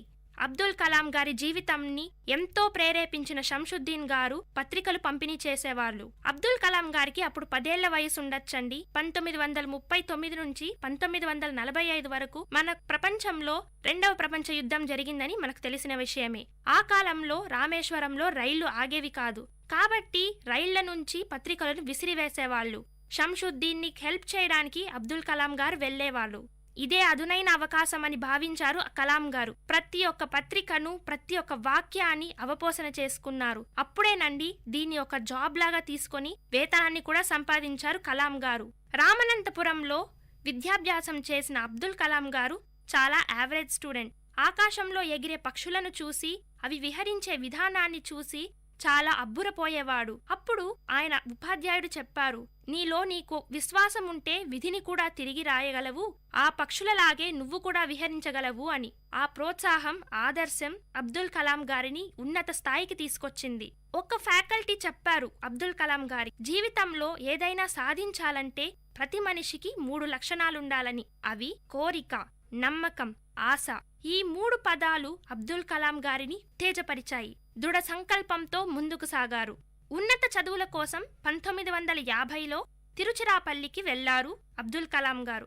అక్కడ ఆయనను 2 సబ్జెక్ట్స్లో చాలా ఇంట్రెస్ట్ వచ్చిందండి. అవే ఆంగ్ల సాహిత్యం, భౌతిక శాస్త్రం. 1954 సౌత్ ఇండియాలోనే ప్రతిష్టాత్మక MIT కాలేజ్లో అబ్దుల్ కలాం గారికి సీటు వచ్చింది. కానీ 1000 రూపాయలు ఫీజు అక్కడ. ఆర్థిక ఇబ్బంది. ఎంత ప్రతిభ ఉన్నా పేరెంట్స్ ఆయనకు ఖర్చు పెట్టలేకపోయారు. బాధ, సముద్రమంతా ఆయన కళ్ళల్లో కన్నీటి అలలు అయ్యాయి. ఏం చెయ్యాలి అనుకుంటున్న కలాం గారికి స్కాలర్షిప్ వచ్చిందండి. ఆ స్కాలర్షిప్ కోసం కలాం గారు ఎంతో కష్టపడ్డారు. అక్కడ ఒకరోజు కాలేజీలో ఆయన చూశారు. డిస్ప్లే కోసం ఆర్మీ ఫ్లైట్స్ లను ప్రదర్శించారు. అప్పుడే కలాంలోని ఆ శాస్త్రవేత్త బయటకు వచ్చింది. నెక్స్ట్ ఇయర్ ఏరోనాటిక్స్ ని తన ఆప్షనల్ సబ్జెక్ట్ గా తీసుకున్నారు అబ్దుల్ కలాం గారు. ఈ సబ్జెక్ట్ లో ఎంతో ఇంట్రెస్ట్ ఉన్న అబ్దుల్ కలాం గారు దానికోసం స్వయం కృషి చేశారు. దీని సాకారమే హాల్ ట్రైనీగా అబ్దుల్ కలాం గారు నియమితులవ్వడం. తన స్వప్నం సాకారమైంది. ఫ్లైట్ పైలట్ అవ్వాలనుకున్న అబ్దుల్ కలాం గారి జీవితంలో ఒక చుక్కెదురు. 9th ర్యాంక్ సాధించిన అబ్దుల్ కలాం గారు ఫ్లైట్ పైలట్ కాలేకపోయారు. ఎందుకంటే అవి 8 మెంబర్స్కి మాత్రమే ఉన్నాయి. ఉద్వేగం, ఉత్సాహం, కానీ ఉద్యోగం లేదు. ఎంతో నిరాశ. ఆయన బాధ ఎంతో దాడి చేసింది ఆయన మనసు పైన. ఈ సందర్భంలో మనశ్శాంతి కోసం రిషికేష్కు వెళ్లారు అబ్దుల్ కలాం గారు. అక్కడ స్వామి శివానంద్ గారు అబ్దుల్ కలాం గారికి 3 వాక్యాలు ఉపదేశించారు. అవి అపజయానికి కుంగిపోవద్దని, అపజయం కూడా విజయానికి అవసరమని, అపజయం లక్కబెట్టని వాడే అసలైన విజేత అని. ఈ చెవిలో విని ఆ చెవిలో వదిలేస్తాం కదండి మనమందరం. కానీ అబ్దుల్ కలాం గారు మనసా వాచా స్వీకరించారు ఈ పదాలను. మన కాలేజ్లో ఉంది వాల్ స్పీక్ పైన, falling down is not a failure but not getting up after falling is the real defeat అని. ఇదే మన స్వామి శివానంద్ గారు కూడా చెప్పారు. రెట్టించిన ఆత్మవిశ్వాసంతో ఢిల్లీకి పయనమయ్యారు అబ్దుల్ కలాం గారు. ఢిల్లీలో సీనియర్ సైంటిఫిక్ అసిస్టెంట్గా పనిచేసిన తర్వాత బెంగళూరుకు వచ్చారు అబ్దుల్ కలాం గారు. అక్కడ హోవర్ క్రాఫ్ట్ నందిని కనుక్కున్నారు. కానీ ముందుకు వెళ్ళలేదు. ఆయన టాలెంట్ని గుర్తించలేదు. కానీ అబ్దుల్ కలాం గారు కుంగిపోలేదు. ప్రతి ఒక్క కాన్సెప్ట్ని నేర్చుకున్నారు. అదే కాలంలో ప్రొఫెసర్ విక్రమ్ సారాభాయ్ గారు అబ్దుల్ కలాంకి దేవుడిలా కనిపించారు. వారి మధ్య గురు శిష్య బంధం ఏర్పడింది. ఇదిలా ఉండగా అబ్దుల్ కలాం గారు తుంబా వెళ్లారు, అది వర్జీనియా. ఇదిలా ఉండగా అబ్దుల్ కలాం గారు వర్జీనియా వెళ్లారు నాసాలో పనిచేయడానికి. అక్కడ ఆయన నేర్చుకున్నదంతా అణువణువుని మెదడులో నిర్బంధించాడు. నేర్చుకున్న ప్రతి దానికి పదును పెట్టాడు. నేర్చుకున్న సంపదతో ఇండియాకి తిరిగి వచ్చాడు. తుంబాలో జరగబోయే ల్యాబొరేటరీ కోసం ఎంతో కృషి చేశాడు. ఆయన నేర్చుకున్నదంతా అందరికీ చెప్పాడు. రోహిణి, మేనక శాటిలైట్స్ ను వదిలారు. 1971 డిసెంబర్ 31 అబ్దుల్ కలాం గారు తన జీవితంలో తనకు ఎంతో ప్రేరణ ఇచ్చిన ఒక వ్యక్తిని కోల్పోయారు. అవునండి, మనకెంతో ప్రీతిమంతమైన విక్రమ్ సారాభాయ్ గారు తనువు చాలించారు. ఆ వెంటనే జలాలుద్దీన్, అదే అబ్దుల్ కలాం గారి తండ్రి కూడా చనిపోయారు. ఇంకొన్ని సంవత్సరాల తర్వాత తనకు సన్నిహితుడైన అహ్మద్ కూడా చనిపోయాడు. ఎంతో నిస్పృహతో, ఎంతో బాధతో ఉన్న అబ్దుల్ కలాం గారు అనుకున్నారు, వీళ్ళు నా కోసం ఎంతో చేశారు. వీళ్ళు చేసిన దాన్ని మనం ఎలా మర్చిపోవాలి? ఏదో చెయ్యాలి, ఇంకా ఏదో చెయ్యాలి అన్న ఆలోచనతో ముందుకు సాగారు. అది ఆగస్టు 10, 1979. షార్, అదేనండి మన శ్రీహరికోటలో నిశాంతి, నిశ్శబ్దం. ఎందుకంటారా? SLV-3 ప్రయోగం, శాటిలైట్ లాంచ్ వెహికల్ 3 అది. అంతటా ఒక్కటే ఉత్కంఠ. యావత్ దేశం దృష్టి ప్రయోగం వైపే. ఇదిలా ఉండగా వినీలాకాశంలోకి దూసుకెళ్లింది మన SLV-3. చప్పట్లతో ల్యాబ్ మారు మ్రోగింది. కానీ ఆ ఆనందమంతా 5 నిమిషాలకే పరిమితమయ్యింది. ఆ రాకెట్ 560 కిలోమీటర్లకు దూరంగా ఉన్న సముద్రంలో కూలింది. బాధ, నిస్సహాయత, ప్రతి ఒక్కరి మనస్సులో బాధ. కష్టం అలా కూలిపోతుంటే ప్రతి సైంటిస్ట్లో ఉన్న బాధను ఎవరూ చూడలేకపోయారు. అబ్దుల్ కలాం గారిలో వేదన, నిరాశ నుండి బయటకు రావడానికి అబ్దుల్ కలాం గారు చాలా ప్రయత్నించారు. మనం నేర్చుకున్నది ఎక్కడికి పోదని భావించారు. ఎదుర్కొన్న ఓటము నుండి పాఠాలు నేర్చుకున్నారు. దీని ఫలితమే 1980 జూలై 17 కీలక గడియలు మళ్లీ షార్లో. ఇప్పుడు ఇంకొక శాటిలైట్ లాంచ్ వెహికల్ ని లాంచ్ చేశారు. షార్ మొత్తం కరతాళ ధ్వనుల మధ్య మారుమ్రోగింది. మరుసటి రోజు రేడియో, పేపర్, మ్యాగజైన్ ప్రతి ఒక్కదానిలో ప్రత్యేకత కథనాలు. షార్ ల్యాబొరేటరీలో ఆనందం వెల్లువెత్తింది. దేశ చరిత్రలోనే సుందర స్వప్నం సాకారమయ్యింది. అదేనండి డ్రీమ్ కమ్ ట్రూ. భారతదేశం సగర్వంగా సత్తా చాటింది. దీనికి నాయకుడు ఎవరనుకుంటున్నారు? ఓటమి రాళ్లను తిన్నా అబ్దుల్ కలాం గారే. ఈ అద్భుతాన్ని సాధించిన మహావిజ్ఞాని, కోట్లాది మందికి ప్రియమైన మనిషి, లక్షలాది మందికి స్ఫూర్తి, సకల జనులకు మార్గదర్శి, ఈ పృథ్వీ ముద్దుబిడ్డ Avul Pakir Jainulabdeen Abdul Kalam. We should salute our president Abdul Kalam ji. Aeronautics లోనే కాదండి, హ్యూమానిటీ కూడా ఎక్కువ మన అబ్దుల్ కలాం గారికి. హైదరాబాద్ DRDLలో పనిచేస్తున్నప్పుడు అబ్దుల్ కలాం గారు ఒక వ్యక్తిని చూశారు. ఆ వ్యక్తి పోలియోతో బాధపడుతున్నారు. వాళ్ళు యూజ్ చేసే క్యాలిపర్స్ అప్పట్లో 3 కేజీల బరువు ఉండేది. చాలా బాధపడ్డారు అబ్దుల్ కలాం. ఆల్రెడీ పేషెంట్గా ఉన్న ఒక పోలియో ఉన్న వ్యక్తి ఇంత బరువైన వస్తువుని ఎలా ఆసరాగా తీసుకొని నడుస్తున్నారా అని బాధపడ్డారు. దీనికోసమే ఆయనకు ఒక ఆలోచన తట్టింది. ఎయిర్ క్రాఫ్ట్స్ లో యూజ్ చేసే ప్లేట్స్ ను డాక్టర్స్ కి చూపించాడు. ఆ ప్లేట్స్ ని ఉపయోగించి కేవలం 150 గ్రామ్స్ తో క్యాలిపర్స్ ను రూపొందించారు. ఈ క్యాలిపర్సే ఇప్పటి పోలియో బాధితులు కూడా వాడుతున్నారు. 1990లో కార్డియాలజిస్ట్ సోమరాజ్ గారు అబ్దుల్ కలాం ని man of the poor and నీడీగా అని కొనియాడారు. హైదరాబాద్లో ఉన్నప్పుడు అబ్దుల్ కలాం గారు ఇమారత్ అనే ప్రదేశాన్ని చూశారండి. అబ్దుల్ కలాం గారు ప్రకృతి ప్రేమికుడు. ఒకసారి డైరెక్టర్ గారు అడిగారు, కలాం నీకు ఏం కావాలి అని. అప్పుడు కలాం గారు చెప్పారు, నాకు 1,00,000 మొలకలు కావాలి, ఇమారత్లో నాటాలి అని. ఆ 1,00,000 మొలకలే ఈనాడు లక్షోపలక్షల మొలకలుగా వృక్షాలుగా మారి ఆకుపచ్చదనాన్ని సంతరించింది. ఇదంతా ఇలా ఉండగా ఆయనకు అవార్డులు పురస్కారాలు వెల్లువెత్తాయి. మొక్క మహావృక్షంగా మారిందని అబ్దుల్ కలాం గారి సన్నిహితులు స్వర్గం నుండి ఆనందపడ్డారని అబ్దుల్ కలాం గారు గుర్తు తెచ్చుకున్నారు. Padma Bhushan, Vibhushan, Bharat Ratna, king Charles II medal, 40 డాక్టరేట్లు, ఇంకా ఎన్నెన్నో అవార్డులు ఆయనని ఆభరణాలుగా అలంకరించాయి. పోఖ్రాన్ న్యూక్లియర్ టెస్ట్ కోసం సాంకేతికంగా ఎంతో ప్రయత్నించి ఇండియాను బలపరిచాడు. 2001లో అబ్దుల్ కలాం గారు వాలంటరీగా రిటైర్మెంట్ తీసుకున్నారు. ఇప్పుడు ఏం చేయాలి అనుకున్న అబ్దుల్ కలాం గారు ఒక ఆలోచన తట్టింది. పువ్వు పుట్టగానే పరిమళిస్తుంది అంటారు కదండి, అవును. కలాం గారు స్టూడెంట్స్లో ప్రతి ఒక్కరిలో ఆత్మవిశ్వాసాన్ని రగిలించడానికి ప్రయత్నించారు. లిటరసీ కోసం 6 to 8% రిజర్వేషన్ ఉండాలని భావించారు. అబ్దుల్ కలాం అంటే దేశంలోనే ఒక ఐకాన్గా భావించారు ప్రజలు. అత్యున్నత పీఠం అదే ప్రెసిడెంట్షిప్ వెతుక్కుంటూ వచ్చింది కలాం గారిని. 2002 జూలై 25న ప్రెసిడెంట్గా ప్రమాణ స్వీకారం చేశారు అబ్దుల్ కలాం గారు. కలాం నిజమైన సమర్థుడు, దేశభక్తుడు, కృషి, పట్టుదల, గొప్ప విశ్వాసమున్న మహామేధావి. చింతపిక్కలు ఏరుకునే అబ్దుల్ కలాం ఒక వీధి బాలుడు ఈనాడు రాష్ట్రపతి భవనంలో రాష్ట్రపతి అయ్యారు. రాష్ట్రపతిగా ఉన్నప్పుడు ఇండియన్ అడ్మినిస్ట్రేషనే కాదండి, చిన్నారులను అదే భావి భారత పౌరులుగా తీర్చిదిద్దాలని ఇచ్ఛ ఆయనకు ప్రగాఢం ఎక్కువగా ఉంది. చిన్నారులలో ప్రేమ, దేశాన్ని, అభివృద్ధిని చూశారు. వాళ్ల కోసం ఎన్నో ప్రసంగాలు చేశారు. సియాచిన్ గ్లేషియర్లో మిలిటరీని సపోర్ట్ చేశారు. క్రమశిక్షణతో రాష్ట్రపతి పదవికే వన్నె తెచ్చారు కలాం గారు. అధ్యాపకుడిగా, ఉపాధ్యాయుడిగా అదొక ప్రస్థానం. జీవిత రహస్యాలను ప్రపంచానికి తెలియజేయాలనుకున్న కలాం గారు బుక్స్ని రచించారు. 2020 India will be and should be a super power అని భావించారు అబ్దుల్ కలాం గారు. ఆడంబరం లేని జీవితం కలాం గారి సొంతం. టైం మేనేజ్మెంట్, పద్ధతి, నిరాడంబరత ఇవన్నీ కలాం గారికి ఉన్న గొప్ప లక్షణాలండి. అరుణ్ తివారీ గారితో కలిసి వింగ్స్ ఆఫ్ ఫైర్ అదే తన జీవిత చరిత్రను రచించారు అబ్దుల్ కలాం గారు. ఒకానొక సమయంలో అబ్దుల్ కలాం అన్నారు, నేనేమీ సంపాదించలేదు, నేనేమీ కూడబెట్టలేదు, నేనెవరికీ ఏమీ చెయ్యలేదు, నాకు వారసులు కూడా లేరు అని తన మనసులో బాధను బయటకు తెచ్చారు. మహోన్నత విలువలకు పట్టం కట్టింది అబ్దుల్ కలాం గారి జీవితం. కలలు కనండి, ఆ కలలను సాకారం చేయడానికి కృషి చేయండి అన్నారు అబ్దుల్ కలాం గారు. ఇది ప్రతి ఒక్క ప్రాణి, ప్రతి ఒక్క మనిషి, ప్రతి ఒక్క విద్యార్థి వాళ్ళ మనసులో ఎప్పుడూ ఉంచుకోవాలి. కలాం గారి కలం నుంచి వచ్చిన అక్షర సృష్టి భావి తరాలకు అద్భుత శక్తి. కలాం గారి జీవితంలోని ప్రతి ఘట్టం మనకు పాఠం. మన కోసం ఇంత చేసిన కలాం గారికి మనం ఏమిచ్చి రుణం తీర్చుకోగలం? కలాం గారు ఏం ఆశిస్తున్నారు? మనులా, మాణిక్యాల? కాదండి, 2020 కల్లా ఒక అద్భుత ప్రపంచాన్ని ఆయన కోరుతున్నారు. ప్రతి ఒక్కరూ వాళ్ళకి తగినంతగా దేశం కోసం పాటుపడాలి.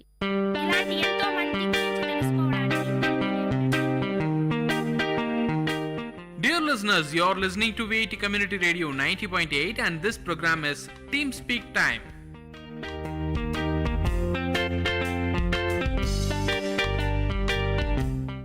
नमस्कार दोस्तों, आप सुन रहे हैं VIT कम्युनिटी रेडियो 90.8 FM। आज का हमारा कार्यक्रम है शब्दों का रंगमंच। मैं हूं आपकी होस्ट विधु और मैं हूं आपकी को होस्ट स्तुति। दोस्तों, ये कार्यक्रम उपन्यासों व कहानियों के संग्रह का समीक्षा है, यानी कि सरल शब्दों में बुक रिव्यू। और हमारा पहला अंक है पहाड़ों की खुशबू। स्तुति, अगर मैं तुम्हारे सामने 2 किताब रखूं, एक उपन्यास और एक कहानियों का संग्रह, तो तुम क्या पढ़ना पसंद करोगी? आज की भागती दौड़ती जिंदगी को देखते हुए तो मैं छोटी कहानियों का संग्रह ही उठाऊंगी, क्योंकि पूरे एक उपन्यास को पढ़ पाना तो संभव नहीं, और एक बार में पढ़ा न जाए तो उसमें मजा नहीं आता। बेशक, ऐसे में शिवानी की लोकप्रिय कहानियों के नाम का यह कथा बेहद आकर्षक है। दोस्तों, पद्मश्री गौरा पंत, जो शिवानी उपनाम से प्रसिद्ध हैं, अल्मोड़ा उत्तराखंड से ताल्लुक रखती हैं, और जैसा कि कहा जाता है, होनहार विद्वान के होत चिकने पात शिवानी ने 12 साल की उम्र से ही लिखना आरंभ कर दिया था। रविंद्रनाथ टैगोर जी के मार्गदर्शन ने इनके हुनर में 4 चांद लगा दिया। शिवानी की कहानियां मूल रूप से नारी प्रधान होती हैं और चूंकि इनका बचपन पहाड़ों में बीता है, इनकी कहानियों से, रचनाओं से पहाड़ी जीवन, वहाँ की संस्कृति और भाषा की बेहद खुशबू आती है। सबसे अच्छी बात यह है विदु कि ये पूरी बात सुनने में तो बड़ी ही जटिल लगती है, पर कहानी लिखी इतनी सरलता से गई है कि बात एकदम समझ आ जाती है। बेशक स्तुति, और तुम बात कर रही हो हमारी कहानी भिक्षुणी की। चंचल और खुले विचारों का होना अच्छी बात है, पर कभी कभी परिस्थितियां ऐसी बन जाती हैं कि ये गुण अवगुण बनकर विवेक को नष्ट कर देता है। अधिक पाबंदी, कटाक्ष अक्सर ऐसे लोगों को स्थिर करने के बजाय उद्दंड बना देता है, जिसका परिणाम उन्हें स्वयं ही भुगतना पड़ता है। अगली कहानी सौत, अंतरंगता घृणा की जननी होती है, इस सोच के इर्द गिर्द घूमती है। अगर आज के नजरिए से मैं देखूं तो कभी कभी ऐसा होता है कि हम देखते हैं पर बोल नहीं पाते, और बाद में फिर ऐसा लगता है कि हमने अपनों को उसके विषय में ना बताकर उन्हें आहत किया है, या फिर हम ये सोचकर नहीं बोलते कि कहीं वह दुखी या आहत ना हो जाएं। बट बाद में समझ आता है कि ये एक बहुत बड़ी गलती कर दी हमने और हमें उन्हें बता देना चाहिए था। वहीं अगली कहानी नथ, जहां एक तरफ पति पत्नी के अनोखे रिश्ते को उजागर करती है, तो वहीं दूसरी तरफ उच्च कोटि की मानसिकता और इंसानियत का पाठ पढ़ाती है। विधु, नथ कहानी का एक और पहलू है। थोता चना बाजे घना। बहुत अमीर आदमी अपनी निम्न दान की हुई भी चीजों को बहुत दिखाता है, पर एक गरीब बिना कुछ कहे अपनी सबसे कीमती चीज इंसानियत के नाते फौज को दान कर भी चुप रहता है। बेशक स्तुति, ये तो तुमने सही कहा। हमारी अगली कहानी है दोस्तों, 2 बहनें। 2 बहनें पढ़कर ऐसा लगता है कि अगर आप कहते हो कि आप एक दूसरे को बहुत अच्छे से जानते हो, तो एक बार फिर सोच लो, क्या पहचानते भी हो? जीवन इन 2 बहनों को ऐसे 2 राह पे लाके खड़ा करता है कि एक दूसरे के लिए मर मिट जाने वाली ये बहनें सदा के लिए विलग हो जाती हैं। गजदंत, एक प्रमुख पात्र के सामने 2 रास्ते हैं, एक जो उसे निमी के ओर ले जाता है और दूसरा जो उसको एक सराखों पे पली बड़ी अमीर लड़की की ओर ले जाता है। और सबसे महत्वपूर्ण उसकी प्रेयसी है निमी, जो एक गरीब घर से ताल्लुकात रखती है, और दूसरा जो उसे कुरूप कर देने वाली गजदंत की ओर ले जाता है, पर वह बहुत ही अमीर खानदान से ताल्लुक रखती है।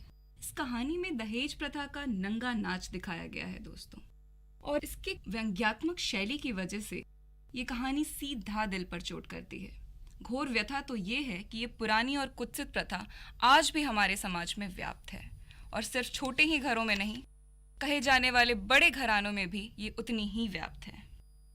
स्तुति, मैंने बहुत सी प्रेम कहानियां पढ़ी हैं, पर अक्सर ऐसी कहानियां किसी सपने की दुनिया जैसी लगती हैं। ये पहली कहानी है जो वास्तविकता के इतने करीब है, और मैं बात कर रही हूँ चलोगी चंद्रिका, हमारी आखिरी कहानी। बिल्कुल सही कहा विदु तुमने, मुझे भी ऐसा ही लगता है।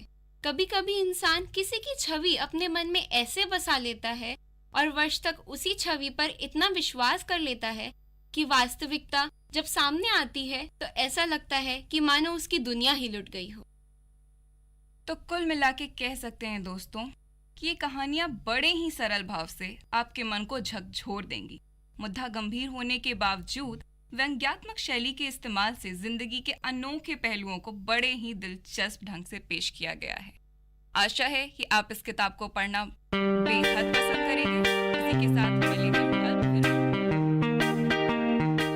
Dear listeners, you are listening to Vit Community Radio 90.8 and this program is Team Speak Time.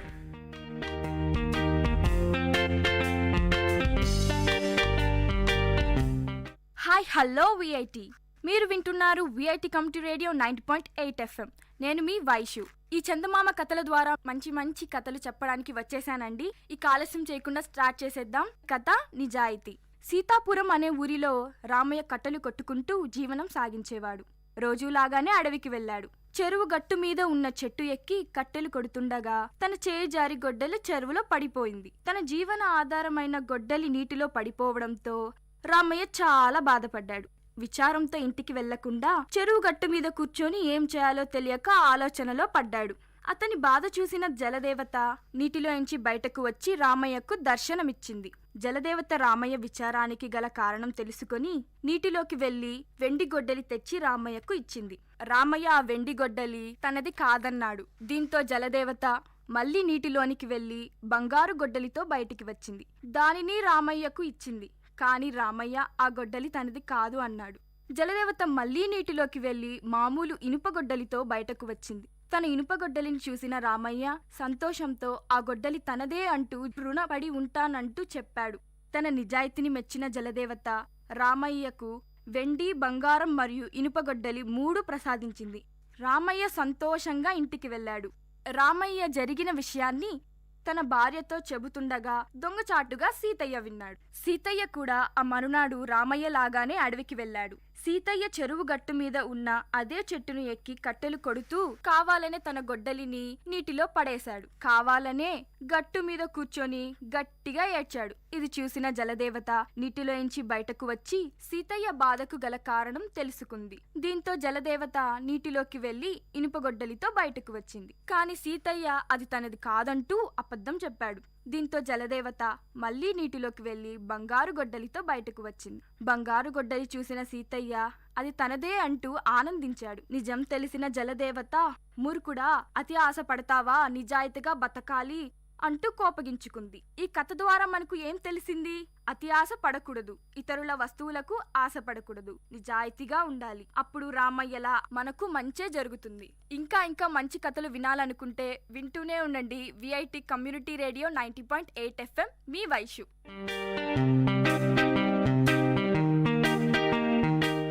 Dear listeners, you had listened to the program Team Speak Time in VIT Community Radio 90.8. Thank you for listening.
This song is presented by SparkX Music Band.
காரசாரம் VIT பண்பலையின் விவாத மேடை.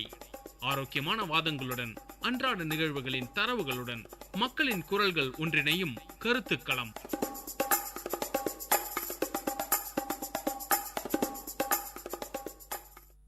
வணக்கம். இது VIT பண்பலை 90.8 VIT பல்கலைக்கழகத்தின் சமுதாய வானொலி. இது உங்கள் நிகழ்ச்சி காரசாரம். இன்னைக்கு நம்ம காரசாரம் நிகழ்ச்சியில பார்க்க போற தலைப்பு உடல் நலம் கருதி தான் பார்க்க போறோம்.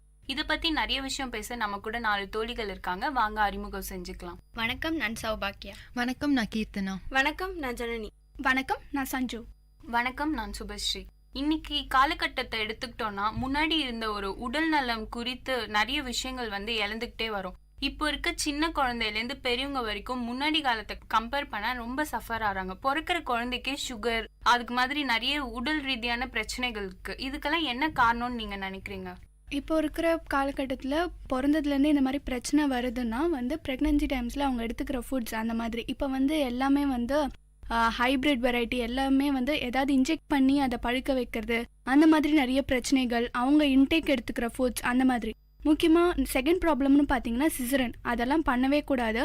அவங்க என்ன பண்ணுறாங்க, இந்த டேட்டுக்கு முக்கியமாக சொல்லணும்னா நியூமராலஜி, ஆஸ்ட்ராலஜி இதெல்லாம் ஃபாலோ பண்ணுறதுனால அவங்க ஒரு நார்மல் டெலிவரி இந்த டேட் அப்படின்னும் போது முன்னாடியே சிசரன் பண்ணி பேபி எடுக்கிறது, இதெல்லாம் அந்த குழந்தை வளர்ந்து ஒரு ஸ்டேஜ்ல இருக்கும் போது வரைக்கும் சாகிற வரைக்கும் அந்த குழந்தைக்கு ஏதாவது ஒரு உடல்ல ஒரு நோயோ ஒரு பிரச்சனையோ ஏதாவது ஒன்று இருந்துகிட்டே இருக்கும். இப்போ அந்த காலத்துலலாம் பார்த்தீங்கன்னா ஃபர்ஸ்ட் ஒரு சின்ன வயிற்று வலி அப்படின்னாலும் வீட்டில் இருக்கிற ஏதாவது ஒரு மெடிசன் டக்குன்னு எடுத்து போட்பாங்க. இப்பெல்லாம் அப்படிலாம் கிடையாது. ஏதாவது சின்னதாக ஒரு தலைவலினா கூட உடனே டாக்டர் கிட்ட போறது, அந்த மாதிரிலாம் இருக்கிறாங்க. எல்லாத்துக்கும் மாத்திரை எடுத்துக்கிட்டே இருந்தோம்னா நம்ம உடல் ரொம்ப ஆரோக்கியம் கேட்டுட்டே வரும். அது அவங்களுக்கு தெரிய மாட்டேங்குது. எல்லாத்துக்கும் டேப்லெட்ஸ் ப்ரிஃபர் பண்ணக்கூடாது. ஒரு சிலதுக்கெல்லாம் தான் ப்ரிஃபர் பண்ணணும். இப்போ ஏதாவது சிவியரா நம்மள ஏதோ அட்டாக் பண்ணிருக்கு, டைஃபாய்டு ஃபீவர் அந்த மாதிரினா டேப்லெட்ஸ் எடுத்துக்கலாம். சும்மாவே ஒரு வைரல் ஃபீவருக்கு ஒரு பேராசிட்டமால் போடணும் அப்படின்ட்டுலாம் கூட அவசியம் கிடையாது. ஏதாவது ஆயுர்வேதிக் அந்த மாதிரி எதனா பண்ணி நம்ம செஞ்சுக்கலாம். கரெக்ட் தான். இப்போ சின்ன குழந்தைங்களுக்கு பார்த்தீங்கன்னா நான் ஹெல்த்தாக இருக்கணும் அந்த பவுடர் வாங்கி பாலில் மிக்ஸ் பண்ணி கொடுக்குது, அந்த டாக்டர் சொன்னால் இது கரெக்டாக தான் இருக்கும் அந்த மாதிரி சொல்லு. இதெல்லாம் தேவையில்லாம நார்மல் நம்ம பச்சை காய்கறிங்களே அவங்களுக்கு டெய்லி ஃபுட்டில்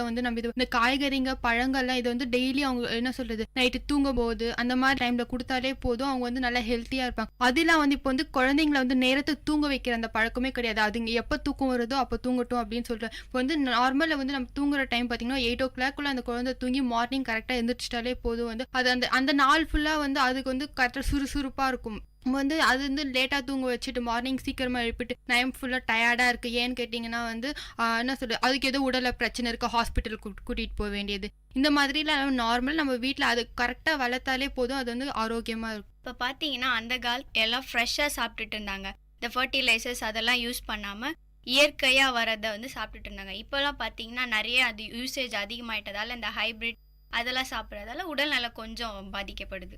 இப்போ எல்லாரும் முன்னாடி எடுத்து வச்ச பாயிண்ட், இப்போ சஞ்சு சொன்ன மாதிரி எல்லாரும் அவங்க இப்போ நம்ம அந்த டேட்ல நியூமராலஜி பார்த்தா அந்த டேட்ல பாப்பா வந்தா அது சொல்லிக்க ஃபேன்சியா இருக்கும், சிசரிங் பண்ணிட்டா நம்மளுக்கு நம்ம உடல் ரீதியான எந்த மாற்றமும் இருக்காது அப்படின்ட்டு அந்த குழந்தைய கவனிக்கிறதே இல்லைன்னு தான் சொல்லணும். அதே மாதிரி ஜனனி சொன்ன மாதிரி எல்லாருமே சயின்டிஃபிக்கா மெடிசன் போயிட்டு இருக்கோம். என்ன கேட்டோம்னா எனக்கு தெரிஞ்ச ஒரு சிம்பிள் மெத்தட், வீட்லயே சரி பண்ணிக்கக்கூடிய வயிறு வலிக்கு நம்ம போய் ஹாஸ்பிட்டல்ல அங்க உட்காந்து பில் கட்டிட்டு டோக்கன்லாம் வாங்கிட்டு வெயிட் பண்ணி போய் டாக்டர் பார்ப்போம். அவங்க ஏதாவது ஒரு மெடிசன் எழுதி கொடுப்பாங்க. ஒவ்வொரு மெடிசனும் எடுத்துக்க நம்ம உடம்புல வந்து நிறைய விஷயங்கள் வந்து மாறிட்டே வருது. அதை பத்தி யாருமே யோசிக்கிறது இல்ல. ஒவ்வொரு மெடிசனுக்கும் அதுக்கு உண்டான பவருக்கு மாதிரியே ஈக்குவலான சைடு எஃபெக்ட்ஸும் இருக்குன்னு தான் நான் நினைக்கிறேன். ஒரு வயிறு வலிக்கு வீட்டுல இருக்க வெந்தயத்தை போட்டு தண்ணி குடிச்சோம்னா அது மறந்து அந்த வயிறு வலி உடனே கேட்கும். இது மாதிரி சில விஷயங்களை வந்து மறந்துட்டே வராங்க. உங்களுக்கு இது மாதிரி ஏதாவது சின்ன சின்ன விஷயங்கள் தெரியுமா? வீட்டுல வந்து இது பண்ணா இந்த மாதிரி கியூர் பண்ணலாம், ஆனா அதுக்கு வந்து இவ்வளவு எக்ஸ்பென்ஸ் பண்றாங்க, அந்த மாதிரி விஷயங்கள். இப்போ பார்த்தீங்கன்னா கோல்டு வந்து ஒரு சிம்பிளான டிசீஸ் தான். அதுக்கு நம்ம டாக்டர் கிட்ட போகணுன்ட்டு அவசியமே இல்லை. வீட்டில் இருக்க பாலில் மஞ்சத்தூள் பெப்பர் போட்டு குடிக்கலாம். இதுக்கெல்லாம் நம்ம மாத்திரை தேடி போகக்கூடாது. ஆக்சுவலாக இவங்க சொன்ன மாதிரி டாக்டர்கிட்ட வந்து கோல்டுக்கு போகிறாங்க. ஆக்சுவலாக வந்து கோல்டு வந்து எது பண்ணாலுமே அது சரியாகாத ஒன்று தான். நார்மலாக கோல்டு வந்துச்சுனாலே ஒரு 2 days இல்லை 3 days இருந்தது கண்டிப்பாக இருந்துட்டு தான் போகுது. இப்போ வந்து நம்ம டாக்டர்கிட்ட போயிட்டு அவங்க டேப்லெட்ஸோ மெடிசன்ஸோ அவங்க ப்ரிஃபர் பண்ணாங்கன்னா நம்மளுக்கு வந்து அது வந்து நம்ம மனசு திருப்திக்கு தான். இது வந்து எனக்கு வந்து ஒரு டாக்டரே சொன்னது தான் வந்து இது வந்து நம்ம என்ன வந்து மாத்திரை போட்டாலும் இது பண்ணாலும் அட்லீஸ்ட் அது 4 days அட்லீஸ்ட் 1 week இருந்திருந்தா கண்டிப்பாக அது போகும். அது நார்மலாக நம்ம அப்படியே விட்டாலே ஒரு 2 days இல்லை 3 days அதுவே சரியாயிடும். இப்போ பார்த்தீங்கன்னா கேர்ள்ஸுக்குலாம் வந்து மெயின் ப்ராப்ளமே வந்து ஸ்கின் டிசீஸ் தான். வெயிலில் போனாலே அலர்ஜி ஆகிடுது, ரேஷஸ் வந்தது அப்படிலாம் சொல்கிறாங்களே. ஸோ அதுக்கு வந்து ரொம்பவே ஒரு ஈஸியான விஷயம் என்னன்னு கேட்டிங்கன்னா வீட்டிலே மஞ்சள் போடுறதுனாலே வந்து மோஸ்ட்டாக ஸ்கின் ப்ராப்ளம்ஸை அவாய்ட் பண்ணலாம். ஆனால் வந்து அது யாரும் செய்யறதில்ல. மஞ்சள் போட்டால் மஞ்சள் ஆகிடுது. இப்போ அது ஒன்று கூட இருக்குது. மஞ்சள் வந்து கஸ்தூரி மஞ்சள் அப்படின்னு ஒன்று விற்குது. கலர்லாம் வராமல் இருக்கும் அந்த மஞ்சள்லாம் கூட யூஸ் பண்ணலாம். அதுவும் வந்து நல்லா தான் இருக்கும். ஆனால் அது யாரும் யூஸ் பண்ணுறது கிடையாது. அதை ஒழுங்காக வந்து யூஸ் பண்ணாலே வந்து ஸ்கின் டிசீஸை அவாய்ட் பண்ணலாம். அது தெரியாம போயிட்டு டாக்டர் கிட்ட 1000 எடுத்துட்டு போய் கொடுத்துட்டு அதுக்கு ஒரு கியூல நின்றுட்டு நம்ம வெயிட் பண்ணி பார்த்துட்டு இருக்கோம். அதே மாதிரி இப்போ வந்து எல்லா பாய்ஸுக்கும் சம்டைம்ஸ் ஸ்கின் டிசீஸ்லாம் வரும். அதுக்கு வந்து அவங்க என்ன பண்ணலாம் பார்த்தீங்கன்னா அவங்க குளிக்கிற தண்ணியில வந்து சுடு தண்ணியில வந்து லெமன் ஜூஸ் ஒரு ஆஃப் வந்து பிழிஞ்சு விட்டுட்டோம்னாலே போதும். அதுவே வந்து அவங்களுக்கு வந்து ஒரு ஆன்டிபயோட்டிக் மாதிரி பாய்ஸ்க்குலாம் வந்து இருக்கும். அதெல்லாம் தெரியாம எல்லாரும் ஸ்கின் டிசீஸ்க்குன்ட்டு ஸ்கின் ப்ராப்ளம்க்குன்ட்டு வந்து டாக்டர் கிட்ட போயிட்டு இருக்காங்க.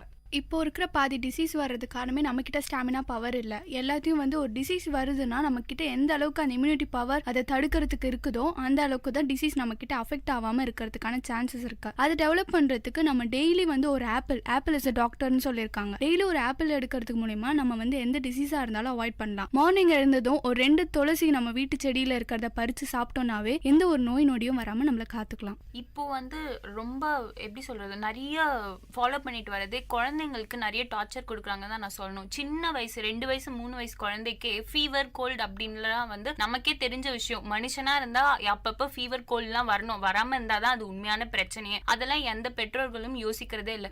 சின்ன குழந்தையா இருக்கும் 2 வயசுல இருந்தே அவங்களுக்கு வந்து கோல்டு வந்துச்சுன்னா இந்த மாத்திரை, ஃபீவர் வந்துச்சுன்னா இந்த மாத்திரைன்னு அவன் வந்து அந்த மாத்திரையை டிபெண்ட் பண்ற மாதிரி குழந்தைங்களை வளர்க்குறாங்கன்னு தான் நான் நினைக்கிறேன். அந்த மாதிரி நிறைய விஷயங்களை வந்து பெற்றோர்கள் ஃபாலோ பண்றதே இல்லை. ஜென்ரேஷன் போக போக சொல்லி கொடுத்தாதான் குழந்தைங்களுக்கு தெரியும். அந்த ஒரு விஷயம் மறைஞ்சிட்டு வருதுன்னு நான் சொல்றேன். இப்போ பார்த்தீங்கன்னா அந்த காலத்தில் வந்து வேக்சினேஷன்லாம் எதுவும் போட மாட்டாங்க.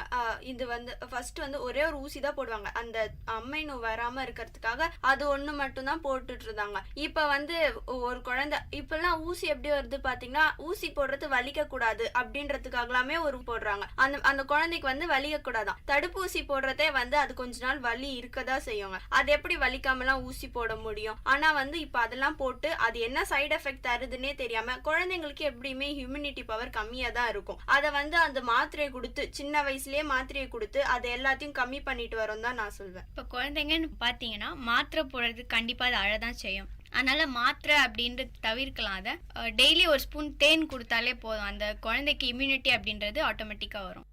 இப்போதான் பார்த்தீங்கன்னா வந்து நிறைய மலேரியா, அதுமாதிரி டைஃபாய்டு, இன்னும் ஏதோ சிக்கன் குனியா இதெல்லாம் சொல்லிட்டு இருக்காங்க. இந்த மாதிரி டிசீசஸ், இந்த மாதிரி ஜுரம்லாம் வராமே தடுக்கலாம். இதுக்கு வந்து பார்த்தீங்கன்னா வந்து நம்ம மார்னிங் வந்து வீடு திறக்கும். ஏன்னா மார்னிங் கடிக்கிற கொசுக்கள்னால தான் வந்து நிறைய அந்த டிசீஸ் வருதுன்னு சொல்லுவாங்க. ஈவினிங் வந்து பார்த்தீங்கன்னா 4 o'clock நம்ம வீடெல்லாம் வந்து க்ளோஸ் பண்ணி வச்சாலே போதும். இந்த கொசுக்கிட்டேருந்து கொஞ்சம் பாதுகாப்பாக இருந்தாலே போதும். நார்மலாக வர ஃபீவர்ஸ் எதுவுமே வராமல் இருக்கும். இப்போ இருக்கிற பீப்புளெலாம் பார்த்தீங்கன்னா பேரண்ட்ஸே வந்து ஸ்டஃப்டு ஃபுட்ஸ் அப்படின்ற மாதிரி வச்சுருக்காங்க. குழந்தைக்கு சின்ன வயசில் வந்து ஃப்ரூட்ஸை ஸ்மாஷ் பண்ணி கொடுப்பாங்க. அது மாதிரி பொட்டேட்டோ, அது மாதிரி கேரட், அந்த மாதிரி நிறைய விஷயத்த பண்ணி கொடுப்பாங்க. இப்போ அது என்ன ஆயிடுச்சுன்னா எல்லாத்தையுமே ஸ்டஃப்டு பாட்டிலில் வந்து பேக் பண்ணி வச்சிருக்கனால இவங்களுக்கு வேலை மிச்சம் ஆகணும், எல்லா டைமும் போய் செஞ்சுட்டு இருக்க முடியாது அப்படின்றதுனால அந்த மாதிரி ஃபுட்ஸ் எல்லாம் குழந்தைங்களுக்கு ப்ரொவைட் பண்ணுறது நல்லதே இல்லை. டாக்டர்ஸோட அட்வைஸை எந்த அளவுக்கு எடுத்துக்கணுமோ அந்த அளவுக்கு எடுத்தால் போதும். ஏன்னா அந்த காலத்துல இருக்கிறவங்க எல்லாரும் போய் டாக்டர்ஸ் கிட்ட பார்த்து மெடிசன் வாங்கி அது மாதிரி கொடுத்ததில்ல. பாதி பேருக்கு வந்து இந்த மாதிரி பிரச்சனைகள்லாம் வராம இருந்தது காரணம் அவங்களே வீட்டுல ஏதாவது வைத்தியம் பண்ணுவாங்க. பாட்டிங்க இருந்தாங்க, அவங்க ஏதாவது அவங்க இதுக்கு முன்னாடி ஃபாலோ பண்ண விஷயங்களை சொல்லுவாங்க. அதெல்லாம் கேட்டு பண்ணதுனாலதான் அப்பெல்லாம் கொஞ்சம் நோய் நொடி இல்லாம நல்லாவே இருந்தாங்க. இப்போ இருக்க காலகட்டத்துல பெண்கள் அப்படின்னு எடுக்கும் போது அவங்க வந்து முன்னாடி இருந்த பெண்களுக்கும் இப்ப இருக்க பெண்களுக்கும் அந்த சத்து உணவு அப்படின்றது வந்து ஒரு விஷயம் இல்லாமே போயிடுச்சு.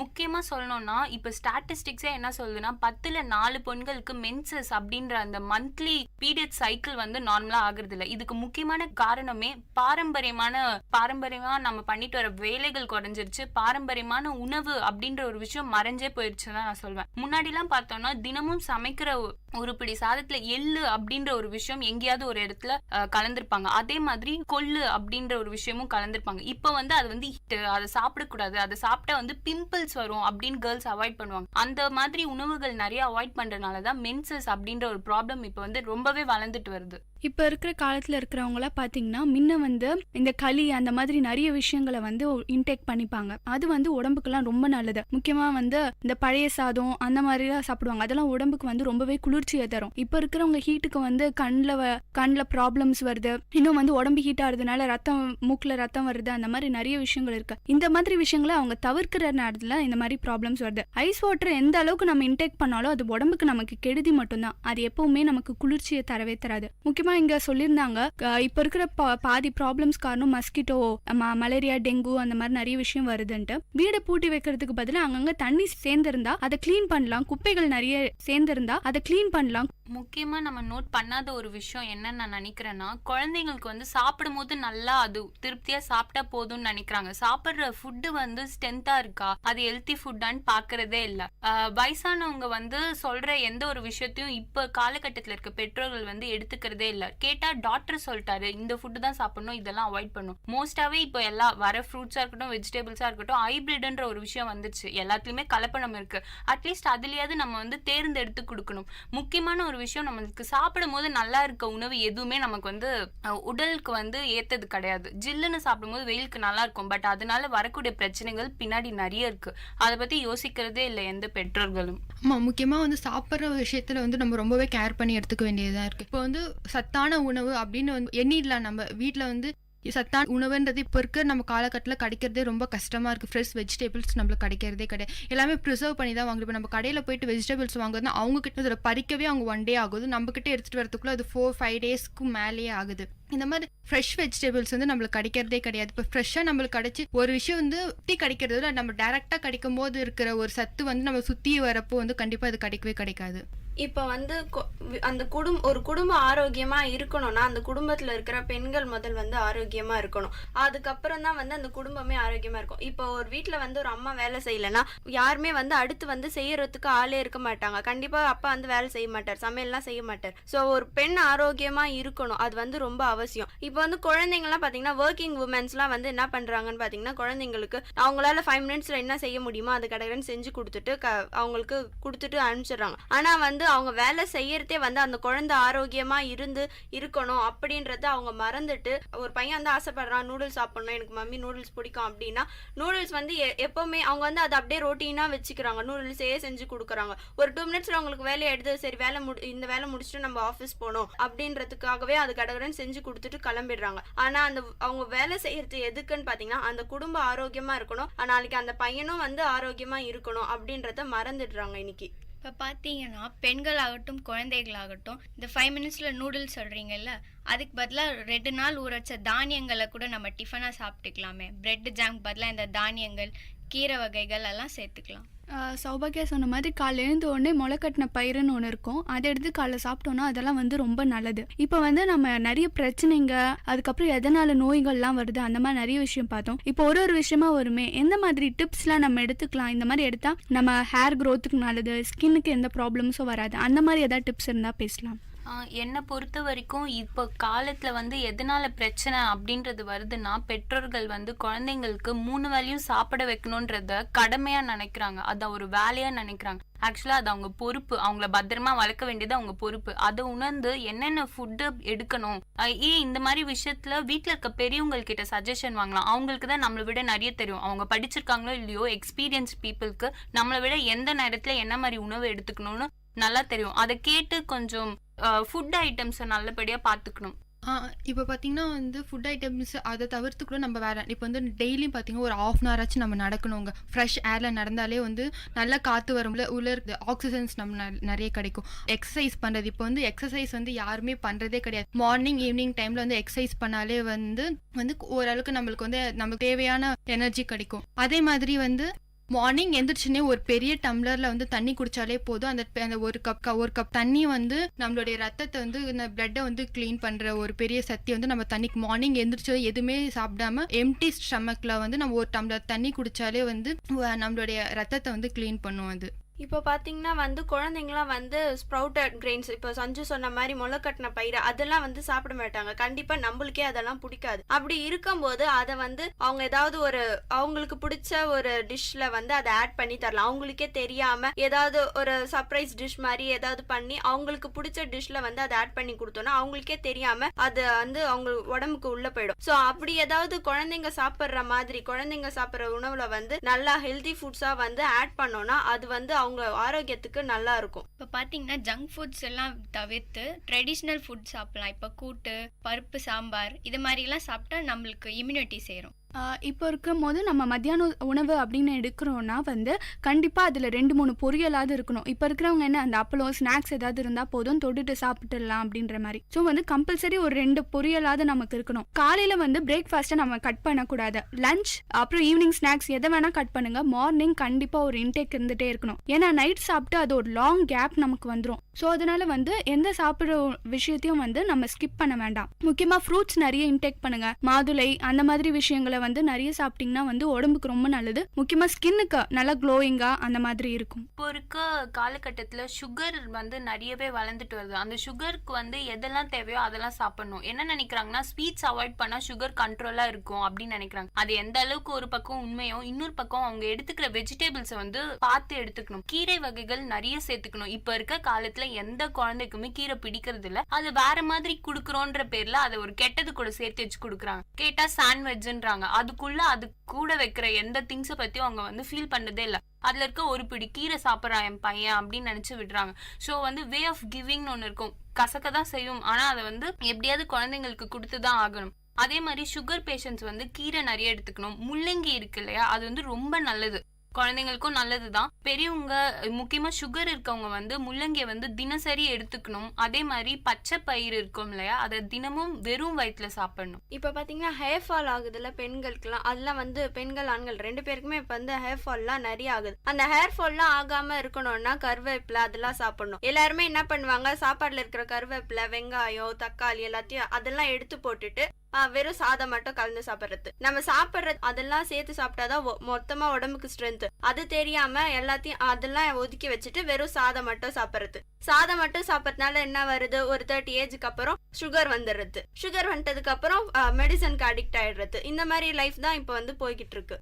இப்போ வந்து ஒர்க்கிங் உமன்ஸ் இருக்காங்கல்ல, தினமும் சீக்கிரம் சமைக்கணும், சீக்கிரம் பிரேக்ஃபாஸ்ட் பண்ணிட்டு நம்மளும் ஆஃபீஸ்க்கு போகணும், லஞ்சுக்கு போகணும்ட்டு எல்லாமே ரெடிமேட்ஸா வாங்க ஆரம்பிச்சிட்டாங்க. நான் ஷாக்கான ஒரு விஷயத்த சொல்றேன்.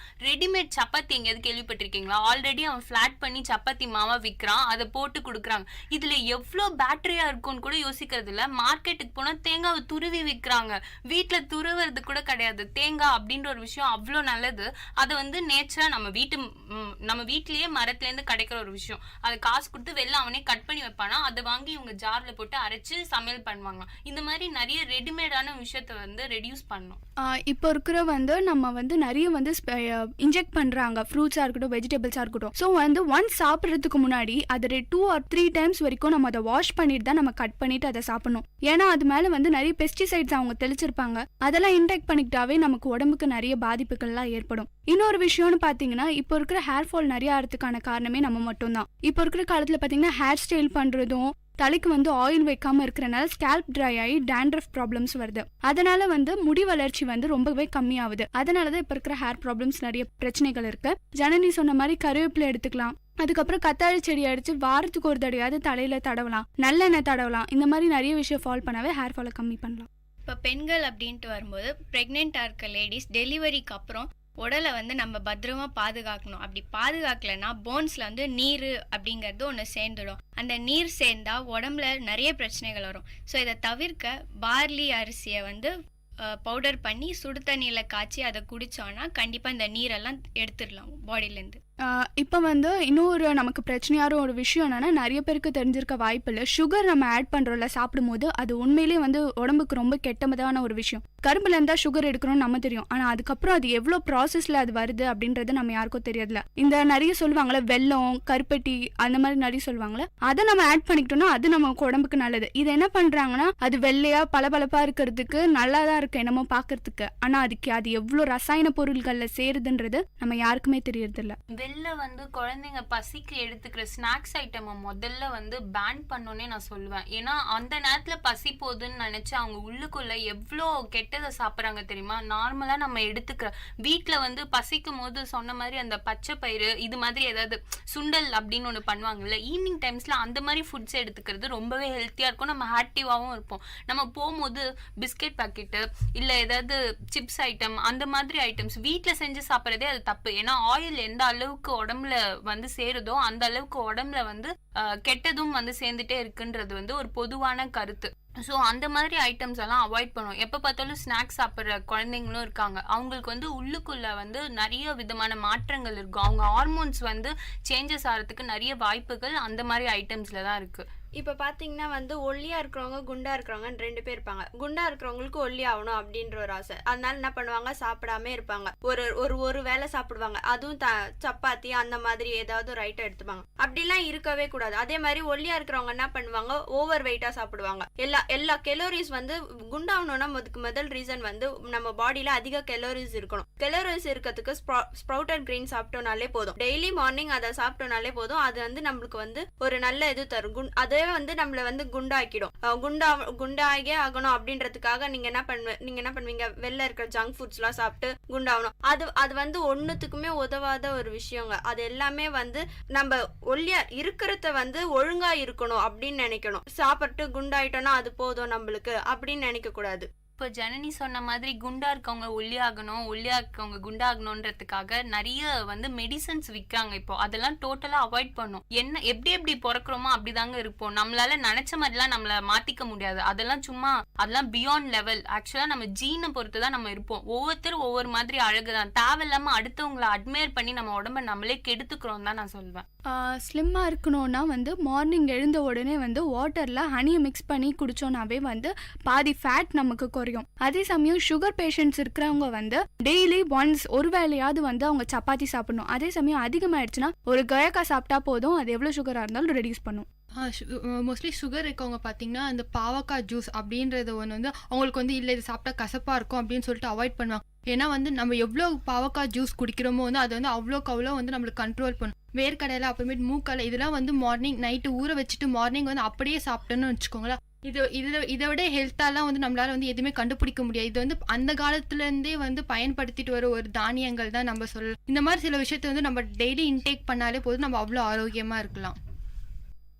இது வரைக்கும் வந்து நம்ம காரசாரம் நிகழ்ச்சியில் வந்து நிறைய விஷயங்களை பற்றி பேசிகிட்டு இருந்தோம். துற அவங்களோட டிப்ஸ் எல்லாம் கொடுத்தாங்க. உடல் நலங்களை இந்த மாதிரி பாதுகாத்துக்கலாம் அப்படின்ற மாதிரி என்னென்ன பிரச்சனைகள் இருக்குது, எதனால இப்போ இருக்கிற பீப்புள் வந்து இந்த மாதிரிலாம் நோய்கள் எல்லாம் ஃபேஸ் பண்ணிட்டு இருக்காங்க, அது மாதிரி நிறைய விஷயங்களை பார்த்துட்டு இருந்தோம். முக்கியமாக வந்து நம்ம வந்து மற்றவங்களை குறை சொல்கிறத விட நம்ம வீட்லேயே நம்ம வெஜிடேஷன் பண்ணலாம், நம்ம நேச்சுரலாக இருப்போம். எந்த ஒரு காரணத்துக்காகவும் வந்து சயின்டிஃபிக்காக வர மெடிசன்ஸோ ஏதாவது இருந்தால் அதை வந்து கம்மியாக இன்டேக் பண்ணிப்போம். எல்லா சின்ன விஷயங்களுக்கும் ஒரு தலைவலினாலோ ஒரு வயிற்று வலினாலோ வீட்லேயே சரி பண்ண வேண்டிய விஷயத்த கூட நம்ம வெளில போய் மெடிசன்ஸ் வாங்கி அது மாதிரி நிறைய இங்கிலீஷ் மெடிசன்ஸ் தயவு செஞ்சு அதை அவாய்ட் பண்ணுறது ரொம்பவே நல்லது. முக்கியமாக குழந்தைங்களை வந்து நம்ம ரொம்ப நல்லாவே பாதுகாத்துக்கணும். அது எப்பவுமே வந்து அதுங்களுக்கு வந்து மெடிசன்ஸ் கொடுக்குறதோ இல்லை நம்ம வந்து நல்லதை கூட வந்து அவங்க சாப்பிட மாட்டாங்க அப்படின்ற மாதிரி வேண்டாம். எல்லாத்தையும் நம்ம ஸ்டஃப் பண்ணி குழந்தைங்களுக்கே தெரியாத மாதிரி ஒரு கூட்டாவோ பொரியலாவோ இல்ல குழம்பாவோ எந்த மூலியமா நம்ம அவங்களுக்கு வந்து கொடுக்க முடியுமோ அந்த அளவுக்கு நம்ம கொடுக்கலாம். இந்த நிகழ்ச்சி உங்களுக்கு ரொம்பவே உபயோகமா இருக்கும்னு நினைக்கிறோம். மீண்டும் உங்களை இன்னொரு தலைப்புடன் வந்து சந்திக்கிறோம். அதுவரை உங்களை உங்களிடமிருந்து விடைபெறுகிறோம். இது விஐடி பண்பலை 90.8 விஐடி பல்கலைக்கழகத்தின் சமுதாய வானொலி. நன்றி. நேர்கள் இதுவரை கேட்டது விஐடி பண்பலை 90.8 காரசாரம், மக்களின் குரல்கள் ஒன்றிணைந்த கருத்துக்களம்.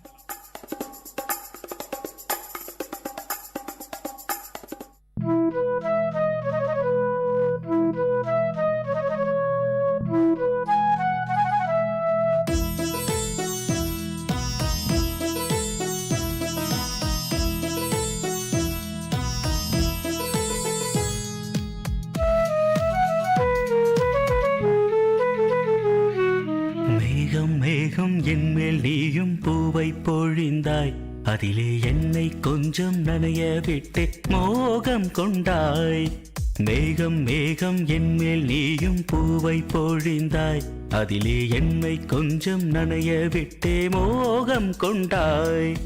காலை கதிரே உன் பனித்துளி நான், தினம் என்னை கிள்ளியே நீ எழுப்பி விட்டாய். மேகம் மேகம் என்மேல் நீயும் பூவை பொழிந்தாய், அதிலே என்னை கொஞ்சம் நனைய விட்டே மோகம் கொண்டாய்.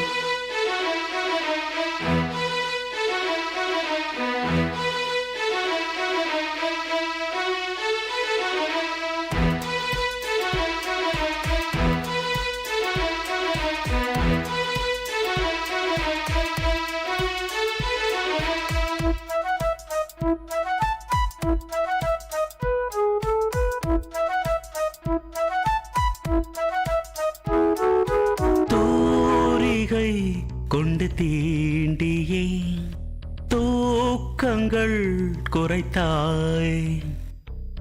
பூமகள் என்று என்னையே போர்வைக்குள் இழுத்தாய்.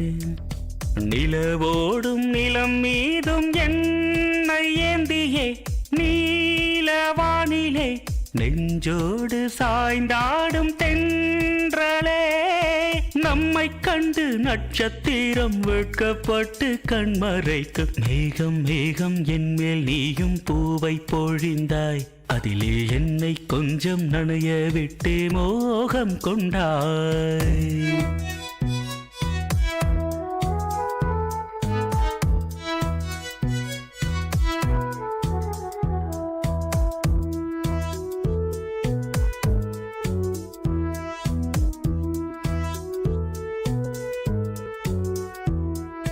வானவில் வண்ணம் கூட்டியே வார்த்தைகள் வரைந்தாய். தேன் துளி என்று என்னையே நாக்கினுள் ஒலித்தாய். விழியோரம் நடை போடும் ஆசை மேகமே எந்தன் ஜீவனே, கரம் சேர்த்து நடமாடும் சொந்தமே. உன்னை போல மின்னல் கூட மின்னி மின்னி முத்தம் போடும். மேகம் மேகம் என்மேல் நீயும் பூவை பொழிந்தாய், அதிலே என்னை கொஞ்சம் நனைய விட்டே மோகம் கொண்டாய். மேகம் மேகம் என்மேல் நீயும் பூவை பொழிந்தாய், அதிலே என்னை கொஞ்சம் நனைய விட்டே மோகம் கொண்டாய்.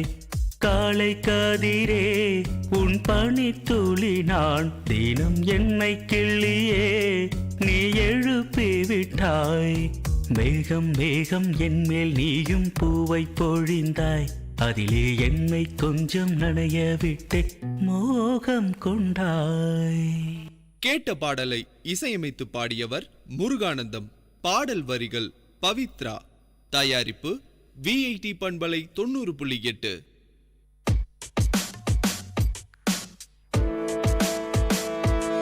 Dear listeners, welcome to the Silver Lining Show in VIT Community Radio 90.8.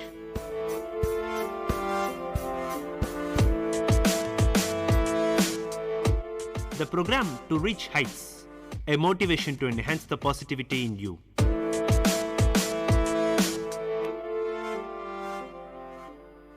Greetings, this is VIT Community Radio 90.8. You are listening to the Silver Lining Show, a ray of hope in the direst situations. This is Manish Deo signing in. The Silver Lining Show serves to emphasize on the possibilities of change still present in our lives. Possibilities of a better world, a happier, positive world. While the world as we know it is riddled with severe problems, ghastly situations abound in every nook and cranny, and we the people, often victimized by the whims and fancies of a selected few, there also exist in this very world glorious rays of sunshine in the form of people who show us the light, who lead us on, who carve out a path for us to follow and teach us new things, new ways of life to follow. In a sense, we hope that our content rings some kind of a bell in our dear listeners' minds regarding what is happening in the world and what should be done about it. Also, we try to bring in instances of change already begun to happen. At the very least, our objective is to inspire people to stand up, face the situation head on, and live as honorably and compassionately as one should. There exists a silver lining to the clouds of morbid thought and deeds that cast a gloom over our world, and it is our duty to tap this ray of hope. With that, we aspire to reach heights. Today, we address modern India, the land of big growth and bigger problems. India, once a roaring Asian tiger, hits a wall of corruption and poverty. What's the way forward now for India and other emerging economies? Today we talk of India's challenges. Are we prepared to face them? For years, the buzzy news about India was all about growth and wealth and economic sizzle. India as a big Asian tiger, a shining star, an outsourcing empire, blazing up and comer. It was never so simple, of course. India was shining, or about to shine, and now it probably isn't. India has stumbled into a growth slump and a bigger slump of division and self-examination on corruption, poverty, inequality, the treatment of women of our very own country, on how many of its billion plus are really faring. And this has been picked up many times by the international media. I now quote from the New York Times. To some extent, India has been just another victim of the ebb and flow of global finance, which it embraced too enthusiastically. The threat or promise of a tighter monetary policies at the Federal Reserve and a resurgent American economy threatened to suck capital and economic dynamism out of many emerging market economies. But India's problems have deep and stubborn origins of the country's own making. The Economist said, not so long ago, India was celebrated as an economic miracle. In 2008, Manmohan Singh, the then Prime Minister, said growth of 8 to 9% was India's new cruising speed. He even predicted the end of chronic poverty, ignorance, and disease, which has been the fate of millions of our countrymen for centuries. Well, what has happened now?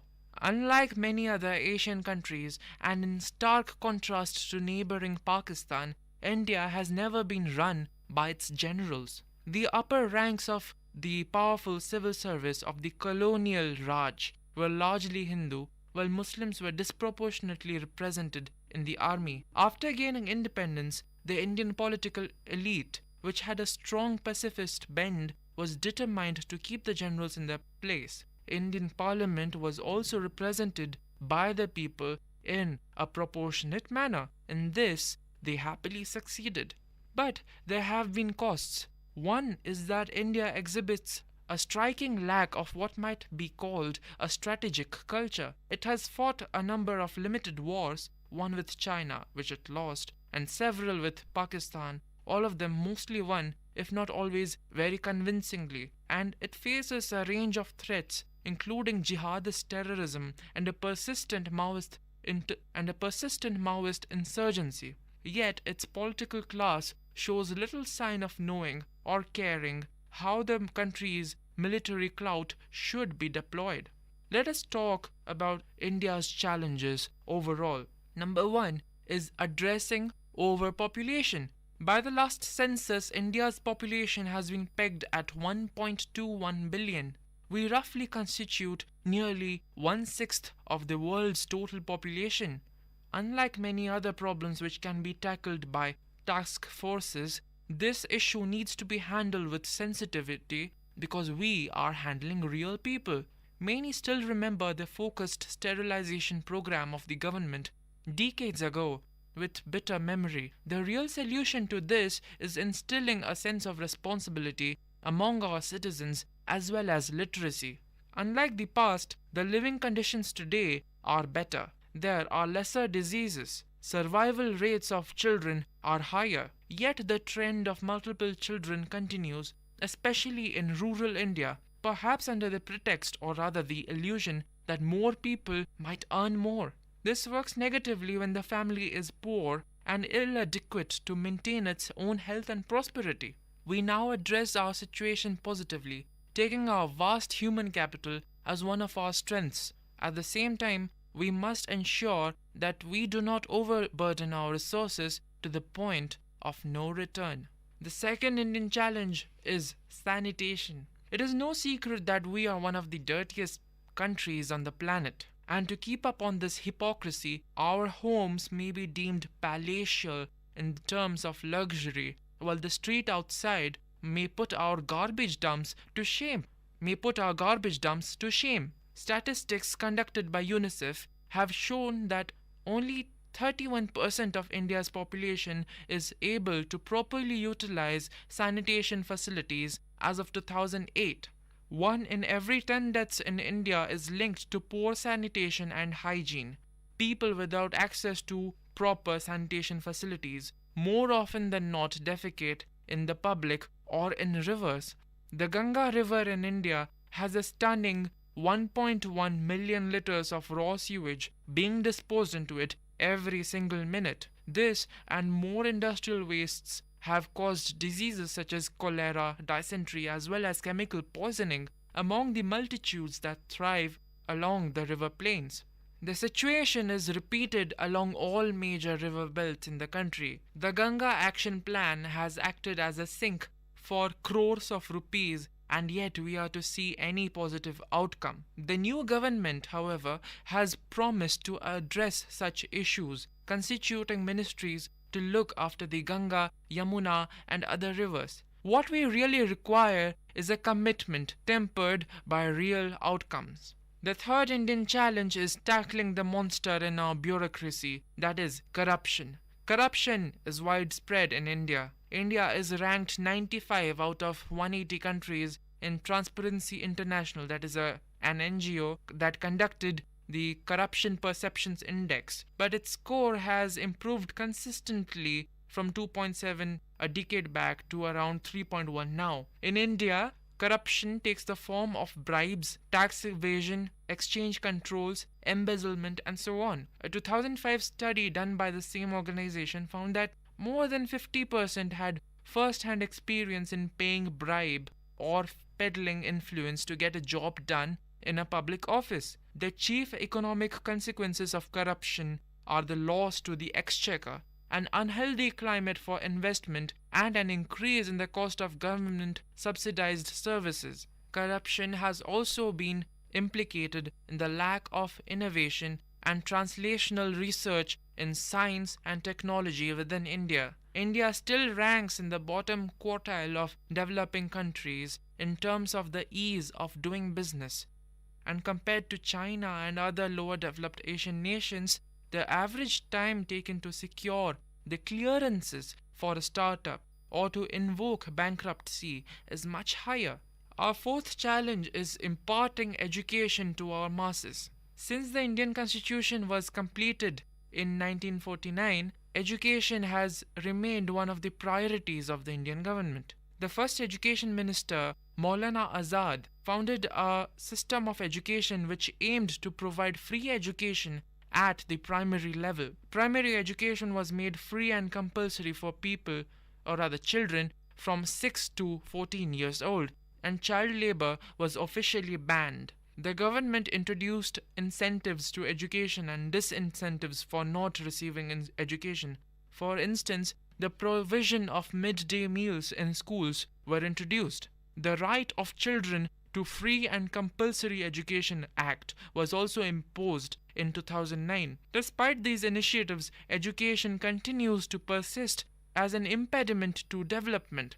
Our literacy rates still stay low. While compared to our levels post-independence, we have come up by leaps and bounds. Yet there remain so many things that need to be addressed. First, we imparted bookish knowledge. Currently, we emphasize on shifting to practical knowledge. What goes forgotten is the lack of imparting worldly knowledge, morals and ethics that should drive our educated to do what is right and lead the way for others. India's fifth challenge is maintaining the firm belief of a united nation and tackling disruptive factors like terrorism, communal and regional violence. Constitutionally, India is a secular state, but large-scale violence have periodically occurred in India since independence. In recent decades, communal tensions and religion-based politics have become more and more prominent. Although related, Hinduism and Hindutva are different. Hinduism happens to be a religion while the other is a political ideology. Now, this movement was not supported by majority of Hindus. Some tolerant or secular Hindus use the term Hindu Taliban to describe supporters of such a movement. Now, these people are rebels which threaten the Indian unity. Since March 1990, estimates of between 250,000 to 300,000 Pandits have migrated outside Kashmir due to persecution by Islamic fundamentalists in the largest case of ethnic cleansing since the partition of India. The proportion of Kashmiri Pandits in the Kashmir Valley has declined from about 15% in 1947 by some estimates to less than 0.1% since the insurgency in Kashmir took on a religious and sectarian flavor.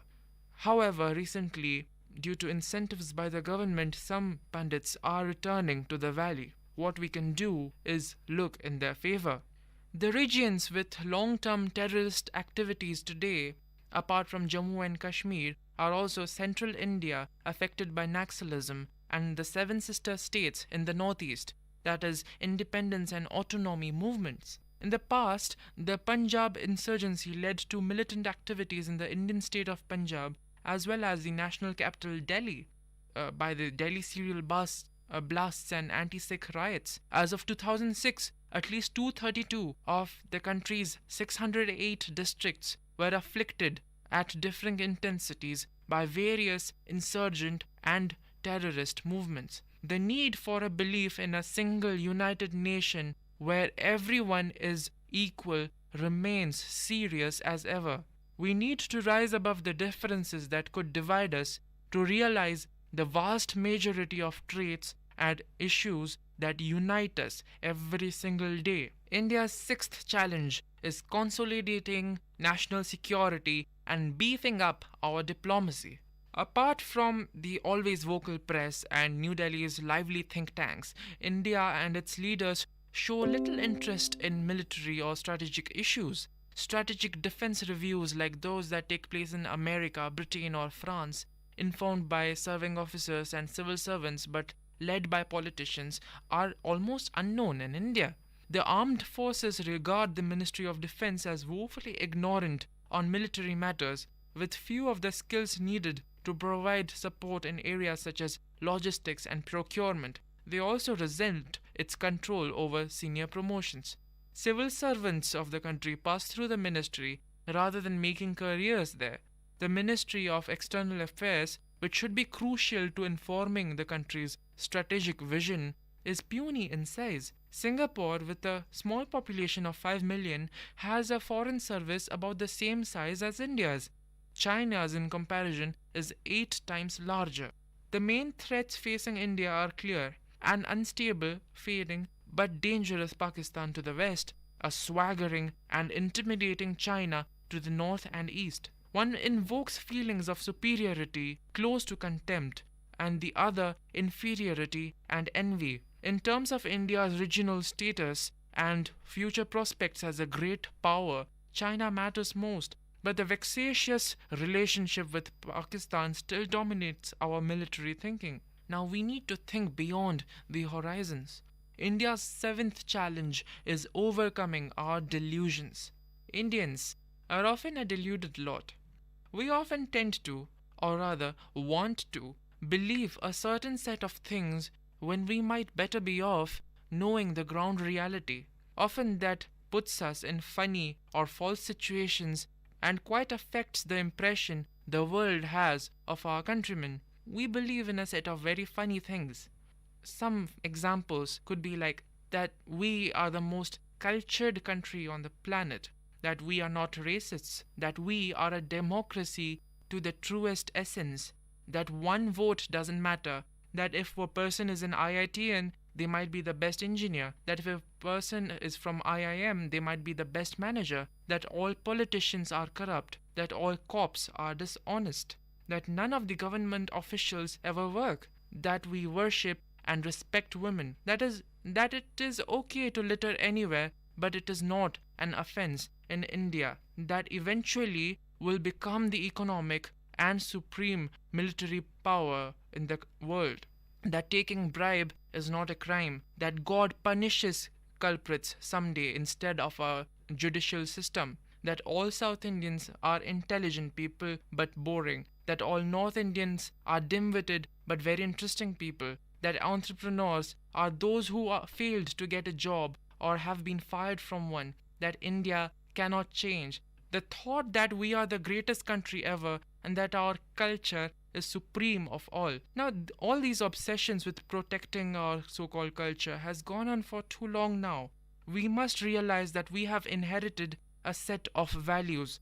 It is up to us to maintain it, add whatever good can be added and prune out the negatives. We do some of the most offensive things and blame it on culture. Whatever happens, we always find a way to bring in culture. We are proud to be part of our culture, but we should understand that whatever we are currently doing also shapes it. We must be responsible. We must stop cursing the system because we are the system, and it is better if we all come to terms with the ground realities.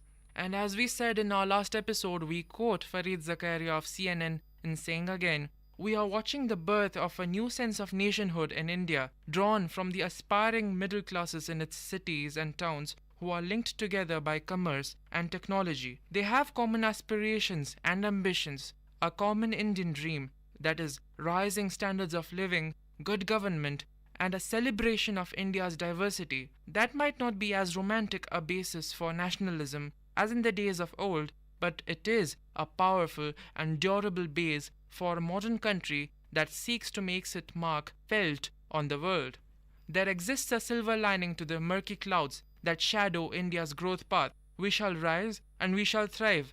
This is Maish Deo signing out, and you were listening to The Silver Lining Show, a ray of hope in the direst situations, only on VIT Community Radio 90.8.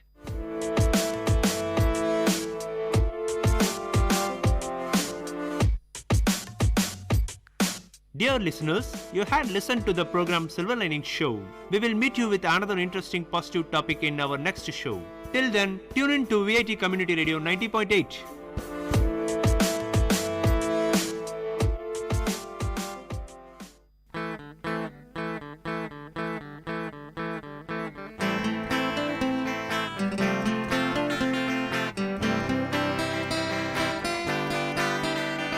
உங்கள் இல்லம் நுழைந்திடும், உங்கள் செவிகளை தீண்டிடும், உங்கள் மனதினை வருடவே பண்பலையாய் மலருதே.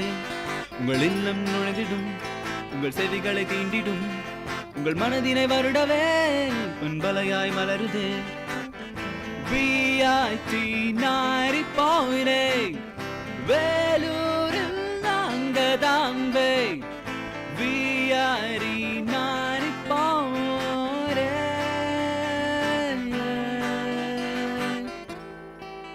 நீங்கள் கேட்டுக்கொண்டிருப்பது VIT பண்பலை 90.8 VIT பல்கலைக்கழகத்தின் சமுதாய வானொலி.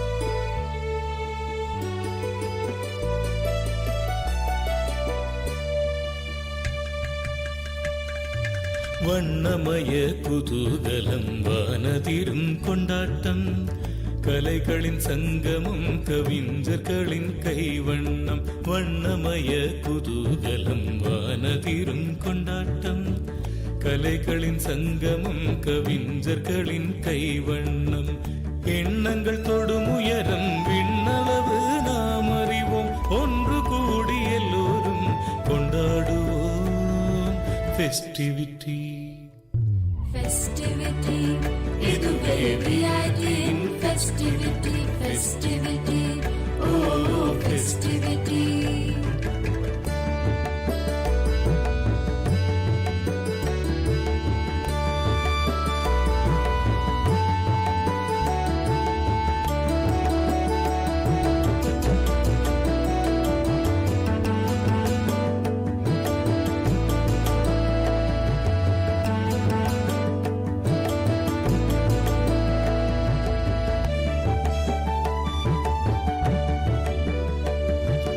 நாமெல்லாம் ஒரு குடும்பம் விஐடி நம் குடும்பம் உலகெங்கும் பரவி நிற்கும் விஐடி நம் குடும்பம் வேந்தரெனும் தலைமையின் கீழ் செயல்படும் ஒரு குடும்பம் வேந்தரெனும் தலைமையின் கீழ் செயல்படும் ஒரு குடும்பம் மனமகிழ்ந்து எல்லோரும் கொண்டாடுவோம் ஃபெஸ்டிவிட்டி ஃபெஸ்டிவிட்டி இதுவே விஐடியின் ஃபெஸ்டிவிட்டி வண்ணமய குதூகலம் வானதிரும் கொண்டாட்டம் கலைகளின் சங்கமம் கவிஞர்களின் கைவண்ணம் ஃபெஸ்டிவிட்டி ஓ ஃபெஸ்டிவிட்டி ஃபெஸ்டிவிட்டி ஓ ஃபெஸ்டிவிட்டி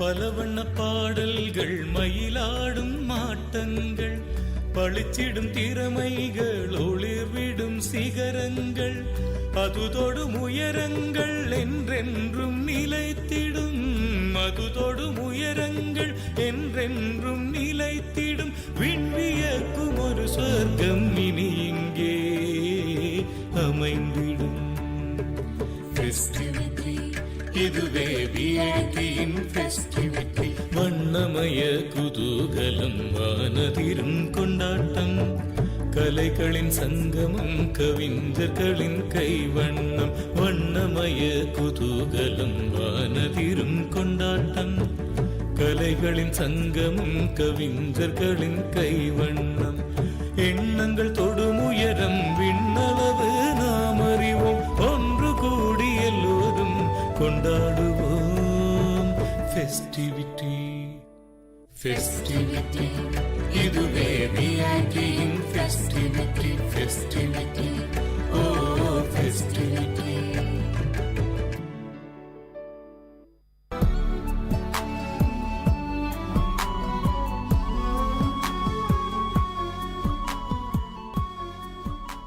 விஐடி பண்பலை 90.8 நேயர்களுக்கு வணக்கம். இந்த கொளுத்துறக்கோடைய கொண்டாட்டத்தோடு கடக்க சில அரிய டிப்ஸை நம்ம வேலூர் மக்களுக்காக ஷேர் பண்ண வந்திருக்காங்க வேலூர் ஃபுட்டி யூடியூப் சேனலின் அட்மின் பவித்ரா அருண்குமார். இந்த சம்மர் டிப்ஸ் பகுதியை உங்களுக்காக ஹோஸ்ட் பண்ண வந்திருக்கிறது நான் உங்கள் சுரேஷ் போஸ். வணக்கம் மேடம். வணக்கம் சுரேஷ். இன்னைக்கு என்ன டிஃப்ரெண்டாக சொல்ல போறீங்க நம்ம சம்மர் டிப்ஸ் பகுதியில்? ஒரு ஐஸ்கிரீம் பார்க்கலாம். ஐஸ்கிரீம் எல்லாருக்கும் ரொம்ப பிடிச்சது குல்ஃபி தானே. ஸோ குல்ஃபி ரெசிபி பற்றி பார்க்கலாம். வீட்டிலேயே வந்து ஒரு பாதாம், ஒரு 10 பாதாம் நல்லா ஒரு 2 மணி நேரம் ஒரு சுடு தண்ணியில் ஊற வச்சுடுங்க. பால் ஒரு லிட்டர் பால் ஒரு 1/2 லிட்டராக ஒரு சுண்டை வச்சுடுங்க. நல்லா கொதித்த பாலில் கொஞ்சம் மில்க் மைடு, ஒரு கப் மில்க் மைடு கலந்து, சர்க்கரை வேணுன்றவங்க சர்க்கரையும் சேர்த்துக்கலாம், இல்லை மில்க் மைட் நிறைய வேணுன்றவங்க அதுவும் சேர்த்துக்கலாம். ஒரு சர்க்கரை 1 கப் சேர்த்துட்டு நல்லா கலந்து விட்டுருங்க. பால் நல்லா திக்காயிடும். இப்போ பாதாம் கூட வேணும்னா ஃப்ளேவருக்கு பிஸ்தா, முந்திரி எல்லாம் சேர்த்து பிளெண்ட் பண்ணிவிடுங்க. நல்லா அரைச்சிட்டு அந்த மிக்ஸ்லேயே நல்லா மிக்ஸ் பண்ணி விட்டுருங்க. அது நல்லா ஒரு திக்காக இருக்கும். ஸோ உங்களுக்கு விருப்பப்படுற மாதிரி நீங்கள் ஒரு மட் பாட்டில் வேணும்னா அந்த மாதிரி குல்ஃபி பண்ணலாம். இல்லை நிறைய பிளாஸ்டிக் மோல்டு எல்லாம் வந்து இப்போ நிறைய எல்லா ஸ்டோர்ஸ்லையும் கிடைக்குது. ஸோ இது நல்லா திக்கானதுக்கப்புறம் கொஞ்சம் ஸ்லிம்மில் வச்சு அது கூட ஒரு 1/2 ஸ்பூன் நம்மளுடைய கார்ன் இருக்குது இல்லைங்களா, மொக்கச்சோள மாவு, அதை சேர்த்து விட்டுட்டிங்கன்னா குல்ஃபி நல்லா கடையில் கிடைக்கிற மாதிரி உங்களுக்கு கிடைக்கும். மொக்கச்சோள மாவு ஒரு 2 ஸ்பூன் தண்ணியில் நல்லா கலந்து இதோட சேர்த்து ஒரு 5 நிமிஷம் விட்டு ஆறுனதுக்கப்புறம் இதில் சேர்த்துருங்க. நம்ம மட் பாட்டில் வேணும்னா உங்களுக்கு சின்ன சின்ன சொப்பில் வச்சுக்கலாம். இல்லை அந்த மோல்டில் ஊற்றி ஓவர் நைட் ஒரு 8 மணி நேரம் பண்ணிங்கன்னா நல்லா சூப்பராக இருக்கும் குல்ஃபி. ஹோம்மேடாக நம்ம வீட்டிலே செய்கிறது. வெளியே எவ்வளோ ப்ரிசர்வேட்டிவ் போடுறாங்கன்னு நம்மளுக்கு தெரியல, எவ்வளோ கெமிக்கல்ஸ் ஆட் பண்ணுறாங்கன்னு தெரியல. ஏன்னா இது சம்மர் இல்லைங்களா, ஓல்ட் ஸ்டாக் எல்லாம் அவங்க ஃபஸ்ட்டு இதை கொடுக்க ஆரம்பிப்பாங்க. ஸோ வீட்டிலே ஃப்ரெஷ்ஷாக நம்ம கையில் நம்ம செஞ்சு கொடுத்தோன்னா குழந்தைங்களுக்கு ரொம்ப நல்லது. இது வந்து 8 மணி நேரம் ஃப்ரீஸ் பண்ணாங்களா? 8 மணி நேரம் ஃப்ரீஸ் பண்ணோம். முன்னாள் நைட் பண்ணி வச்சிட்டாலே போதும், மறுநாளுக்கு யூஸ் ஆகிறதுக்கு ஆகும். வெளியில் வாங்குற குல்ஃபியோட இது ரொம்ப ரொம்ப காஸ்ட் எஃபெக்டிவ். நீங்கள் ட்ரை பண்ணி பார்த்துட்டு சொல்லுங்கள். இல்லை ஓகேம்மா, எனவே நல்ல ஒரு டிப்ஸாக இருந்துச்சு. ஏன்னா ஹோம்மேடு வந்து குல்ஃபின்றதை ஃபஸ்ட் டைம் கேட்குறேன். நல்லா இன்ட்ரெஸ்டிங்காக இருந்தது. இன்றைய சம்மர் டிப்ஸ் பகுதியில் வெல்லூர் ஃபுட்டி யூடியூப் சேனலின் அட்மின் பவித்ரா அருண்குமார் கொடுத்த டிப்ஸ் உங்களுக்கு பயனுள்ளதாக இருக்கும்னு நினைக்கிறோம். மீண்டும் ஒரு சம்மர் டிப்ஸ் பகுதியில் உங்களை சந்திக்கும் முறை உங்களிடமிருந்து விடைபெறுவது நான் உங்கள் சுரேஷ் போஸ். இது விஐடி பண்பலை 90.8 விஐடியின் சமுதாய வானொலி.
My Bookshop in second look of VIT Community Radio 90.8 FM.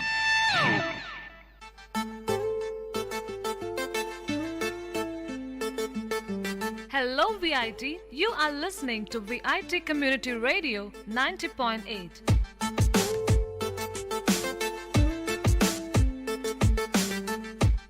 And welcome to the brand new episode of My Bookshop, which introduces you to a program where we review some best-selling must-readable books. And we would like to inculcate a reading habit to our listeners, and by reviewing these best-selling books on our show, we wish to open the world of books to you all.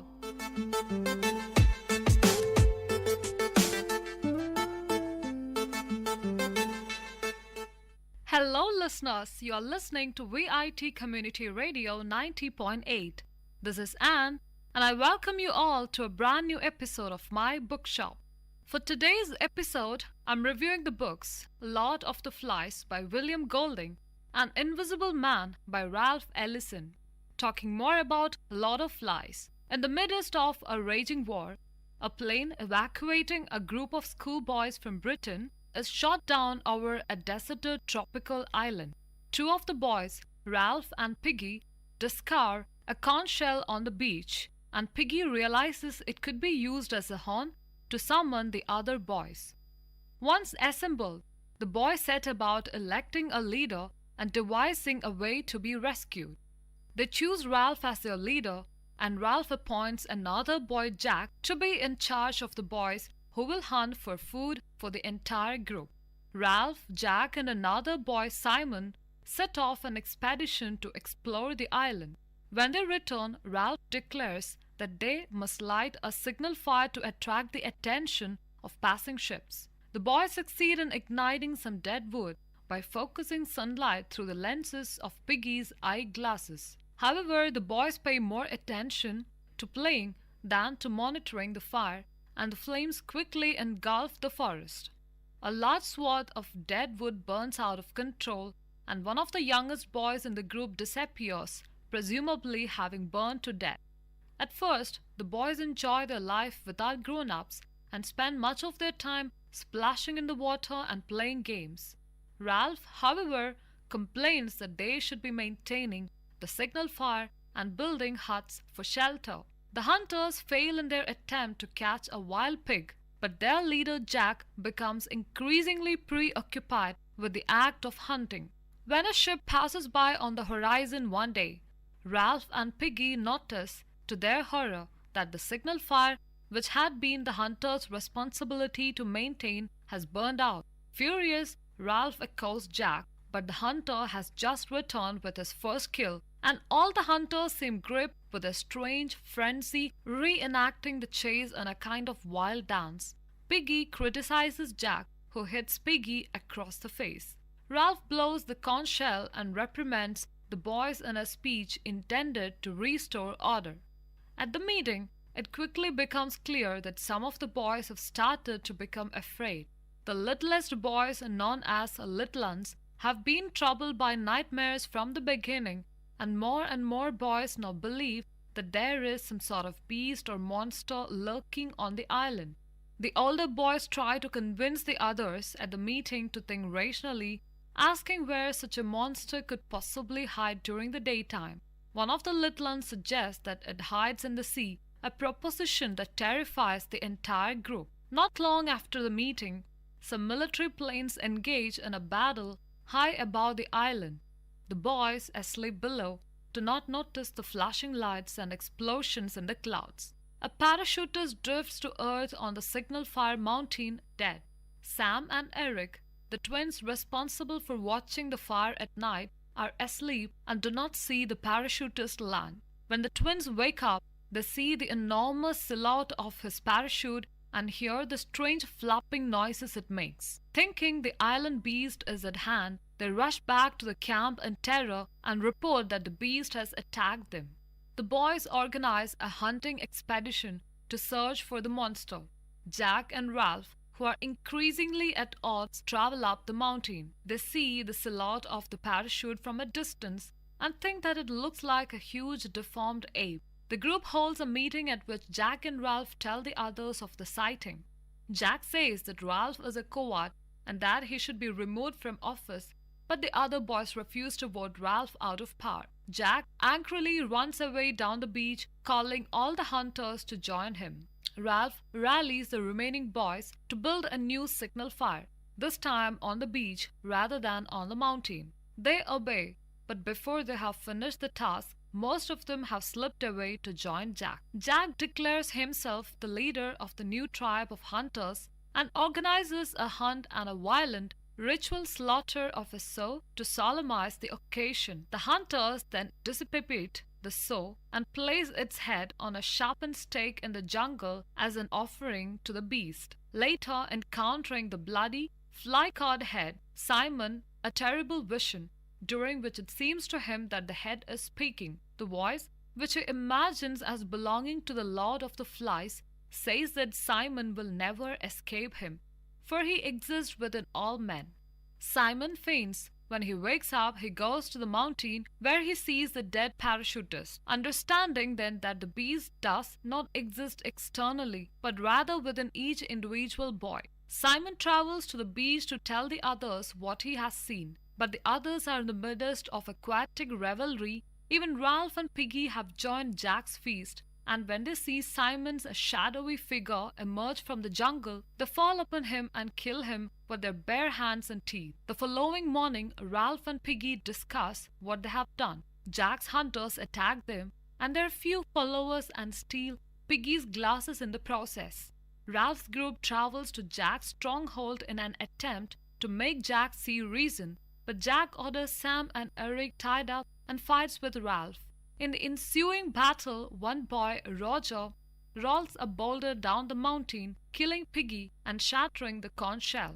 Ralph barely manages to escape a torrent of spears. Ralph hides for the rest of the night and the following day, while the others hunt him like an animal. Jack has the other boys ignite the forest in order to smoke Ralph out of his hiding place. Ralph stays in the forest, where he discards and destroys the sow's head, but eventually he is forced out onto the beach, where he knows the other boys will soon arrive to kill him. Ralph collapses in exhaustion, but when he looks up, he sees a British naval officer standing over him. The officer's ship notices the fire raging in the jungle. The other boys reach the beach and stop in their tracks at the sight of the officer, amazed at the spectacle of this group of bloodthirsty, savage children. The officer asks Ralph to explain. Ralph is overwhelmed by the knowledge that he is safe, but thinking about what has happened on the island, he begins to weep. The other boys begin to sob as well. The officer turns his back so that the boys may regain their composure.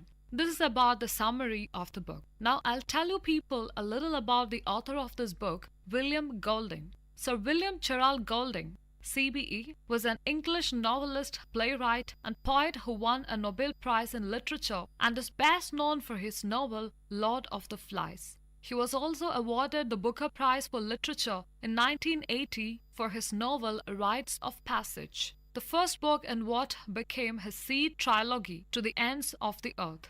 Golding was knighted by Elizabeth II in 1988. He was a Fellow of the Royal Society of Literature. In 2008, The Times ranked Golding third on their list of the 50 greatest British writers since 1945. In September 1953, after many rejections from other publishers, Golding sent a manuscript to Faber and Faber and was initially rejected by their reader. His book, however, was championed by Charles Monteith, a new editor at the firm. Monteith asked for some changes to the text, and the novel was published in September 1954 as Lord of the Flies. After moving in 1958 from Salisbury to nearby Bowershall, he met his fellow villager and walking companion James Lovelock. The two discussed Lovelock's hypothesis that the living matter of the planet Earth functions like a single organism, and Golding suggested naming this hypothesis after Gaia, the goddess of the earth in Greek mythology. His publishing success made it possible for Golding to resign his teaching post at Bishop Wordsworth School in 1961, and he spent that academic year in the United States as a writer-in-residence at Hollins College near Roanoke, Virginia. Golding won the James Tate Black Memorial Prize in 1979 and the Booker Prize in 1980. In 1983, he was awarded the Nobel Prize for Literature and was, according to the Oxford Dictionary of National Biography, an unexpected and even contentious choice. In 1888, Golding was appointed as a Knight Bachelor in September 1993, only a few months after his sudden death.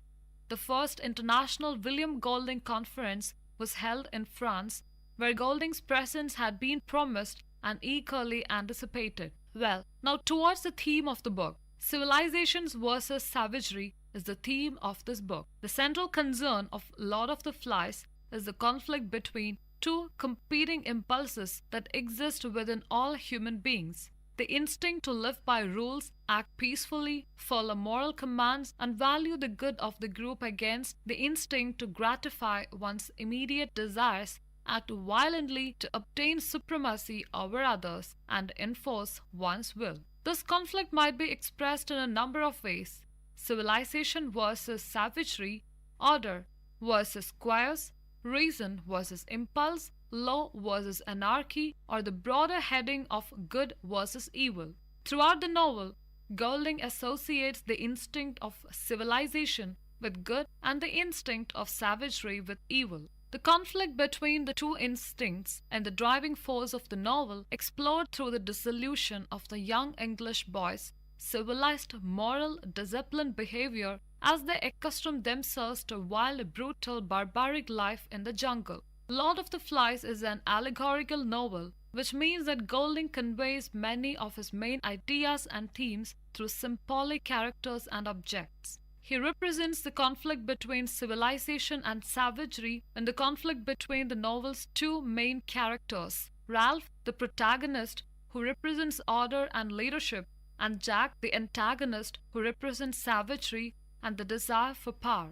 As the novel progresses, Golding shows how different people feel, the influences of the instincts of civilization and savagery to different degrees. Piggy, for instance, has no savage feelings, while Roger seems barely capable of comprehending the rules of civilization. Generally, however, Golding implies that the instinct of savagery is far more primal and fundamental to the human psyche than the instinct of civilization. Golding sees moral behavior in many cases as something that civilization forces upon the individual rather than a natural expression of human individuality. When left to their own devices, Golding implies people naturally revert to cruelty, savagery, and barbarism. This idea of innate human evil is central to Lord of the Flies and finds expression in several important symbols, most notably the beast and so's head on the stake.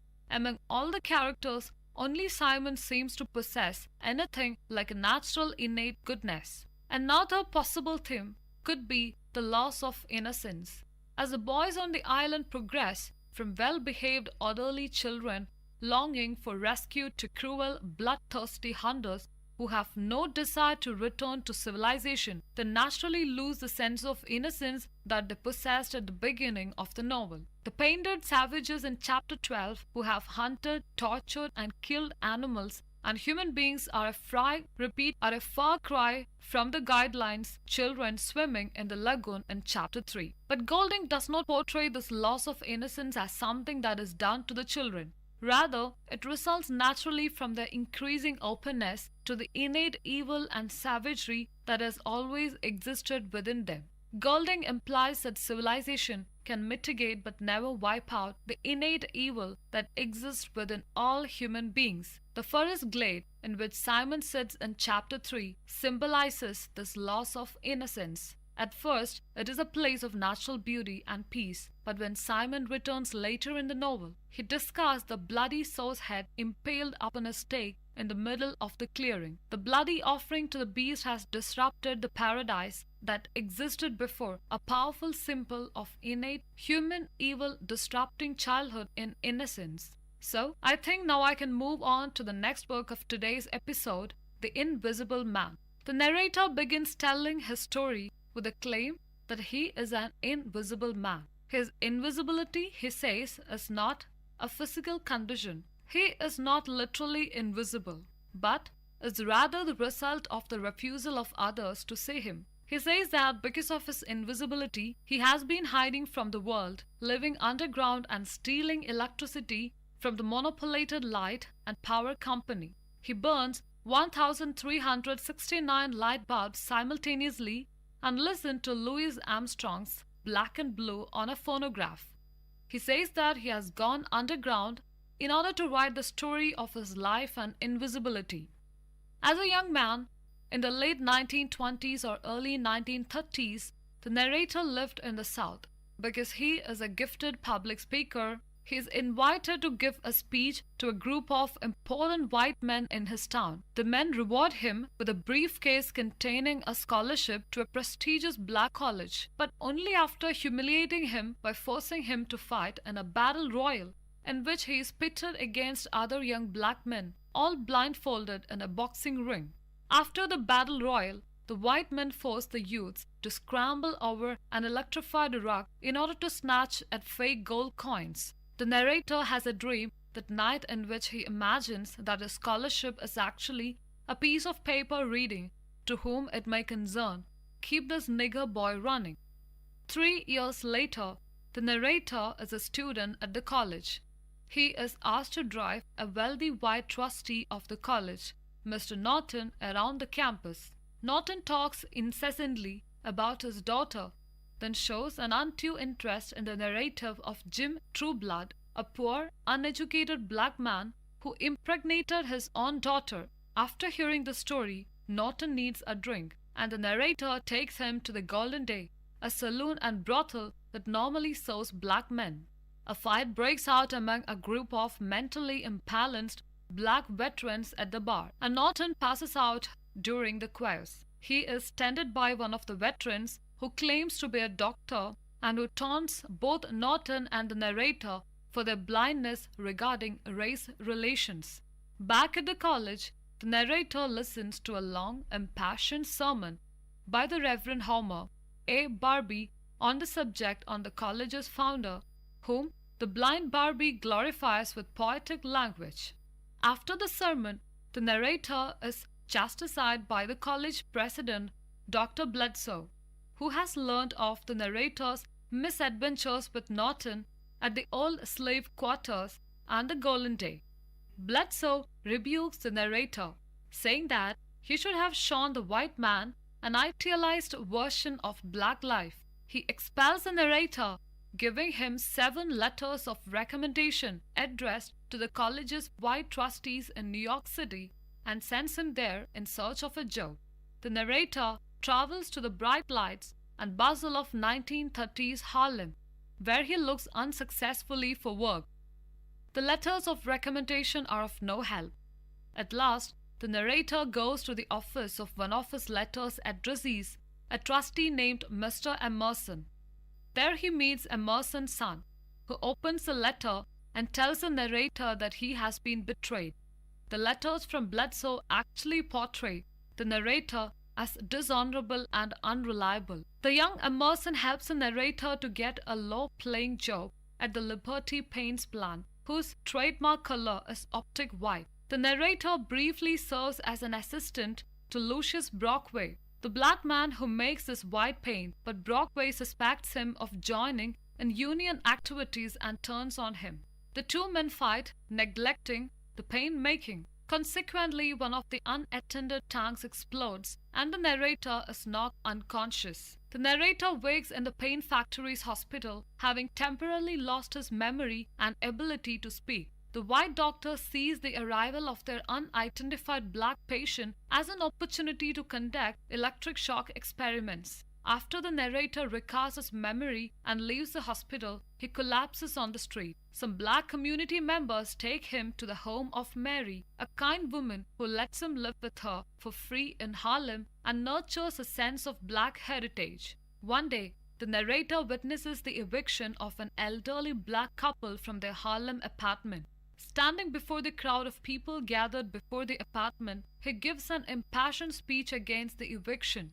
Brother Jack overhears his speech and offers him a position as a spokesman for the Brotherhood, a political organization that allegedly works to help the socially oppressed. After initially rejecting the offer, the narrator takes the job in order to pay Mary back for her hospitality. But the Brotherhood demands that the narrator take a new name, break with his past, and move to a new apartment. The narrator is inducted into the Brotherhood at a party at Thonian Hotel and is placed in charge of advancing the group's goals in Harlem. After being trained in rhetoric by a white member of the group named Brother Hambro, the narrator goes to his assigned branch in Harlem, where he meets the handsome, intelligent black youth leader Todd Clifton. He also becomes familiar with the black nationalist leader, Ras, the exhorter, who opposes the interracial brotherhood and believes that black Americans should fight for their rights over and against all whites.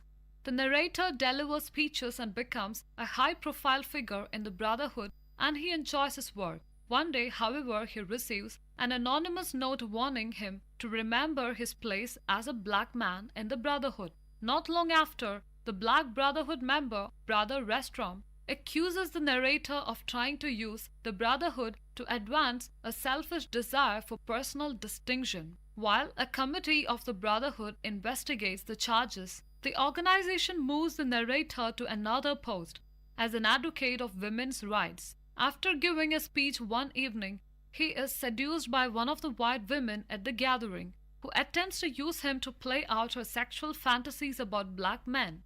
After a short time, the Brotherhood sends the narrator back to Harlem, where he discovers that Clifton has disappeared. Many other black members have left the group, as much of the Harlem community feels that the Brotherhood has betrayed their interests. The narrator finds Clifton on the street selling dancing Sambo dolls, dolls that invoke the stereotype of the lazy and obsequious slave. Clifton apparently does not have a permit to sell his wares on the street. White policemen accost him and, after a scuffle, shoot him dead as the narrator and others look on. On his own initiative, the narrator holds a funeral for Clifton and gives a speech in which he portrays his dead friend as a hero, galvanizing public sentiment in Clifton's favor. The Brotherhood is furious with him for staging the funeral without permission, and Jack hastily castigates him. As Jack rants about the Brotherhood's ideological stance, a glass eye falls from one of his eye sockets. The Brotherhood sends the narrator back to Brother Hamro to learn about the organization's new strategies in Harlem. The narrator leaves feeling furious and anxious to gain revenge on Jack and the Brotherhood. He arrives in Harlem to find the neighborhood in ever-increased agitation over race relations. Ras confronts him, deploring the Brotherhood's failure to draw on the momentum generated by Clifton's funeral. Ras sends his men to beat up the narrator, and the narrator is forced to disguise himself in dark glasses and a hat. In his dark glasses, many people on the streets mistake him for someone named Rinehart, who seems to be a pimp, bookie, lover, and a reverend all at once. At last, the narrator goes to Brother Hambro's apartment, where Hambro tells him that the Brotherhood has chosen not to emphasize Harlem and the black movement. He cynically declares that people are merely tools and that the larger interests of the Brotherhood are more important than any individual. Recalling advice given to him by his grandfather, the narrator determines to undermine the Brotherhood by seeming to go along with them completely. He decides to flatter and seduce a woman close to one of the party leaders in order to obtain secret information about the group. But the woman he chooses, Sybil, knows nothing about the Brotherhood and attempts to use the narrator to fulfill her fantasy of being raped by a black man. While still with Sybil in his apartment, the narrator receives a call asking him to come to Harlem quickly. The narrator hears the sound of breaking glass and the line goes dead. He arrives in Harlem to find the neighborhood in the midst of a full-fledged riot where he leaves was incited by Ras. The narrator becomes involved in setting fire to a 10-man building. Running from the scene of the crime, he encounters Ras dressed as an African chieftain. Ras calls for the narrator to be lynched. The narrator flees, only to encounter two policemen who suspect that his briefcase contains loot from the riots. In his attempt to evade them, the narrator falls down a manhole. The police mock him and throw the car over the manhole. The narrator says that he has stayed underground ever since. The end of his story is also the beginning. He states that he finally has realized that he must honor his individual complexity and remain true to his own identity without sacrificing his responsibility to the community. He says that he finally feels ready to emerge from underground. So that's all about the summary of this book. Now, let me speak of something about the author Ralph Ellison. Ralph Waldo Ellison was an American novelist, literary critic, scholar, and writer. He was born in Oklahoma City, Oklahoma. Ellison is best known for his novel Invisible Man, which won the National Book Award in 1953. He also wrote Shadow and Act, a collection of political, social, and critical essays on going to the territory.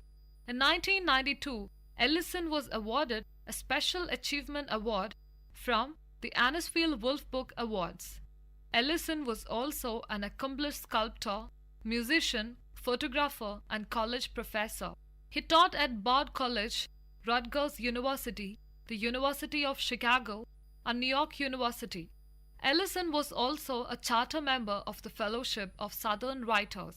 Ralph Ellison died on April 16, 1994, of pancreatic cancer and was interred in a crypt at Trinity Church Cemetery in the Washington Heights neighborhood of Upper Manhattan. He was survived by his wife, Fannie Ellison, who died on November 19, 2005, aged 93. Now, towards the theme of the book.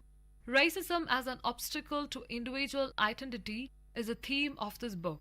As a narrator of Invisible Man struggles to arrive at a conception of his own identity, he finds his efforts complicated by the fact that he is a black man living in a racist American society. Throughout the novel, the narrator finds himself passing through a series of communities from the Liberty Paints Plan to the Brotherhood, with each microcosm endorsing a different idea of how blacks should behave in society. As the narrator attempts to define himself through the values and expectations imposed on him, he finds that in each case, the prescribed role limits his complexity as an individual and forces him to play an inauthentic part. Upon arriving in New York, the narrator enters the world of the Liberty Paints Plan, which achieves financial success by subverting blackness in the service of a brighter white. There, the narrator finds himself involved in a process in which white depends heavily on black,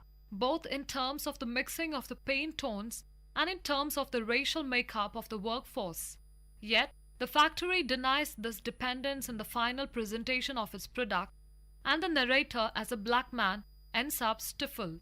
Later, when the narrator joins the Brotherhood, he believes that he can fight for racial equality by working within the ideology of the organization, but he then finds that the Brotherhood seeks to use him as a token black man in its abstract project.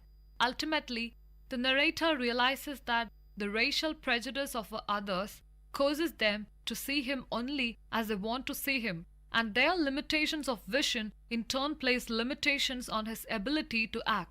He concludes that he is invisible, in the sense that the world is filled with blind people who cannot or will not see his real nature. Correspondingly, he remains unable to act accordingly to his own personality and becomes literally unable to himself.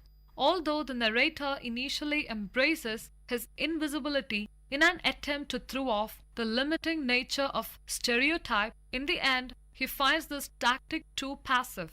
He determines to emerge from his underground hibernation to make his own contributions to society as a complex individual. He will attempt to exert his power on the world outside of society's system of prescribed roles. By making proactive contributions to society, he will force others to acknowledge him, to acknowledge the existence of beliefs and behaviors outside of their prejudiced expectations. Well, so that's all about the Invisible Man. With this, I would like to wind up today's episode. Hope you people enjoyed it well. We shall meet again with another 2 lovely books in the next episode. Till then, this is Anne signing off from VIT Community Radio 90.8. So stay tuned.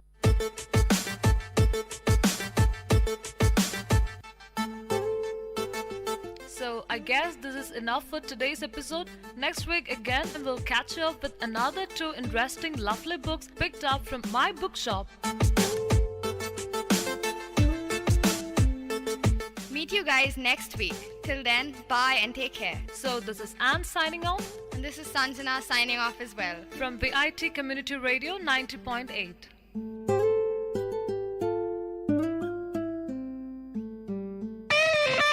My Bookshop in second look of VIT Community Radio 90.8 FM.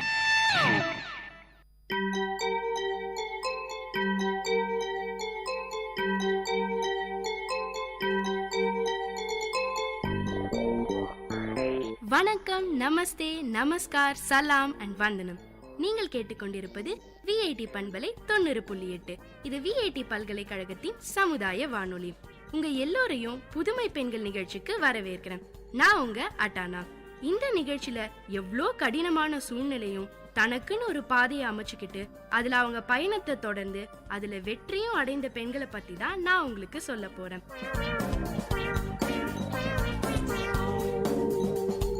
நம்மெல்லாம் அடிக்கடி பக்கத்துல உள்ள state பேங்க்கு போயிட்டு வந்துட்டு தாங்க இருக்கும். அங்க எவ்வளோ பெண்கள் வேலை பார்க்கறதையும் பாக்குறோம். ஒரு பெண்ணுக்கு குடும்பம், குழந்தைங்க, வீட்டு சூழ்நிலை, சமுதாயம்னு எந்த வகையில பிரச்சனை வந்தாலும் அதை சமாளிச்சுக்கிட்டு அவ்வளோ பணம் புழங்குற இடத்துல அவங்க கவனத்தை சிதற விடாம வேலைய பாக்குறாங்க. ஆனா உண்மையில அங்க பாக்குற வேலை அவ்ளோ கடினங்க. அந்த கடினமான சூழ்நிலையில கூட ஒரு சின்ன பொறுப்புல இருந்து மிகப்பெரிய பதவியான தலைமைச் செயலாளரா ஆயிருக்காங்க நம்ம அருந்ததி பட்டாச்சாரியா. ஆமாங்க, நம்ம ஸ்டேட் பேங்க் ஆஃப் இந்தியாவோட தலைமைச் செயலாளர் அருந்ததி பட்டாச்சாரியா பத்தி தான் நான் இன்னைக்கு உங்களுக்கு சொல்ல போறேன். 1956ஆம் ஆண்டு மார்ச் மாசம் 18ஆம் தேதியில பிரத்யுமான் குமாருக்கும் கல்யாணி முகர்ஜிக்கும் ஒரு அழகான பெண் குழந்தை பிறந்தது. அவங்க தாங்க நம்ம அருந்ததி பட்டாச்சாரியா. இவங்க ஒரு பெங்காலி குடும்பமும் கொல்கத்தாவிலே பல காலமா வசிச்சு வந்த குடும்பங்கள் லிஸ்ட்ல இவங்க குடும்பமும் ஒன்னா. நம்ம அருந்ததி பட்டாச்சாரியாவோட அப்பா பிரத்யுமான் குமார் பிலாய் இரும்பு உருக்காயில, அதாங்க இந்த பிலாய் ஸ்டீல் பிளான்ட்னு சொல்வோமே, அதுல இன்ஜினியரா வேலை பார்த்துக்கிட்டு இருந்தாராம். அவங்க அம்மா கல்யாணி முகர்ஜியோ ஹோமியோபதி டாக்டராம். சரியான படிப்பாளி குடும்பம் அவங்க இவங்களது. இவங்க பிறந்தது வளர்ந்தது எல்லாமே கொல்கத்தாவிலே தானாங்க.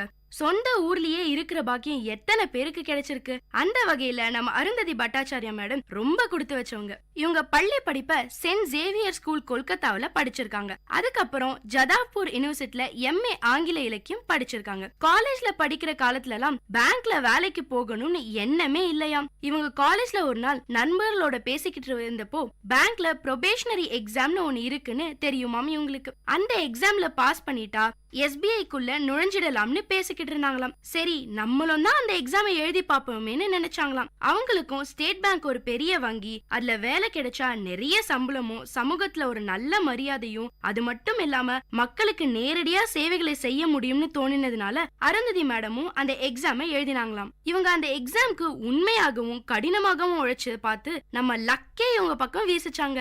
ஆமாங்க, நம்ம அருந்ததி மேடம் எக்ஸாம்ல பாஸ் பண்ணி ப்ரொபேஷனரி ஆபீசரா ஆயிட்டாங்க. இவங்க 1977ஆம் ஆண்டுல முதல்ல SBI-ல ப்ரொபேஷனரி ஆபீசரா காலடி எடுத்து வச்சதும் அலிப்பூர் பிரான்ச் கொல்கட்டால தாங்க. அப்ப அருந்ததி மேடமோட வயசு 22. அன்னைக்கு தொடங்கினவங்க தாங்க 36 வருடமா இதே SBI பேங்க்லயே தான் தொடர்ந்து வேலை செஞ்சுக்கிட்டு வராங்க. 2006ல லக்னோ பிரான்ச்க்கு ஜெனரல் மேனேஜரா ஆகியிருக்காங்க நம்ம அருந்ததி மேடம். ஆனா அந்த பதவியை ஏத்துக்காம வேலையை விட்டுடலாம்னு யோசிச்சாங்களாம். ஏன்னா பிறந்து வளர்ந்தது எல்லாம் கொல்கட்டா, குடும்பம் அமைஞ்சதும் கொல்கட்டால. இப்போ திடீர்னு ஊரை மாத்தினா பொண்ணுக்கு புது ஸ்கூல் தேடணும், அவ புது ஊருக்கு தன்னை பழகிக்கணும், இதெல்லாம் ரொம்ப கஷ்டம்னு நினைச்சு வேலையை விட்டுடலாம்னு யோசிச்சாங்களாம். எப்பவுமே ஒரு பெண் வேலையா குடும்பமானு வரும்போது குடும்பத்துக்கு தாங்க முக்கியத்துவம் கொடுப்பாங்கன்னு சொல்றதுக்கு நம்ம அருந்ததி மேடமும் ஒரு சாட்சி. இந்த ஒரு குழப்பத்தில இருந்து அவங்கள வெளியே கொண்டு வந்த நபர் MS வர்மா தான். 208 வருடமா இயங்கிட்டு வர ஒரு பேங்க்ல ஜெனரல் மேனேஜர் போஸ்ட்னா சும்மாவா? இவ்ளோ தூரம் பயணம் செஞ்சதுக்கு அப்புறம் இந்த நேரத்துல வேலையை விடுறதுங்கிற கேள்வியே உனக்கு வேண்டாம்னு நம்ம அருந்ததி மேடம்க்கு சொல்லியிருக்காரு. அது மட்டும் இல்லைங்க, அந்தந்த நேரத்துல நடக்க வேண்டிய எல்லாமே அதுவா தானா நடக்கும். அதனால எதையும் பத்தி கவலைப்படாம தைரியமா லக்னோக்கு கிளம்புன்னு அட்வைஸும் பண்ணாராம். இத கேட்டதும் நம்ம அருந்ததி மேடம்க்கு புது நம்பிக்கையே வந்துருச்சாம். அவங்களும் போஸ்டிங் ஆர்டரை வாங்கிட்டு சிங்கநடை போட்டு சிகரத்துல ஏறுன்னு லக்னோல போய் ஜெனரல் மேனேஜரா சேர்ந்துட்டாங்களாம். அதுக்கப்புறம் 2010ஆம் ஆண்டு நவம்பர் மாசம் டெபுட்டி மேனேஜிங் டைரக்டரா பதவி இவங்களை தேடி வந்துச்சாம். அப்படியே 2 வருஷம் ஓடிருச்சாம். மறுபடியும் 2 வருஷத்துக்கு அப்புறம் MD அண்ட் CEO போஸ்ட் கிடைச்சுதாம். 2013ஆம் ஆண்டு ஆகஸ்ட் மாசம் ஸ்டேட் பேங்கோட CFO அண்ட் MD பதவி இவங்களை தேடி வந்துச்சாம். இப்படியே ஒவ்வொரு படியா வாழ்க்கையில முன்னேறி போயிட்டு இருந்த நம்ம அருந்ததி மேடம்க்கு 2 மாசம் கழிச்சு யாருமே நினைச்சு பார்க்காத ஒரு உயர்வான பதவி கிடைச்சுதாம். அவங்க கூடயே 3 ஆண்களும் அதே பதவிக்கு போட்டியா இருந்தாங்க. ஆனா அவங்க எல்லாரோடையும் சரிசமமா போட்டி போட்டு முதல் பெண் தலைமைச் செயலாளரா SBI-ல வலம் வந்துகிட்டு இருக்காங்க நம்ம அருந்ததி மேடம். நம்ம அருந்ததி மேடம் அந்நிய முதலீடு, நிலம் மீதான கடன், வீட்டு கடனுக்கான எளிதான வட்டி போன்ற பல பயனுள்ள திட்டங்களை SBI-ல தொடங்கி வச்சிருக்காங்க. இது மட்டும் இல்லைங்க, SBI வங்கியில வேலை பாக்குற பெண்கள் அவங்க குழந்தைகளும் வீட்ல இருக்கிற முதியோரையும் பாத்துக்கிறதுக்காக 2 வருஷம் விடுமுறை திட்டத்தையும் அறிமுகப்படுத்தி இருக்காங்க. இந்த திட்டத்தை கொண்டு வந்ததுக்கான காரணத்தை கேட்டப்போ அவங்க சொன்னது, நம்ம இந்திய நாட்டுல பொதுத்துறை வங்கியில பொறுத்த வரைக்கும் ஜெனரல் மேனேஜர் மாதிரியான பதவிகள்ல பெண்களோட எண்ணிக்கை குறைவா தான் இருக்கு. இதுக்கான காரணங்களை தேடி பார்த்தப்போ பெண்களுக்கு வீட்டு சூழ்நிலைகள் பாரமா இருக்குன்னு தெரிய வந்துதாம். அதனால பெண்களுக்கு இந்த மாதிரியான திட்டம் ரொம்ப அவசியமா இருக்கும்னு நினைச்சு இந்த திட்டத்தை உருவாக்கியிருக்காங்க நம்ம அருந்ததி மேடம். இப்போ சமீபத்துல நடந்த டைம்ஸ் ஆஃப் இந்தியா நடத்திய பேட்டியில மக்களோட பணத்தை இன்னும் எப்படி நிர்வாகம் பண்ணலாம், அதை இன்னும் எப்படி பெருக்கலாம். அது மட்டும் இல்லாம SBIல நிறைய பேரை சேர்த்து இவங்க வழங்குற திட்டங்களை எடுத்து சொல்லி மக்களுக்கு SBI மேலான நம்பிக்கையை இன்னும் வளர்க்கணும்னு யோசிச்சுட்டு இருக்காங்களாம். அதுக்காக பல புது திட்டங்களையும் அமைச்சிட்டு இருக்கேன்னு சொல்லியிருக்காங்க நம்ம அருந்ததி மேடம். நம்ம அருந்ததி பட்டாச்சாரியா மேடம் தாங்க 24வது தலைமைச் செயலாளர். எல்லா ஆண்டும் ஃபோர்ப்ஸ் பத்திரிக்கை இந்தியாவின் முன்னணி பிசினஸ் பெண்கள்ல முதல் 50 பேர்வை தேர்வு செய்யும். இந்த பட்டியல்ல நம்ம அருந்ததி பட்டாச்சாரியா மேடம் இடம் பிடிச்சிருக்காங்க. இந்த வருஷத்துல பெரிய பிசினஸ் படிப்பெல்லாம் படிக்காம சாதாரணமா இங்கிலீஷ் லிட்டரேச்சர் படிச்சுட்டு இந்த இடத்துக்கு வந்திருக்காங்கன்னு நினைக்கும் போதே ஆச்சரியமா இருக்குங்க. ஒரு சின்ன வேலையில சேர்ந்து ஜெனரல் மேனேஜர் ஆனதுக்கு அப்புறம் வங்கியோட முழு செயல்பாட்டை தெரிஞ்சுக்கிட்டு வங்கியோட லாபத்தை அதிகப்படுத்தினாதான் ஊழியர்களுக்கு சம்பளம் தர முடியும்னு புரிஞ்சுக்கிட்டு வங்கியும் பாதிக்காம பொதுமக்களும் பாதிக்காம தனது சேவையை இவ்ளோ ஆண்டு காலமா செஞ்சுட்டு வர நம்ம அருந்ததி மேடம்க்கு உங்க எல்லார் சார்பாவும் நான் நன்றி சொல்றேன். அவங்க வெற்றிக்கான காரணத்தை கேட்டப்போ எல்லார் வாழ்க்கையிலயும் உயரமான இடம் ஒண்ணு காத்துக்கிட்டு இருக்கும். அதை ரீச் பண்றதுக்கு தொடர்ந்து ட்ரை பண்ணிக்கிட்டே இருக்கணும். அதை தான் நானும் செஞ்சேன்னு நம்ம எல்லாருக்கும் தெளிவா சக்சஸ் டிப்ஸ் கொடுத்திருக்காங்க நம்ம அருந்ததி பட்டாச்சாரியா. இன்னும் பல புதுமையான மக்களுக்கு தேவையான திட்டங்களை கொண்டு வரணும்னு நம்ம அவங்கள வாழ்த்துவோம்.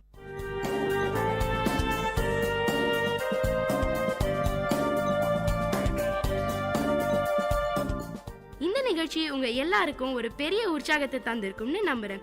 இதே மாதிரி பல விஷயங்களை தெரிஞ்சுக்கணுமா? அப்போ VIT பண்பலை 90.8 கேட்டுக்கிட்டே இருங்க.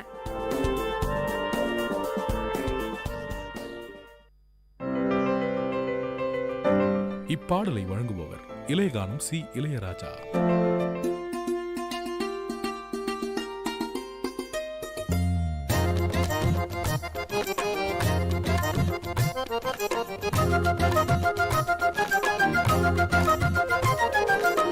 கண்ணே ஒன்ன காணாம நான் கவி பாடுறேன், நெஞ்சுக்குள்ள ஒன்ன வச்சு தினவாடுறேன். மதுரை மல்லி வாசம் உன்னை பார்த்தாலே பேசும், கொலுசு சத்தம் கேட்டு அந்த கோயில் மணியாடும். கண்ணே ஒன்ன காணாம நான் கவி பாடுறேன், நெஞ்சுக்குள்ள ஒன்ன வச்சு தினவாடுறேன்.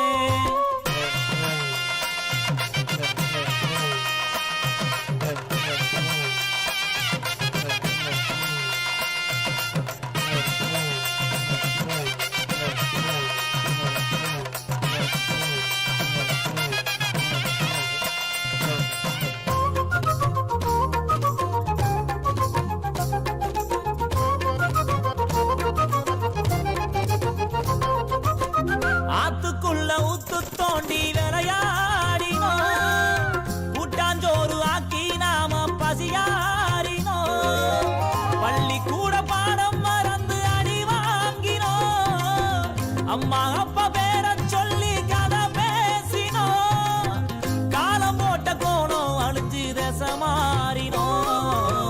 கண்ணே ஒன்ன காணாம நான் கவி பாடுறேன், நெஞ்சுக்குள்ள ஒன்ன வச்சு தினவாடு.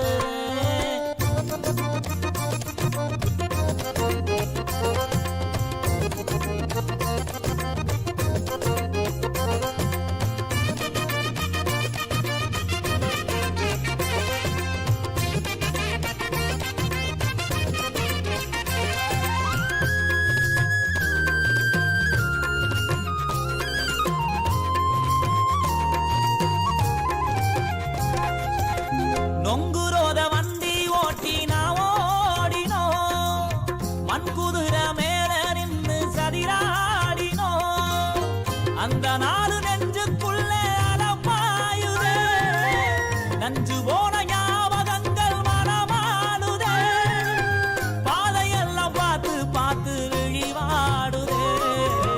கண்ணே ஒன்ன காணாம நான் கவி பாடுறேன், நெஞ்சுக்குள்ள ஒன்ன வச்சு தினவாடுறேன்.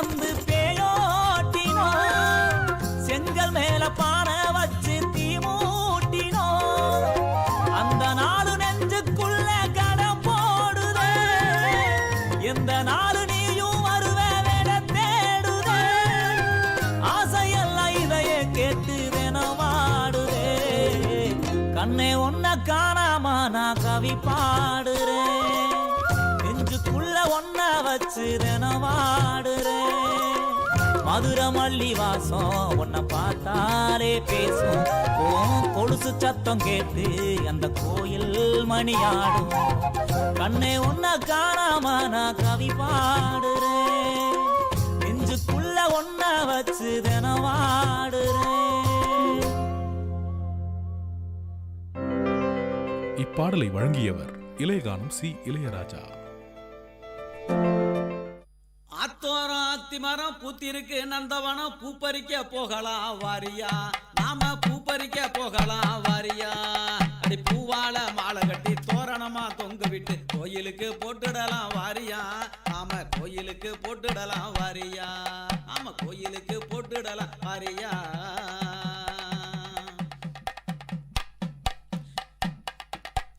ஒத்த கல்லு மூக்குத்தி என் கண்ணுக்குள்ள நிக்குது, கொஞ்ச நேரம் பார்க்கலன்னா என் மனசு நோகுது, ஒத்த கல்லு மூக்குத்தி என் கண்ணுக்குள்ள நிக்குது, கொஞ்ச நேரம் பார்க்கலன்னா என் மனசு நோகுது, நித்தம் வந்து உன் நினப்பு என் உசுர வாட்டுது, நித்தம் வந்து உன் உசுறு என் உசுர வாட்டுது, ஊருக்குள்ள ரொம்ப நாளா நம்ம பேச்சு நடக்குது, ஊருக்குள்ள ரொம்ப நாளா நம்ம பேச்சு நடக்குது, ஆத்தோரம் அடி ஆத்தோரம் அடி ஆத்தோரம் அத்தி மரம் பூத்திருக்கு நந்தவனம், பூப்பறிக்க போகலாம் வாரியா, நாம பூப்பறிக்க போகலாம் வாரியா, அடி பூவால மாலை கட்டி தோரணமா தொங்க விட்டு கோயிலுக்கு போட்டுடலாம் வாரியா, நாம கோயிலுக்கு போட்டுடலாம் வாரியா.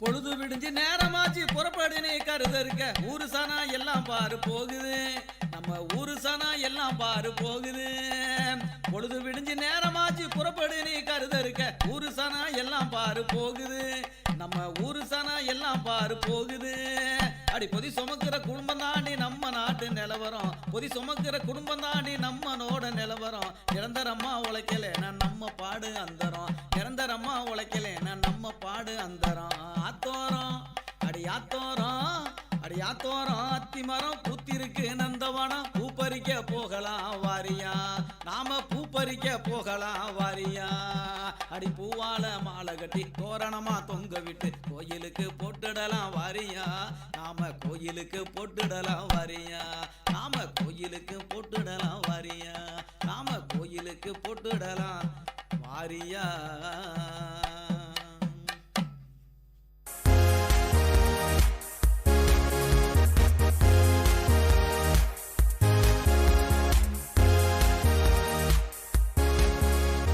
பதினெட்டு வயது நிறைவடையாத பெண்ணிற்கும் 21 வயது நிறைவடையாத ஆணிற்கும் நடத்தப்படும் திருமணம் குழந்தை திருமணமாகும். இது குழந்தை திருமண சட்டம் 2006 படி குற்றமாகும். இது குறித்த தகவலை மாவட்ட சமூக நல அலுவலர் தொலைபேசி எண் 041622526663 மற்றும் மாவட்ட குழந்தைகள் பாதுகாப்பு அலுவலர் தொலைபேசி எண் 041622223110 என்ற எண்ணிற்கு தெரிவிக்கலாம்.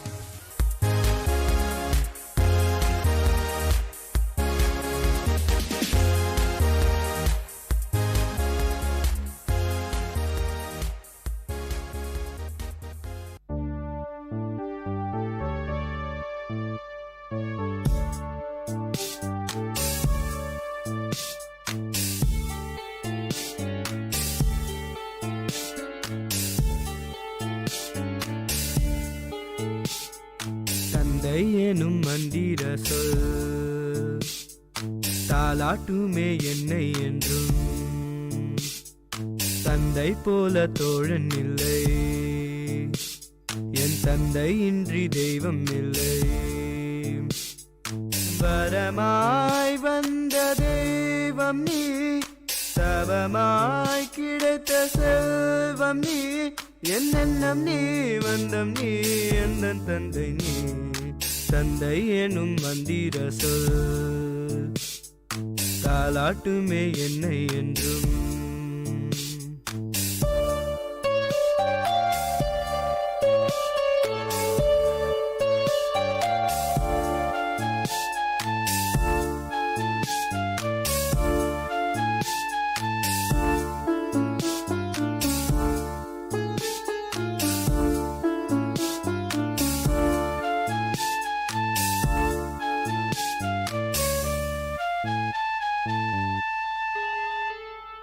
கரம் பிடித்து நடைபயின்றேன், நீ தோள் சுமந்தாய் உலகை ரசித்தேன். உனை உருக்கி என்னை வளர்த்தாய், நீ ஒளி கொடுத்தாய், நல் வழி நடந்தேன். தவம் என்ன செய்தனோ நான் உந்தன் மகனாய் பிறக்கவே. என் எண்ணம் நீ வண்ணம் நீ எந்தன் தந்தை நீ, தந்தை எனும் மந்திர சொல் தாலாட்டுமே என்னை என்றும். தந்தை போல தோழன் இல்லை,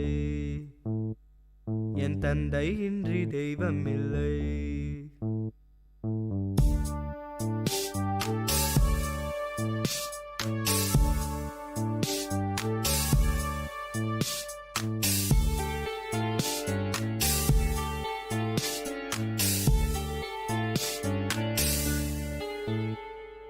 காதல் கொண்டேன் காத்திருந்தேன், நீ கரம் கொடுக்க நான் கரை சேர்ந்தேன்.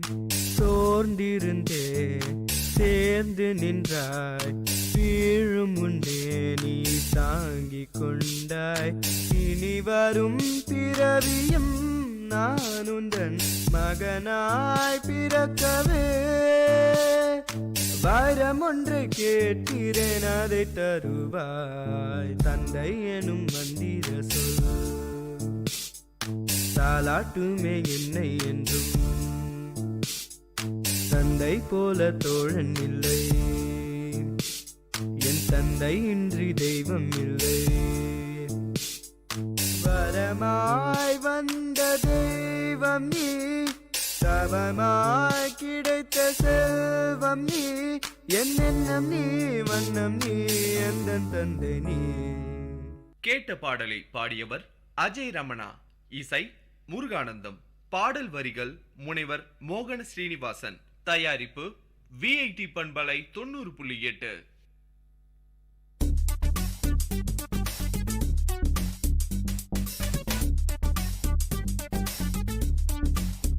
And you're listening to the show Travel Bonanza with, of course, your host Ashika.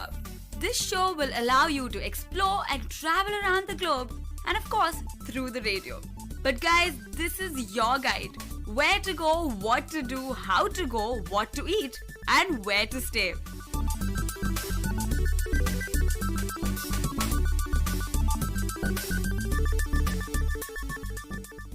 How better to kickstart our pilot show by beginning by venturing into our very own India.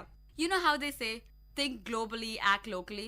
Maybe that's not apt to this show, but guys, whatever, let's just start.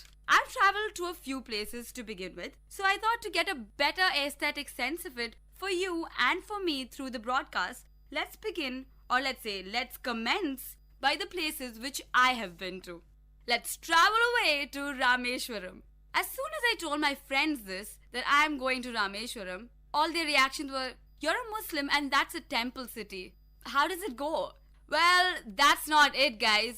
There is much more to the place than that. Of course, it's a great pilgrimage place, and you have hundreds of devotees just flooding in, and especially during Diwali. Let's say it's a cleaner version of Varanasi. Before we begin with the religious aspect, let's explore why it is definitely a place worthwhile to be. Of course, you have the confluence of Bay of Bengal and Indian Ocean. You have the Adams Bridge, or let's call it the Ram Setu Bridge, which links Sri Lanka and India. One should not be asking how to go, where to stay, or what to eat in Rameshwaram, but they should ask what to do. Yes, guys, why is this a famous tourist destination? Of course, let's begin by describing the Pamban Bridge. So the Palman Bridge is a phenomena that connects the Rameshwaram island to the entire India, as I stated below. Now, the speciality of the bridge is it serves so many transports. It serves the ship, the train, and of course the other land vehicles. So what happens, there are two aspects of the bridge. One where the land vehicles can pass, and the other where the train passes. And soon as the train passes, the bridge opens up to the ship. And as you guys stand above the Palman Bridge, you see the beautiful view. You see the fisherman's village all across the coast. And if you observe even for a moment, you could witness their lifestyle. So guys, Palman Bridge is definitely a place you have to be to. Now the next thing about Rameshwaram, the ghost town. Now this sounds scary as you hear it. And probably it has few spooky ideas here and there. But I know, not really. Car or your cab cannot go. But of course they have hired a van. The van goes into the interiors of the strip where Dhanushkodi lies. What's so special about this ghost town? And is it really haunted? Dhanushkodi is a place that has been ruined by the cyclone of 1964. And if you visit there, you would see broken churches, broken memorials, broken temples, broken town halls, and of course, you would see ruined railway stations. That's how harsh the cyclone was of 1964. You could see how developed the place was once you visit there. You would see the ruins which are present still today, and the structure that has been built has withstood so much of catastrophe over the years. Dhanushkodi was an important port before it was ruined. And this was an important port because right now, if you see, all the ships which come from the east of the world, East Asia in specific, they have to travel all the way around Sri Lanka to reach India. But when Dhanushkodi was there, that was not necessary. It was the port that connected India to the rest of the world. But after the 1964 cyclone, everything was ruined. And it's beautiful to see the civilization still standing with half of the buildings collapsed. Now you guys must be wondering, what about the tsunami of 2004? Well guys, I must say Rameshwaram was a very lucky place. And of course the devotees would call it's a blessed place. Because Sri Lanka blocks the Rameshwaram strip. Thus Sri Lanka got the impact of the tsunami of 2004. So guys, Dhanushkodi is definitely a place that you have to visit. And it's also special because it has a Bay of Bengal on one side of the strip and Indian Ocean on the other side of the strip. You have two huge water bodies meeting at the same place. Of course, you can go there and play on the beach, but that is not the purpose of the place. The purpose is to see the calamity of the cyclone of 1964. And there are beaches all over Rameshwaram, so you do not have to worry. Now the next most important place, the Adams Bridge, or let's call it the Ram Setu as the legend calls it. Now if you go to Google Map, you can see the actual remains of the bridge. And guys, if you want to go and see the bridge, you have to walk away from Dhanushkodi. Dhanushkodi itself is the tip of Rameshwaram. Then imagine a narrow strip goes past it, and that is where your Ram Setu lies. Most of the times during the monsoons or during any depressions in the ocean, that area is blocked and not allowed for the tourists. But if you have all the time and if the weather is lovely, you can always take a stroll. It's a long walk, about 2 kilometers, and you would be there at the edge of Rameshwaram, or let's say the edge of India, where it connects or leads to Sri Lanka. And how can I forget not to highlight the shallow beaches all around Rameshwaram? This is definitely not something to miss. It's actually pretty private. It's not on the travel guide that you would see. When we had entered Rameshwaram, you see shallow beaches as you enter. Now these shallow beaches, why are they so special? Well guys, you can almost go into the horizon of the ocean. There would be rocks that are till the brim of the water, and the sand is white and it's beautiful. And of course, there's nobody out there. So you will have a brilliant time. All you have to do is hop onto the rocks between the beaches and you could go any depth of the ocean and into the horizon. Beaches of Rameshwaram are, and it's not, so you have to explore yourself. So guys, this was it about Rameshwaram. Do visit this incredible place. one of the most beautiful treasure coves. This is the closest you'll get to nature. Geographical phenomena. With this, we come to the show. This was the start to our weekly series, Travel Bonanza. I hope you enjoyed exploring along. So guys, next week, same time. But now, different place.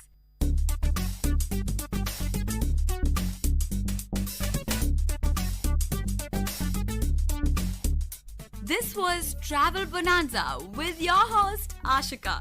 So stay tuned to VIT Community Radio 90.8.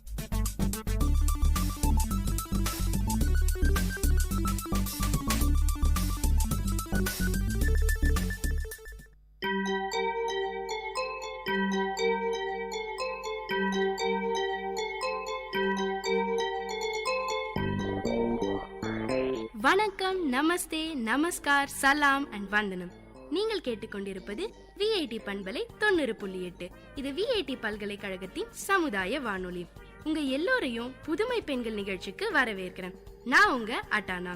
இந்த நிகழ்ச்சியில எவ்வளோ கடினமான சூழ்நிலையும் தனக்குன்னு ஒரு பாதையை அமைச்சுக்கிட்டு அதுல அவங்க பயணத்தை தொடர்ந்து அதுல வெற்றியும் அடைந்த பெண்களை பத்தி தான் நான் உங்களுக்கு சொல்ல போறேன்.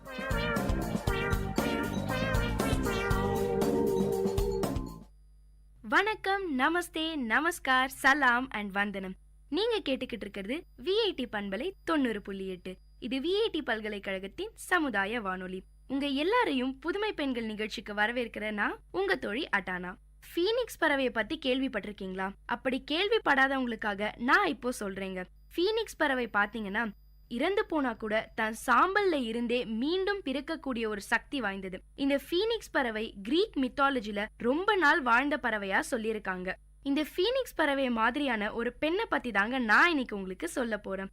தன்னுடைய வாழ்க்கை எரிந்து சாம்பலான நேரத்துல மீண்டும் மறுஜென்மம் போல பீனிக்ஸ் பெண்ணாக பிறந்தவங்க தான் அஞ்சலி ராஜகோபால். அஞ்சலி ராஜகோபால முதல் முறை பாக்குற யாருக்கும் அவங்கள இன்னொரு முறை உற்று பார்க்க சொல்லும். காரணம் அவங்களோட வித்தியாசமான தோற்றம். இப்ப நம்ம பாக்குற இந்த அஞ்சலி தான் நிஜம். 12 வருஷங்கள் ஓடி போச்சு. அப்ப அவங்க எப்படி இருந்தாங்கன்னே மறந்து போச்சாம். அப்ப எடுத்த அந்த போட்டோஸ் எல்லாம் ஒரு பாக்ஸ்ல போட்டு வச்சிருக்காங்களாம். ஆனா அந்த பாக்ஸ இப்ப எங்க வச்சிருக்காங்கன்ற இடம் கூட மறந்து போச்சாம். தேடவும் விருப்பம் இல்லையாம். தான் யாருன்னு தேடிட்டு இருந்த வரைக்கும் தான் அவங்களையே அவங்க வெறுத்தாங்களாம். இப்ப இதுதான் நிஜம்ங்கிற ஒரு பக்குவம் வந்திருக்கு. அதை ஏத்துக்கிட்ட பிறகுதான் வாழ்க்கை ரொம்ப சந்தோஷமாவே இருக்காம் நம்ம அஞ்சலி ராஜகோபாலுக்கு. அப்படி என்னதான் இவங்க வாழ்க்கையில நடந்ததுன்னு தெரிஞ்சுக்க உங்க எல்லாருக்கும் ஆர்வமா இருக்குமே. உங்களுக்காக இப்ப நான் சொல்றேன் இவங்க வாழ்க்கைய பத்தி. போலீஸ் ஆபீசரா இருந்த அவங்க அப்பாவுக்கு பிறந்த குழந்தையா இருந்த நம்ம குட்டி பாப்பா அஞ்சலிய வந்து பார்க்க கூட முடியாத சூழ்நிலை. ரத்த சேதங்கள், கொலைகள்னு மீண்டு வந்த அவர்கிட்ட இருந்துதான் அஞ்சலிக்கு இந்த தைரியமும் போராட்ட குணமும் வந்திருக்கும்னு நினைக்கிறாங்க நம்ம அஞ்சலி. என்னதான் அப்பா போலீஸா இருந்தா கூட அஞ்சலியோட வாழ்க்கை 19 வயசு வரைக்கும் பட்டாம்பூச்சி வாழ்க்கையா தான் இருந்துதான். சென்னையில ஸ்கூல் படிப்பை முடிச்சுட்டு கேம்பிரிட்ஜ்ல பொலிட்டிக்கல் சயின்ஸ் படிச்சிருக்காங்க. அதுக்கப்புறம் அமெரிக்காவுல போய் டிகிரி படிக்கலாங்கிற ஒரு பிளான்ல இருந்தாங்க நம்ம அஞ்சலி. வெக்கேஷனுக்காக இந்தியா வந்திருந்தாங்களாம். பாட்டி வீட்டுக்கு போகலாம்னு அஞ்சலியோட அம்மா கூப்பிட்டப்போ எக்ஸாம்ஸ் இருக்கு, படிக்கணும்னு பிடிவாதமா இருந்தாங்களாம் அஞ்சலி.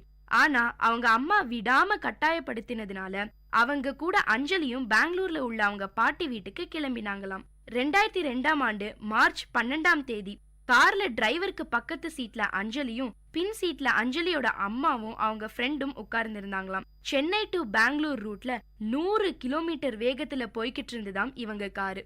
எதிர்லயும் ஒரு ட்ரக்கு வேகமா வந்துகிட்டு இருந்துதாம். எல்லாரும் ஒரு நிமிஷம் கண்ண மூடி கண்ணை திறக்கிறதுக்குள்ள எதிர்ல வந்த ட்ரக்கு மோதினதுல பயங்கரமான ஆக்சிடென்ட். ஒரு 2 நிமிஷத்துல வாழ்க்கையே தலகீழா மாறிடுச்சு. டிரைவரும் பின்னால உட்கார்ந்து இருந்தவங்களும் அடிகளோட தப்பிச்சிட்டாங்களாம். நேருக்கு நேர் மோதினதுல அஞ்சலி முகத்துக்கும் மூளைக்கும் பயங்கர அடி. அஞ்சலி போட்டுட்டு இருந்த கூலிங் கிளாஸ் உடைஞ்சு அவங்க வலது கண்ணுல குத்திருச்சாம். ரொம்ப ஆழமா குத்தினதுல பார்வையே கொஞ்சமா போயிருச்சாம். அஞ்சலி மண்டையில மட்டும் 455 பிராக்சர்ஸ்.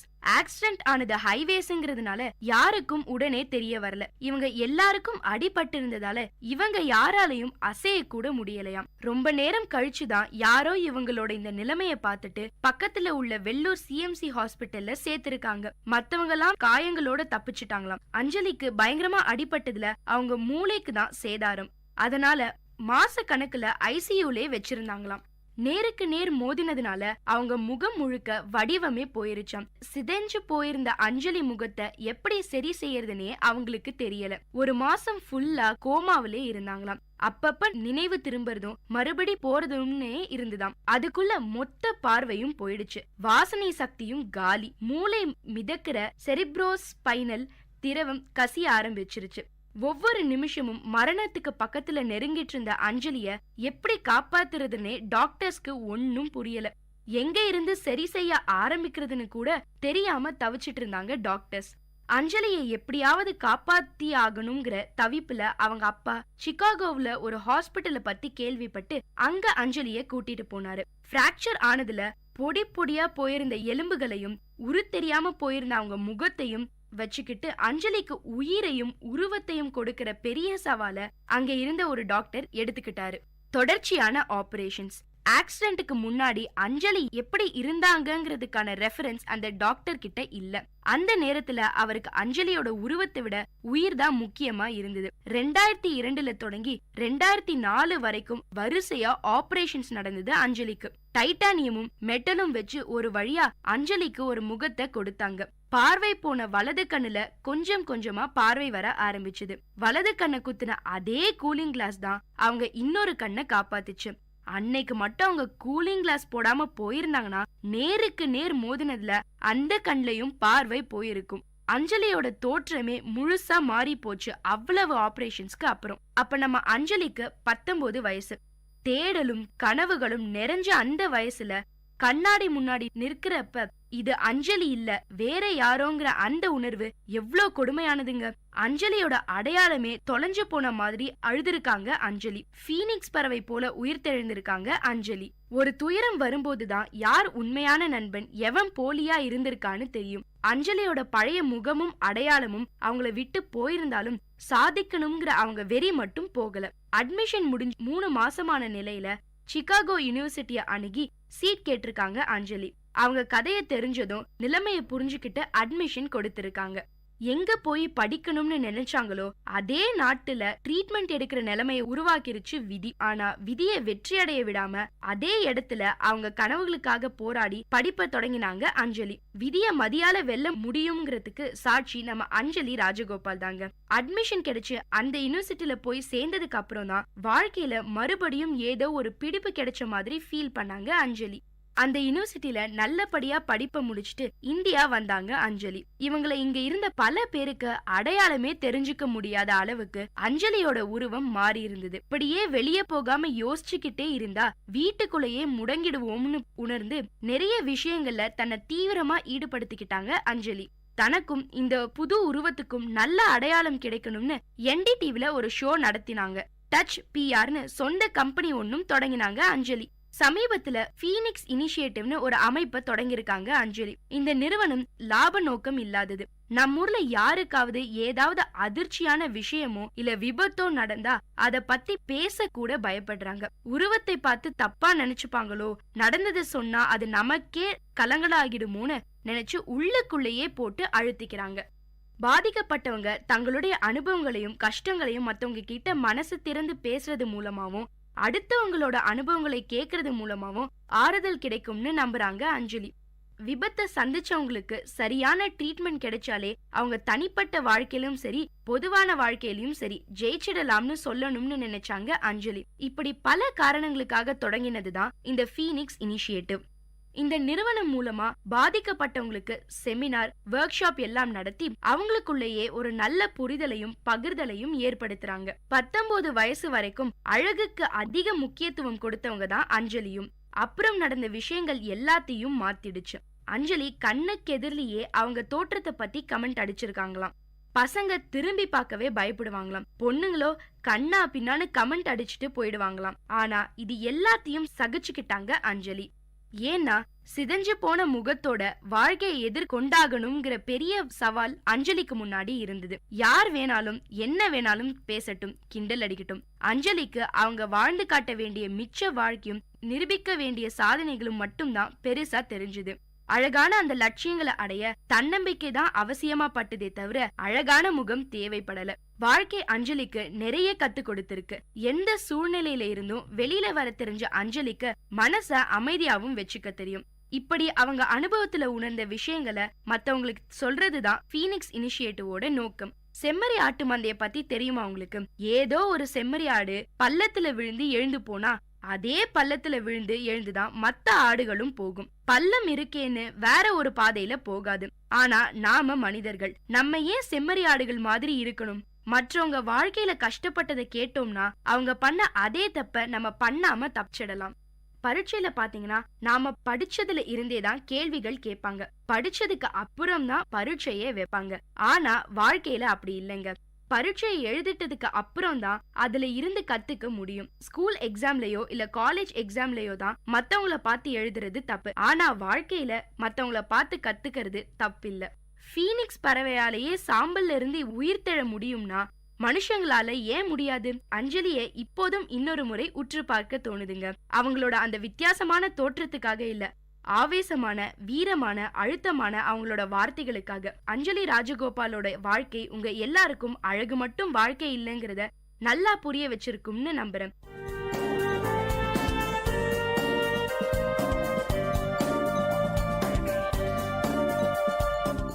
இந்த நிகழ்ச்சி உங்க எல்லாருக்கும் ஒரு பெரிய உற்சாகத்தை தந்திருக்கும்னு நம்புறேன். இதே மாதிரி பல விஷயங்களை தெரிஞ்சுக்கணுமா? அப்போ விஐடி பண்பலை 90.8 கேட்டுக்கிட்டே இருங்க.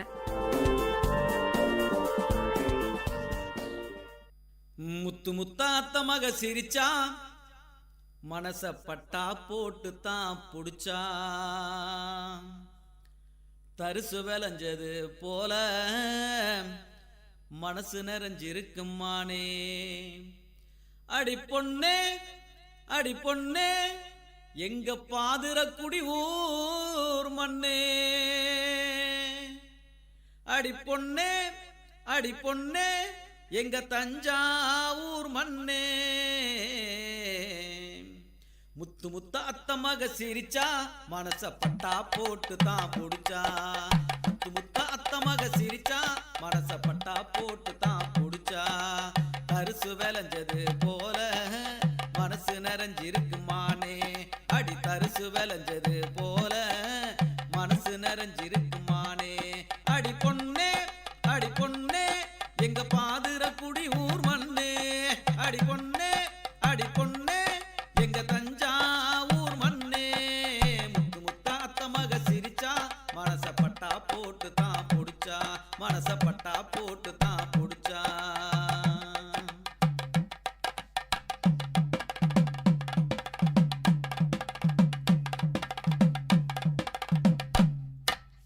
வேப்பங்காத்தடிக்க அடி வெள்ளரி பூ வெடிக்க, ஆத்து மணலில் பேர அடி எழுதி பாப்பவாவா. வேப்பங்காத்தடிக்க அடி வெள்ளரி பூ வெடிக்க, ஆத்து மணலில் பேர அடி எழுதி பாப்பவாவா. பஞ்ச பூமியிலே ஏன் நெஞ்ச உழுத புள்ள, கெஞ்சி பேசும் காற்ற நீ குற்றம் சொல்லலாமா. செவக்காட்டு மண்ணுல சேர்ந்து நடந்தா பாதம் பூசுமே மகாராணி. தலனி சாய மாமன் மடிதான் இலவம் பஞ்சு தலகானி. தலனி சாய மாமன் மடிதான் இலவம் பஞ்சு தலகானி. முத்து முத்தா அத்த மக சிரிச்சா மனச பட்டா போட்டு தான் புடிச்சா, மனச பட்டா போட்டு தான் புடிச்சா.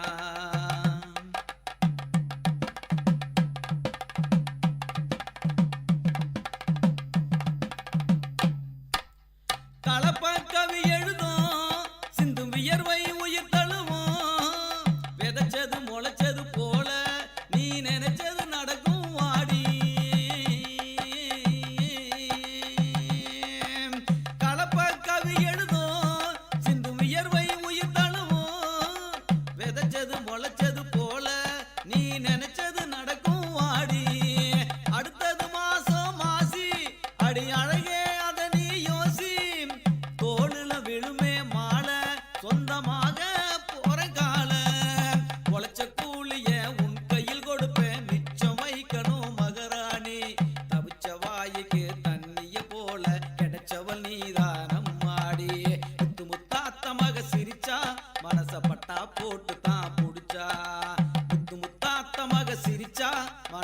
பட்டா போட்டு தான் புடிச்சான். பரிசு விளைஞ்சது போல மனசு நிறைஞ்சிருக்குமானே. அடி பொண்ணே அடி பொண்ணே எங்க தஞ்சாவூர் மண்ணே. முத்து முத்த அத்தமாக சிரிச்சா மனச பட்டா போட்டு தான் புடிச்சா. மனச பட்டா போட்டு தான் புடிச்சா. மனச பட்டா போட்டு தான் புடிச்சா.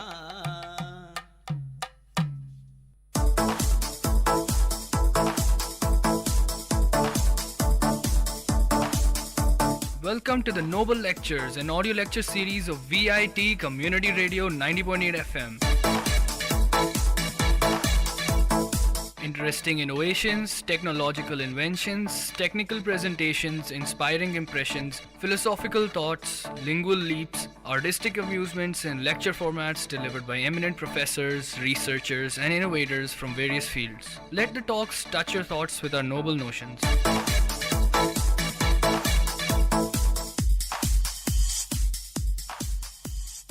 Dear listeners, in today's Noble Lectures, we have a lecture on quantum computers delivered by Dr. S. Balakrishnan, postdoctoral fellow from the School of Advanced Sciences, VIT University.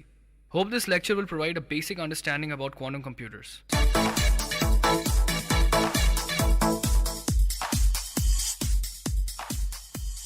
Dear friends, I am very delighted to present this lecture on quantum computer. The subject of quantum computer is multidisciplinary in nature. The subject includes physics, chemistry, computer science, mathematics, and of course electrical and electronical engineering. There is a plenty of scope for research in this emerging field of science and technology. I would like to narrate a story from the point of view of physics. Let us start the story with this following sequence. Nature always fascinates human being. By observing the nature phenomena, mankind started the subject of physics. A typical example from the history of science is falling apple inspired Sir Isaac Newton and led him to explain the concept of gravitation. We are all know about gravitation. Gravitation is nothing but the force exists between the heavenly bodies. Observation of many natural events helped Sir Isaac Newton to devise three fundamental equations which are sufficient to explain the mechanics of macroscopic objects. We know how to explain the falling object as well how to launch a rocket. All these phenomena can be explained with the help of Newton's equation of motion, a fundamental domain in physics named after him as Newtonian mechanics, which deals with certain kinds of dynamical phenomena of macroscopic objects. Newtonian mechanics is also known as classical mechanics. As the Newton's equation of motion can explain everything, scientists thought that the physics had reached the end of the road, but that is not the case. Because in the 19th century, scientists were so curious to understand the basic building blocks of materials. We are all very well that the fundamental building block is atom. But what is an atom? How to describe it? Atom, we are all know that the properties of any element is decided by atomic structure. However, the structure of an atom was puzzling to the scientist then. The very first element in the periodic table is hydrogen atom, and the energy levels of hydrogen atom is found to be discrete. But this could not be explained by the classical mechanics. So this is the very first fundamental drawback with classical mechanics. Another stumbling block for classical mechanics is blackbody radiation. By the way, what is blackbody radiation? To explain the blackbody radiation, we have to consider a simple example from our day-to-day life. We are all familiar with glow of a hard piece of a metal which gives off light from red to white depending upon the temperature. As you heat the material, more it will glow and more you will get from your eyesight. In fact, other frequencies to which our eyes do not respond are also present. All objects radiate such energies continuously. Scientists say that a body at constant temperature is in thermal equilibrium with its surrounding. We are all in thermal equilibrium with our environment. Such body has the absorbing and emitting radiation with equal amount. Those bodies have same amount of emitting and absorbing rate. An ideal black body absorbs all radiation incident upon it irrespective of frequency. The spectrum of black body was observed and it was first explained by two gentlemen. They are Rayleigh and Jeans. In reality, the energy should go to zero as the frequency of incident radiation tends to higher value. But Rayleigh and Jeans found that energy reaches the infinite value as the frequency increases. This discrepancy became known as ultraviolet catastrophe of classical physics, and people thought that would be the end point for classical mechanics. Another instance where classical physics faced the failure is specific heat of solids. What is meant by specific heat? Specific heat is the property associated with solids which which tells about the amount of energy required to increase the temperature either at constant pressure or at constant volume. The variation of heat of solids at constant volume with respect to temperature is measured for various number of elements. It is found that at high temperature, specific heat reaches a constant value, but the specific heat reaches zero slowly as the temperature tends to zero. Classical physics was able to explain the variation of specific heat only at higher temperature but not at the lower temperature. Therefore, classical mechanics could not explain the energy spectrum of hydrogen atom, black body radiation, as well as specific heat of solids. However, all these issues were successfully resolved with the help of new theory known as quantum theory. By 1930, quantum mechanics was fully developed with the efforts of numerous researchers. We are all familiar with some of the names, and they are Max Planck, Einstein, Niels Bohr, Heisenberg, von Neumann, Paul Dirac, Max von Leu, Feynman, David Hilbert, and some others. And note that some of these scientists were given Nobel Prize for their excellent contribution in the field of physics, in particular quantum mechanics. What is meant by quantum mechanics, by the way? Quantum mechanics is a fundamental mathematical framework to define or construct any physical theory. Though the rules of quantum mechanics are simple, even experts find them counterintuitive. So-called greatest genius in the 20th century, Albert Einstein, in fact, did not accept quantum mechanics. By the way, what is the difference between classical and quantum mechanics? Both of them describe the nature, but they look at the nature in a different way. While the classical theory is based on determinism, quantum mechanics rests on probabilistic theory. Over the years, quantum mechanics has been tested in all possible ways in all experiments, and it is shown to be a powerful theorem ever devised by mankind. Now, physics consider classical mechanics as a special case of quantum mechanics. In other words, classical mechanics is an approximation of quantum mechanics. Now, quantum mechanics has become indispensable part of science and has been applied with numerous success to everything inside the sun, including the structure of atom, nuclear fusion, DNA structure, and elementary particle of nature. This is not an end of quantum mechanics. Quantum mechanics has done a lot of beautiful, interesting experiments in science as well technology. You are listening to the Noble Lectures, an audio lecture series of VIT Community Radio, innovative talks from intellectuals.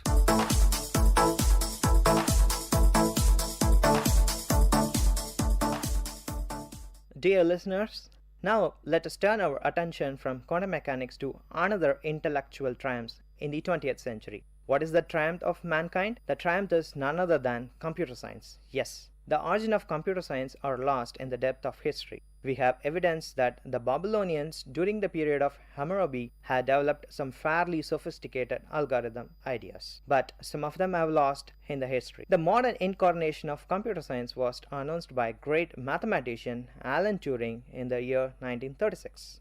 Turing developed in detail an abstract notion of what we call a computer.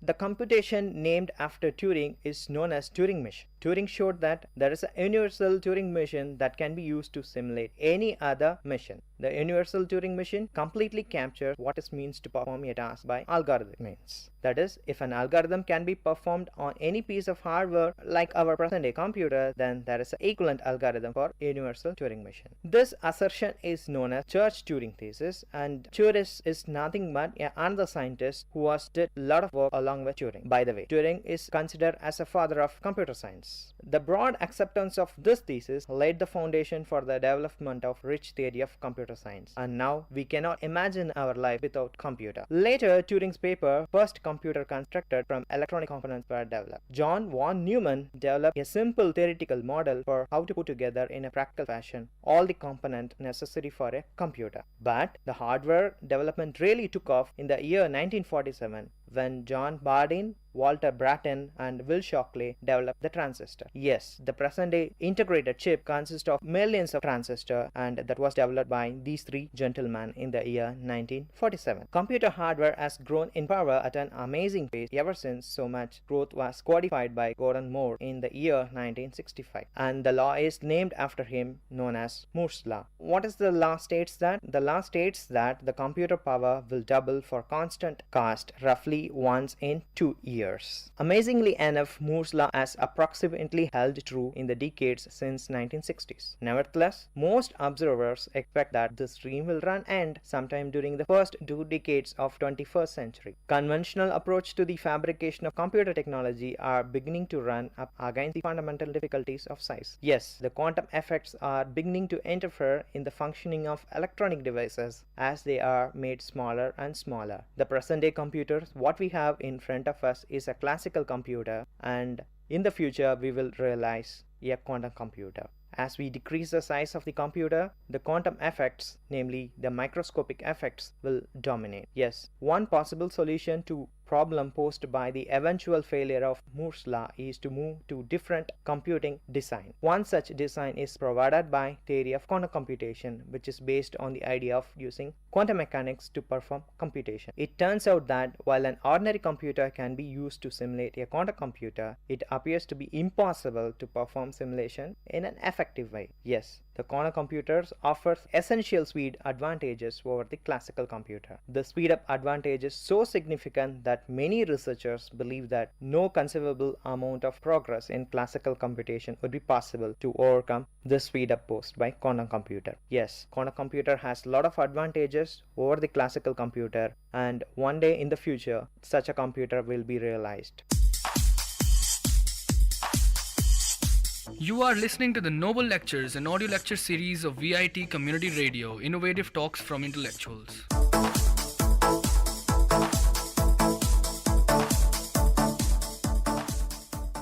Dear listeners, what is so important or what is so surprising about quantum computer? What made scientists to involve so much in designing quantum computer? The first breakthrough came in the year 1994 through Peter Shor. Peter Shor demonstrated 2 enormously important problems that could be solved efficiently on a quantum computer. What is that problem? The problem is finding a prime factor of an integer. The another one is so-called discrete algorithm. This attracted widespread interest because these 2 problems were and still are widely believed to have no efficient solution on a classical computer. Shor's results are powerful indication that quantum computers are more powerful than Turing machines. Further evidence for the power of quantum computer came in the year 1995 when Lou Grover showed that another important problem. What is that problem? The problem of conducting a searching through some uninstructed search space could also be sped up on a computer. While Grover's algorithm did not provide as a spectacular speed up as Shor's algorithm, the widespread applicability of search-based methodologies has excited considerable interest in Grover's algorithm. Grover's algorithm is so famous so that we can do the search engine in a perfect way.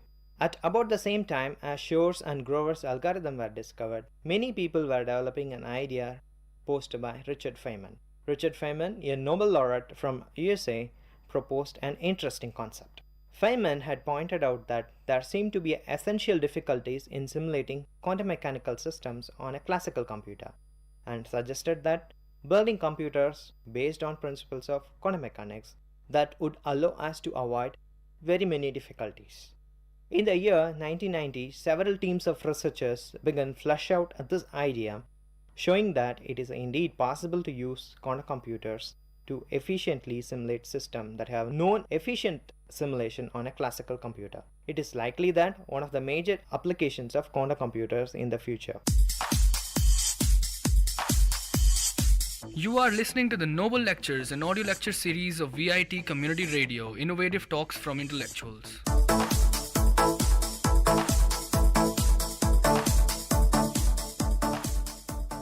Dear listeners, you may ask this question: what would one have if a quantum computer is devised?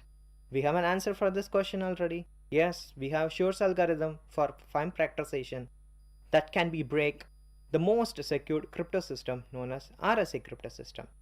To elaborate this story, let me switch over to cryptography. Cryptography is an ancient technique of sending information in a secret way. Broadly speaking, cryptography is the problem of doing communication or computation involving 2 or more parties who may not trust one another. The best known cryptographic problem is the transmission of secret messages. Suppose 2 parties wish to communicate in a secret way. We are doing it daily. we know very well you want to pay your money through your credit card without knowing the secret number. There are two types of crypto systems. One is private key crypto system, the other one is public key crypto system. Rather remarkably, public key cryptography did not achieve widespread use until mid-1970s.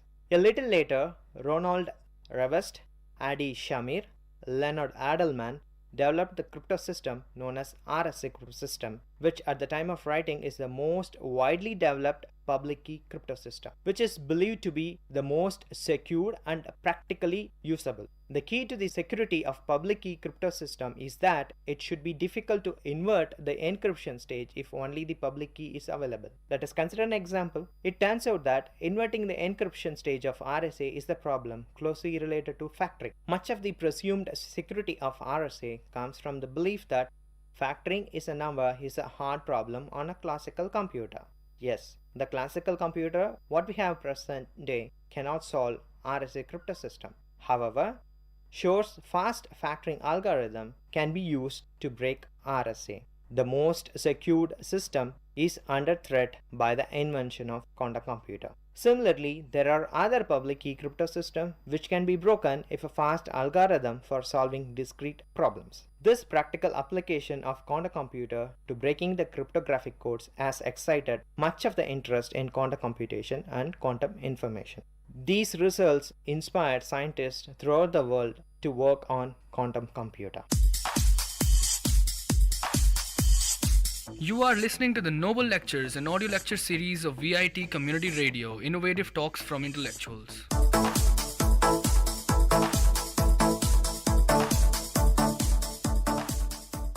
Now it is the time for us to learn another story.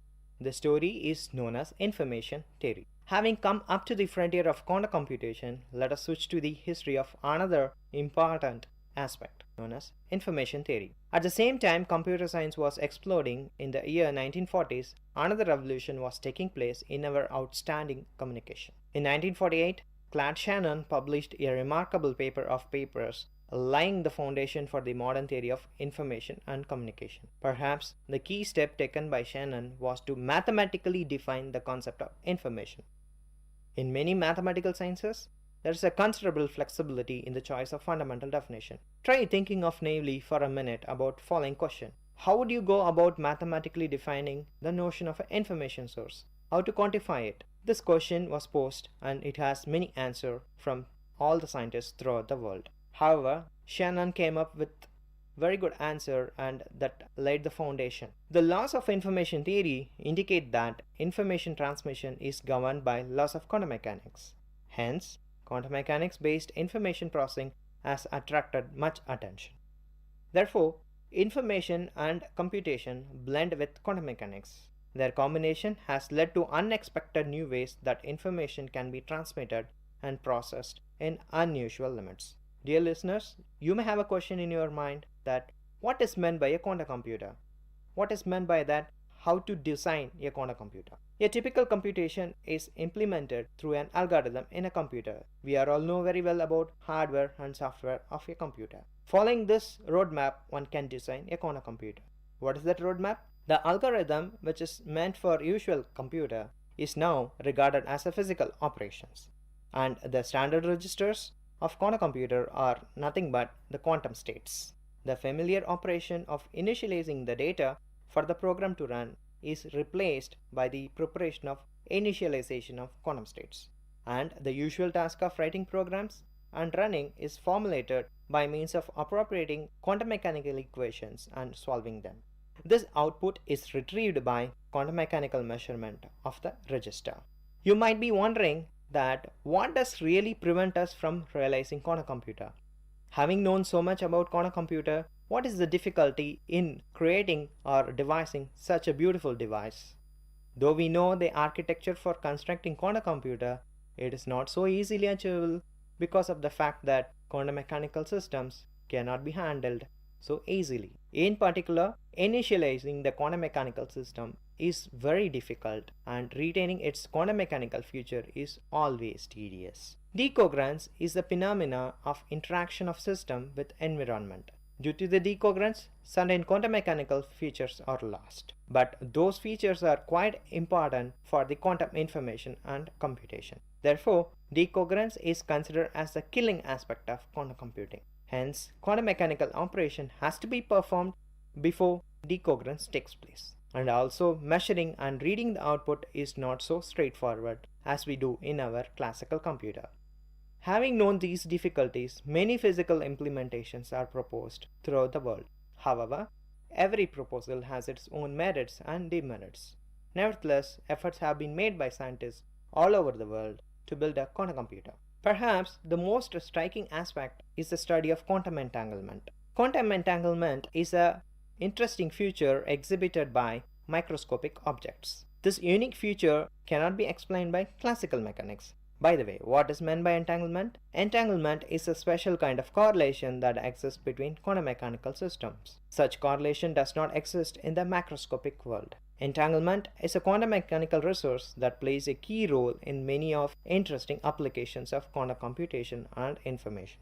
In recent years, there has been tremendous effort trying to better understand the properties of entanglement. Although there is as yet no complete theory of entanglement, some progress has been made in understanding this strange property of quantum mechanics. It is hoped by researchers that further study of properties of entanglement will yield insight that facilitate the development of quantum computation and quantum information. Though many advantages of quantum computer have been identified theoretically, the experimental realization is only at the infancy stage.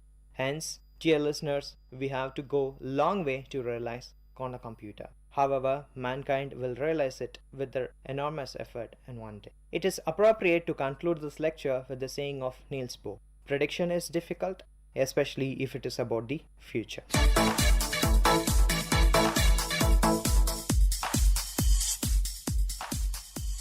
Listeners, in today's Noble Lectures, we heard a lecture on quantum computers delivered by Dr. S. Balakrishnan, a postdoctoral fellow from the School of Advanced Sciences, VIT University. I hope this lecture touched your thoughts with a noble notion.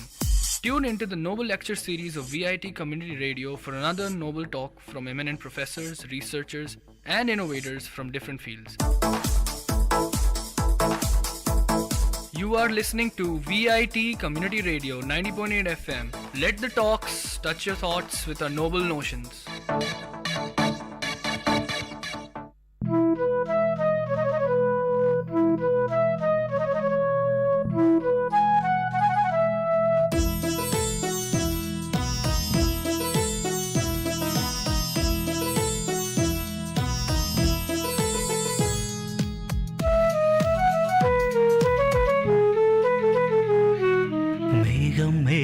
என்மேல் நீயும் பூவை பொழிந்தாய், அதிலே என்னை கொஞ்சம் நனைய விட்டு மோகம் கொண்டாய்.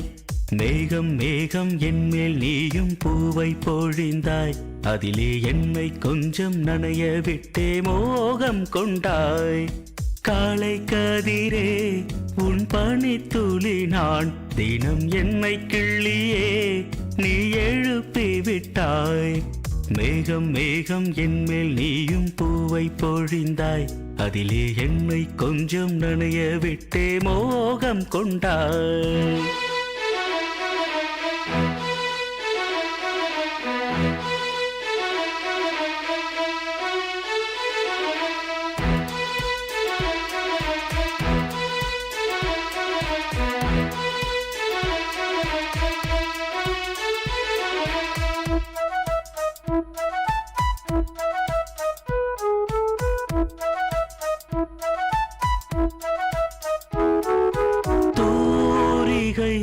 கொண்டு தீண்டியே தூக்கங்கள் குறைத்தாய். பூமகள் என்று என்னையே போர்வைக்குள் இழுத்தாய். நிலவோடும் நிலம் மீதும் என்னை ஏந்தியே நீலவானிலே நெஞ்சோடு சாய்ந்தாடும் தென்றலே நம்மை கண்டு நட்சத்திரம் வெட்கப்பட்டு கண்மறைக்க மேகம் மேகம் என்மேல் நீயும் பூவை பொழிந்தாய் அதிலே என்னை கொஞ்சம் நனைய விட்டு மோகம் கொண்டாய்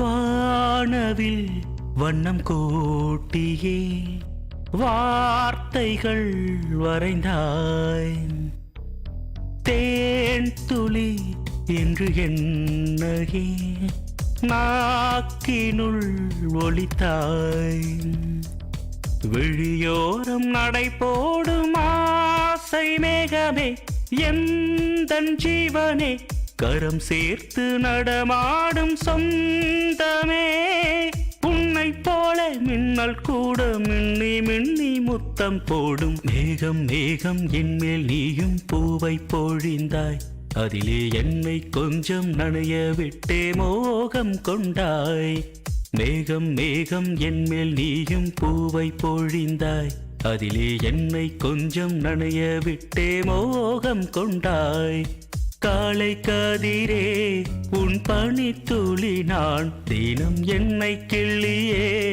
நீ எழுப்பி விட்டாய் மேகம் மேகம் என்மேல் நீயும் பூவை பொழிந்தாய் அதிலே என்னை கொஞ்சம் நனைய விட்டு மோகம் கொண்டாய்.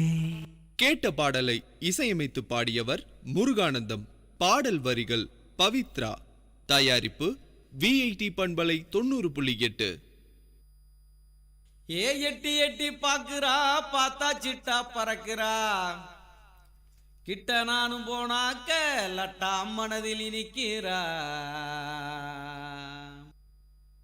ஏ எட்டி எட்டி பாக்குறா பார்த்தா சிட்டா பறக்குறா எட்டி எட்டி பாக்குறா பார்த்தா சிட்டா பறக்குறா கிட்ட நானும் போனாக்க லட்டா மனதில் நிக்கிறா கிட்ட நானும் போனாக்க லட்டா மனதில் நிக்கிறா. எட்டி எட்டி ஏ எட்டி எட்டி என்ன எட்டி எட்டி பாக்குறா பார்த்தா சிட்டா பறக்குறா எட்டி எட்டி பாக்குறா பார்த்தா சிட்டா பறக்குறா.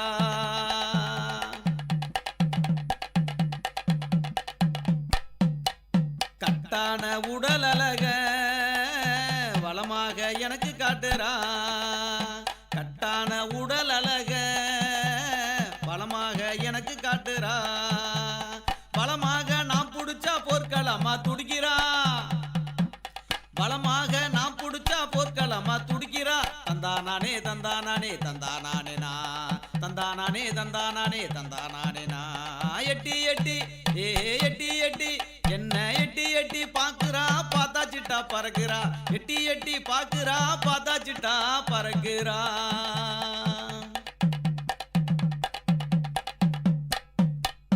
கண்ணையும் தான் சிமிட்டி உருட்டுறா என்னையும் தான் விரும்பி தவிக்கிறா கண்ணையும் தான் சிமிட்டி உருட்டுறா அவ என்னையும் தான் விரும்பி தவிக்கிறா. மண்ணை பார்த்த நிலையில மனசில் கோலம் போடுறா மண்ணை பார்த்த நிலையிலே மனசில் கோலம் போடுறா. தந்தானானே தந்தானானே தந்தானானே நா தந்தானானே தந்தானானே தந்தானானே நா. எட்டி எட்டி ஏ எட்டி எட்டி என்ன எட்டி எட்டி பாக்குறா பார்த்தா சிட்டா பறக்குறா எட்டி எட்டி பாக்குறா பார்த்தா சிட்டா பறக்குறா. காதல் தானே நெஞ்சில் இருக்குது சொல்லதானே மனசு துடிக்குது காதல் தானே நெஞ்சில் இருக்குது சொல்லதானே மனசு தவிக்குது. இதையெல்லாம் நான் அறிவேன் விரைவில் மனம் முடிக்கிறேன் இதையெல்லாம் நான் அறிவேன் விரைவில் மனம் முடிக்கிறேன். தந்தானானே தந்தானானே தந்தானானே நா தந்தானானே தந்தானானே தந்தானானே நா. எட்டி எட்டி ஏ எட்டி எட்டி என்ன எட்டி எட்டி பாக்குறா பார்த்தா சிட்டா பறக்குறா எட்டி எட்டி பாக்குறா பார்த்தா சிட்டா பறக்குறா. கிட்ட நானும் வந்தாக்க கட்டா மனதில் நிக்கிறா கிட்ட நானும் போனாக்க லட்டா மனதில் நிக்கிறா. எட்டி எட்டி ஏ எட்டி எட்டி பாக்குறா பார்த்தா சிட்டா பறக்குறா கிட்ட நானும் போனாக்க லட்டா மனதில் நிக்கிறா கிட்ட நானும் போனாக்க லட்டா மனதில் நிக்கிறா.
என் இனிய காலை வணக்கம்.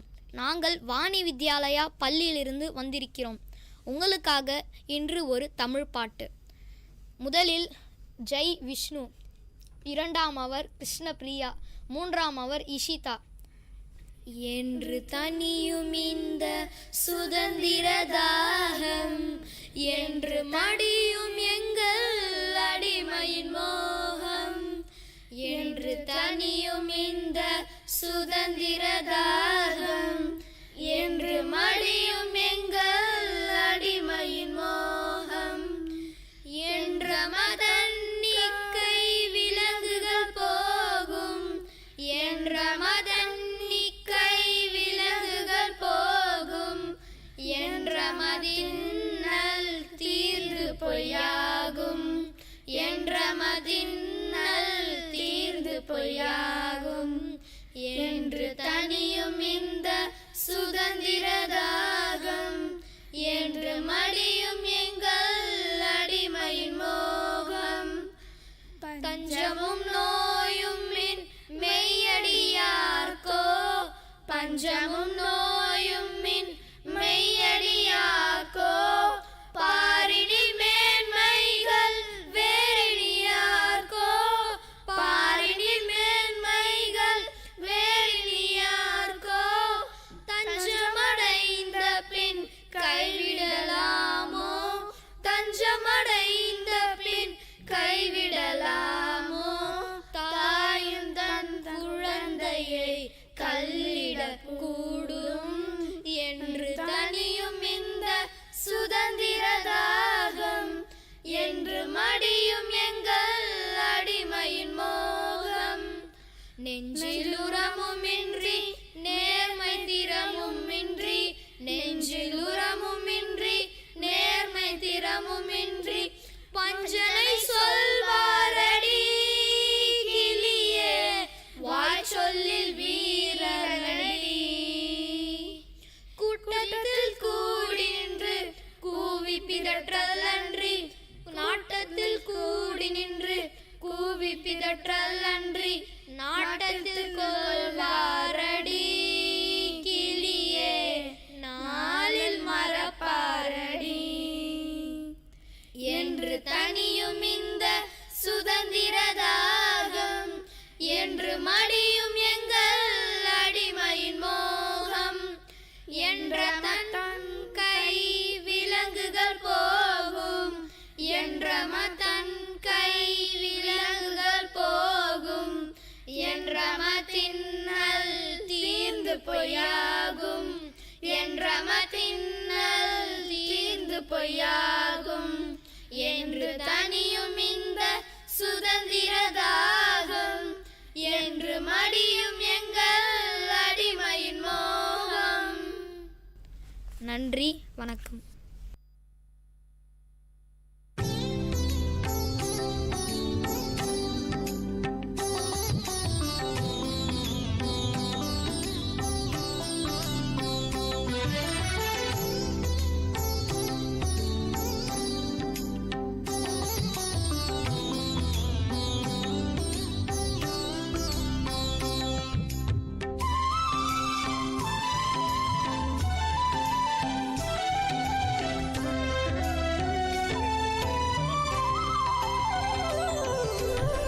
பாரத தேசத்தின் விடுதலை என்றும் பெருமை கொள்வோம் நினைவினிலே, பாரத தேசத்தின் விடுதலை என்றும் பெருமை கொள்வோம் நினைவினிலே.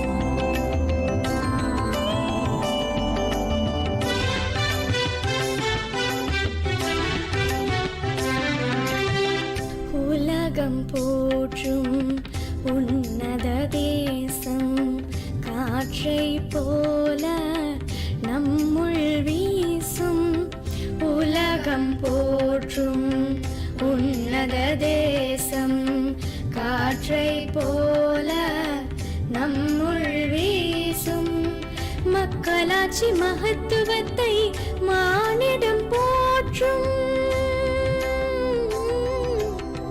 மக்களாட்சி மகத்துவத்தை மானிடம் போற்றும் மகத்தான தேசம் எங்கள் பாரத தேசம் மகத்தான தேசம் எங்கள் பாரத தேசம் பாரத தேசத்தின் விடுதலையே என்றும் பெருமை கொள்வோம் நினைவினிலே.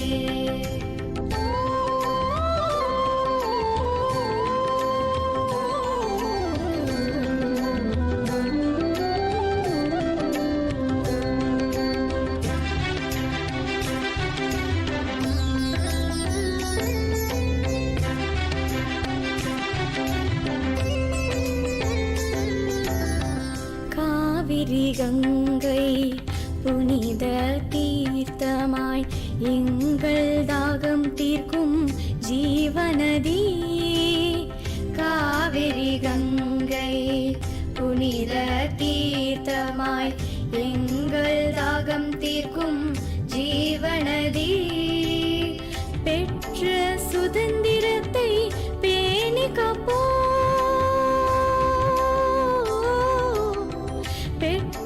சுதந்திரத்தை பேணி காப்போம் பெருமை கொண்டே அதை எந்நாளும் காப்போம் பெருமை கொண்டே அதை எந்நாளும் காப்போம் பாரத தேசத்தின் விடுதலையே என்றும் பெருமை கொள்வோம் நினைவினிலே.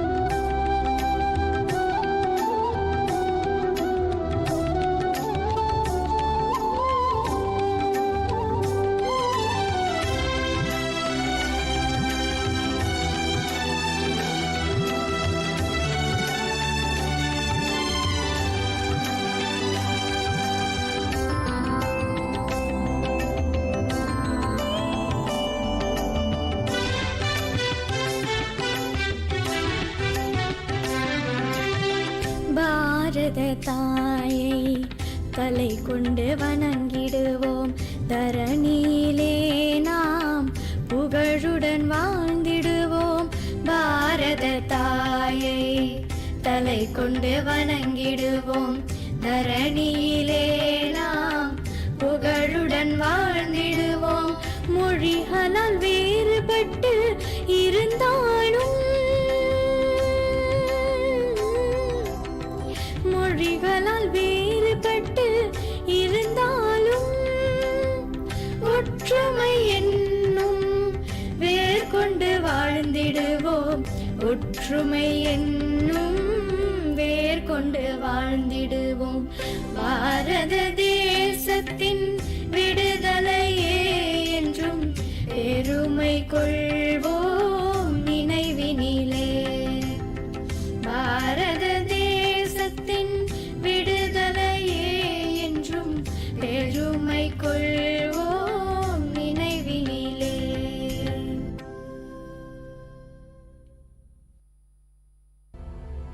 Exchange of ideas. Life without oxygen. I believe that is the alien, suppose, and is adaptable to a temperature of minus 150 degrees centigrade. He would consider that temperature as suitable and optimal for life conditions. Far, far away in another galaxy, there are life forms which have spawned in conditions of minus 150 to 200 degrees Celsius. You know Jupiter, gas planet, heavy gravity, and a hot boiling center. The organisms which would exist in Jupiter would try not to reach the center and get fried, right? They don't recollect the events properly, so it's very possible that these are just things they cooked up, things which they mostly imagined. One of the experiments conducted by SETI was radio experiments. So basically, humans used to detect various radio waves which could be used by alien species to communicate with each other or with us if they wanted to make contact with humans. Exchange of ideas. Hello, listeners from VIT and beyond. This is VIT Community Radio 90.8 FM. This is Anshuman Mishra along with Milan Chennai signing in with an exchange of ideas. In this program, we'll have group discussions pertaining to certain scientific and philosophical topics, and we will satisfy all of your ruminations.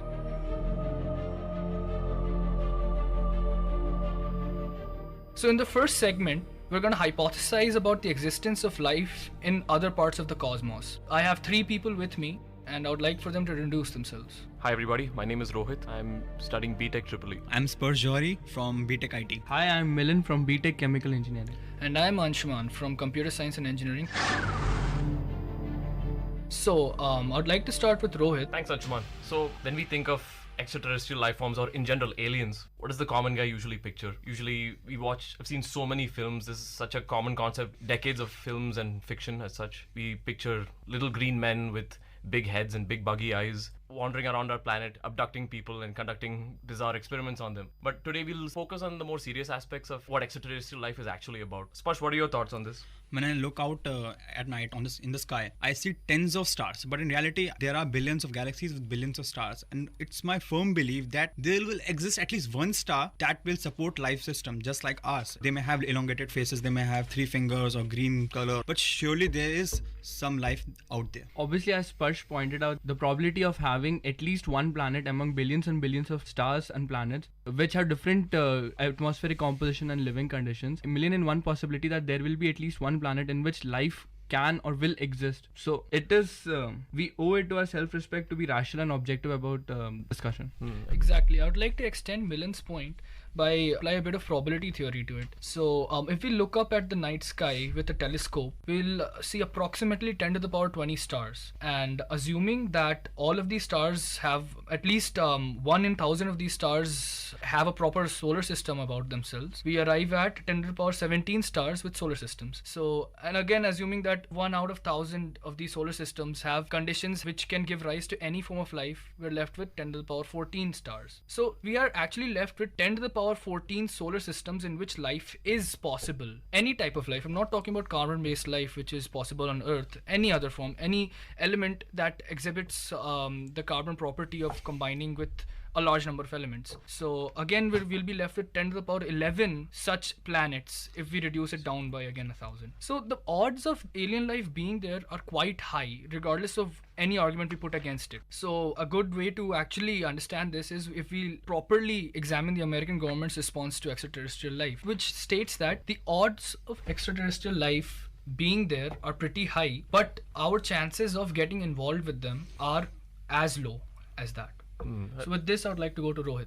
Yeah, so speaking of finding life in other planets, let's have a look at what spawned life in our very own planet many millions of years ago. So if you look back at the evidence, it's basically when there was little to no life, it was just a whole bunch of gases of different elements all like lurking around in the atmosphere. And then under the right pressure and atmospheric conditions, when like a catalyst like lightning struck, these chemicals reacted, and as such the first proteins which synthesized life came about. So from that, over millions of years of evolution, we know life forms as we see them today. So from that, we can imagine other planets, other galaxies far away, they have various complicated compositions as well, and life forms can probably spawn from any of these kind of situations. In fact, scientists have even conducted research and found out that certain life forms can exist even without water and oxygen, to be namely the anaerobic bacteria. They synthesize food without either of these things. So harsh conditions are no obstacle for life forming in other planets. Yeah, I would like to extend the idea of life without oxygen.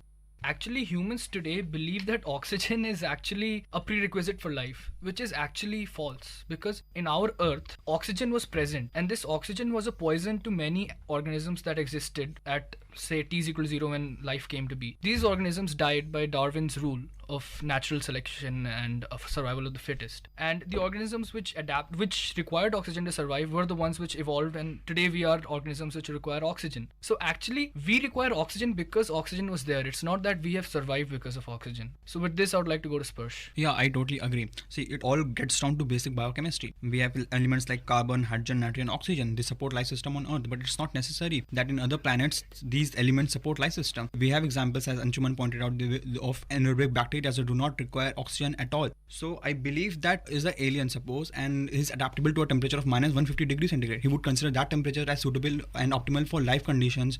And we live at temperature of say 35 degrees centigrade. So we consider that temperature as optimal. So maybe our assumptions are wrong. We should broaden our outlook. We need more speculations and more investigations. Obviously, the idea that life can flourish only under terrestrial conditions, that is the conditions existing on Earth, have been made obsolete by various research conducted in today's 21st century.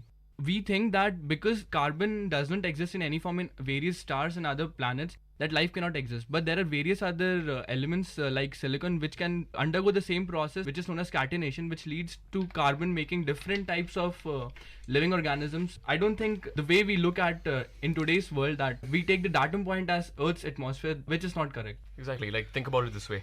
If, let's hypothesize, far, far away in another galaxy, there are life forms which have spawned in conditions of minus 150 to 200 degrees Celsius. Now, for human beings to colonize such a place or live in such conditions is unthinkable. But if some life form managed to spawn and evolve in such a condition, even from their perspective, our type of planet temperatures would be just as difficult to live in as well. So it's all a matter of perspective. So very likely that there is life out there. It could be far, but it's there nonetheless. Very cool. We all agree on the fact that there's a huge probability, almost a certain probability, that there has to be life in our cosmos and that we are not alone. So with this, I would like to conclude our first segment, and I would like to go on to our second segment.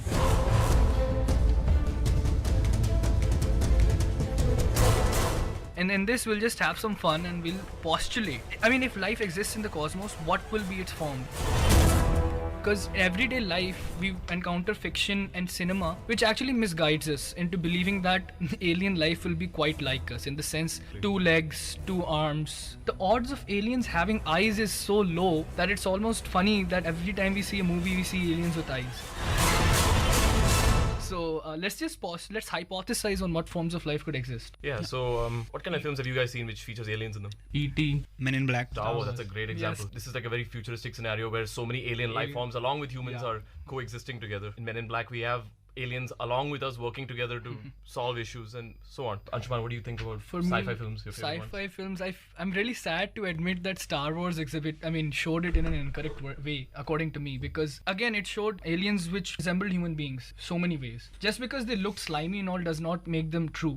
Any way nearer to the truth. The best sci-fi film that has exhibited alien life is 2001: A Space Odyssey. Yeah, that's a fantastic film. It's too good. That film actually, it never showed aliens. We're not going to show aliens because we have no idea how and what they will be like. So they simply showed a civilization which has reached the peak of evolution, which is now just a form of energy, and it influences the evolution of other species like us. So Rohit, your views on 2001? Oh yeah, basically, as we just mentioned, like there are so many different types of sci-fi films. Some of these creators, they just take liberties as to how they want to depict aliens, and some, like 2001: Space Odyssey, they elegantly like to avoid showing the aliens because they leave it open to interpretation. But what you can really note in 2001 is that the aliens are so sophisticated and advanced that they don't intervene so obviously in human activities. Intervene via those monoids, right? Oh yeah, the monoliths. These monoliths, sorry. the black structures which keep popping up here. Popping up in each of the segments. Yeah. So to summarize, basically, alien life could be of either intelligent or primitive forms. Like,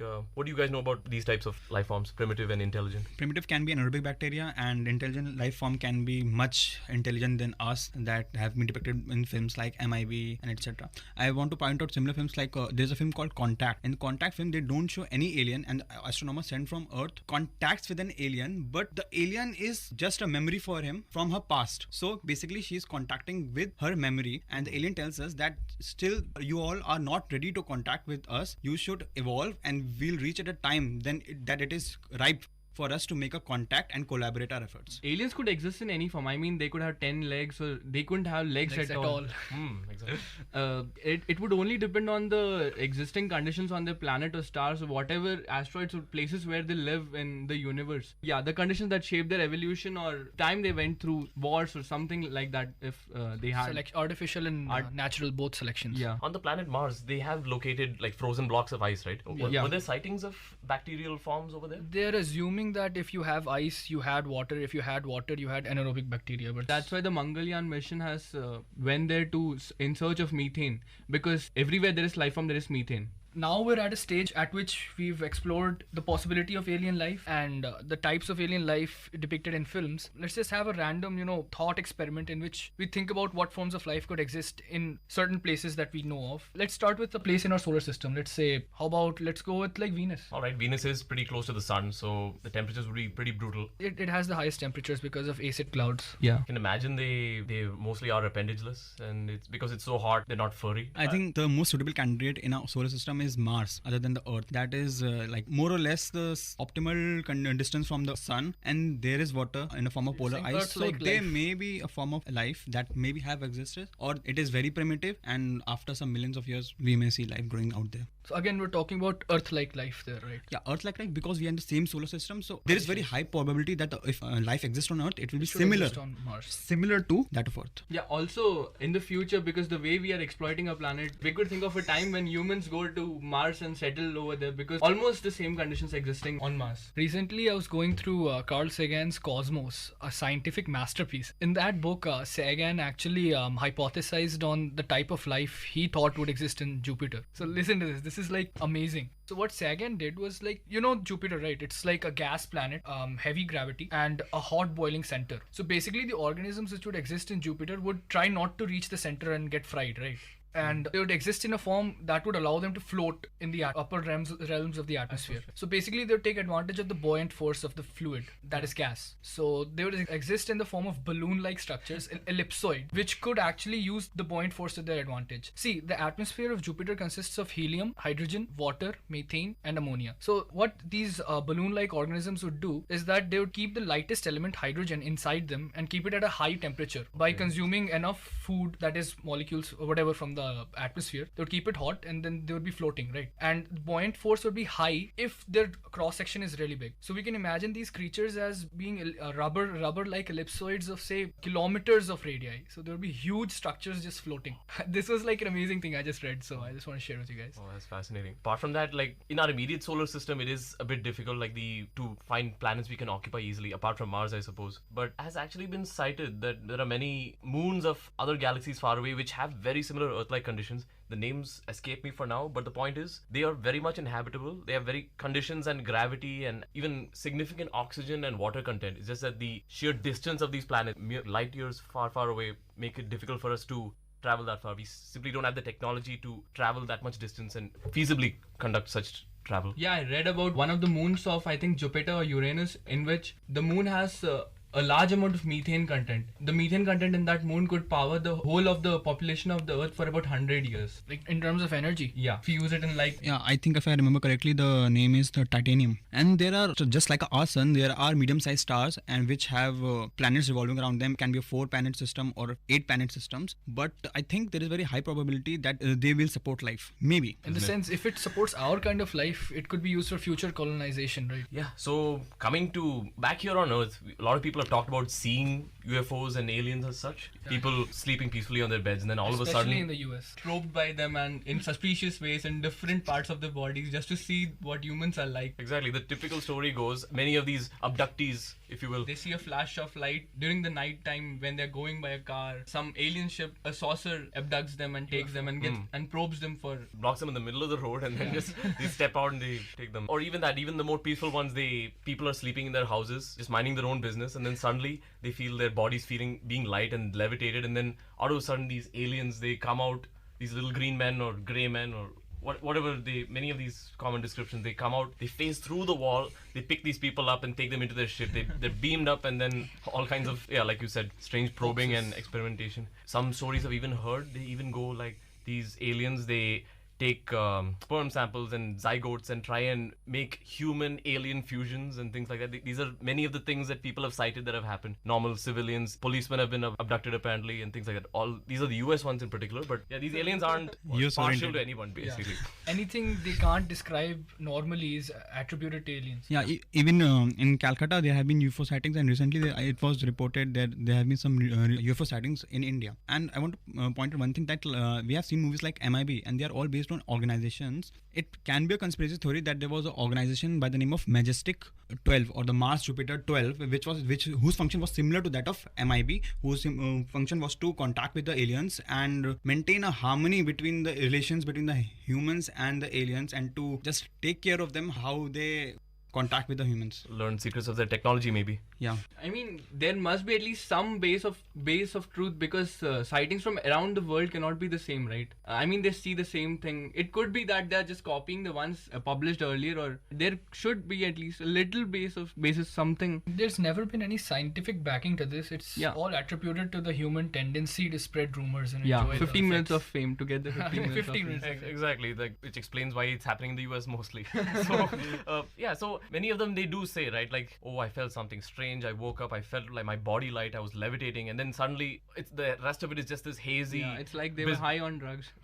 Probably, yeah. This bizarre anecdote is described by them, and then after that they feel, then the memory sort of escapes them, they don't recollect the events properly. So it's very possible that these are just things they cooked up, or things which they mostly imagined, or not much proof to them or evidence, as basically. Now that we're done with the hoaxes, I would like to, take this discussion on to the final part of this segment. That is the role of Darwinian evolution in the development of intelligent life. That is, intelligent life anywhere in the cosmos. In our evolution, we all know what Darwin's principles are. Basically, to summarize, they are survival of the fittest, natural selection, and artificial selection. These three factors are what play an important role. These three factors actually, you can say, guide the evolution of one species to another over millions of years. That's the basic idea. Let's just take our own example. What are we? All forms of life on Earth have started from the same, molecule.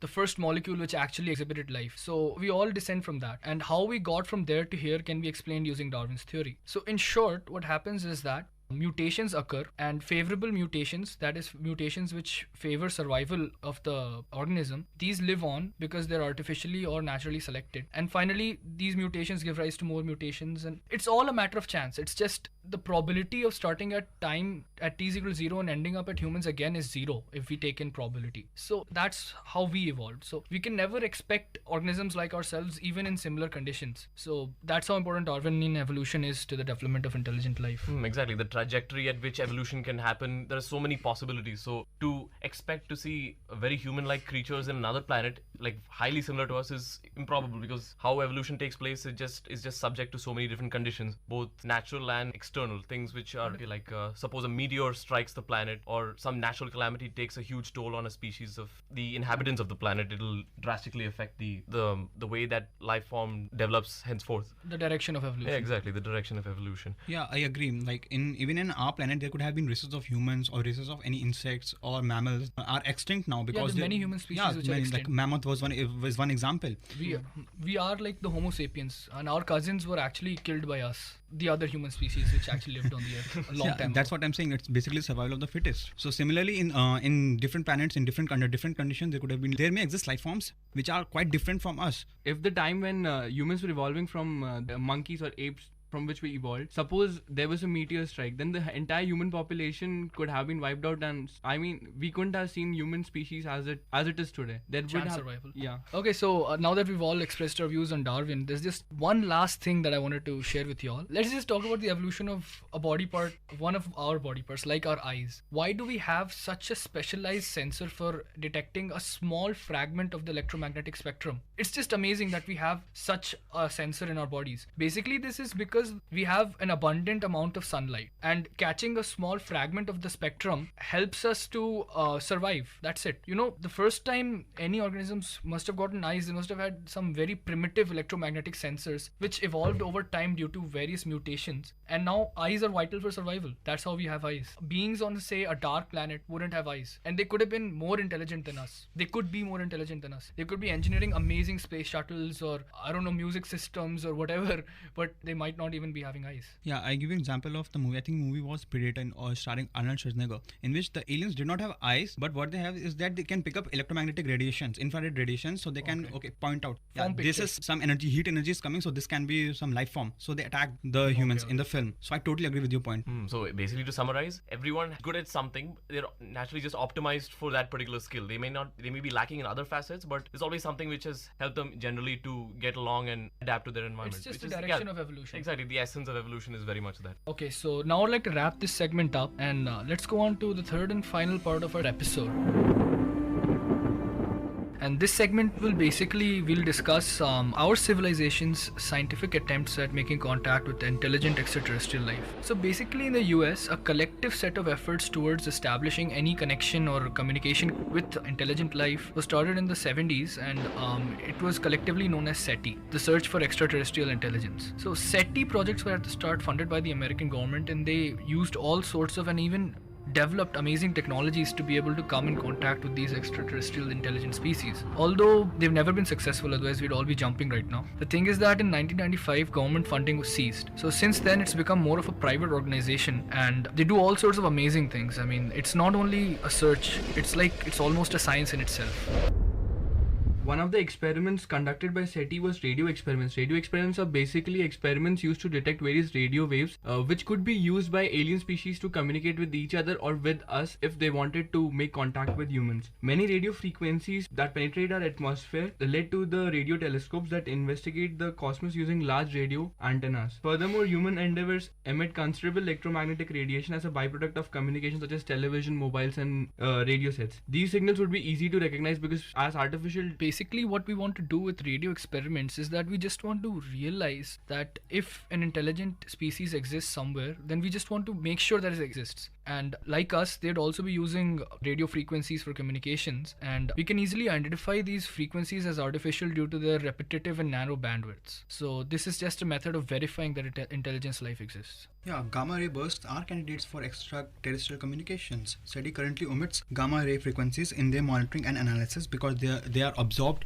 by Earth's atmosphere and they are difficult to detect with ground-based receivers. So there's an observatory in MIT that suggests that an advanced civilization that has reached a technological singularity would be capable of transmitting a 2 millisecond pulse encoding 10 to the power 8 bits of information. This is comparable to the estimated total information content of Earth's power system, genes, memes, and including all libraries and computer media. To add to that, there's another organization along with SETI which has been developed, well involved with searching for extraterrestrial life, known as Active SETI. It's also been widely known as METI, messaging to extraterrestrial intelligence. Basically consists of sending signals into space in the hope that they'll be picked up by an alien language. The well-renowned physicist, Stephen Hawking, in his very famous book, A Brief History of Time, suggests that alerting extraterrestrial intelligences of our existence is foolhardy, citing mankind's history of treating his fellow man harshly in meetings of civilizations with a significant technology gap. He suggests in his view of this history that we should just lay low and let things happen as they should. Yeah, one of the things that I remember is, at least I was in 4th standard in DPS Gurgaon,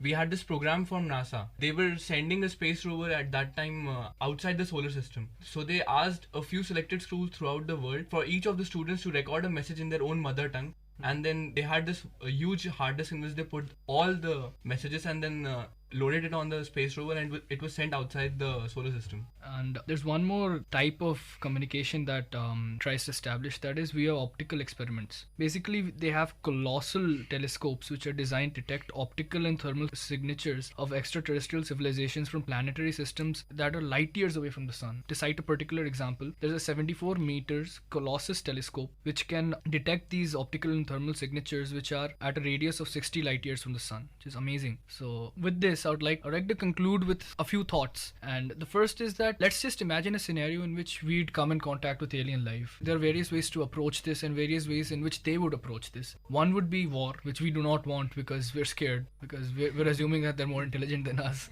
So we'll get conquered, become slaves, or whatever. Think of the worst things in history. That's scenario number one. Scenario number two is that they are peace-loving beings who want to interact with us, and they too don't want to be alone in this universe. The reason why they want to meet us is the same as why we'd want to meet them. We don't want to be alone. And in this case, there would be a nice symbiosis between us and these civilizations, via which both of us would grow and we'd exchange ideas, technology, whatever. But on the flip side, I personally feel if these aliens are as intelligent as we perceive them to be, they'd most likely avoid contacting us altogether, because seeing as how unevolved we are compared to them, they'd probably know that our first primal instinct would be just to be fearful of them, and that we might try to conquer them or wage war, like, or instigate something which is undesirable or unnecessary, which would lead to losses on both sides. This is assuming that they are more evolved than us. Exactly. So if I were these aliens, I'd stay far clear of these human beings, give us a little more time to evolve, and then probably try and come into direct contact with us. On the other hand, if we were the more evolved species, then we'd be in total control. Judging by mankind's history, we'd probably be a violent and bad sort of alien life to them. So with this, I would like to finish our program. This is VIT Community Radio 90.8 FM.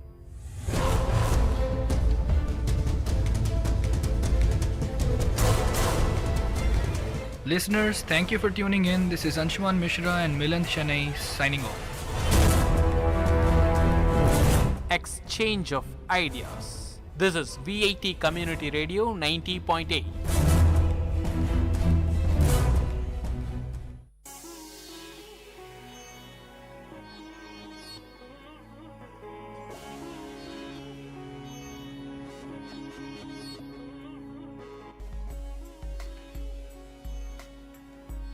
வணக்கம் நேர்களே, இது VIT பண்பலை 90.8. இந்த நிகழ்ச்சி அறிவோம் ஆயிரம். அறிவோம் ஆயிரத்தில் இன்னைக்கு பல விதமான தகவலோட நான் வந்திருக்கேன். நான் உங்கள் அன்பு தோழன் கேபி ஆனந்த். என்னோட இணைஞ்சிருக்காங்க சுரேஷ், நித்யராஜ், ரஞ்சித் குமார்.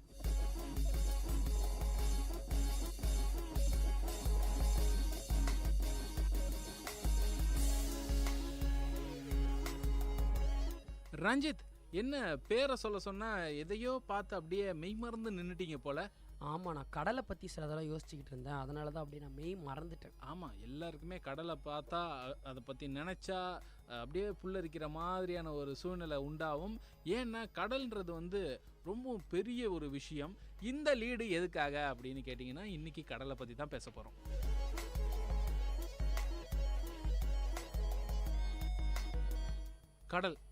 கடல்னு சொன்னோடனே நம்மளுக்கு நிறைய விஷயம் ஞாபகத்துக்கு வரும். சின்ன வயசில் நம்ம போயிட்டு அந்த மணலில் விளையாண்டது, அது இல்லாமல் அந்த தண்ணியில் கால் நனைச்சது, இப்படி பல விஷயங்களை வந்து நம்ம ஞாபகப்படுத்திக்கிட்டே இருக்கலாம். ஆனால் இந்த கடல் அப்படின்ற ஒரு விஷயத்துக்குள்ளே இன்னமும் கண்டுபிடிக்க முடியாத பல ரகசியங்கள் ஒளிஞ்சிருக்குன்னு தான் சொல்லணும்.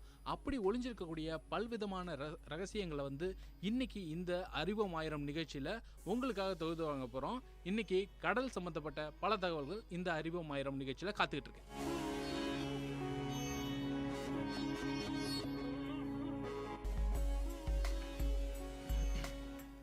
சுரேஷ், அதாவது இப்போ கடலை பற்றி பல தகவல்கள் அப்படின்னு சொல்லியாச்சு. உங்கள்கிட்டருந்தே ஆரம்பிக்கலான்னு நினைக்கிறேன். ஏதாவது தகவல்கள் நீங்கள் முதல்ல அப்படியே கொஞ்சம் தூவி விடுங்க, நாங்கள் அப்படியே பின்னாடி பிடிச்சிட்டு வந்துடுறோம். அதான் இப்போ நம்ம கடலை பற்றி பார்த்தீங்கன்னா, கடலில் வந்து பார்த்தோன்னே தெரியுது கடலை பற்றி ஒரு விஷயங்கள், கடல் தண்ணி அது மட்டும் தான் நமக்கு தெரியும். ஆனால் கடலில் இருக்கிற பல ரகசியங்கள் இது வரைக்கும் நம்ம பார்த்துருக்கோம். இன்னும் பார்க்காத ரகசியங்கள் பல இருக்குது. அதாவது நம்ம பூமி பந்தில் பார்த்திங்கன்னா, இந்த இருக்கிற உயிரினங்களில் வந்து வெறும் 6% உயிரினங்கள் மட்டும்தான் நிலத்தில் இருக்கான்.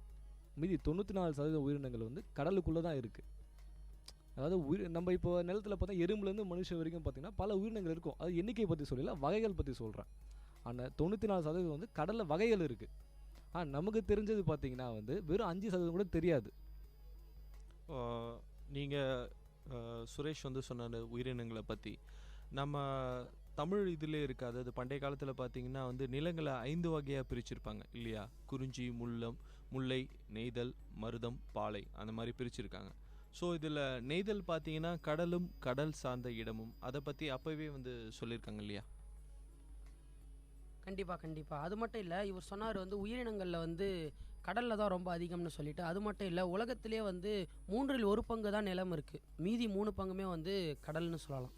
ஆமாம், கண்டிப்பாக. கடலில் பார்த்திங்கன்னா இப்போது நமக்கு தெரிஞ்ச வந்து பல கடல்கள். கடலில் வந்து சீன் நம்ம சொல்கிறது விஷயம் என்னென்னு பார்த்தா, நிலம் சார்ந்த கடலை வந்து நம்ம வந்து சீன் சொல்கிறோம்.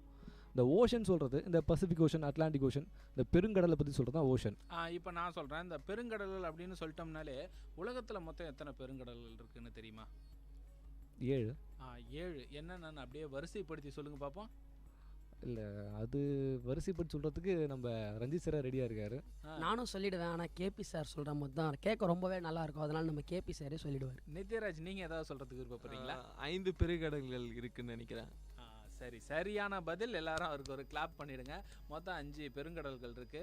Pacific ocean, Atlantic ocean, Indian ocean, south ocean, southern ocean, Arctic ocean அப்படின்னு மொத்தம் 5 இருக்கு. இந்த 5 ஓஷன்ஸு நம்ம உலகத்தில் இருக்கக்கூடிய 97% இடத்த வந்து ஆக்கிரமிச்சிருக்காங்க. ஸோ இந்த கடல்கள் எல்லாத்தையும் வந்து நம்ம மரியாதையோட அவங்கள வந்து அழைக்கணும் அப்படின்றதான் என்னோட எண்ணம். ஏன் அப்படின்னு கேட்டிங்கன்னா, இன்றைக்கி நம்மளுடைய வாழ்க்கைக்கு தேவையான பல வளங்களை இந்த கடல் வந்து நம்மளுக்கு இன்னமும் கொடுத்துக்கிட்டு இருக்கு. நம்மளுடைய நிலப்பகுதின்றது வந்து ரொம்ப கம்மியான ஒரு சதவீதத்தில் இருந்தாலும் இதுலேருந்து கிடைக்கக்கூடிய வளங்களை வச்சே நம்ம வந்து சொகுசான ஒரு வாழ்க்கையை வாழ்ந்துக்கிட்டு இருக்கோம். ஆனால் இயற்கை சார்ந்து இருக்கக்கூடிய இந்த கடல் வளங்களை நம்ம எடுத்துக்கிட்டு வாழும்போது நம்மளுடைய வாழ்க்கை இன்னும் மென்மேலும் சிறப்பாக அமையுது அப்படின்றத சொல்கிறதுக்கு வந்து வேற ஒரு வார்த்தையே கிடையாது. அதனால கடலை வந்து நம்ம மரியாதையோடு பார்க்கணும். இன்னொன்று கடலை பற்றி ஒரு சிறப்பான விஷயம் சொல்லணும் அப்படின்னா, நீங்கள் கடலில் எந்த ஒரு விஷயத்தை தூக்கி போட்டிங்கனாலும் அது வந்து உள்ளே வச்சுக்காது.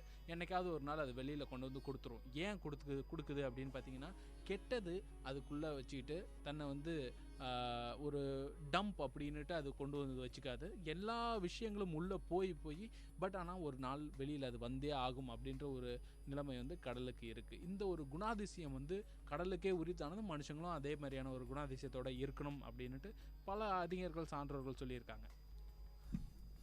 சரி, நாம் இப்போ வந்து கடல் பற்றி நிறைய விஷயம் பேசிகிட்டு இருக்கோம். கடல் சொன்னோன்னே எல்லாருக்கும் ஒரு விஷயம் கண்டிப்பாக ஞாபகம் வரும். உங்களுக்கு ஏதாவது ஞாபகம் வருதா ரஞ்சித்? கடல்னா எனக்கு கடல் படம் ஞாபகம் வரும். படம் ஞாபகம் வரும். உங்களுக்கு சுரேஷ்? கடல்லாம் கடலில் இருக்க மீன்கள்.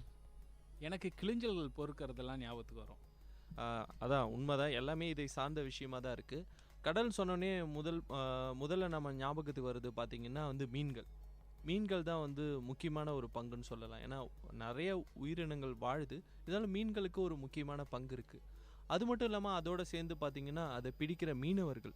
கடல்னு சொல்லும்போது மீனவர்கள், படகு, மீன்கள் எல்லாருக்குள்ளேயும் ஒரு லிங்க் இருக்கிற மாதிரியே தான் இருக்கும். ஏன்னா அதை சார்ந்து தான் வந்து அவங்க இன்னும் வாழ்ந்துட்டு இருக்காங்க. அது ஒரு எப்படி வந்து நிலத்தில் வந்து விவசாயம் ரொம்ப முக்கியமான ஒரு விஷயமோ, அதே மாதிரி வந்து கடலில் மீன் பிடிக்கிறது மீனவர்களோட ஒரு முக்கியமான ஒரு வேலைன்னு கூட சொல்லலாம். அது கடலில் வந்து மீனவர்களை பிரித்து தனியாக பார்க்கவே முடியாது. மீன்களும் தான். இல்லை என்ன நினைக்கிறீங்க சுரேஷ்? கண்டிப்பாங்க. கடலில் மீன்கள் மட்டும் இல்லை, அதாவது மீன்கள் தாண்டி பல உயிரினங்கள் இருக்குது. அந்த உயிரினங்கள் இது வரைக்கும் நம்ம வந்து கண்டுபிடிக்கல. அந்த உயிரினங்கள் பற்றி இப்போ பார்த்திங்கன்னா, இப்போ இது வரைக்கும் நம்ம கடலில் கண்டுபிடிச்ச உயிரினங்கள் பார்த்திங்கன்னா வெறும் 5% தான் இருக்குது. அதை தாண்டி நம்ம கண்டுபிடிக்கணுன்னா நமக்கு தெரிஞ்ச வகைகள்லாம் வந்து அதை கண்டுபிடிக்கணுமாவே ஒரு நாளைக்கு நம்ம 100 வகைகளை போய் தேடி கண்டுபிடிச்சோம்னா அது நம்ம மொத்த வகையில் கண்டுபிடிக்கிறதுக்கு 3 வருஷம் ஆகும்னு சொல்லி அது யூகிச்சு தான் வச்சுருக்காங்க, தவிர அது கன்ஃபார்ம் கிடையாது. அதுதான் அது நம்ம முழுசான மொத்த உயிரினங்களும் கண்டுபிடிக்க முடியாது. அதே மாதிரி பார்த்திங்கன்னா, இப்போ கடலில் வந்து இப்போ சுனாமி வந்துச்சு. அந்த சுனாமி வந்து நம்ம பல விஷயங்கள் நடந்துச்சு, நம்மளுக்கு தெரியும். ஆனால் சுனாமி அப்போது அந்த ஆழ்கடலில் இந்த அலை வந்து அப்படியே வெளியே வந்து போடும்போது அதில் இருக்க உயிரினங்கள்லாம் வெளியே வந்து விழுந்துச்சான். விழுந்த உடனே தான் பல உயிரினங்கள் செத்து அங்கே கரையில் ஒதுங்குச்சு. அப்போ தான் வந்து இவ்வளோ உயிரினங்கள் கடலில் இருந்திருக்கான்னு சொல்லிட்டு நான் அப்போ தெரிஞ்சிருக்கு. அதெல்லாம் எப்படி, அதாவது அது வந்து மீன் வகையில் சேர்க்குறதா இல்லை நத்தை அந்த மாதிரி இனங்களை சேர்க்குறதுனாவே தெரியலையா. ஏன்னா ஒரு இனத்தை நம்ம வந்து வகைப்படுத்துறது வந்து அது சாப்பிட்ற உணவு, அது அதோட உருவம், இதை வச்சு தான் பண்ணுவோம். ஆனால் அதையும் தாண்டி கற்பனைக்கு எட்டாத வகையில் அது உருவங்கள் இருந்துருச்சுக்கான். அந்த மாதிரி பார்த்திங்கன்னா, இப்போ கடலில் இப்போ நம்ம ஞாபகம் வருது குரோக்கடைல். இப்போ குரோக்கடைலும் டாட்டாய்ஸும் அதை பற்றி ஒரு தகவல் வந்துருக்கு, தெரியுங்களா? சொல்லுங்களேன். அதோட பரிணாம வளர்ச்சி. இப்போது உலகத்தில் இருக்க, அதாவது நம்ம பூமி பந்தில் இருக்கிற ஆக்சிஜன் அதில் 50% உருவாக்குறது வந்து கடல் தான். அந்த கடலில் அந்த ஒரு சில நேரத்தில் வந்து கடல் வந்து அது ஒரு இப்போ சுனாமி மாதிரி அது சில டிசாஸ்டர் வரும்போது அந்த 50% ஆக்சிஜன் வந்து டோட்டலாக ஸ்டாப் பண்ணிவிடும். அது அந்த நேரத்தில் கடலில் இருக்க உயிரினங்கள்லாம் வந்து செத்து போயிடும். அப்போ அந்த மாதிரி இப்போது பரிணாம வளர்ச்சின்னா உங்களுக்கு தெரியும், ஒரு அழிவிலேருந்து அது எப்படி தற்காத்து கொள்வது தான் பரிணாம வளர்ச்சி. மனுஷனும் அப்படி பரிணாம வளர்ச்சிக்கு வந்தான். அது போல் நீங்கள் 50% ஆக்சிஜன் வந்து அதை தீர்ந்து போகும்போது கடலில் இருக்க அந்த ஆக்சிஜன்லாம் தீர்ந்த உடனே அந்த குரோக்கடைலும் அந்த டாட்டாய்ஸும் என்ன பண்ணுச்சுன்னா வெளியே வந்து, அதாவது அந்த ஆக்சிஜனை வந்து இல்லாத போது தன்னை பரிணாம வளர்ச்சியை ஏற்படுத்தி அது வந்து கரையிலே உயிர் வாழலான்றது அதை மாற்றி அப்படி பரிணாம வளர்ச்சி வாழ்ந்தது தான். அதோட எடுத்துக்காட்டு தான் குரோக்கடைல் அண்ட் டாட்டாய்ஸ். நீங்கள் சொல்லும்போது எனக்கு இப்போ வந்து ஆமை பற்றிய ஒரு தகவல் தெரியுது. அதாவது ஆமைகள் வந்து நிலத்துலேயும் வாழும், அதே மாதிரி கடல்லையும் வாழும். ஆமாம். கடலில் வாழும்போது என்ன பண்ணுன்னா, அது வந்து பெண் ஆமைகள் வந்து ஒரு குறிப்பிட்ட இடத்துக்கு பர்டிகுலராக இப்போ ஒரு இடத்த சூஸ் பண்ணிடுதுன்னா, அதாவது அது வந்து இங்கே ஆஸ்திரேலியா பக்கத்தில் இருக்க கடலில் கூட இருக்கலாம். ஆனால் இந்தியாவுக்கு வந்து தான் முட்டையிடுனா கரெக்டாக அந்த டைமில் வந்து முட்டையிட்டுட்டு அது போயிடும். அதுக்கப்புறமா பார்த்தீங்கன்னா இந்த முட்டையில் இருக்கிற ஆமைகள், குட்டி ஆமைகள் ஆட்டோமேட்டிக்காக அதுவே வந்து குஞ்சு பொரிச்சு வெளியே வந்துடும். வந்த உடனே அது நோக்கி போகிற இடம்னு பார்த்தீங்கன்னா கடல் தான். அதுக்கு நீந்த தெரியாது. பிறந்த உடனே வந்து ஆமைகள் வந்து எதை நோக்கி போகுதுன்னு பார்த்தீங்கன்னா, ஆராய்ச்சியாளர் பல விஷயம் டிஸ்கஸ் பண்ணியிருக்காங்க, அதை பற்றி சர்ச் பண்ணியிருக்காங்க. ஸோ அவங்களுக்கு வந்து எப்படின்னா, ஒரு குழந்தைய வந்து நம்ம பிறக்கும்போது அது பார்க்கும்போது அது பேச தெரியாது, நம்ம சொல்லிக் கொடுக்கணும், அது அவங்க அம்மாவை ஐடென்டிஃபை பண்ணிக்கும், அந்த மாதிரியான விஷயங்கள் இருக்கும். இந்த உயிரினங்கள் பிறந்த உடனே பார்த்தீங்கன்னா முதல்ல எங்கே போகும் பார்த்தீங்கன்னா கடலுக்கு நேராக தான் போயிட்டுருக்கும். கடலில் போய் ரீச் அடித்து நீச்சல் அடித்து உள்ளே போயிடும். ஸோ இது ஒரு அந்த ஜீவன்களுக்கும் நிறைய அறிவு இருக்குது. கடல் சார்ந்து தான் தன்னோட வீடு அங்கே தான் இருக்குன்னு ஆட்டோமேட்டிக்காக அதுக்கு தெரிய ஆரம்பிச்சது இல்லையா? ஆமாம். இப்போது நம்ம ஆமை பற்றி நீங்கள் பேசுனீங்க. அதில் முக்கியமான ஒரு விஷயம் என்னென்னா, ஆமைக்கும் தமிழர்களுக்கும் மிகப்பெரிய ஒரு இணைப்பு இருந்திருக்கு. என்னென்னா, சோழர்கள் வந்து அந்த கப்பல் படையில் வந்து சிறந்து விளங்கினாங்க. அந்த கொலம்பஸ் வந்து நம்ம தமிழரோட அந்த கடல் வழி பயணத்தை தான் கண்டுபிடிச்சாங்க. அந்த கடல் வழி பயணம் நம்ம ஆமைகிட்ட இருந்தால் கற்றுருக்கோம். அது எப்படின்னா, இப்போ ஆமைகள் வந்து கடலில் ஒரு நீரோட்டத்தை வச்சு தான் வந்து கரை ஒதுங்கி அங்கே வந்து பிரசவ காலத்தில் இருந்துட்டு போயிருக்கோம் நீங்கள் சொன்னீங்க. அதுபோல் தான் இப்போ பர்மாவில் வந்து ஒரு தேக்கு மரத்தை வெட்டி போட்டோம்னா அது நேராக வந்து தனுஷ்கோடிக்கு வருமா, அதோட நீரோட்டம். இதை பொறுத்து தான் வந்து ஆமைகள் தான் வந்து நமக்கு வழிகாட்டின்னு சொல்கிறாங்க. இதை வச்சு தான் அது சொல்கிறாங்க. அந்த மாதிரி பார்த்தீங்கன்னா கடல் உயிரினங்களில் வந்து இன்னும் வந்து பல வகை இருக்குது. அதை நான் சொல்கிறேன். அது வந்து அதுக்கப்புறம் நீங்கள் ஒன்று சொல்ல விரும்புகிறீங்கன்னு நினைக்கிறேன், சொல்லுங்கள். அதான் நம்ம உயிரினம் பற்றி பேசிகிட்டு இருக்கும்போது பார்த்தீங்கன்னா வந்து உள்ளே வந்து நிறைய மீன்கள் இருக்கும், அதாவது கலர் ஃபிஷ் இருக்கும், அதாவது ஆமைகள், நமக்கு தெரிஞ்சது வந்து ஆமைகள் இருக்கும், டால்ஃபின் இருக்கும், சுறா மீன் இருக்கும், திமிங்கலம் இருக்கும், பெரிய பெரிய மீன்கள் எல்லாமே இருக்கும், மீன்கள் தெரியும். அதுக்கப்புறம் பார்த்தீங்கன்னா கடல் பன்றிகள் இருக்கும், கடல் புலி, அந்த மாதிரியான விஷயங்கள் பல இருக்குது. அதை தவிர்த்துட்டு பார்த்தீங்கன்னா நிறைய இயற்கை வளங்கள், அதாவது முத்துன்னு சொல்லக்கூடிய ஒரு விஷயம் வந்து கடலுக்கடியில் தான் நம்மளுக்கு கிடைக்குது. அது உருவாகிற இடமும் அதுதான். அதே மாதிரி பார்த்தீங்கன்னா பவழப்பாறைகள்னு சொல்லிட்டு நிறைய இன்னும் கடலுக்கடியில் அது ரொம்ப இருக்குது. அங்கேருந்து தான் அந்த பவழங்கள், முத்துக்கள் வந்து நம்மளுக்கு கிடைச்சிட்ருக்கு. அதன் மூலயமா அந்த காலத்தில் வந்து எல்லோரும் வியாபாரம் அந்த மாதிரியான பல விஷயங்கள் பண்ணிகிட்ருக்காங்க. சரி, நம்ம இவ்வளோ சீயை பற்றி பேசின்னு வந்தோம். நீங்கள் இந்த டெட் சீ கேள்விப்பட்டிருக்கீங்களா? டெட் சீனா இறந்த சீயா? அப்படி தான். அதாவது எம்மா மாவட்டே, இதை கேள்விப்பட்டிருக்கீங்களா? இப்போ தான் கேள்விப்பட்டோம். அதாவது அறிவோம் ஆயிரம் நிகழ்ச்சி வந்து ரொம்ப பயனுள்ள தகவல்கள் கொடுப்போம் அப்படின்னு நினச்சிட்டு மக்கள் எல்லாரும் ஆர்வமாக கேட்டுட்டு இருக்கும்போது ஏதோ ஒரு லாங்குவேஜில் வித்தியாசமாக சொல்கிறீங்க. இதுவும் யூஸ்ஃபுல்லாக இருக்கும்னு தான் நினைக்கிறேன், சொல்லுங்கள். அதாவது இது வந்து என்னென்னா, அரபிக்கில் சி ஆஃப் டெத் அப்படின்னு சொல்கிறாங்க. அதுதான் வந்து டெட் சி. இதை ஏன் டெட் சி அப்படின்னு சொல்கிறாங்கன்னா, இதோட உப்புத்தன்மை வந்து ரொம்பவே அதிகமாக இருக்கும். சாதாரண கடல்னாலே உப்பாக தான் இருக்கும், அது நம்ம எல்லாருக்கும் தெரியும். ஆனால் இந்த டெட் சீல மட்டும்தான் 34.2% உப்புத்தன்மை இருக்கும். அது மட்டும் இல்லாமல் இந்த கடல் கண்டிப்பாக 1000 அடி இல்லை அதுக்கு மேலேயே கொஞ்சமாக தான் இருக்கும் அப்படின்னு சொல்கிறாங்க. இதுதான் வந்து டீப்பஸ்ட் ஹைட்ரோசெலின் லேக் இன் த வேர்ல்டு அப்படின்னும் சொல்லலாம். இது வந்து ஜோர்டானில் ஆரம்பித்து இஸ்ரேல் அண்ட் பாலஸ்தீனம் வழியாக வந்து இருக்கிற ஒரு கடல் அப்படின்னு சொல்கிறாங்க. சரி, இப்போ டெட் சி அப்படின்னு சொன்னோன்னே எனக்கு வந்து திடீர்னு ஒரு யோசனை, அந்த ஒரு விஷயம் படித்த ஞாபகம், அதை வந்து இப்போ உங்கள்கிட்ட பகிர்ந்துக்கணும் அப்படின்ற ஒரு ஆர்வம் வந்துருச்சு. அதாவது பார்த்தீங்கன்னா, ஒரு மனுஷன் இது நாள் வரைக்கும் ப்ரொஃபஷ்னலாக ஒரு டீப் டைவ் பண்ணுறாங்க கடலில் அப்படின்னா எத்தனை அடிகள் வந்து அவங்க டீப் டைவ் பண்ண முடியும்? ஒரு 500 முடியுமா? இல்லை, ஒரு 130 அடி ஒரு ரெக்ரியேஷ்னல் டைவர்ஸால் போக முடியும். ஸோ இது வந்து ஒரு என்ஜாய்மெண்ட்டுக்காக நம்ம வந்து இப்போ நீங்கள் யாராவது விருப்பப்படுறீங்க கடலுக்குள்ளாக டைவ் பண்ணி போகணும் அப்படின்னும் போது 130 அடி வரைக்கும் போகலாம். அப்போ இந்த ஸ்கியூபா டைவிங் சொல்லுவாங்களே, அதுவா? ஸ்கூபா டைவிங்கும் இதில் ஒரு கேட்டகரி தான். ரெக்ரியேஷ்னல் டைவர்ஸ் அப்படின்னு சொல்லுவாங்க. ஸ்கூபா டைவிங்ஸ் அதுலேயே ப்ரொஃபஷனல் லெவல்ஸும் இருக்காங்க, அவங்க இன்னமும் கூட ஆழமாக போவாங்க. ஆனால் இதை தாண்டி இப்போ அதுக்கு மேலே கீழே போனோம்னா ப்ரெஷர் ஜாஸ்தி ஆகிடும். நம்மளால் அந்த ப்ரெஷரை வந்து தாங்க முடியாது. ஏன்னா நம்மளோட உடம்புல வந்து எவ்வளோ ப்ரெஷர் தாங்க முடியும் நம்மளோட பிளட் அதுக்கு அப்படின்றது நம்மளுக்கு தெரியும். ஸோ அந்த ஒரு லெவலில் ப்ரெஷர் அவுட் சைடில் இன்க்ரீஸ் ஆகும்போது நம்மளால் அங்கே இருக்கிறது வந்து கொஞ்சம் கஷ்டமான ஒரு விஷயமா மாறிடும். அப்போ வந்து நமக்கு ஒரு உபகரணம் தேவைப்படுது. அந்த ஒரு உபகரணத்து மூலமாக தான் நம்ம அந்த கடலுக்குள்ளே அந்த ஆழத்துக்கு போக முடியும். அது என்ன உபகரணம் யாருக்காவது தெரியுமா? ஆக்சிஜனா? ஆக்சிஜன்றது வந்து அது ஒரு பிராணவாயு, நம்மளுக்கு அத்தியாவசியமான தேவைப்படுற ஒன்று, அதுவும் இருக்கணும். பட் ஆனால் இது வந்து ஒரு உபகரணம் அப்படின்னும் போது இது வந்து ஒரு மிஷின் அப்படின்னு சொல்லலாம். இப்போ கொஞ்ச நாளைக்கு முன்னாடி நம்ம பேசியிருந்தோம் கார் அப்படின்றத பற்றி பேசியிருந்தோம். இப்போ கடலுக்குள்ளே போகணுன்னா என்ன வேணும்? அதனால் வெயிட்டான ஒரு கல்லை தூக்கி அப்படியே இறங்கிடுவோமா? இல்லை, அதாவது ஒரு கடலுக்கு மேலே போகிறதுக்கும் அதுக்குள்ளே போகிறதுக்கு ஒரு சப்மரைன், அதாவது நீர்மூழ்கி கப்பல் தேவைப்படும். ஸோ இப்போ நீர்மூழ்கி கப்பல் ஒன்று இருந்ததுன்னா அதன் மூலம் வச்சுக்கிட்டு நம்ம ஒரு 1000 அடி வரைக்கும் அந்த கடலில் கீழே இறங்கி பயணிக்கலாம் அப்படின்னு ஒரு தகவல் இருக்குது. சரி, இப்போ உங்களுக்கு ஒரு வரலாற்றுலேருந்து ஒரு தகவல். 1912 இப்படி சொன்னோன்னே உங்களுக்குலாம் என்ன ஞாபகத்துக்கு வரும்? கடல் சார்ந்த விஷயத்தை பேசிகிட்டு இருக்கோம். 1912ன்னு நான் சொல்கிறேன், அப்போ என்ன ஞாபகத்துக்கு வருது? கப்பல் பற்றி ஏதாவது சொல்ல போகிறீங்களா? கப்பல் பற்றியே தான் சொல்ல போகிறேன், டைட்டானிக் பற்றி தான் சொல்ல போகிறேன். அதாவது நார்த் அட்லாண்டிக் அந்த ஓஷனில் தான் டைட்டானிக் வந்து முழுகுனுச்சுன்னு எல்லாருக்குமே தெரியும். அது எத்தனை ஆழத்தில் முழுகுனுச்சு அப்படின்னு தெரியுமா? இப்போ வந்து அது 2.4 மைல் ஆழத்தில் ஒரு அட்லாண்டிக் ஓஷனில் இருக்குது அப்படின்றது வந்து சொல்லியிருக்கிறாங்க, தேடி கண்டுபிடிச்சிருக்கிறாங்க. ஸோ இவ்வளவு ஆழம் வரைக்கும் இன்னும் போயிருக்காங்க, இதுக்கு மேலேயும் ஆழம் போயிருக்கிறாங்க. அது மாதிரியான ஆழமாக போய் ரிசர்ச் பண்ணதுக்கான தகவல்களை ஒரு சின்ன இடைவேளைக்கு அப்புறமா வந்து இந்த அறிவுமாயிரம் நிகழ்ச்சியில் தெரிஞ்சுக்கலாம். இது விஐடி பண்பலை 90.8, ஒரு சிறிய இடைவேளை.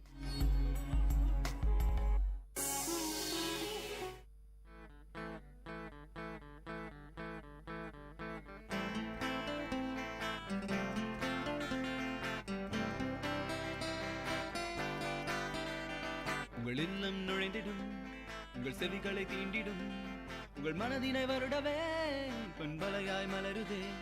உங்கள் இல்லம் நுழைந்திடும், உங்கள் செவிகளை தீண்டிடும், உங்கள் மனதினை வருடவே பண்பலையாய் மலருதே.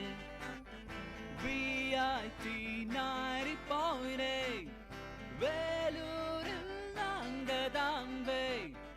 VIT 90.8.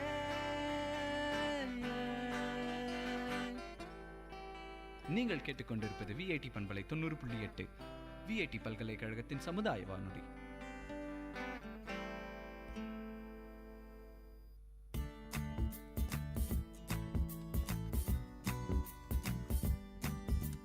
இன்னைக்கு என்னோட பிறந்த நாள்.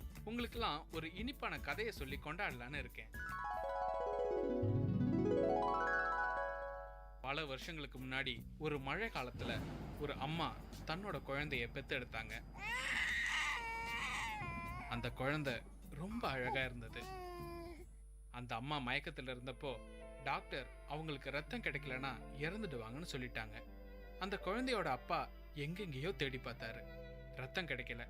அவர் திரும்ப ஆஸ்பத்திரிக்கு வரத்துக்குள்ள யாருன்னே தெரியாத ஒருத்தர் அந்த அம்மாவுக்கு ரத்தம் கொடுத்திருந்தாரு. அவங்க உயிரை காப்பாத்தி இருந்தாரு.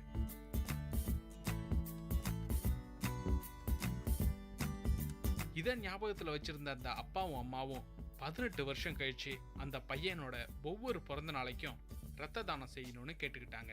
இன்னைக்கு என்னோட பிறந்த நாள். நான் ரத்த தானம் செஞ்சிருக்கேன். உங்களுக்கு இனிப்பான கதை ஒன்று சொல்லியிருக்கேன். நீங்களும் இது மாதிரி ஒரு சந்தோஷமான கதையை சொல்லுங்க. ரத்த தானம் செய்யுங்க, உயிர்களை காப்பாத்துங்க.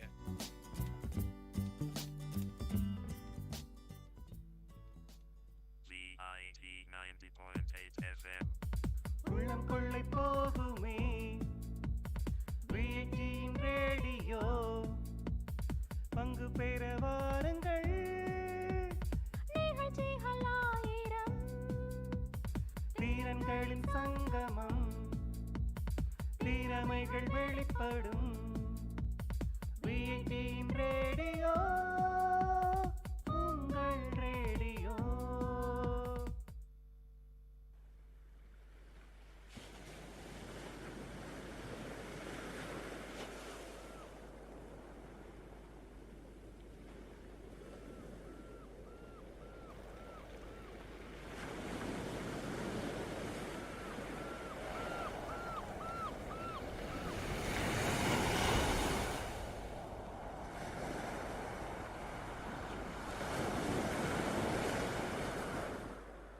எல்லாரும் ஒரு 10 செகண்ட் கடல் பக்கமே போயிட்டு வந்துட்டீங்கன்னு நினைக்கிறேன். இது அறிவுமாயிரம் நிகழ்ச்சி விஐடி பண்பலை 90.8. இன்னைக்கு கடல் சார்ந்த பல தகவல்களை இந்த அறிவுமாயிரம் நிகழ்ச்சியில் உங்களுக்கு கொடுத்துட்டு இருக்கோம். நான் உங்கள் அன்பு தோழன், என்னோட இணைஞ்சிருக்கிறாங்க ரஞ்சித் குமார், சுரேஷ், நித்யராஜ்.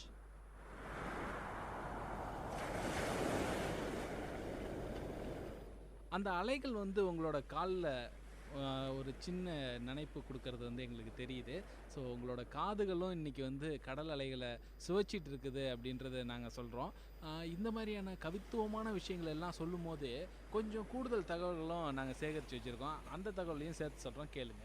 அதாவது கடல் அப்படின்னு சொன்ன உடனே நம்மளுக்கு இந்த சத்தம், கவிதை, இந்த மாதிரியான விஷயங்களை தாண்டி வேறு என்ன நினைக்க தோணுது அப்படின்னா அதோடைய ஆழம். ஏன்னா ஒரு கடல் அதோடைய ஆழத்தை வச்சு நம்மளை ரொம்பவும் பயமுறுத்துது அப்படின்னே சொல்லணும். ஏன்னா அதோட ஆழம்ன்றது வந்து நம்மளால் நினச்சி பார்க்க முடியாத ஒரு அளவுக்கான ஒரு ஆழம் தான். முன்னாடி சொன்னேன், ஒரு டைவர் வந்து ரிக்ரேஷ்னலாக போகணும் அப்படின்னா அவங்க வந்து ஒரு 150 அடிக்கு போவாங்க. 1000 அடிகளுக்கு போகணும் அப்படின்னா ஒரு சப்மரைன் தேவைப்படுது அப்படின்னு சொல்லியிருந்தோம். ஸோ இதையும் தாண்டி கீழே என்னென்ன விஷயங்கள்லாம் கண்டுபிடிச்சிருக்காங்க அப்படின்னு பார்த்தீங்கன்னா, கல்ஃப் ஆஃப் மெக்சிகோ அப்படின்ற ஒரு இடம்.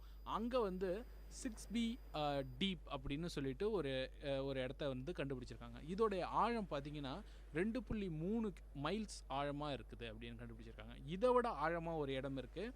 அந்த இடம் எங்கே இருக்குன்னா அட்லாண்டிக் ஓஷனில் இருக்குது. அந்த இடத்தோட பேர் பார்த்தீங்கன்னா பர்டிகோ ரிகோ ட்ரென்ச் அப்படின்னு சொல்கிறாங்க. இதை விட இன்னும் ஆழமான ஒரு இடம், அது எவ்வளவு தூரத்தில் இருக்குது அப்படின்னா 7 மைலுக்கு கீழே, அதாவது இன்றைக்கி நம்ம இருக்கக்கூடிய இந்த சமதரைக்கு 7 மைல் கீழே ஆழத்தில் இருக்கிற இடத்தோட பேர் தான் மெரினா ட்ரென்ச். ஸோ இந்த மெரினா ட்ரென்ச் எங்கே இருக்குதுன்னு கேட்டிங்கன்னா பசிபிக் ஓஷனில் இருக்குது. அதாவது உலகத்திலே ரொம்ப பெரிய பரந்த ஒரு இடமா இருக்கக்கூடிய ஒரு ஓஷனாக இருக்கக்கூடிய பசிபிக் ஓஷனில் தான் இந்த ஒரு ட்ரென்ச் இருக்குது. சரி, இவ்வளோ உயிரினங்கள் கடலில் இருக்குன்னு சொன்னீங்க. நான் அந்த டெட் சீயை பற்றி சொன்னேன்ல, அந்த சீல பார்த்தீங்கன்னா 50 கிலோமீட்டர் சுற்றளவுக்கு வந்து கிட்டத்தட்ட எந்த உயிரினமே வாழ முடியாது அப்படின்னு சொல்கிறாங்க, அந்த உப்புத்தன்மையினால். அந்த டெட் சீயோட அட்வான்டேஜஸ் என்னென்னு பார்த்தீங்கன்னா, நிறைய மினரல்ஸ் அது மூலியமாக கிடைக்கும்.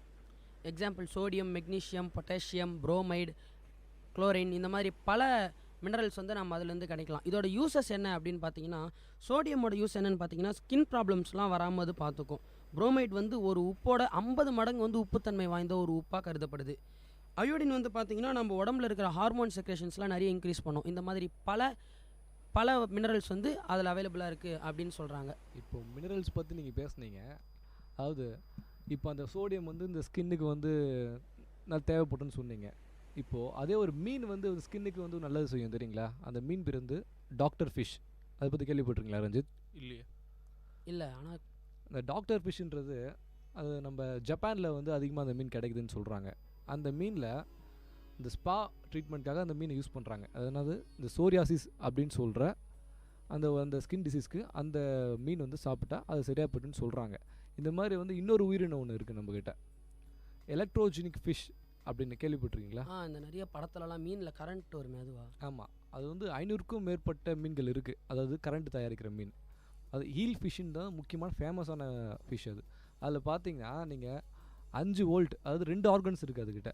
அந்த 2 ஆர்கன்ஸில் ஒரு ஆர்கன் வந்து 5 வோல்ட் அதுக்கு தயாரிக்குது. இன்னொரு ஆர்கனில் வந்து 500 வோல்ட்ஸ், அதாவது ஒரு குதிரையை வந்து கொல்கிற அளவுக்கு அது கரண்ட் தயாரிக்குதான். அதில் பாதி வந்து அந்த மனுஷன் வந்து இறந்துடுவார். ஓ சரி, இப்போ நம்ம நிறைய விஷயம் பேசணும் இல்லையா? வந்து மீன்கள் ஆழம் பற்றி நிறைய விஷயம் பேசணும். நம்ம கடல்கிட்டேருந்து நிறைய விஷயம் எடுத்துக்கிறோம், மீன்கள் எடுத்துக்கிறோம், அதனுடைய மினரல்ஸ் எடுத்துக்கிறோம். நாம் வந்து பார்த்திங்கன்னா அதுக்கு திருப்பி எதுவுமே தர்றதில்லை. இப்போ பார்த்திங்கன்னா கொஞ்ச நாளாகவே வந்து குப்பைகளை வந்து அதில் கொட்டிகிட்ருக்கோம். பிளாஸ்டிக் யூசேஜ் அதிகமாக இருக்குது. ஸோ அதனால் அதில் கொட்ட ஆரம்பிச்சிடும். இதனால் பார்த்திங்கன்னா மீன்கள் மற்ற உயிரினங்கள்லாம் வந்து இந்த பிளாஸ்டிக் பொருட்களை சாப்பிட்டு வந்து உயிரிழந்து கரை ஒதுங்கிடுதுங்க. பெரிய பெரிய திமிங்கலமாக இருக்கட்டும், சுறாக்களாக இருக்கட்டும், சில மீன்கள்லாம் வந்து கரை ஒதுங்கிடுங்க. முக்கியமான காரணம் பார்த்திங்கன்னா வந்து அதனுடைய கழிவுகள் வந்து நாம் வந்து கடலை வந்து சரியாக பராமரிக்காத காரணம் வேறு. ஸோ இதனால் இயற்கை சுற்றுச்சூழலும் பயங்கரமாக பாதிக்கப்படுது. நம்ம வந்து ஒரு பொருளை எடுத்துக்கிறோம், ஒரு மீன் உற்பத்தி வந்து மீன்கள் நிறைய எடுத்துக்கிறோம், வியாபாரம் பண்ணுறோம், சாப்பிட்றோம், அந்த மாதிரியான விஷயங்கள் இருக்குது. அதனுடைய மினரல்ஸ் எல்லாம் எடுத்துக்கிறோம். ஆனால் வந்து சீயை வந்து கொஞ்ச நாளாகவே வந்து நம்ம வந்து பாதுகாக்கிறது இல்லை. ஸோ மேக்ஸிமம் எவ்வளோ வந்து குப்பைகளை வந்து நம்ம கொட்டுறதோ இல்லை வந்து நம்ம யூஸ் பண்ணுறதை கொஞ்சம் தவிர்த்தோம்னா ஃப்யூச்சரில் இருக்கிற ஜென்ரேஷன் வந்து இந்த மீன்கள் அந்த மாதிரியான விஷயங்களை வந்து அவங்க வந்து பார்த்து தெரிஞ்சுப்பாங்கன்னு நினைக்கிறேன். கண்டிப்பாக. இப்போது நீங்கள் சொன்னது வந்து மனுஷ உயிருக்கு வந்து மிக மிக கடல் வந்து ரொம்ப இன்றியமையாதது. அதுதான் மனுஷனோட பரிணாம வளர்ச்சி ஆரம்பமான இடமே வந்து கடல் தான். அந்த கடலுக்கு வந்து நாம் வந்து இப்போ அந்த குப்பையில் கொட்டுறதா இருந்தால் நம்ம ஒரு நாளைக்கு நம்ம கொட்டுற குப்பையை கடலில் உலகம் ஃபுல்லாக பார்த்திங்கன்னா 9000 மீன்கள் செத்து போதும். இது வந்து ஒரு சென்செக்ஸ் சொல்லுது. 9,000 மீன்கள் செத்து போனால் வருஷத்துக்கு எவ்வளோன்னு பாருங்கள். அது எண்ணிக்கையில் அடங்காத மீன்கள் இறந்து போகிறதா ஒரு விஷயம் இருக்குது. சரி, இப்போது இந்த மாதிரியான பிரச்சனைகள் எல்லாம் எங்கே ஆரம்பிக்குதுன்னு அப்படின்னா, ஒரு தனி மனிதன் தன்னுடைய தான் பயன்படுத்தக்கூடிய பொருட்களை வந்து கழிவு அப்படின்னு முடிவு பண்ணும்போது தான் ஆரம்பிக்குது. ஒரு கழிவு வந்து எங்கே அவன் வந்து டிஸ்போஸ் பண்ணணும்னு விருப்பப்படுறான் அப்படின்னா, அது வந்து அவனுக்கு உபாதை தராத ஒரு இடத்துல தான் டிஸ்போஸ் பண்ணணும்னு விருப்பப்படுறான். ஆனால் அவனுக்கு உபாதை தராத இடம் இன்னொருத்தவங்களுக்கு வாழ்வாதாரமாக இருக்குது. இந்த மீன்களும் சொல்லலாம், அதே நேரத்தில் அந்த கடலில் வாழக்கூடிய எண்ணற்ற உயிர்களை சொல்லலாம். ஸோ இந்த மாதிரியான உயிர்களுக்கெல்லாம் பிரச்சனை இருக்கக்கூடாது அப்படின்னா, நம்ம ஒரு தனி மனித அக்கறையோட இந்த மாதிரியான பிரச்சனைகளை கடலில் கொண்டு போய் கொட்டாமல் அதுக்கு தேவையான ஒரு சில இடங்களில் கொண்டு போய் கொட்டுறதுக்கு ரொம்ப நல்லது. முடிஞ்ச வரைக்கும் நம்ம இப்போ பீச்சுக்கு போகிறோம் அப்படின்னா பீச்சை என்ஜாய் பண்ணிவிட்டு அங்கே குப்பைகளை கொட்டாமல், அந்த மணல்லையாவது அட்லீஸ்ட் கொட்டாமல் இருக்கக்கூடிய குப்பை தொட்டிகளில் போட்டோம்னாலே நம்மளுக்கு முடிஞ்ச ஒரு பங்கை செஞ்சதாக ஆகும். சரி, இப்போ இந்த விஷயங்கள்லாம் இருக்கட்டும். கொஞ்சம் ஒரு சயின்டிஃபிக்கான ஒரு தகவல், அதாவது ஒரு லைட்டு எவ்வளோ வேகமாக ட்ராவல் பண்ணும் அப்படின்றது உங்களுக்கு எல்லாருக்குமே தெரியும்ல? தெரியும். சரி, தெரியும்னே வச்சுக்கோ. ஸோ இப்போ ஒரு லைட்டு ட்ராவல் பண்ணும்போது அது வந்து எந்த அளவுக்கு வேகமாக ட்ராவல் பண்ணுதோ அதே மாதிரி அதோடைய எண்டு அப்படின்றதும் ஒன்று இருக்குது. கடலுக்குள்ளாக்க ஒளி எவ்வளவு ஆழத்துக்கு ட்ராவல் பண்ணும் அப்படின்றது தெரியுமா?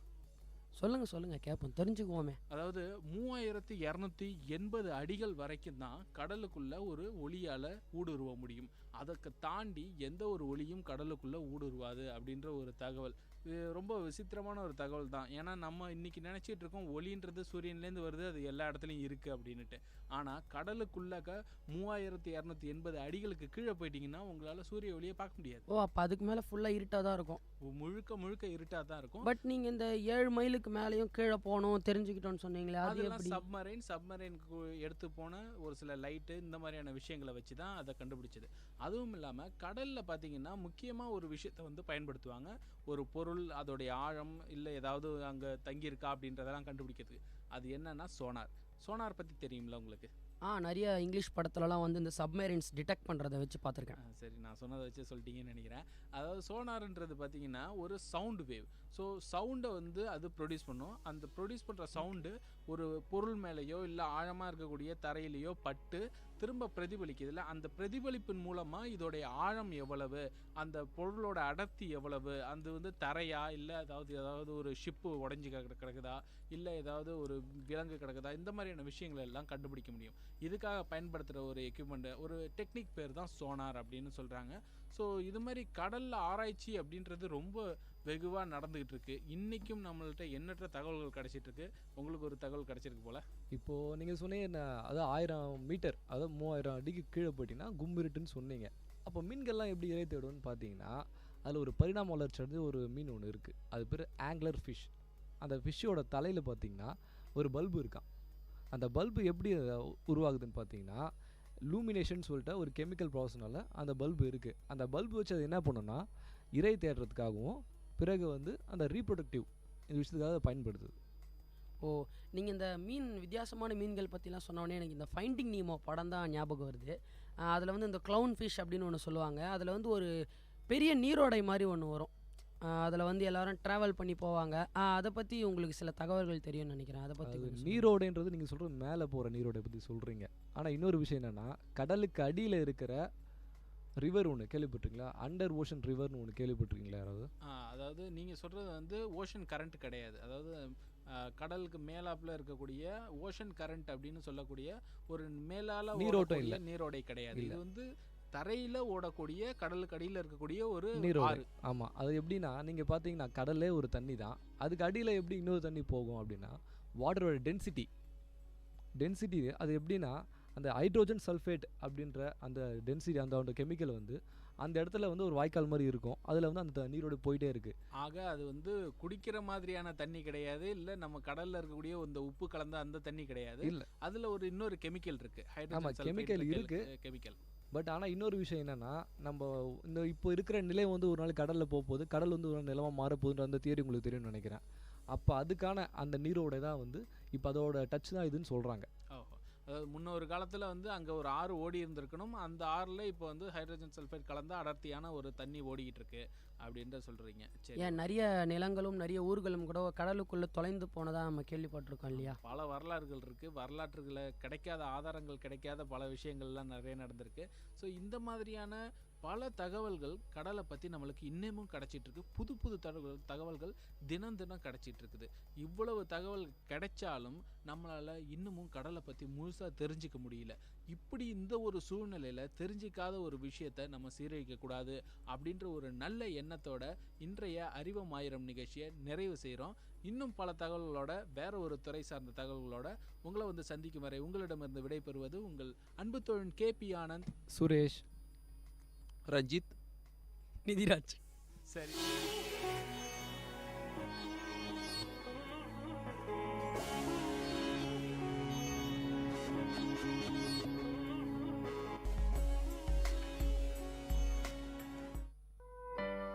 மகிழ்ச்சி நிறைந்த அறிவு சார்ந்த நிகழ்ச்சிகளால் உங்கள் மனங்களை கவர்ந்த இன்றைய ஒளிபரப்பு இனிதே நிறைவு பெறுகிறது.